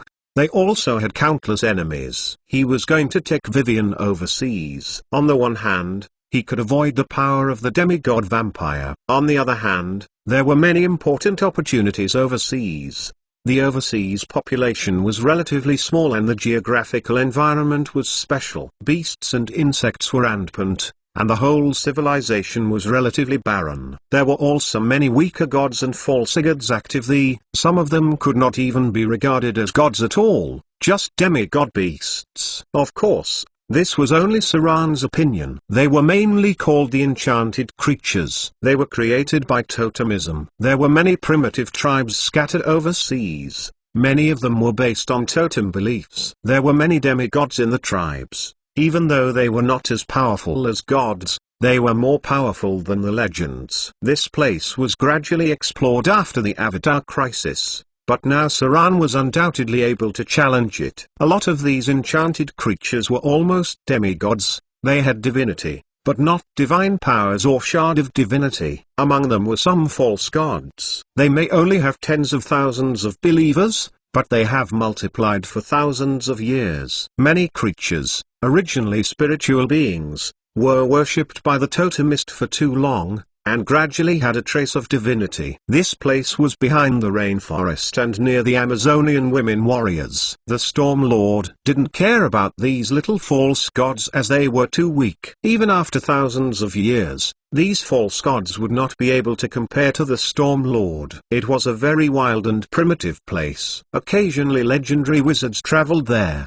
but few other professions would. Because divinity was a very powerful force, which could be compared to nuclear fuel. It was useless to add nuclear fuel to a combustion engine. Saran and Vivian could transform the divinity, but it was almost impossible for other legendary professions to do so. Even descendants of gods might not necessarily be successful because it took a certain amount of power in order to understand divinity. Even legendary wizards had to study it for a long time. It also had to be relatively powerful, or else there would be nothing to extract. It was recorded that a legendary wizard extracted divinity from a son of slaughter and even extracted some of his powers. As for the other reason why Saran wanted to travel overseas, was because he figured that the top priests on the mainland who were willing to heal him were very few. They might even attack him. Overseas, however, many worshipped evil gods. Those legendary priests only recognized money. These places had unique rules,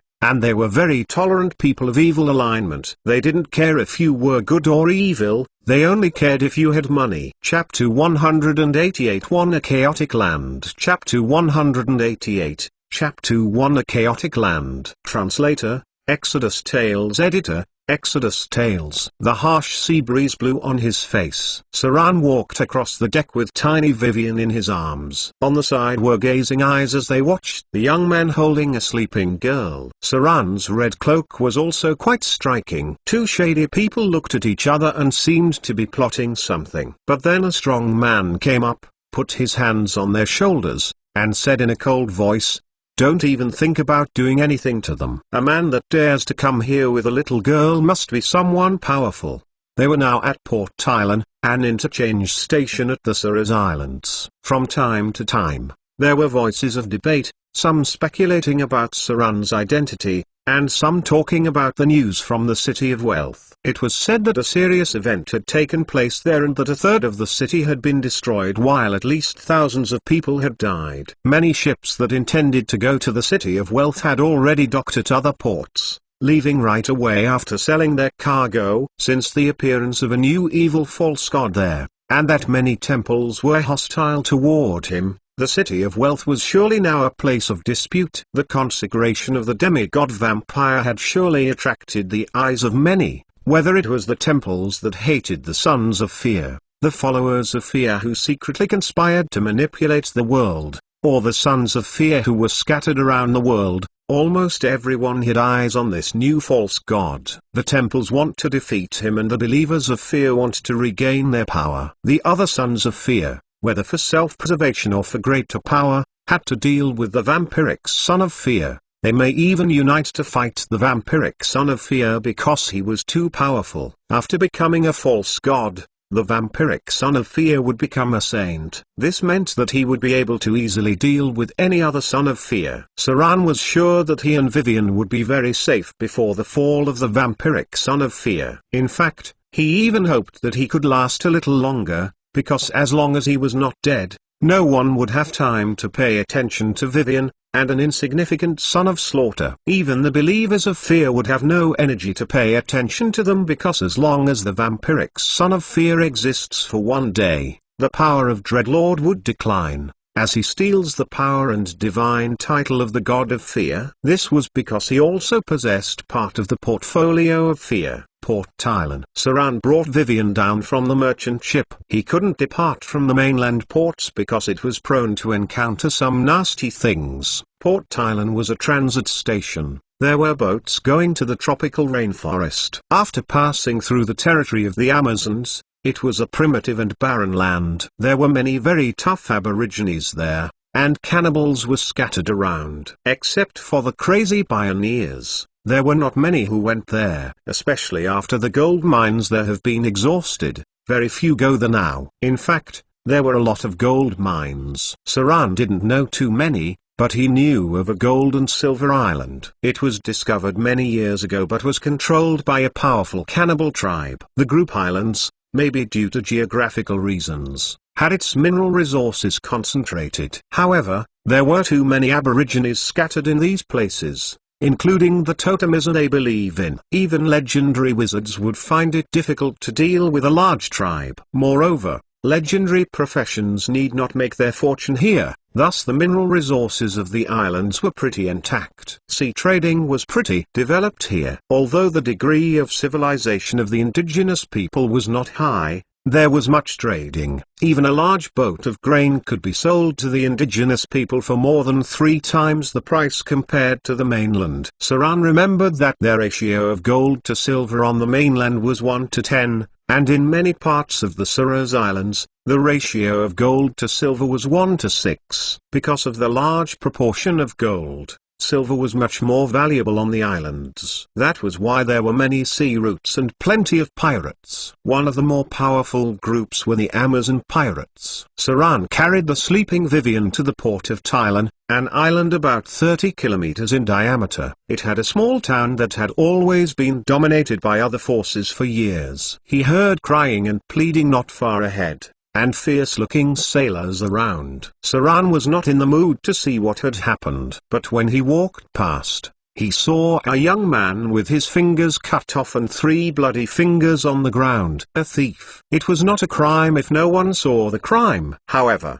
if the owner found the thief, he could dispose of the thief himself. Even if excessive force was used, no guard would care. There were guards in armor next to the crowd, but they only looked at with cold eyes. There was also a group who seemed to be thieves as well, but they didn't seem to want to help. No one would stick their necks out unnecessarily, for the punishment of crime was barbaric. But killing the thief was not allowed. If the thief was killed during the punishment, then the guards would fine you. You're lucky you encountered me today. A tough-looking man kicked the young man who was rolling and screaming on the ground, then spit out a mouthful of saliva and rubbed his wallet. He then told the young man, if you want to make a fortune, go to an jack and make money by your own strength. Next time you won't have such luck, someone else would have cut off your arm already. The sailors around him just laughed and looked at the young man. No one would sympathize. Saran did not look over at all as he walked with a calm expression. Port Thailand was noisy everywhere. Even during the day,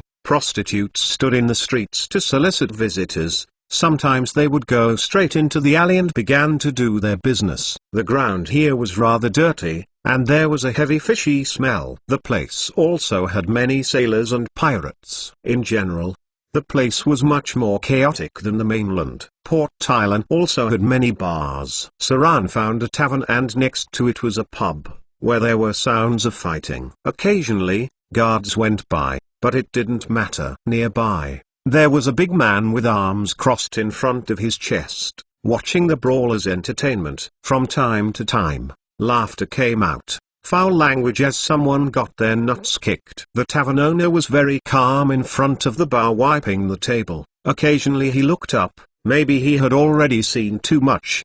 His expression basically did no change. The group of people won the pub fight and the leader was a strong woman. She laughed and lifted a man up. Then she threw him straight over her shoulder and out of the pub. The owner looked up and gave a look to the doorman next to her. Here, whoever started first, whoever was right or wrong, whatever the reason was, as long as something was broken, the loser would have to pay for it. Unless something unreasonable happened or an obviously vicious fight, neither the pub owner nor doorman would interfere. It was normal for fights to occur because of simple quarrels. As long as it wasn't life-threatening, everyone would just watch. Even the guards were not interested in taking care of it. The doorman threw the losers out and also picked out their wallets. The other people who watched the fight soon became quiet. However, many people looked at the strong woman with eyes of interest. Many thought to buy her a drink. She was an Amazon warrior, a woman full of wildness. They were more attractive to the man than the average woman.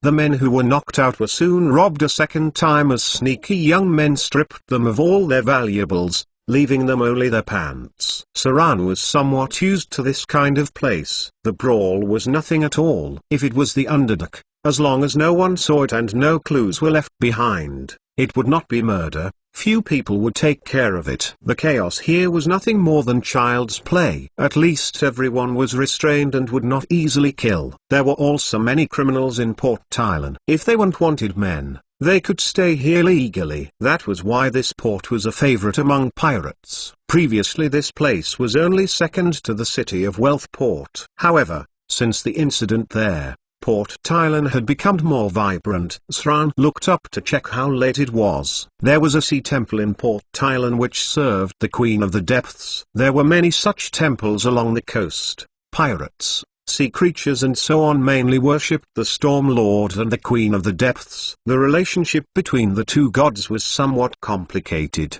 They were both of the chaotic evil alignment, but they would compete with each other.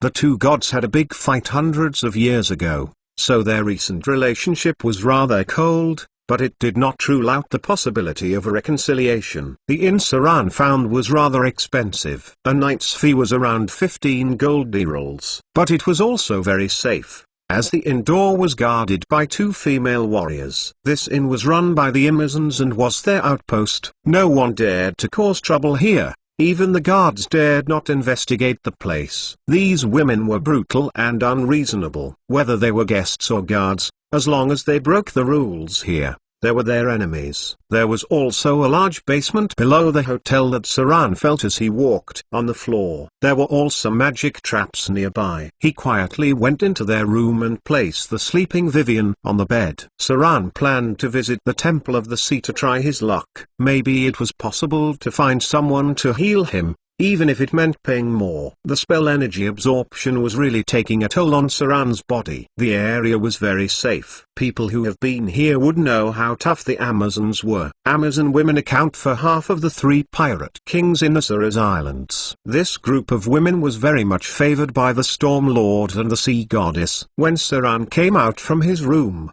a woman came up the stairs around the corner. It seems that she had just come out of the basement. An Amazon with a strange dagger on her palm. It seemed that it was not a weapon but a tool of torture. The woman was stained with a lot of blood, all of which was someone else's. After seeing Saran, she said calmly, "A guest. Don't mind me. I was just dealing with an unruly fellow." She seemed to have noticed Saran's appearance and the strength of his lean body. This made her glare at him slightly, put out her tongue and licked her lips. Then she said provocatively, "Would you want some pleasurable service? We have the toughest horse to tame here. Maybe with your appearance, they would be happy to provide their services free of charge. Of course, you would have to satisfy them. Otherwise, they'll kick you out of bed." After saying this, she smiled lustfully and looked at Saran's lower body. Saran didn't say anything. Sure enough, these Amazons are as straightforward as ever. Chapter 189 2 Divine Covenant. Chapter 189, Chapter 2 Divine Covenant. Translator, Exodus Tales. Editor, Exodus Tales. In the crowded streets, Saran shrouded his whole person in his cloak and went on. He didn't feel very good about the Amazonian women, especially their attitude towards men as mating tools. There were 2 kinds of females with the worst attitudes in the world. The first ones were the drows and the second were the Amazons. If you were dumb enough to spend money on the Amazonians, you would eventually find yourself as if you were being played. If you didn't have enough stamina, they would even look at you with pity and contempt. There was no doubt about Saran's stamina. He was able to cope with even the most depraved and lustful drows. Naturally he would not let the Amazons down, but these women were too outrageous. If you were not as strong as them, they would ride you for the whole night. In the end, you might feel that you were being dominated. Please forgive Saran for being so vulgar, but these women were very difficult to deal with. It was better to keep a distance from them. Besides, the Amazons were famous for their cruelty. They would have sex with you, but would also kill you at the next moment if there was a conflict of interest. You couldn't treat them as ordinary women. The night in Port Island was not quiet. Saran moved through the crowd and occasionally saw some very dangerous people, all of whom were smugglers.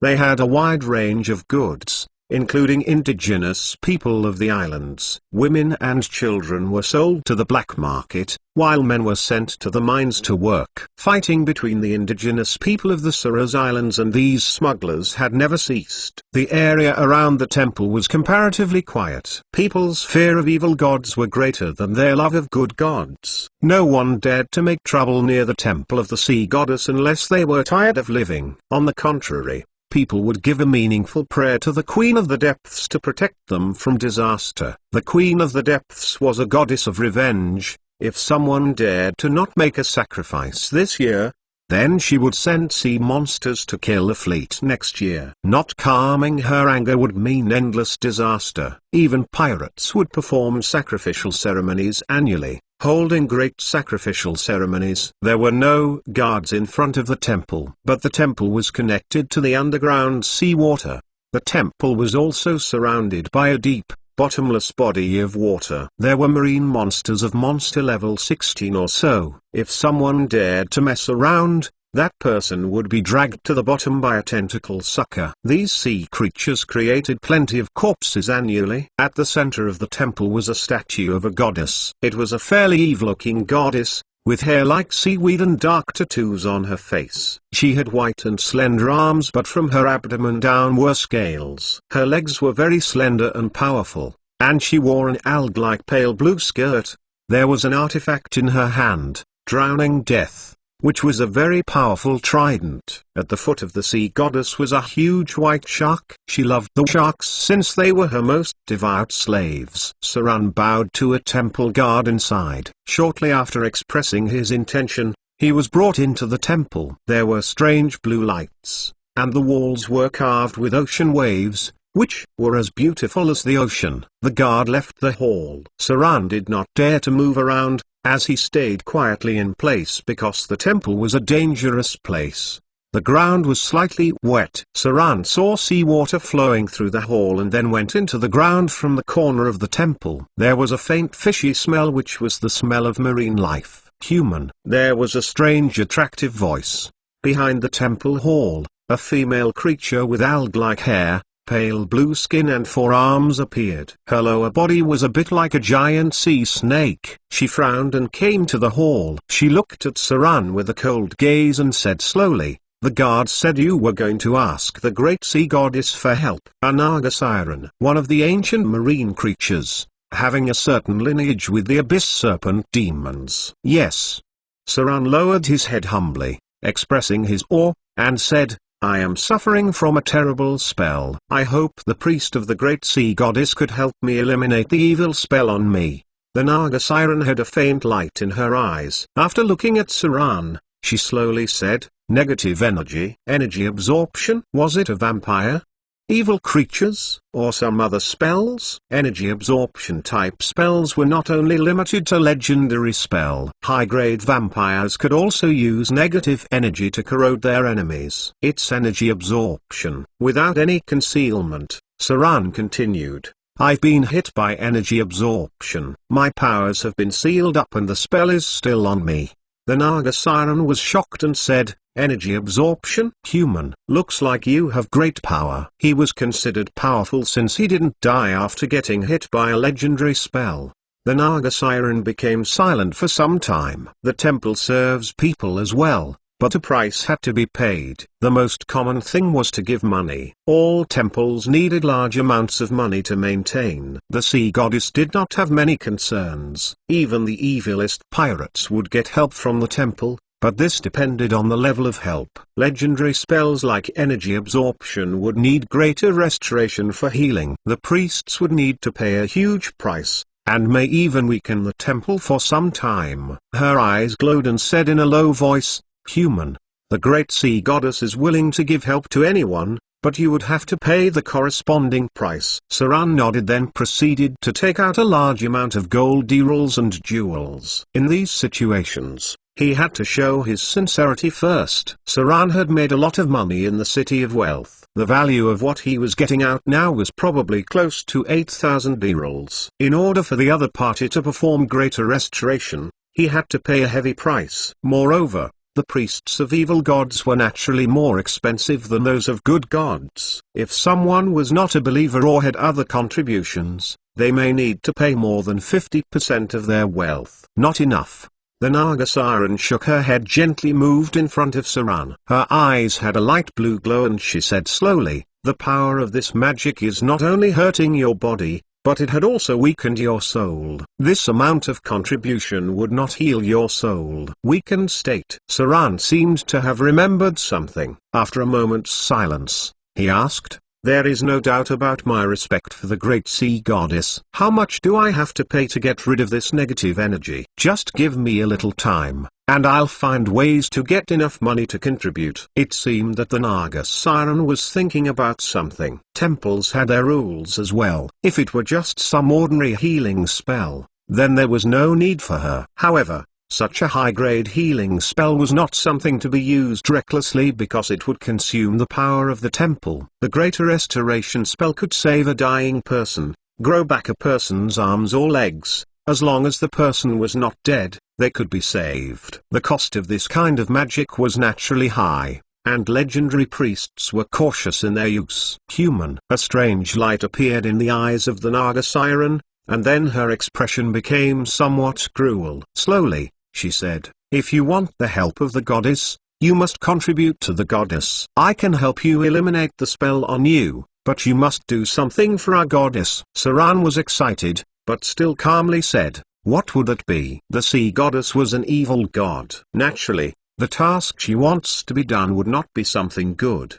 The Naga siren watched him, paused for a moment, and a look of anger and cruelty appeared on her face. Recently, a group of people broke away from the belief of our sea goddess. They're no longer in awe of the sea goddess. These fools have dedicated their sacrifice to the Storm Lord. This group of people must be punished.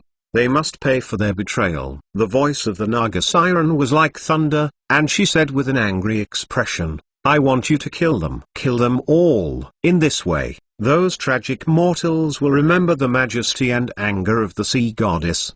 They must understand the cost of betraying the sea goddess. Bring me their heads. Then you wouldn't even need to pay any derolls. You would even get the reward of the sea goddess. Do you agree? It's dangerous, but it was worth it. Am I right? You should have the strength to deal with those guys. I will also help you.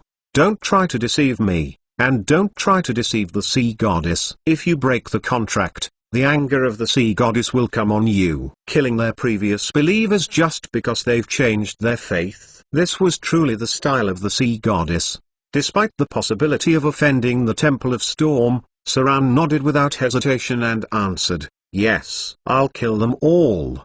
The Naga siren let out a cruel smile and said slowly, "Good. Come with me to the back of the temple, and I'll lift the spell and restore your weakened soul. Remember what you promised." It's a covenant with the sea goddess. Chapter 193 Greater Restoration. Chapter 190, Chapter 3 Greater Restoration. Translator, Exodus Tales. Editor, Exodus Tales. The temple was using him as a weapon. Soren had guessed this from the very beginning, but there was no free lunch in the world and there were few choices for him. In all honesty, being used proved that he was still useful. If he didn't even have the value of being used, the other party probably won't even give him such an opportunity. Although the relationship between the sea goddess and the Storm Lord was very competitive, she would never harm the Storm Lord's followers openly. These things could lead to wars. No one wanted to extend the event to a war between two temples, or a war between two gods.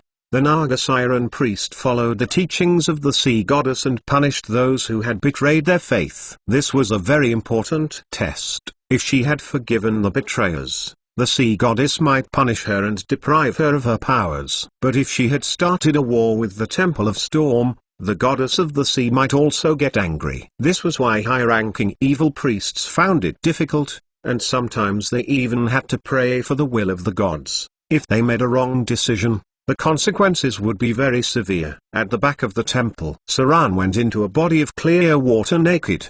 The water from an unknown source. The holy water of the temple had the taste of seawater. The pool might be the place where holy water was created.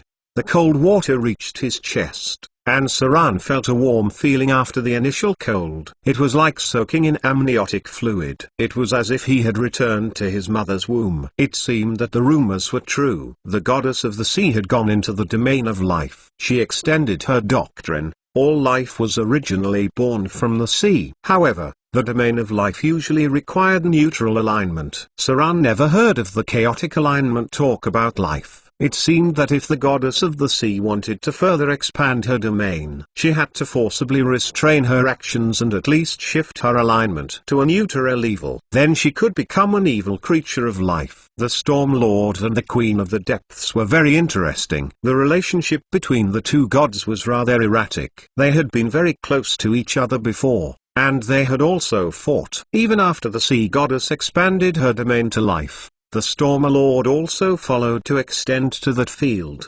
Because the Storm Lord was the master of thunder and lightning, he accepted some of the research materials of the Arcane Empire and developed it into a doctrine of life, that everything was born from storms and lightning. However, it seemed like he had failed. It seemed pretty normal after some thought. All the gods in charge of life in the past were female, beautiful women who were full of maternal aura, who would accept a rough-faced, muscular, violent and crazy elder man as the goddess of life. The Storm Lord, however, did not seem to give up. He trained one of his daughters as the second god in the portfolio of storms, the Storm Daughter, whom many Amazons called her, while the name Goddess of Storms was mainly used on the outside world. The domain included women, life and children, but only in tropical rainforest areas. Maybe that was why the relationship between Storm Lord and the Sea Goddess had deteriorated further. Wars would not happen for no reason. Even the chaotic evil alignment would not pick a fight with a dangerous enemy. There always were underlying reasons or benefits. The Storm Lord and the Queen of the Depths both wanted to increase their power. They were already powerful divinities,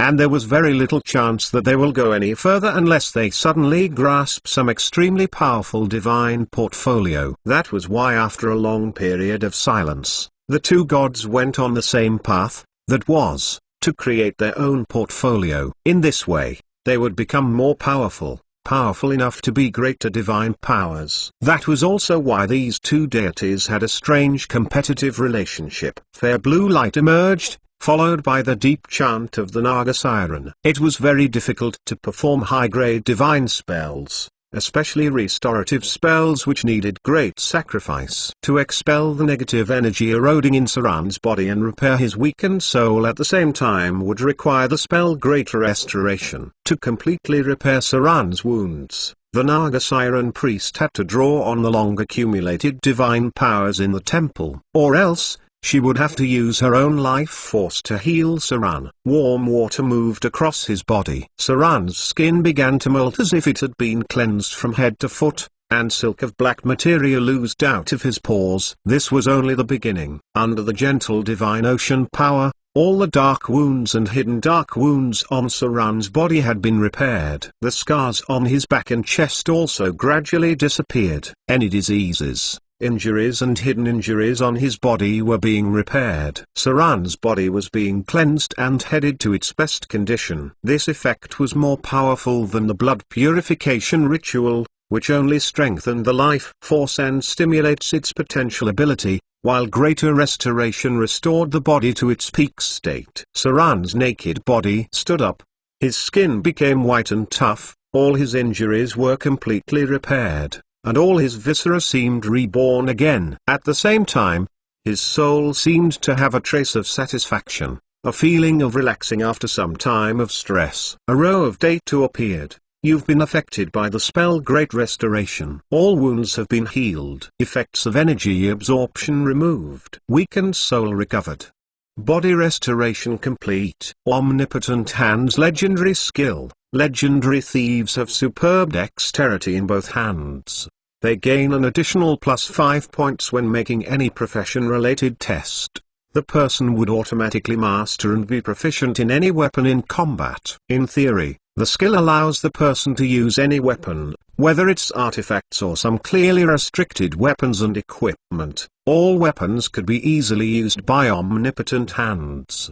The Naga Siren priest looked tired. She gazed coldly at Saran, who had risen from the pool, with a ruthless and cold expression, and said slowly, "Human, remember what you promised. Otherwise, the Sea Goddess will take back all that is given to you today." Saran stopped and looked at his naked, newborn body with a slight smile on his lips. Then he leaned slightly to show his respect and said, "I will remember the promise of the Sea Goddess, and those who betray her faith will be punished. Punished mercilessly. If those who betrayed their faith were not punished, the foundations of the Sea Goddess would be affected, which was very, very serious. So even if the temple couldn't directly attack the Storm Lord, as her priest, she would have to find other ways to kill those who have betrayed their faith. Saran was the killer they needed, even when everyone knew who the mastermind was, as long as the people of the Sea Goddess did not do anything.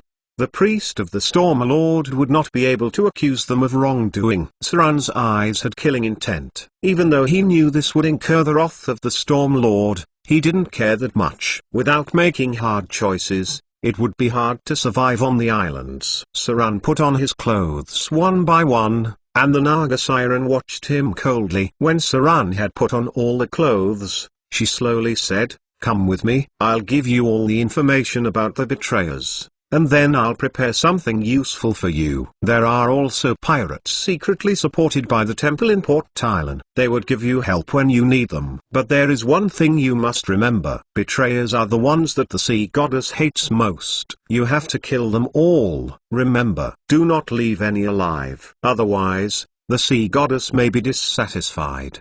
The Naga Siren had repeated the phrase "killing all." It seemed that she understood her god well. This was how evil gods conducted business. Saran was not surprised. He nodded silently and said, "I understand. None will be left alive. No matter men or women, old or young, no one shall receive mercy or compassion. The betrayers must pay with their lives." The priest finally let out a smile. She gazed satisfactorily at Saran as if appreciating his merciless attitude. Her voice then softened and said, "The enemy is a little tricky, but they are not impossible to kill. There are a few of them, so you may need a plan. Here, this is the list. Some of them would be sailing soon. This may be a good opportunity. You shall blend in and kill them all." Chapter 191 4 Stripping Magic. Chapter 191 Chapter 4 Stripping Magic. Translator, Exodus Tales. Editor, Exodus Tales. Outside the Sea Temple, Saran's figure came out of the darkness with his palm holding an additional emblem. It was the one which that Naga Siren had given him before he left. It was an extraordinary item with a special usage, and it was also an item that could order the pirates under the control of the temple to assist the user. It was a hidden special emblem that had no unique features relating to the Sea Temple. It was just carved with a rune that looked like a jellyfish. Before he left, Naga leaned over and kissed Saran on the forehead, and whispered something in an oceanic language at the same time. This was a blessing ceremony. It was not the same type of blessing as the one by the Maid of Misfortune, but a weaker version of blessings that were done offhand. It was said that those who received a kiss on the forehead by the priests of the sea goddess would not get attacked by fierce and powerful sea monsters even if they met one. Such blessings had no attribute bonuses unless they were officially blessed by the Queen of the Depths. Only that kind of god's blessing was considered true protection. One would not encounter storms and huge waves when they traveled on the seas. Even if they did, it wasn't a problem. The sea would pick up their boats and would protect them and their servants. Sea monsters would stay away and would ignore them. They would never take the initiative to attack them. Even to a certain extent, after some conditions have been met, they could use the name of the Queen of the Depths to command the sea monsters. Currently, one of the 3 pirate kings in the Saras Islands can command sea monsters. If the Naga Siren did not kiss Saran and he jumped into the pond outside, he would be immediately attacked by the giant octopus in it. But now, if he jumped in, the giant octopus inside would only ignore him. Even if he encountered sharks, or sea monsters or anything in the future, these sea creatures would most likely ignore him. This was the blessing given by the priests of the sea goddess. Usually, these blessings could only be obtained after the sacrificial ceremony or they have donated large sums of money. It was only a temporary blessing that would only last for about a week. The emblem that Saran obtained was special. It was an extraordinary item embedded with permanent spells. It belonged to the kind of item that hardly added any combat power, but very useful at other times. Item type: the drowned emblem. Incomplete item. Item grade: rare grade 2. Description: this is a special emblem ornament where the priest of the sea goddess permanently embedded the underwater breathing spell. Wearing this device, no creature will die of drowning. It also has a special ability to help the wearer enter deeper waters while reducing the effects of deep sea areas on the wearer. It seems that the emblem is only a part of an item, which clearly shows that it was once embedded in a piece of equipment. Requirements: none. Effects: permanent underwater breathing spell. The wearer can breathe under any water environment. Special effects: Deep sea area fortitude +2. Diving capacity increased. Counter special sea environment +2. In the shadow of the night. Saran frowned and played with the drowned emblem. Unknowingly, he felt that the pattern was a little familiar, as if he had seen it somewhere before. It was not easy to make a clear impression on him, especially things that were near the sea. In his memory, there were instances where high-grade legendary items appeared near the Suras Islands. He just didn't know if the emblem in his hands had anything to do with that thing. It was obviously part of something, but Saran could not deduce anything without the other parts. If it was really part of that thing, it would be worth taking the risk for Saran, because the power of that thing could almost perfectly rival a godly artifact. In critical moments, it could also summon a legendary-level deep-sea monster. That thing would be heaven-fying at sea. One person could have killed a pirate king's naval fleet entirely by themselves. In his perfect state, Saran was so energetic that he didn't even think of sleeping at all. Instead of rushing back to the hotel, he tested his abilities a little. He had a gold D-roll clipped between his fingers. It was rolling around his fingertips at an astonishing speed, which in the end, it almost left after images. When he clasped his hand, the gold D-roll disappeared and then emerged from his other hand. It was beyond the retina's ability to capture images. Even Saran himself could not see his small and swift movements. And his hands were now rivaling and almost as dexterous as the top magicians of his previous life. It was only part of the legendary skill, omnipotent hands. The test was certainly more than just that. Saran still could not test the ability of the omnipotent hands to use any equipment yet. So, he could only try the buffs on his rogue abilities after using his recovery ability. In theory, after attaining the omnipotent hands, even if the level of his rogue abilities were not very high, it could still reach the level of a legendary rogue,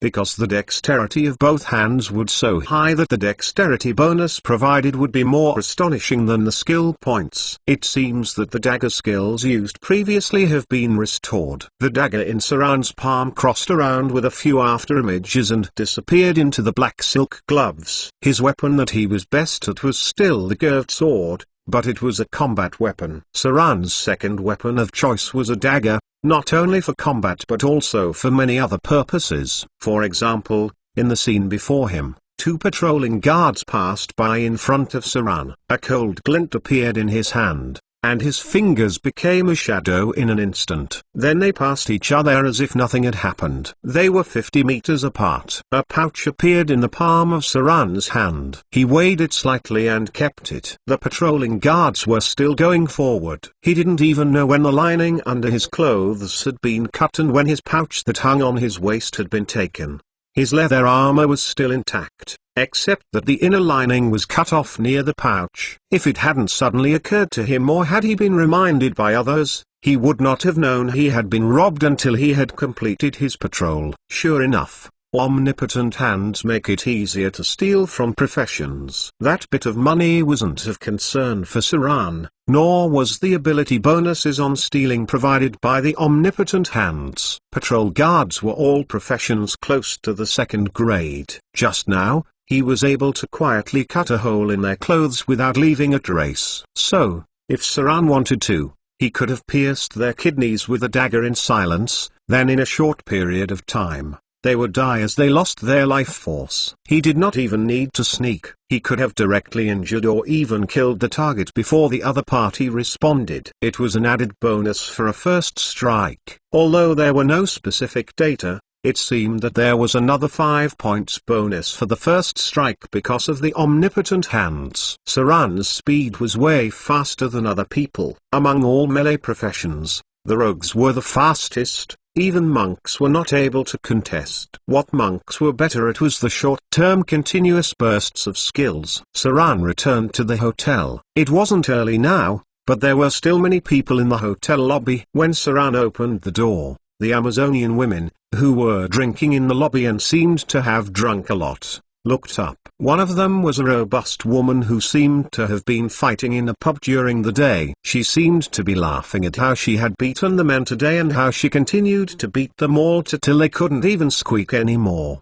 They all spoke in the Amazonian dialect, which Saran could hardly understand. He could only vaguely guess the meanings based on the words. One of the women was the executioner who played tricks on Saran earlier today, and she was now dressed in a different suit. The other party was wearing clothes that seemed like it represented a battle group, but without the outer armor. The inside was a leather shirt, where you could see half their well-endowed breasts. Amazonian women were stronger and belonged to those types of women who were wild and unruly. Their breasts were not as soft as other women, but definitely firm and bouncy. For this group of women, that was the only place where it wasn't full of well-developed muscles. Almost all the women had more obvious and defined muscular outlines, which were not exaggerated as bodybuilders, but they were certainly stronger than ordinary men's arms. The average strength of an Amazonian woman could reach around 1,416 points. That went on to say that the muscles of these women were not an exaggeration. Furthermore,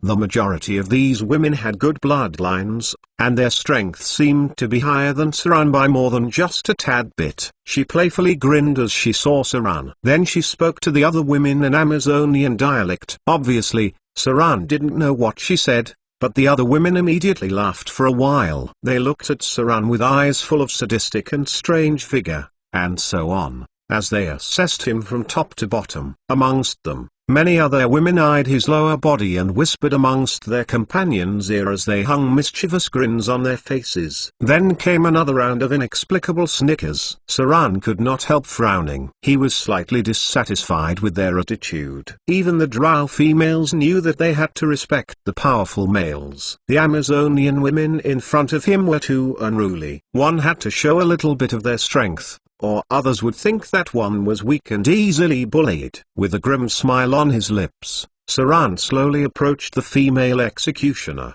then looked at her slightly drunk self and said slowly, "Are you interested in performing magic with me?" The woman with long dark red hair stood up with great interest as if she had no fear of Saran. "Yes." "Are you still a bard?" "Hee. Can you sing?" "Would you like to give me a song?" Saran did not speak. When the woman in front of him stood up, he suddenly narrowed his eyes, and then his fingertips slipped through a cold light, followed by a shadow. When Saran retracted his fingers and turned to leave, a group of startled Amazonian women soldiers and a naked woman with a blank expression were left standing there. She seemed to have just sobered up and had goosebumps all over her body. There wasn't a single piece of cloth on her body, but rather, parts of her dress on the ground beneath her feet. They didn't even see clearly, and their companion was stripped clean. Saran walked calmly to the stairway, and then turned around as if he remembered something and said, "Oh, right. This magic trick is called stripping magic." After that, he calmly left. Only a group of female Amazonian fighters who had yet to return to their senses remained. Chapter 192 5 The appearance of a throat cutter. Chapter 192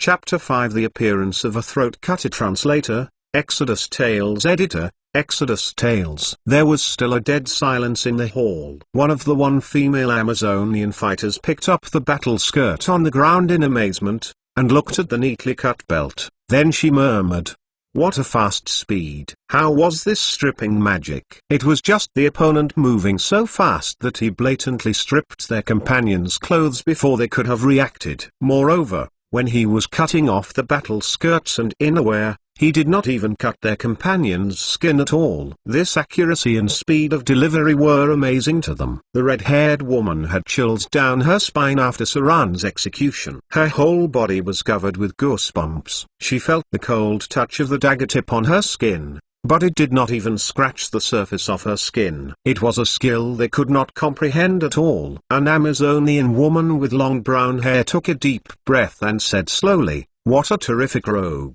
Report to the higher-ups and receive him carefully. We don't need to offend such a person. He may be useful in the future." Only strength could demand respect. Even female Amazonian fighters who liked to inflate themselves by suppressing males knew to revere men who were strong enough. These women had base bones. If one did not let them understand what power is, these women would always look at you with contempt. If the drow was considered a killer within the females, then the female Amazonian fighters would be the hooligans. When dealing with such women, When it was time to lash at them, you should. When it was time to slap, you should. Otherwise, they would be even more unruly. It was only when one showed their strength could these women have given one the respect that one deserved. On the stairs, Saran's palms clasped together, and his lips curled with a hint of amusement as if he were talking to himself. I finally got back some of the feelings I had lost time. But when will I ever be able to reach the point of war of golems like the legendary swordsman who parried bullets with a straight-edged sword? It shouldn't be too far away,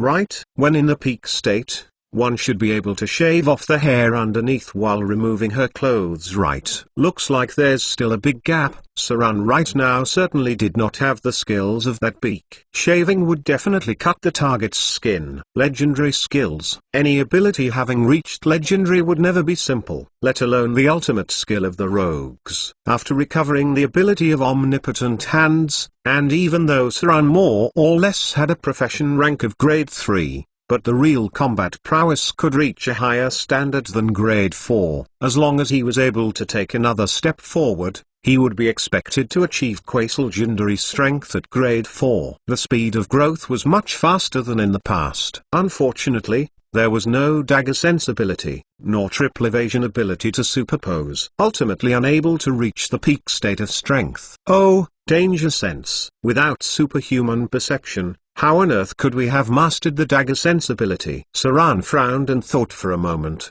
then he slowly pushed the door open. Just after looking at the scene in the room, he immediately closed the door and quickly walked towards Vivian. The scene was slightly frightening. Vivian's tiny body was suspended about 3 inches above the bed. She was wearing a black princess dress and her hair was swaying gently in the wind. Other things were floating around her, such as the tables and chairs, wooden stools, accessories and so on. Divine power out of control. This was not the first time Saran has seen it. Sometimes the little girl levitated when she slept at night, even levitating Saran at times. Sometimes it could cause damage. But when Saran was around, these instances where she lost control of her divine powers weren't frequent. There seemed to be an invisible energy field in the room. Saran put all the suspended objects back onto the ground, and then reached out and held Vivian's little body in his arms. The little girl was still in deep sleep, but she seemed to be able to perceive the outside world. Her expression became gentler and her breathing became smoother. She was actually conscious and perceptive. Saran could not be sure of why she had been asleep. The last time she had been asleep, she slept for a long time. It was only after an unknown period of time had she awaken. Give me a little more time. Saran reached out and hugged Vivian's tiny body in his arms, then leaned over her forehead and kissed her, slowly saying, I don't have the confidence to completely suppress the fear divinity yet. I need some time to grasp it. It won't take long, I promise. Saran rose and covered the sleeping girl with a blanket. Then he sat next to her and stroked her long hair. The invisible energy field around her disappeared gradually as if everything had returned to normal. Saran silently took out a scroll to read and looked at the sky outside from time to time. Now that he had agreed to the request of the priest of the sea goddess, he had to do it. Otherwise, he might be cursed by the goddess of the depths. It was a group of businessmen who betrayed their beliefs. Behind them was the Duchess of the Principality of Rossat. Saran has heard of this woman. She was known not only of her beauty but also her amazing wealth and her vicious heart. It was said that the old Duke of Rossat was poisoned to death by her. Of course, it was only a rumor. But now, the one in charge of the principality was her. She was the third wife of the old duke. The sons of the old duke has been killed by her conspiracy one by one, and now, only a little princess had survived. The reason why Saran remembered this woman was that many people at the beginning appraised her as a Wuxishan figure, but also a lot of more vicious than that. The woman then waged war against the other principalities and almost unified the southwest. She came from an ancient sorcerer family and had a very deep background. It seemed that the sorcerer family was able to easily cultivate eccentric people. Perhaps it was because they had to enter many forbidden areas to maintain the purity of their lineage. This woman was not as simple as it seemed. She had been frantically accumulating wealth, while at the same time, secretly recruiting many evil alignment adventurers.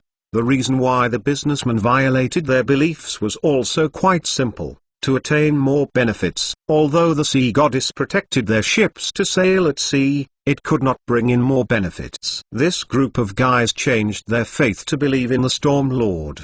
They wanted to open up trade routes in the tropical areas and strengthen trade cooperation with them through the faith in the Storm Lord. They needed the gold on the Suraz Islands. As long as the faith of the Storm Lord allowed, they could trade with any towns or tribes on the Suraz Islands that believed in the Storm Lord. After all, the belief of the sea goddess on land was certainly not better than that of the Storm Lord. The Storm Lord also could protect ships on the sea, so that the believers could avoid the damage by storms while deterring the sea monsters with the insignia of divine power. All this was to attain more benefits. However, they would not expect the sea goddess to retaliate so quickly, and it was during this period that they have abandoned their faith. The opportunity to abandon their faith might be because the gods lost contact during this period. If the sea goddess was asleep, they might have escaped her punishments and anger. But they underestimated the vengeance of the goddess. The night was getting darker and darker. Saran kept the scroll and looked at Vivian. He leaned over her cheek and kissed her. Then he said,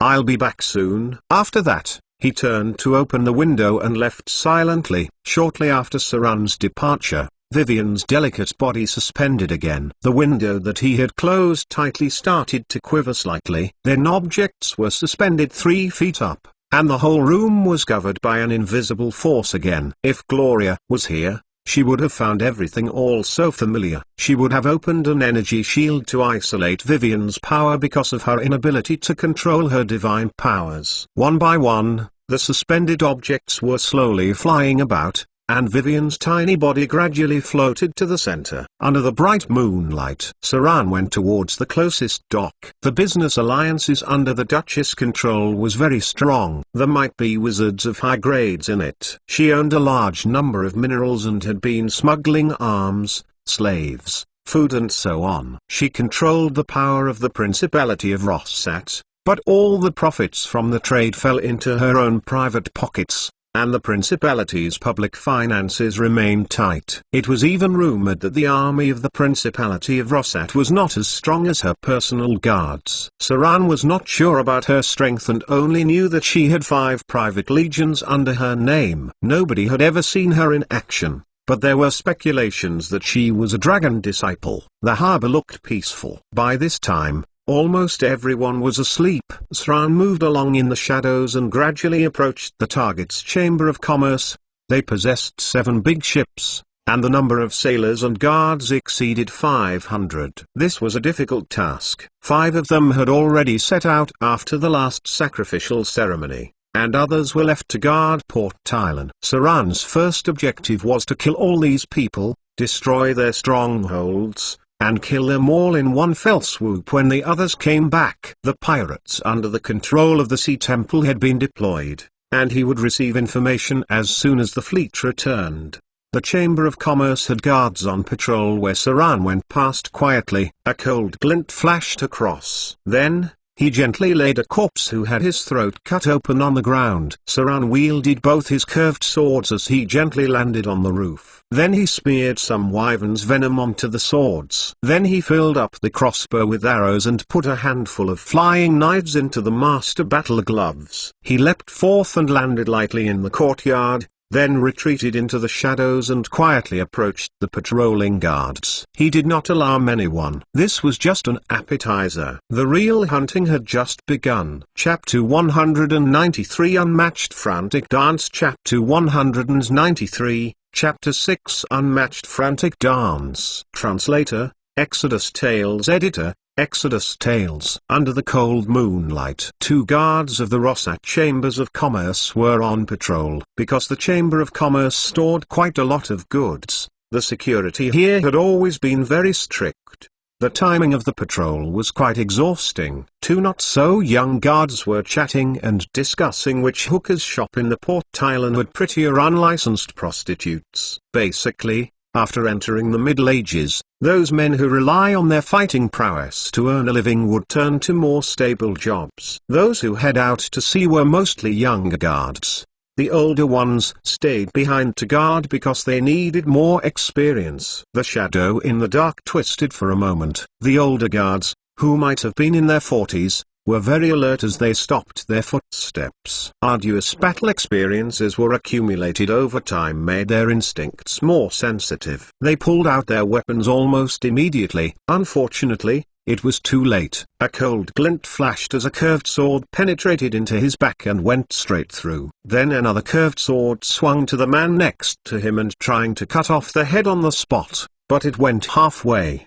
Because he was using his left hand, Saran could not cut his head off directly, but only managed to cut off the spine. There was still a piece of flesh attached to his neck. The whole bloody head still hung on the back, and about another 3 centimeters could have done the job. Blood poured out in heaps. Saran raised his legs indifferently to support the fallen corpse, so as to avoid making any noticeable sounds. He gently pulled out the curved sword and dragged the 2 bodies into a corner. So far, he had not found any enemies that were able to threaten him. At present, the highest grade of the enemy he has killed was around grade 3. Except for a troublesome trap near the warehouse, almost all of them have fallen asleep. Many of them were just strong ordinary people, and the main force of the caravan seemed to have gone to sea. Saran had killed 26 people. The stench of blood in the air has become much stronger, and if someone woke up, he might have been found,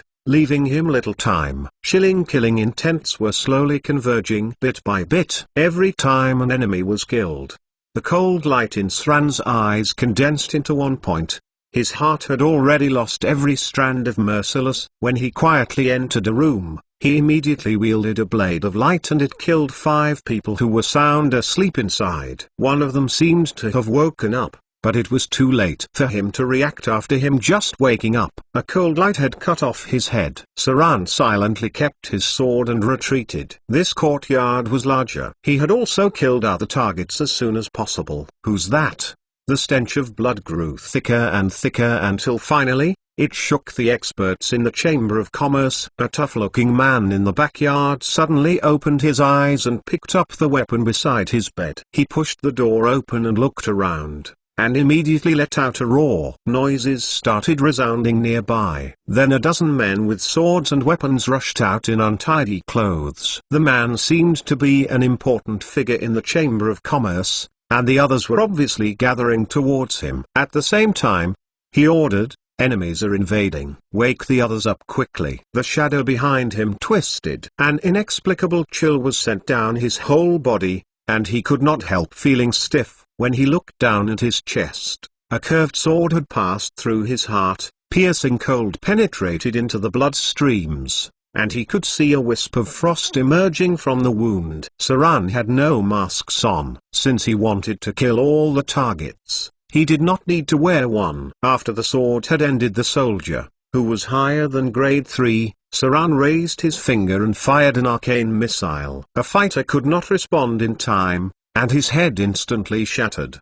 His nose was smashed, and the center of his face concaved. He was just an ordinary man. It might have been a fighter who had just advanced. Such an enemy would not even be able to take one spell from him. Bull's strength. Although the head of the Chamber of Commerce was killed in a split second, the fact that there was only one enemy led the other guards to have mustered up their courage. Someone wanted to ring the alarm. Unfortunately, Saran shot him directly with a crossbow. The omnipotent hand strengthened his accuracy ability, and the other party was shot in the head on the spot. Saran dual-wielded his curved swords, then rushed towards the dozens of caravan guards. He leapt from the ground and bounced off directly on the beams.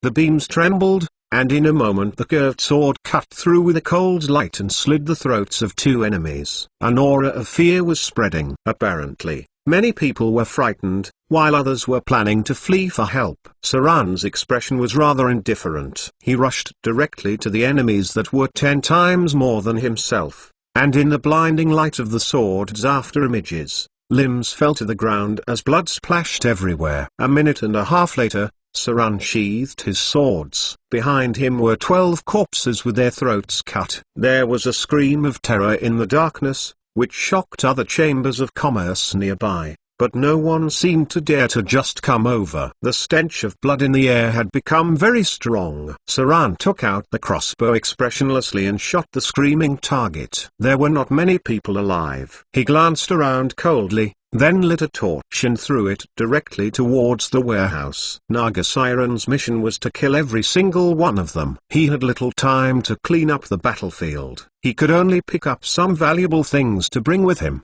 Then he had to kill the remaining targets. This was only the first clearing point. He had to burn the ships in the harbor afterward. It had to be finished in half an hour. Otherwise, Port Island's guards might be deployed. Although he helped the Sea Temple deal with the betrayers, he was not suited to fight directly with the guards. Port Island, harbor. Saran threw the corpse into the sea, then jumped and landed on the sea. He jumped from more than 10 feet high, but he did not fall into the sea. Instead, he just lightly tapped on the surface of the sea, and then he leapt about 10 meters as if he were on the ground. This was the levitate ability. If this magic were to be given to a wizard to use, it would be suspend, but to the rogue, it would be a lightweight effect. Saran did not need a complete levitation. He just needed the relay point of the levitate skill to complete many highly difficult movements. For example, the ability to climb was considered useless by many people. For Saran, all he needed was a bouncing force. Single-handed climbing holds and 360 degrees spins along with several jumps. One would be able to make a group of enemies dumbfounded below. Many basic abilities could not be ignored in battle. Boom! A loud noise came,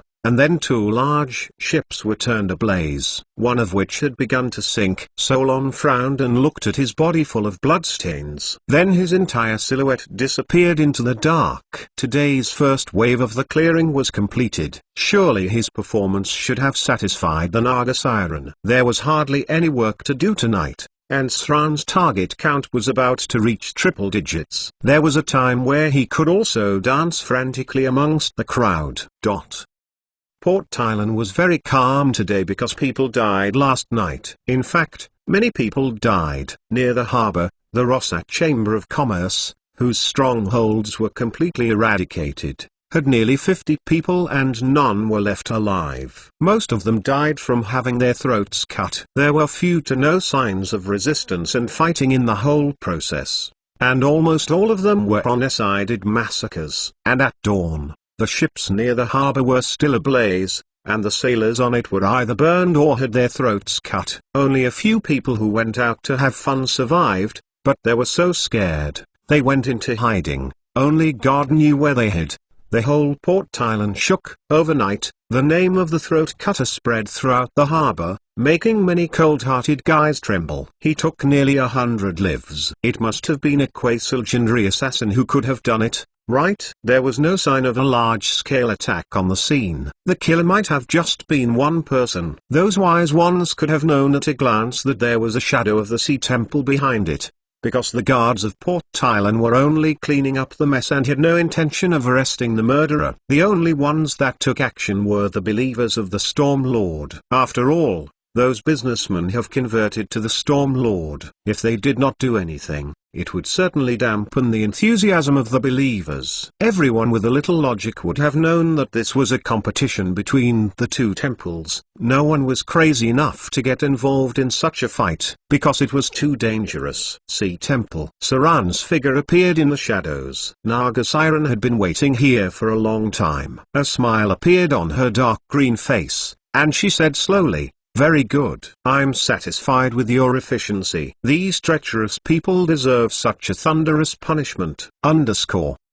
You don't have to deal with the other fishes that escaped the net. I'll arrange for someone to kill them. You need to be careful from now on." The Storm Lord's followers seem to have taken some actions. They're looking for the one who killed those betrayers. But it doesn't matter too much. The power of the Sea Goddess doesn't allow anyone to underestimate lightly. They won't fight you directly. At most, they will hire some adventurers. I will secretly send people to assist you. and the other side will not dare to fight face to face anyway. My faith in the goddess has been affirmed. Those people ready to stir trouble and want to change their beliefs have all turned honest. It seems that they should be able to understand the consequences of the betrayal towards the sea goddess. Come with me. You deserve a reward for last night's performance, and I've prepared some helpers for you. Maybe you would be interested in serving the sea goddess. Whether it is wealth or strength, the sea temple can give you whatever you want. The belief of an evil god did not need to be loved. It only needed to be feared and revered by believers. Naga Siren brought Saran and walked towards the back of the hall with a smile on her face. It seemed that after killing the first round of targets,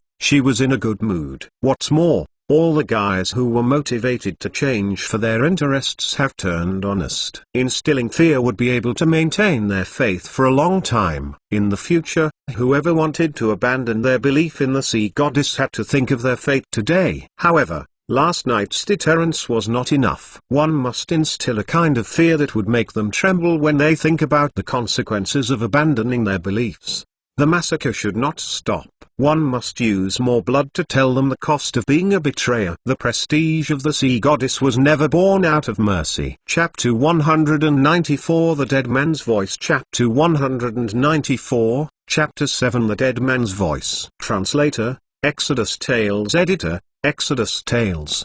The Naga Siren brought Saran and headed towards the bottom of the temple. Saran calmly followed behind. Last night's battle did not get much slaughter EXP, but it gave Soren a unique passive ability. That was the passive ability of the advanced assassin Murderous Heart. The main force of the Rossack Chamber of Commerce went to the Suras Islands for arms trade, and most of them who stayed behind were just ordinary sailors and guards. Last night, Saran only encountered 2 professions above grade 3. All the others were just ordinary sailors that were either grade 1 or 2. To Saran, all the enemies that were below profession level 10 grade 3 were sitting ducks for slaughter. Only those enemies that were profession level 15 grade 4 and above would be able to trouble him a little. Murderous Heart passive ability. You have already become accustomed to death and blood through repeated killings. For you, ending lives poses no difficulty nor fear. Your hands have already ended hundreds of lives. You have begun to become indifferent to death. In the midst of battles, you would awake the Murderous Heart ability,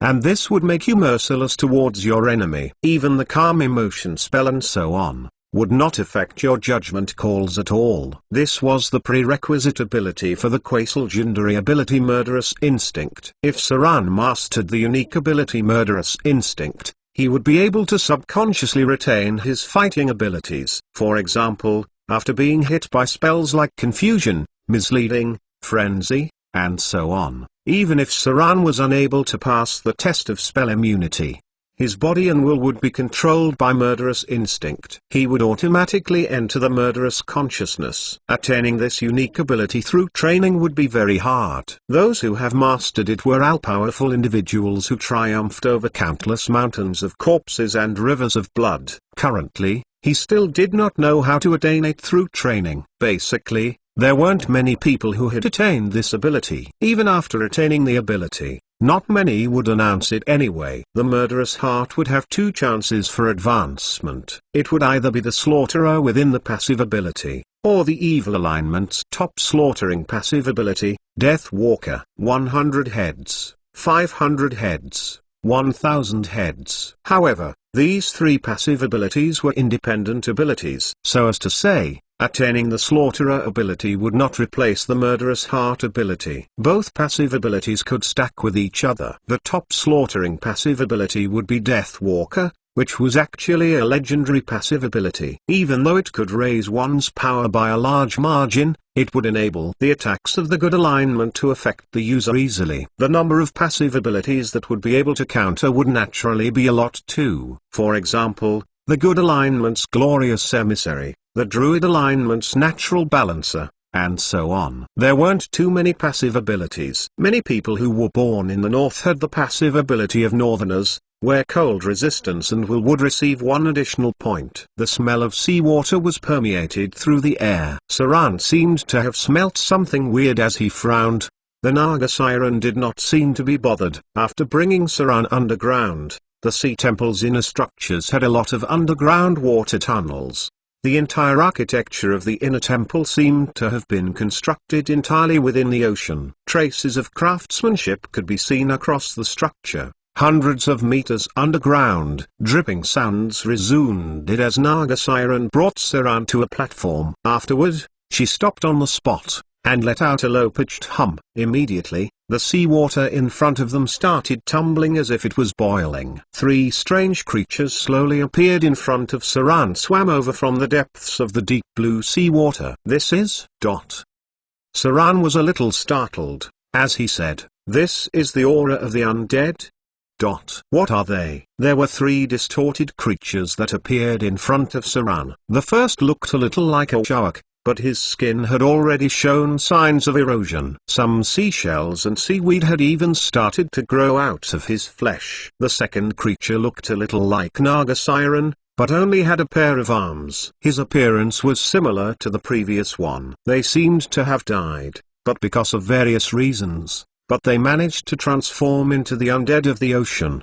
The last one was a banshee that had an evil and cold consonance. Her past life must have been a spirit, and due to some reasons, transformed into an oceanic banshee. "Don't be surprised," Naga Siren smirked, as she said, "the vast sea is full of dangers and deaths. The sea goddess also dominates the death domains within the seas. They are the slaves of the sea goddess. Now they will be your helpers." Those betrayers seemed to have roped in those indigenous believers of the Storm Lord. Just you alone would be hard to defeat them. That is why I would send stronger helpers to help you eradicate them. Follow me. Naga Siren grabbed Saran's forearm and opened a portal. The next moment, their figures appeared on the surface of the vast sea. Coral reefs could be seen nearby, and one could faintly see what was at the bottom of the sea. Near the islands, there were huge amounts of sunken ships. It seemed that this was an ancient trade route. Before the full discovery of the Suras Islands trade route,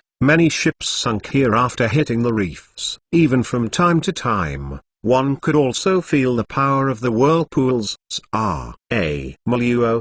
The Naga Siren hummed in a strange pitch that seemed to be an oceanic language. Even if Saran was a genius, he could not have understood the language of the sea creatures. However, he seemed to have discovered a form of energy that was within the language. An invisible energy pulsated across the surface of the sea. Then, he felt an energy field expand across all directions for hundreds of meters. Great white sharks started to appear one by one nearby. These huge sea monsters started to surround them from afar. They were dangerous creatures that were most commonly seen amongst the seas. They could even destroy small vessels. Ocean sharks reared a lot of great white sharks, where some of them had even grown to the size of a whale. However, those sea monsters have already sort of mutated and were considered creatures that were close to legendary challenging creatures. Something seemed to have moved from the bottom of the sea, and the waves started rolling in immediately after. Some creatures that looked like Naga Siren,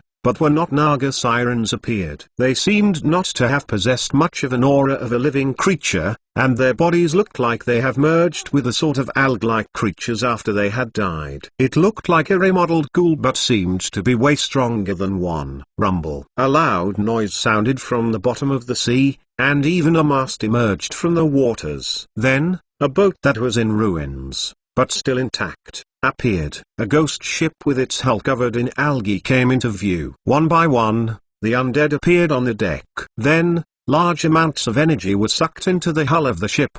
The whole ghost ship began to be repaired as if it was a resurrection. Some undead creatures that appeared to be non-human and non-ost stood up and went to the deck of the ghost ship one by one. The surrounding surface of the sea started fogging, where an aura of imminent death was looming. "This is the ghost fleet." Naga Siren grinned cruelly, and a conch-like horn was handed to Saran. Then she said, "The sea goddess scattered the ghost fleet to the temples located everywhere. Although I can only mobilize one, it should be enough to help you kill those betrayers." As if an invisible force was pushing it, the ghost ship with a black sail came quietly in front of the two. Naga Siren grabbed Saran's hands and brought him on board the ghost ship, then stared at the undead sailors in front of them. Her eyes glimmered with a strange light. Then, The undead sailors started to kneel in waves. The whole ghost ship was dead silent. Only the chilling winds blew, which made Saran shudder a little. This ship is alive. It's alive. It was a living item. It was live, refined through the use of a legendary spell into an undead. It was like a high-grade wizard's creation of animate castle and animate pagoda. Saran felt really uncomfortable. It was just like standing on a rotting dark creature's corpse. He could even feel that the ghost ship was breathing the breath of death. Naga Siren handed over the horn to Saran and said, "From today onwards, it would be yours to command. Human, don't disappoint me." Saran reached his hands over to receive the horn. Suddenly, a dense stream of data emerged. After a while, the stream of data in front of him slowly disappeared. Then a string of words appeared. Creature name, ghost ship. The dead man's voice. Creature type, animate ghost ship. Creature description. This was a warship that sank after hitting the reefs hundreds of years ago. It slowly awakened in its long years in the sea. The dead souls and vengeful spirits gradually assimilated with the ship, then turning it into a ghost ship that wandered the sea. There were many legends about it. In the end, it caught the attention of the sea goddess. She sent legendary priests to capture this ghost ship and then secretly refined it into the low-level undead under the divine powers of the sea goddess. It had a simple consciousness and would restore itself like an undead. This ghost ship could sail in any sea, and its power while in the sea is revered by all. Captain, Saran. Temporary sailors, drowned 49, vengeful sea spirits 12, oceanic ghosts 72, Naga Siren banshees 9, undead sharks 6, bonded spirits 872. Locked equipment, sinking morn collision, the dead man's cannon 24, ghost sails, and heavy artillery 2. Skills, fog summoning, underwater navigation, bonded spirits, animate ropes, cursed hull. Saran was a little startled as he received the horn, but in his heart, it was full of trepidation. Of course, the ghost fleet really existed. Chapter 195 8 Greater Invisibility. Chapter 195, Chapter 8 Greater Invisibility. Translator, Exodus Tales. Editor, Exodus Tales. The surface of the sea was utterly quiet. The dead man's voice sailed quietly, and beside Saran was a sluggish Naga Siren. She was quite satisfied seeing Saran startled when the ghost ship appeared. After the order was commanded, the dead man's voice suddenly trembled. Afterward, the ship's deck started to split apart. The formless undead were swimming in the hull, and then the entire ghost ship began to sink slowly. Seawater came in from all sides. Then, a cable flew over as if it were a long snake, wrapped around Saran's arm. The first wave of seawater came crashing in. Saran's figure shook a little, and his entire body entered the sea. The dead man's voice was sailing on the seabed. One could see a variety of marine life in its surroundings. The drowned undead were scattered around the deck, maintaining the operation of this ghost ship. The Naga Siren looked around with satisfaction and immediately said, "This ghost ship will be on standby. When the group of betrayers return, you will ambush them from the bottom of the sea." Understood. Saran gently nodded his head. It seemed like the worldly control of the goddess of the depths might have been more powerful than he had thought it would be. Not only had the goddess gotten herself involved with the life domain, but she was also involved in the death domain. Even though it's limited to just the sea, the things that she was conspiring for might have been too much.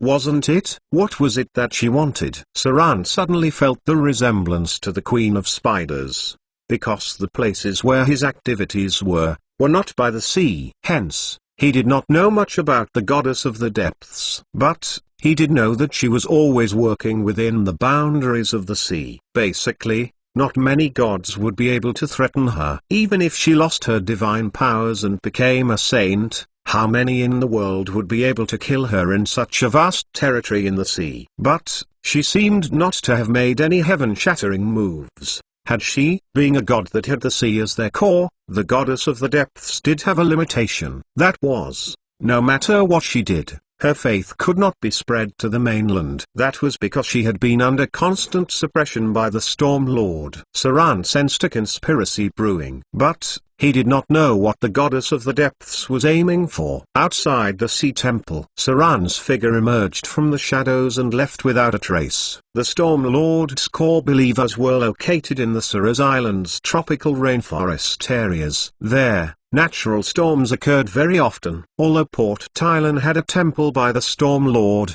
those that were able to be mobilized could not contend with the sea temple. After all, the Port Tylan was an offshore island. It was naturally considered part of the sea. All the Storm Temple could mobilize were basically just those indigenous believers. After being disrupted by the Sea Temple, they did not even have the capability to help the Port Tylan for their patrols. The news of the throat cutter was still spreading. A sense of unrest was still brewing in Port Tylan. Many pubs were discussing who the formidable throat cutter was. There were even people who swore with their guts that the throat cutter was a legendary assassin. Even the Sea Temple might have thought that Saran was close to being a legendary profession. Hence, they were trying to rope him in, to borrow his strength to deal with those betrayers. After all, after Saran attained the legendary energy absorption skill, he still managed to retain most of his strength. For the locals, this would be perceived as a fighting prowess that was definitely above quasi-legendary. Although there was a large number of legendary professions, they were very spread out to many different areas.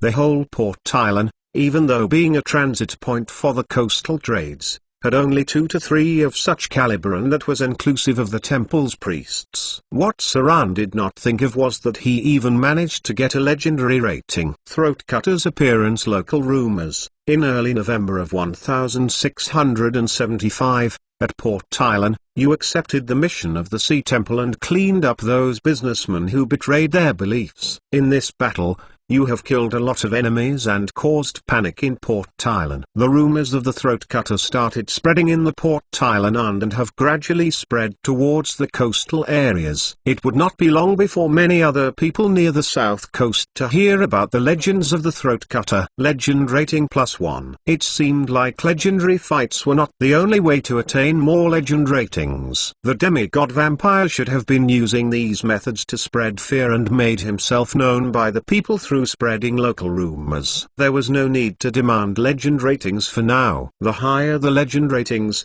the higher the possibility of attracting other people's attention. Saran currently had no intention of standing on the platform and flexing his prowess against other forces. Naturally, he would not actively pursue the legend ratings. It would still take some time for the betrayers to return. It would take around a week or 2 to travel to and fro from Port Tylan and Suras Islands. They set off about a week ago, and Saran would now have around 7 to 8 days time to prepare. Regarding preparations, that would naturally be for handling high-grade sorcerers. The Rossat Chamber of Commerce's backing was the Duchess. She came from an ancient family of sorcerers. These families were often very powerful, having accumulated over generations of wealth and power. They should not be underestimated. The Naga Siren gave Saran information, 3 obvious targets that were sorcerers. But because he had never seen them in action, he was not able to determine their sorcery levels. Sorcerer families would naturally produce more sorcerers. But one could not eliminate the possibilities of a wizard. High-grade sorcerers could be very dangerous enemies. Saran had to take this matter with the utmost care. It seemed like the Sea Temple had given him quite a number of helpers. But in reality, these helpers could only be used to handle low-level fighters. The undead sailors aboard the Dead Man's Voice were only grade 2 or 3 at max. They could be used to deal with ordinary men and low-grade professions, but they would not be able to threaten high-grade sorcerers. If the enemy had a priest of a higher grade, a single dispel the undead, and more than half of the undead sailors would be gone. Only those high-level Naga Siren Banshees and undead sharks would be able to fend against the power of Dispel the Undead. Ultimately, the real fighting capabilities would still be on the Dead Man's Voice ghost ship. It held the key to eradicate all the enemies, which was the Dead Man's Voice cannon. It would not be easy to deal with a high-grade sorcerer. Hence, The Sea Temple did not prepare a bunch of trash because they would not even be able to stand in front of a high-grade sorcerer. They would even directly expose that the Sea Temple was the instigator behind all these. Everybody knew that this deed was highly likely done by the Sea Temple. But this incident could never be directly presented with sufficient evidence. It would be a hidden battle for the temple. Saran returned to the hotel. After the stripping magic incident, the Amazonian women were more well-behaved, especially after the rumors of the throat cutter. Their facial expressions towards Saran had been more afraid and even respectful. They must have suspected that Saran was the throat cutter in the legends in their hearts, but there was no evidence to prove that it was indeed Saran. Regardless of whether he was or was not, the backer for the throat cutter was the Sea Temple. They were one of the more ancient powers of Port Thailand. Even before Port Thailand became one of the cores for trade, the Sea Temple's influence was already prevalent on the island. Not everyone was a devout believer. Most of the people did not wish to have their lives embroiled in a temple's fights unless they were presented with an irresistible deal. The Sea Temple's influence had already started deteriorating. The networks accumulated over the years in Port Thailand had been suppressing the Storm Temple. Unless Sara's island had a storm priest that was of a bishop level, or a legendary level Storm Lord to help support them, the Storm Temple in Port Thailand would continue to be suppressed by the Sea Temple, because this place belongs to the jurisdiction of the Goddess of the Depths. In the room, Vivian's small body was suspended in the air. Saran raised his hands and patted his forehead. He gently carried the little in his arms and placed her on the bed. Even though he had a strong will, but it had not reached the peak state of yesteryear's training. Dealing with the Dreadlord's consciousness would not only require a strong and powerful will. At the same time, it needed relentless vigor where one would not rest until either party died. Having walked barefooted for 1,000 miles in the frigid Frost Kingdom, Saran not only strengthened his own will, but also his own vigor. That was the power of faith. That was the vigor that he was missing now. Without the same willpower that had erupted after being pushed to the point beyond desperation, he would not have enough confidence to be able to extinguish the Dreadlord's consciousness. That was why he still needed to wait for a chance. Saran needed at least an 80% chance before he could make his move. The room quickly returned back to normal. Saran sat beside Vivian and stroked her hair. The little girl's breathing was calmer after he had returned. Those things that were suspended in the air had all returned back to the ground. Yesterday's battles had gained quite a bit of slaughter EXP.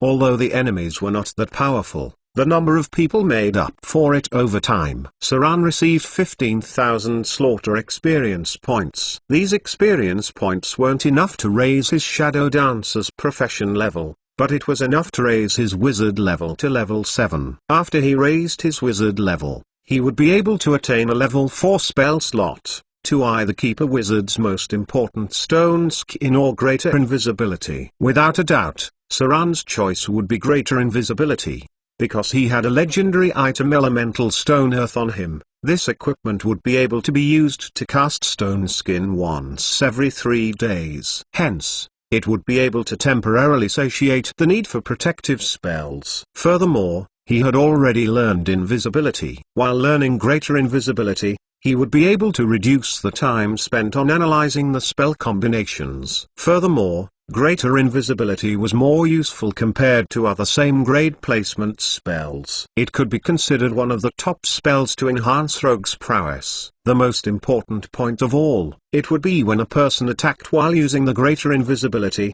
they would not manifest. Saran would be able to fight his opponent while he was invisible. He had waited for this spell for a very long time. Chapter 196 The Source of Chaos. Chapter 196 Chapter 9 The Source of Chaos. Translator, Exodus Tales. Editor, Exodus Tales. The sky slowly became dark. Saran stood up and listened to the noise outside, vaguely hearing the screams of men. This group of Amazonian women took over more than half of the prostitutes in Port Thailand. When they got involved in the grey areas, they were more brutal than men. They even controlled other taboo businesses such as prostituting handsome men. Their business even extended to the cities near the southern ports. Many aristocratic women, who were old and lonely, would need some interesting entertainment. There were even many aristocratic widows on the south coast who would have male slaves. They chose men on the slave market as if they were cattle. These slaves were domesticated by cruel means, and also involved mental triggers and so on. In the end, the trained slaves were very docile. This was somewhat similar to the ancient Romans. The torture was still happening downstairs. Saran's hearing was much better than before, so from time to time, he could hear a faint wail from the basement.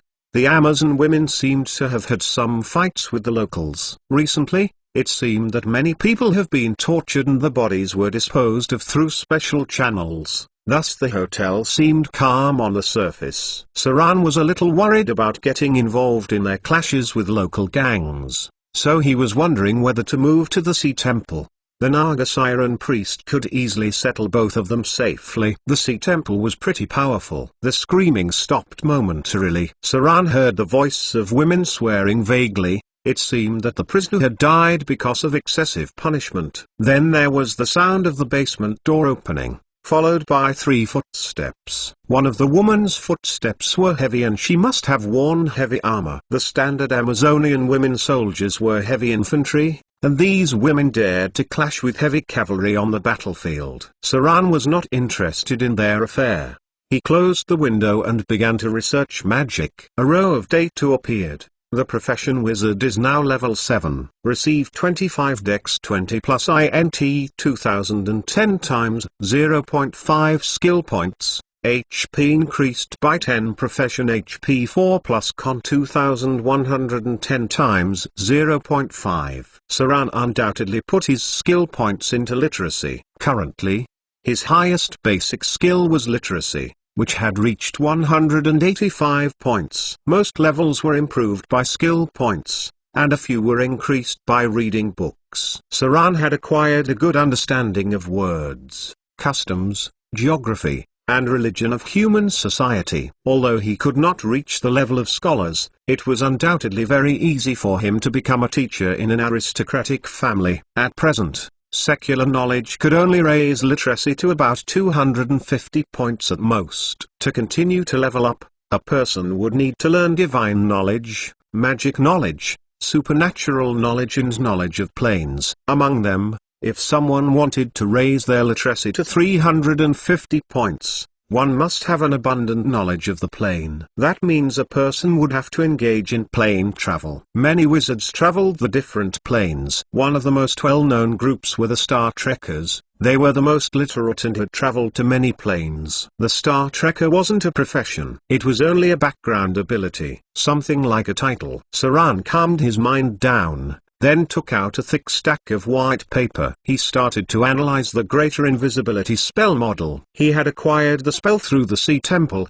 The priest thought he would need it for battle and did not expect Saran to memorize it. Saran didn't trust the Naga Siren priest very much, so he didn't let her know too much about herself. The priest probably didn't know that he was a wizard too.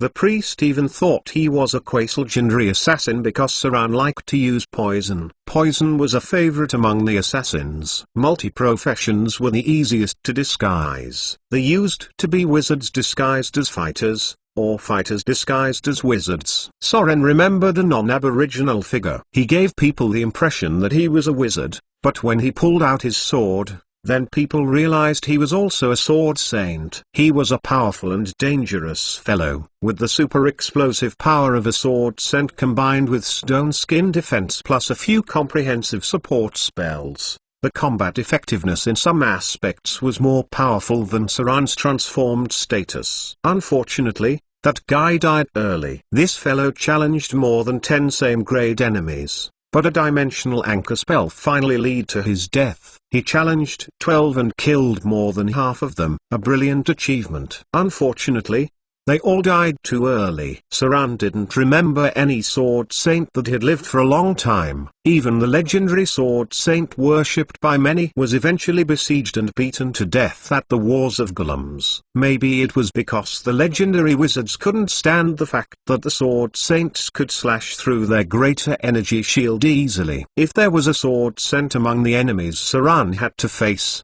he would probably kill the Sword Saint first. Their existence was a threat. Stacks of white paper were now filled with dense symbols, and Saran was buried in the analysis of the magic model. Level 4 spells were the more difficult spells. If he hadn't learned invisibility in the first place, he probably wouldn't have a clue now. Greater Invisibility was a multimodal combined spell. The biggest difference between invisibility and Greater Invisibility was that the former would lose its effect when the user launched an attack. However, Greater Invisibility would still be effective even after the under attacks. This meant that it was a very difficult spell to learn. It was much more difficult than other level 4 spells. Saran could only slowly split them up, and sketch out independent models of the spell to analyze it. After the initial analysis of the magic model, Saran's progress began to accelerate gradually, because the model of Greater Invisibility was built upon Invisibility. Invincibility was a single-layer spell, while Greater Invisibility was a multi-layer spell, meaning it would recast the spell after every attack. It was a high-end spell circuit system. The border of difficult spells began here. The difficulty of learning level 4 spells and above would increase linearly. Eventually, it would even extend to the fields of astrology, planes, space and so on. The night passed soon. Saran rubbed his forehead and stood up. The sun was starting to shine. He picked up a thick stack of white paper and turned it over. Then he destroyed some of it. He only learned about 10% of the magic model. Although it would certainly speed up with further research, he didn't have much time. Sran looked at Vivian, stroked her cheek, then got up and went downstairs. The smell of blood filled the air. Saran noticed a wound on the Amazonian guard's arm which was in the last night. There was a fight.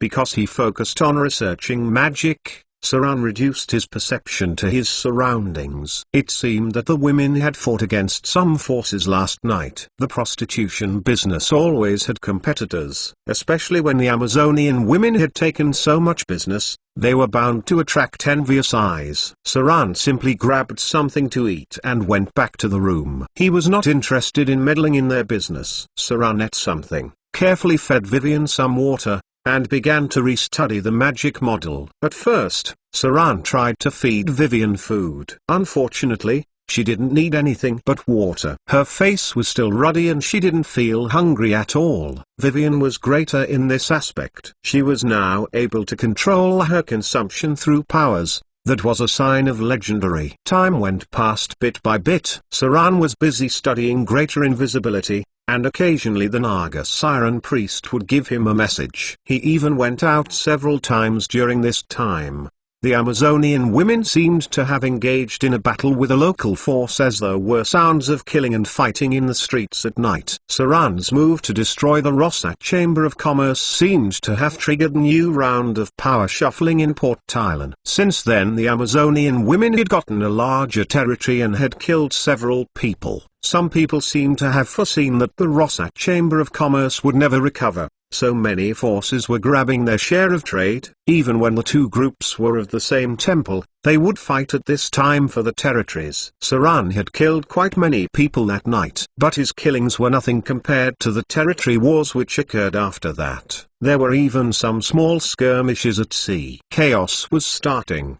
The guards finally couldn't tolerate it anymore. They warned each of the large parties to keep things orderly on the surface. Thus the killings occurred at night. Saran, of course, didn't care how many people died. He only cared for the fact that he would be learning Greater Invisibility within the week and the news that the Rossack Chamber of Commerce ships would be coming back. It seemed like the time to utilize the ghost ship. Saran would intersect them at their return and kill all the people on board. Chapter 197 10 Change of Plans. Chapter 197, Chapter 10 Change of Plans. Translator, Exodus Tales. Editor, Exodus Tales. It was tense in Port Thailand. Saran's arrival broke the previous order and made killing and chaos more frequent. There was no need to say more about what happened in Port Thailand during this period. It was already pretty obvious from the surrounding sea. As many bodies were thrown into the sea, even sharks were attracted to the shallow waters. The collapse of a powerful organization meant more benefits, thus more people came to compete. Of course, that would mean more killings. Finally, Only a few powerful organizations would end up benefiting from this situation. It was evident that there were people behind this.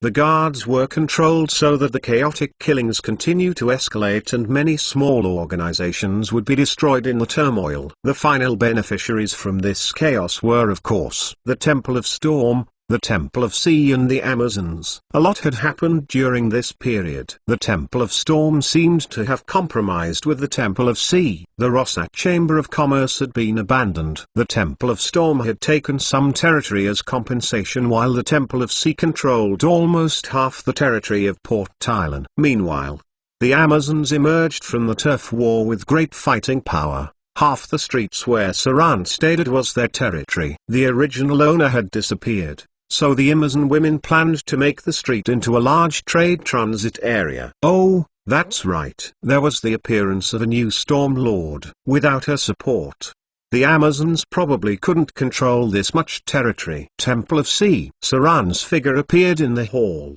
The Naga Siren priest seemed to have been waiting for him for a long time. Her expression seemed to be a little excited. Immediately after seeing Saran's figure, she murmured, "There's a change of plans. Those betrayers have made another move. Your mission now is to bring me their cargo." Saran frowned slightly when he heard it.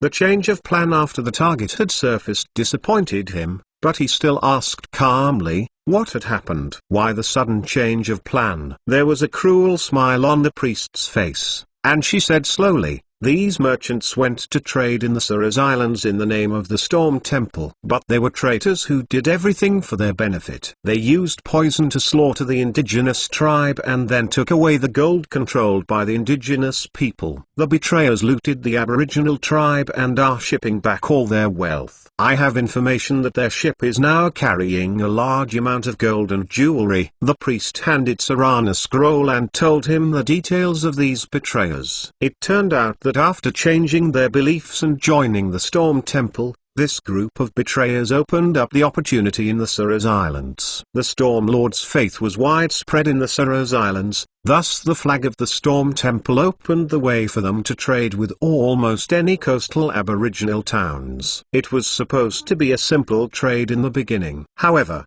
something unexpected happened. One of the Aborigines seemed to have trusted the betrayers too much and told them where a large gold mine was. The Suraz Islands were well known for their gold and silver deposits. This tribe was one of the Aboriginal clans that occupied an abundance of gold deposits. It was said that their chief even built a throne made from half a ton of pure gold, in order to show their wealth and strength. They also used a lot of pure gold utensils to entertain the betrayers. But it did not occur to them that this would also lead to disaster. There were worshippers of the god of plague and disease in the caravan of the betrayers. These fallen worshippers put secret poisons into the water source, and with the help of the power of plague and disease, destroyed the entire tribe. The rest of the story was easy to guess. The betrayers killed all the Aborigines, took their gold and burnt their village. How much had they taken? The scroll on Saran's hand did not say. But it was an amount that got the Temple of Sea interested. Thus the amount was probably in the tons. The Aboriginal tribes had accumulated gold for generations, as well as all kinds of gold, silver, and jewelry, all of which were now on a ship. The betrayers even had to toss away large amounts of Suraz Island copper coins, because the ship simply could not hold these copper coins. Saran could not estimate exactly how much money they had earned, but he could guess roughly they had collected more than 500,000 gold dirals. These betrayers had literally struck gold. Their plunder of wealth had even gotten the attention of the Temple of Sea. Not knowing how this news came about, now not only the Temple of Sea but also the pirates have all heard the amazing news. The convoy of the Rossack Chamber of Commerce had changed its course, but pirates everywhere seemed to have spread a large net and was watching every route from the Suraz Islands. Even the Amazon pirates were interested in them. The 3 pirate kings near the Suraz Islands all came out to look for their tracks. This was indeed a shocking amount of wealth. Saran figured he would also get shocked if he calculated how much they had. If he could get his hands on this amount of wealth, he could probably get a set of legendary equipment. The temples also needed money. No matter which god's temple, All of them needed a lot of wealth to maintain its operation. This Temple of Sea had a history of at least hundreds of years, which was built over time with money. Even the divine blessings in the temple required money for materials. Thus the priests had the important job of making money and spreading the faith. The temples seldom hoarded wealth, but they also needed wealth, because wealth was very important in the secular world. Wealth could amplify the influence of the temple, and could even create a pool of believers. That was how the Lord of Glory got his believers. His temples would aid the poor annually. Even though wealth was not crucial, it still played a role. Comparing a magnificent and solemn temple to a dilapidated old temple, it was easy to see which temple would attract more believers. Similarly, believing in a wealthy temple meant handouts monthly, while believing in a poor temple meant donations monthly. This was an easy pick for the lowest in society. They were just ordinary people, and what they could see was only the things in front of them. Even in the temple of evil gods, they could easily expand their influence with great wealth. Whether to suppress other temples or secretly cultivate their own forces, all these things were inseparable from the support of wealth. However, temples also had their rules, which was not to meddle too much in the secular world. After all, gods needed faith, and wealth was only a tool to maintain faith.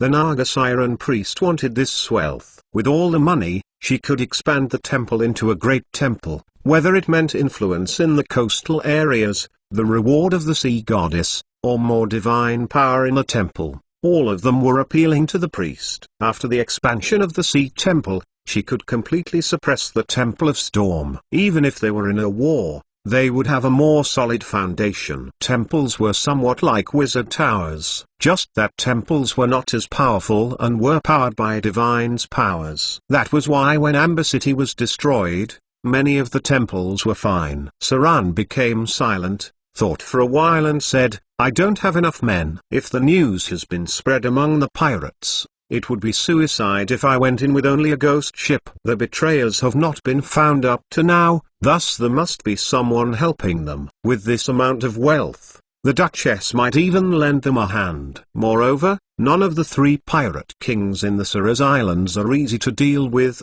and almost all of them are no longer human. I'm also worried that the big octopus will appear too. Your Excellency should know who I'm talking about, right? That monster was such a threat to the temple that even the goddess of sea herself had to personally exile it. That thing had a weird habit of collecting treasures, so it probably would appear. Saran then pulled out a map. After a moment of thinking, he put his finger to a place that seemed to be the location of an island, and murmured, "According to the information I heard, there seems to be a black dragon in this place. It has been hiding as a human to maintain contact with Shipwreck Bay. If it knows that there are 5 large ships full of gold and silver on the seas, I can hardly believe that it will not make a move." The priest became silent. She looked up somewhat in surprise at Saran and seemed to be thinking about something. Then she said in an indisputable tone, "I will send more people to help you. If the enemy is very strong,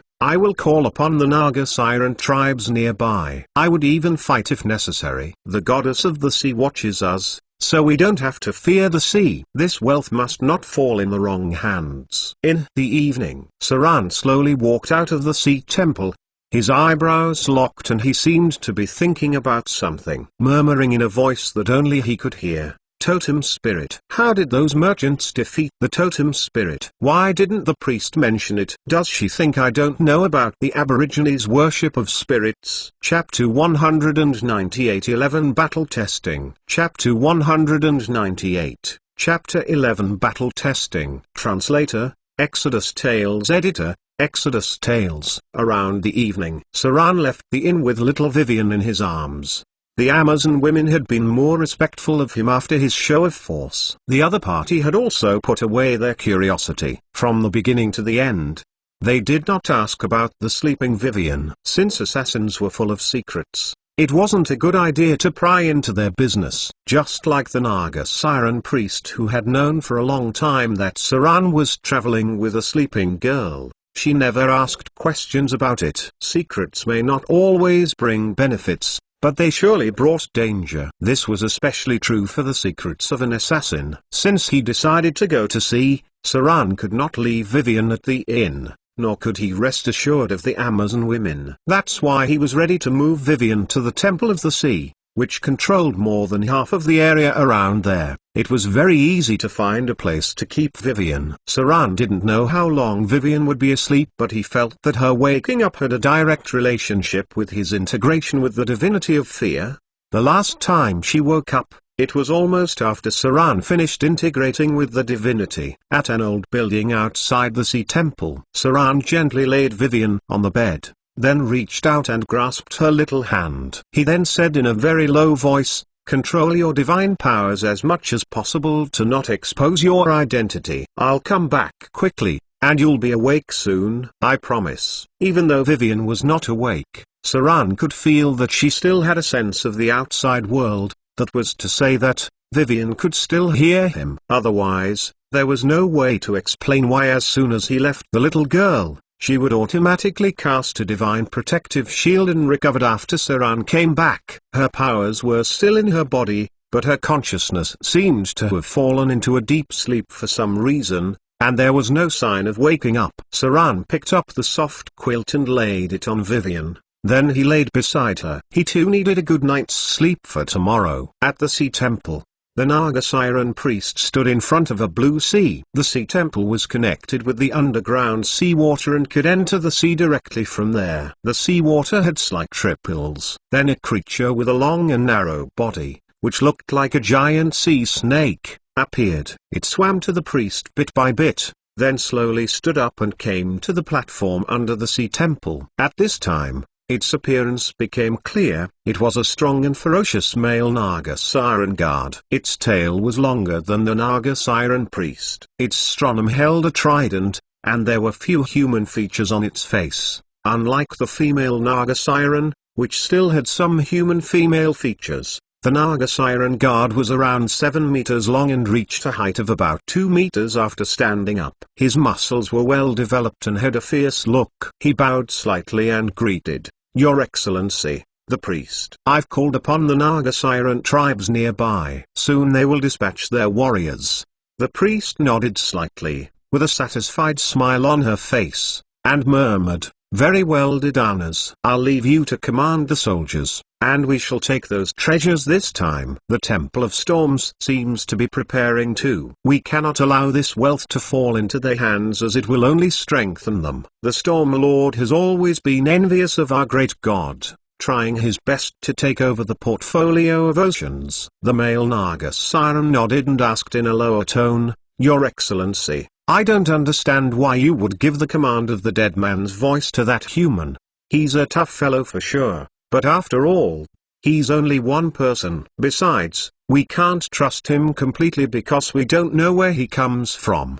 The priest frowned and looked at the guard. Her expression became somewhat strange. She had a cruel smile when she said in a cold voice, "Are you questioning my decision? Didanas, don't try to interfere with my decisions with your silly head. That human is an assassin close to the legendary rank. Such a man is not weaker than a legendary profession in battle. He has values that we should draw on. Besides, after touching the energy absorption spell in him, I felt that he had the aura of the legendary realm. He may have mastered a legendary grade skill, so he must not be far from the legendary realm. There have been very few legendary assassins in the past 200 or 300 years. If he can be loyal to our great goddess, our enemies will have nightmares. A legendary assassin, used to assassinate any enemy with influence. It would be a nightmare.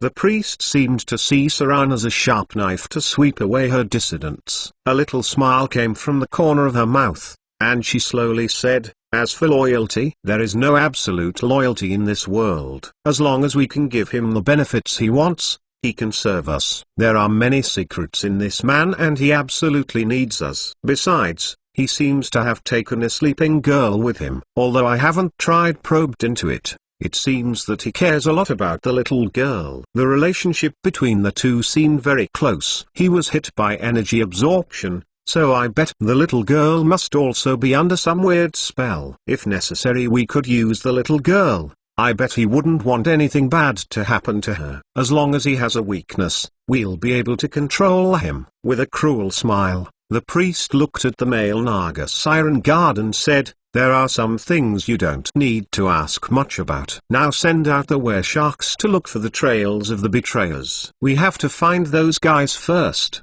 or more competitors might appear. The male Naga siren bowed slightly and dove into the sea. The priest returned to the back of the sea temple. She slithered to a pool and gently recited a chant. Then the surface of the water rippled, gradually showing Saran's figure. Beside him was Vivian, still sleeping. A strange glow appeared in the priest's eyes and she murmured, who are they? That little girl seems to be a born sorcerer. A lot of powerful characters have emerged recently and it seems that a group of adventurers have come back from the abyss. The sea goddess has not responded to my prayers recently either. Is there something big happening? It seems that I'll have to hasten preparations.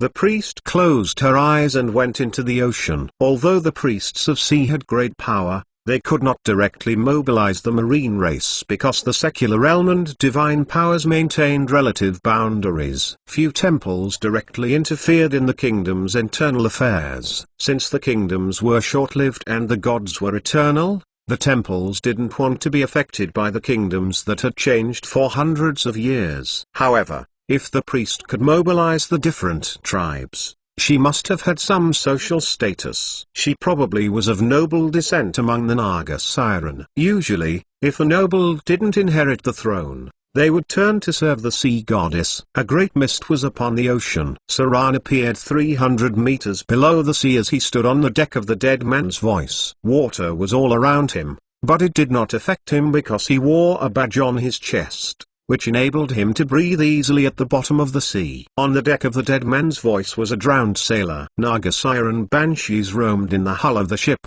There were also undead sharks patrolling the deck. There were a large number of shackled souls on the ship.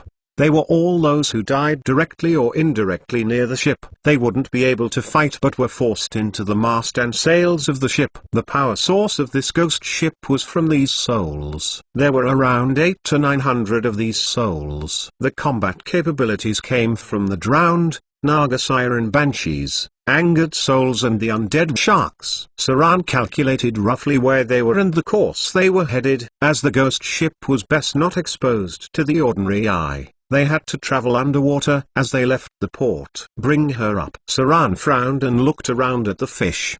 Because of the ship's aura, the fish scattered when they saw them and fled in all directions. With Saran's command, the drowned sailor began to control the rise of the ghost ship. A little light began to show as they slowly ascended, followed by the clear blue sea above. The ghost ship finally surfaced as water splashed aside. Saran looked around and commanded, "Summon the mist and conceal our ship." A thick mist appeared. Within hundreds of meters around the ship, a mist covered them. This was the inherent ability of the ghost ship. With the spread of the mist around the ghost ship, everything nearby became hazy. Even though these evil creatures were pretty powerful, their weakness was also the sun. The ship sailed silently along. Captain, a Naga siren banshee came up to Saran. With a slightly screeching voice, she said, "We've detected the presence of the living." "The living? We've encountered others so quickly?" Saran frowned and went to the helmsman's position. Then he took out his spyglass to observe. He could see a big ship in the sea near an island. From a distance, he could see the sign on the flagpole. It was an empty skull with swords underneath. This was the most commonly used pirate sign, if not part of a special group. The common pirates used such symbols. Names were required on special pirate flags, otherwise, you could be attacked by other pirates because of impersonation. This was a well-known rule. Flags were something important on the sea, whether it was pirates, chambers of commerce, gangs and so on. It was a very serious matter to have flags. The rules here were all created upon the dead. In Saran's memory, someone got their whole guild killed by pirates because they hung up the wrong flag. Even their posts on land were destroyed. That guy was also quite foolish, as he hung a flag similar to that of the pirate king. From this point of view, the world's dangerous people living in the land, sea, and rivers were really a little like the Green Forest bandits and river people. Some rules were better left untouched. They seem like ordinary pirates. Saran frowned and thought for a while, then yelled, "Prepare for battle." The pirate ship in front should be ordinary pirates who lived on the sea. All the famous pirates had their own flags. Generally, few pirates would disguise themselves. If there was a famous pirate, it must be hung up as much as possible, because it could help avoid a lot of trouble. Some special flags were even rare grade items, which after hanging out, sea monsters would even come close. "Captain?" The Naga Siren Banshee came to Saran and asked, "They don't seem to be our target. Shall we still attack them?" Saran frowned and looked at her, then said, "Yes. I want to test the battle capability of this ship. On second thought, prepare the crew to fight, and I will deal with them myself. Cover me and prepare for boarding at any time." Saran wanted to use them because he hadn't fought on the sea for some time now. Fighting was not just about chopping people up with a knife, but also about fighting in different environments and different ways. Fighting on the sea, on ships, and fighting on the land were totally different. Underwater combat was another matter altogether. Fighting on the ship was difficult enough because the hull would sway and the combat environment was also narrow. Many died because they weren't familiar with sea battles. Saran was a cautious person. He wouldn't want to die because of ignorance. Plus he had to test his now recovered capabilities. Previously, when he was in a naval battle, he could run on water. That was when he had a quasi-legendary skill. Now that he did not have such skills, the whole combat dynamic could be very different. Shang Tsran looked around the undead on the boat and ordered, "Bring the ship close, but not too close. Wait for my signal to attack." Splash, fly. Greater invisibility. After pulling away enough, Saran's eyes glowed. He then began to cast continuous spells to test his battle effectiveness on the sea. He started a counter. Saran's brain worked like a sophisticated instrument, and under the cover of fog, his figure flew directly out of the sea. The greater invisibility that was imposed on him made Saran disappear, leaving no trace of him. With a simple spell, Saran's wet clothes dried. His whole body began to move closer to the position of the pirate ship. He moved at about a height of 100 meters. Because he hadn't fully mastered the ability,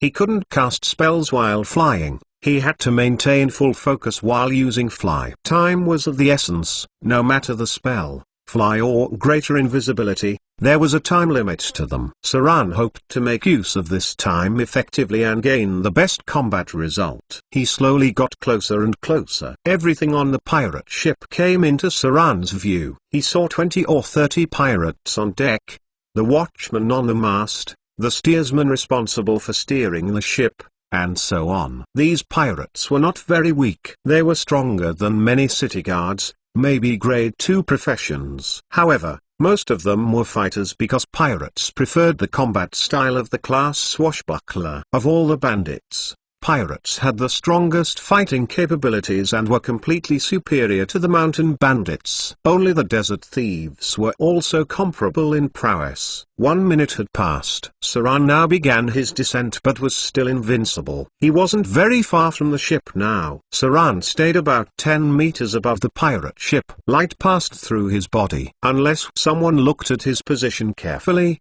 no one could notice the difference. The enemy was now in plain sight. The powerful pirates were aboard on deck. The anchor seemed to have dropped, thus they seemed to be waiting for something. Saran continued to lower himself and landed gently in the empty corner of the bow. There was a drunk pirate 500 meters in front of him. Unfortunately, the pirate was too drunk to notice Saran. "I should kill the most important target." Saran glanced at the enemy in front of him, and finally locked in on an eye-eyed pirate that looked like the deputy captain. He slipped silently and then thrust a curved sword from behind. Shush! A gush of blood shot out.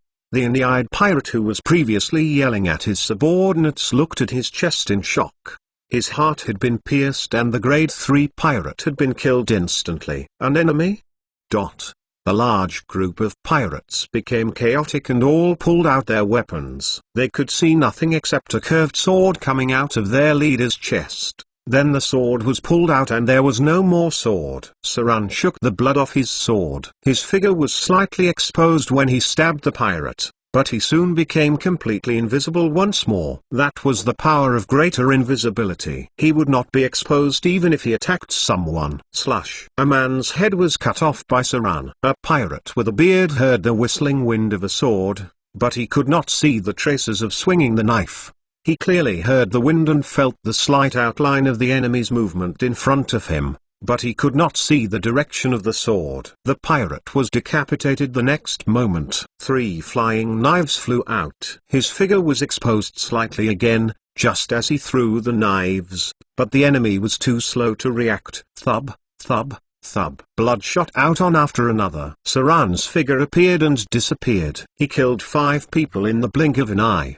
The enemy couldn't even judge where he was attacking from. They could only feel a vague and hazy figure moving around them at high speed. This fear lowered their morale, and some people seemed to be totally frightened. Others even threw their weapons at him. Tang, tang, tang. Saran blocked the weapons thrown at him as his position was somewhat exposed. He made a jump and to a height of 5 meters. He grabbed a rope. The contour of a hand was seen grabbing onto the rope, but nothing else was seen. Saran came down from the air with curved swords in both hands. In a large splash of blood, he killed 5 people in a row.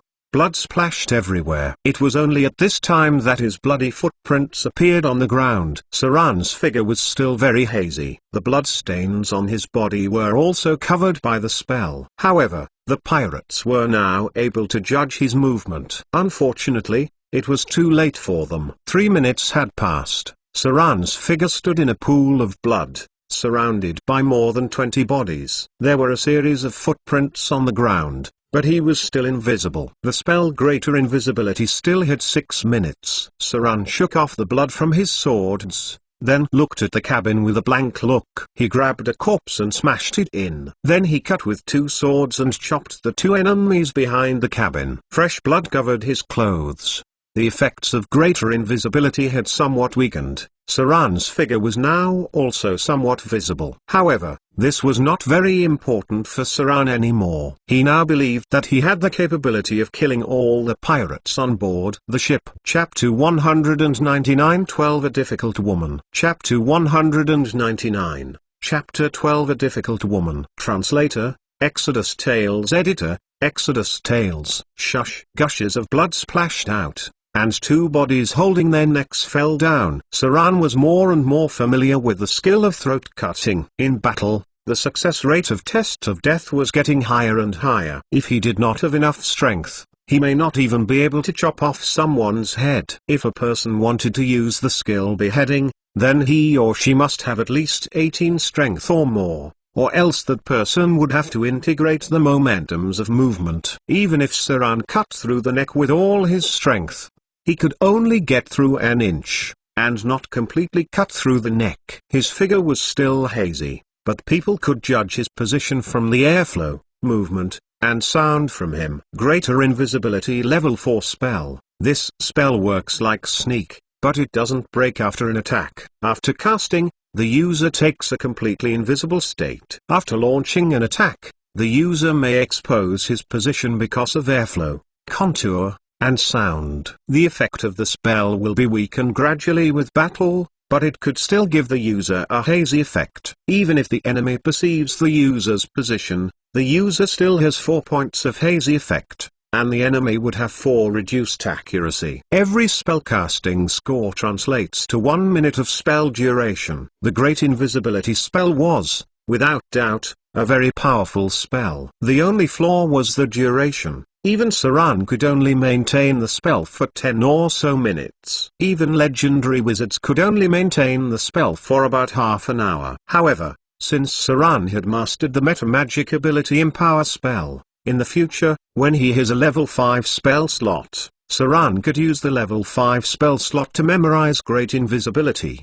At that time, the duration of the spell could be increased by 50%. Empower spell was definitely much more powerful in the early game, or else he wouldn't have given up the other meta-magic abilities. Thub, thub, thub. Saran's figure moved quickly while killing many in his way.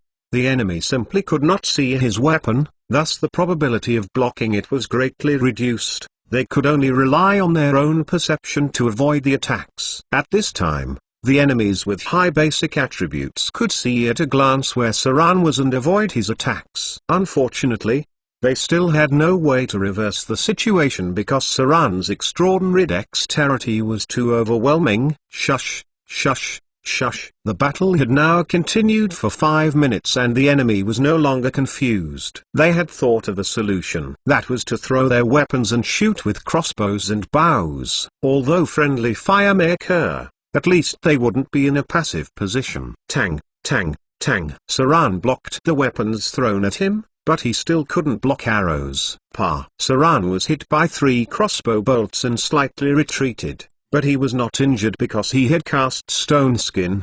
The effects of Stone Skin had been much stronger. Even though the crossbow bolts had hit Saran, the damage was negligible. None had damaged his viscera. The enemies were loading their crossbows, and some were slashing randomly to prevent Saran from approaching them. It seems that a battle test really was required. Saran's expression was not very good. He raised his hand and pulled out the bolts. He then murmured, "I even had to activate my legendary equipment. If I didn't have Stone Skin, I probably would have been severely injured." It seems that although greater invisibility was very powerful, it could not overwhelm the enemy completely. Evade sight. Saran activated the Shadow Dancer's ability and went directly into sneak. His figure, which had been exposed, completely disappeared once again. Greater invisibility could be stacked with sneak. Thus evade sight was still useful in this case. Where did he go? The remaining pirates were filled with fear. Some even screamed and attacked randomly. Suddenly the deck shook slightly, and a footprint appeared on the side of the wall. The next moment there was a splash of blood. It was only after a pirate's guts had been slashed open that Saran's figure was slightly exposed. Saran had now rushed into the crowd of enemies, waving 2 swords and using the familiar ground blade style. 7 or 8 pirates in front of him burst into screams. Their legs were either slashed by the curved sword or cut off directly. Inside the cramped cabin were chopped off arms, flesh, and blood. Some of the pirates' attacks landed on Saran, but they were blocked by the spell Stone Skin. A lot more of their attacks had landed on other pirates. A ghost exclamation mark dot demon exclamation mark dot run. Finally, a pirate had lost it. Perhaps they would not be afraid to confront powerful enemies, but now they don't even know where the enemy was. After the splashes of blood and the fall of their companions one by one, some of these pirates had begun to break down. Some of them wanted to escape, but unfortunately, they could not escape the faint light of Saran's swords. Saran's expression was cold, and he had no sympathy for the pirates. He waved his 2 swords, leaving none alive. Number 39. Saran shook his curved sword and threw the blood off. He murmured in a cold voice, "I still have 3 minutes of invisibility." It seems that in the case of greater invisibility, I would have the ability to confront a large group of enemies head-on. But this was also because there were no spellcasters among the pirates. Otherwise, a simple detection spell would have broken my spell. Maybe I should visit the desert sometime. If memory serves me right, there should be an anti-spell detect cloak. The anti-detect cloak, a rogue's dream legendary item, practically a divine equipment if used by them. The legendary equipment had almost no other additional capabilities. The only effect was that most detection spells would not work on the user. This was the only legendary equipment with this effect in the world. Saran once joined in the scramble to fight for it, a battle which could be said to be more bloody and cruel than the fights for artifacts. Even at that time, when Saran had nearly legendary combat powers, he still failed to obtain the legendary equipment. It finally ended up with an assassin. In order to compete for it, much killing was done. Saran almost died under the joint attack of 2 assassins. Not many people died in the fight of artifacts, but hundreds of high-grade professions died for a legendary cloak. If no one had found it, the legendary equipment would still be in an underground ruin in the desert. It was a dangerous place, and Saran may not have the capability to get through now, because there were some powerful demons sealed inside. The pirates were dying. However, he couldn't help but frown as since he still hadn't encountered the captain of the ship. Could their captain not be here? Just as Saran was about to walk around the corner of cargo, a flash of light suddenly appeared from the side, followed by a fiery red figure, and a sword coming at Saran. Dang! Saran's reflex evasion immediately took effect. He had almost subconsciously blocked the enemy's attack. Dang! Another attack was blocked. The enemy was also a good user of dual weapons. After Saran blocked the first attacks, another cold light slashed at his waist. Swiftly, he turned his sword to block the enemy's surprise attack. In front of him was a tall woman with a gorgeous face and a captain's cap on her head. The opponent had been waiting for an opportunity and sought Saran's position. She tried to end Saran with a surprise attack. A woman? Saran wasn't too surprised that the pirate ship's leader was a woman because there were many Amazonian women here. His figure disappeared again and was also looking for a chance to kill his opponent. It was not easy to be proficient in dual wielding, so the woman in front of him was probably a grade 4 profession. Whether in terms of patience or strategy, Saran felt that the opponent was a dangerous enemy. Damn it. He disappeared again. The bright red-haired pirate cursed out, then brandished two knives to protect her left and right. Saran went into sneak after activating evade sight. With the help of greater invisibility, there was now no trace of his figure.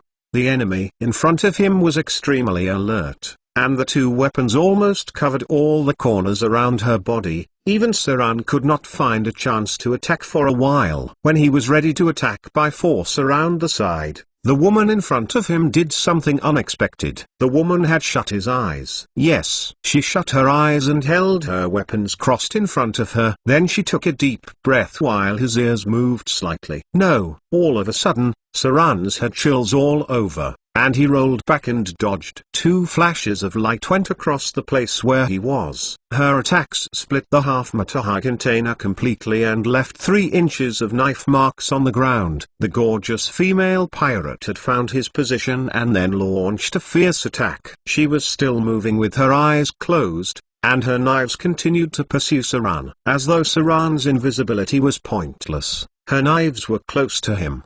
Blind fight. What a powerful woman. The female pirate captain had mastered the special ability Blind Fight. Chapter 200 Dual Weapon Battle. Chapter 200, Chapter 13 Dual Weapon Battle. Translator, Exodus Tales. Editor, Exodus Tales. Tang, tang, tang. At last, Saran was unable to retreat and was completely blocked by the enemy. He could only use his swords to block the enemy's attacks.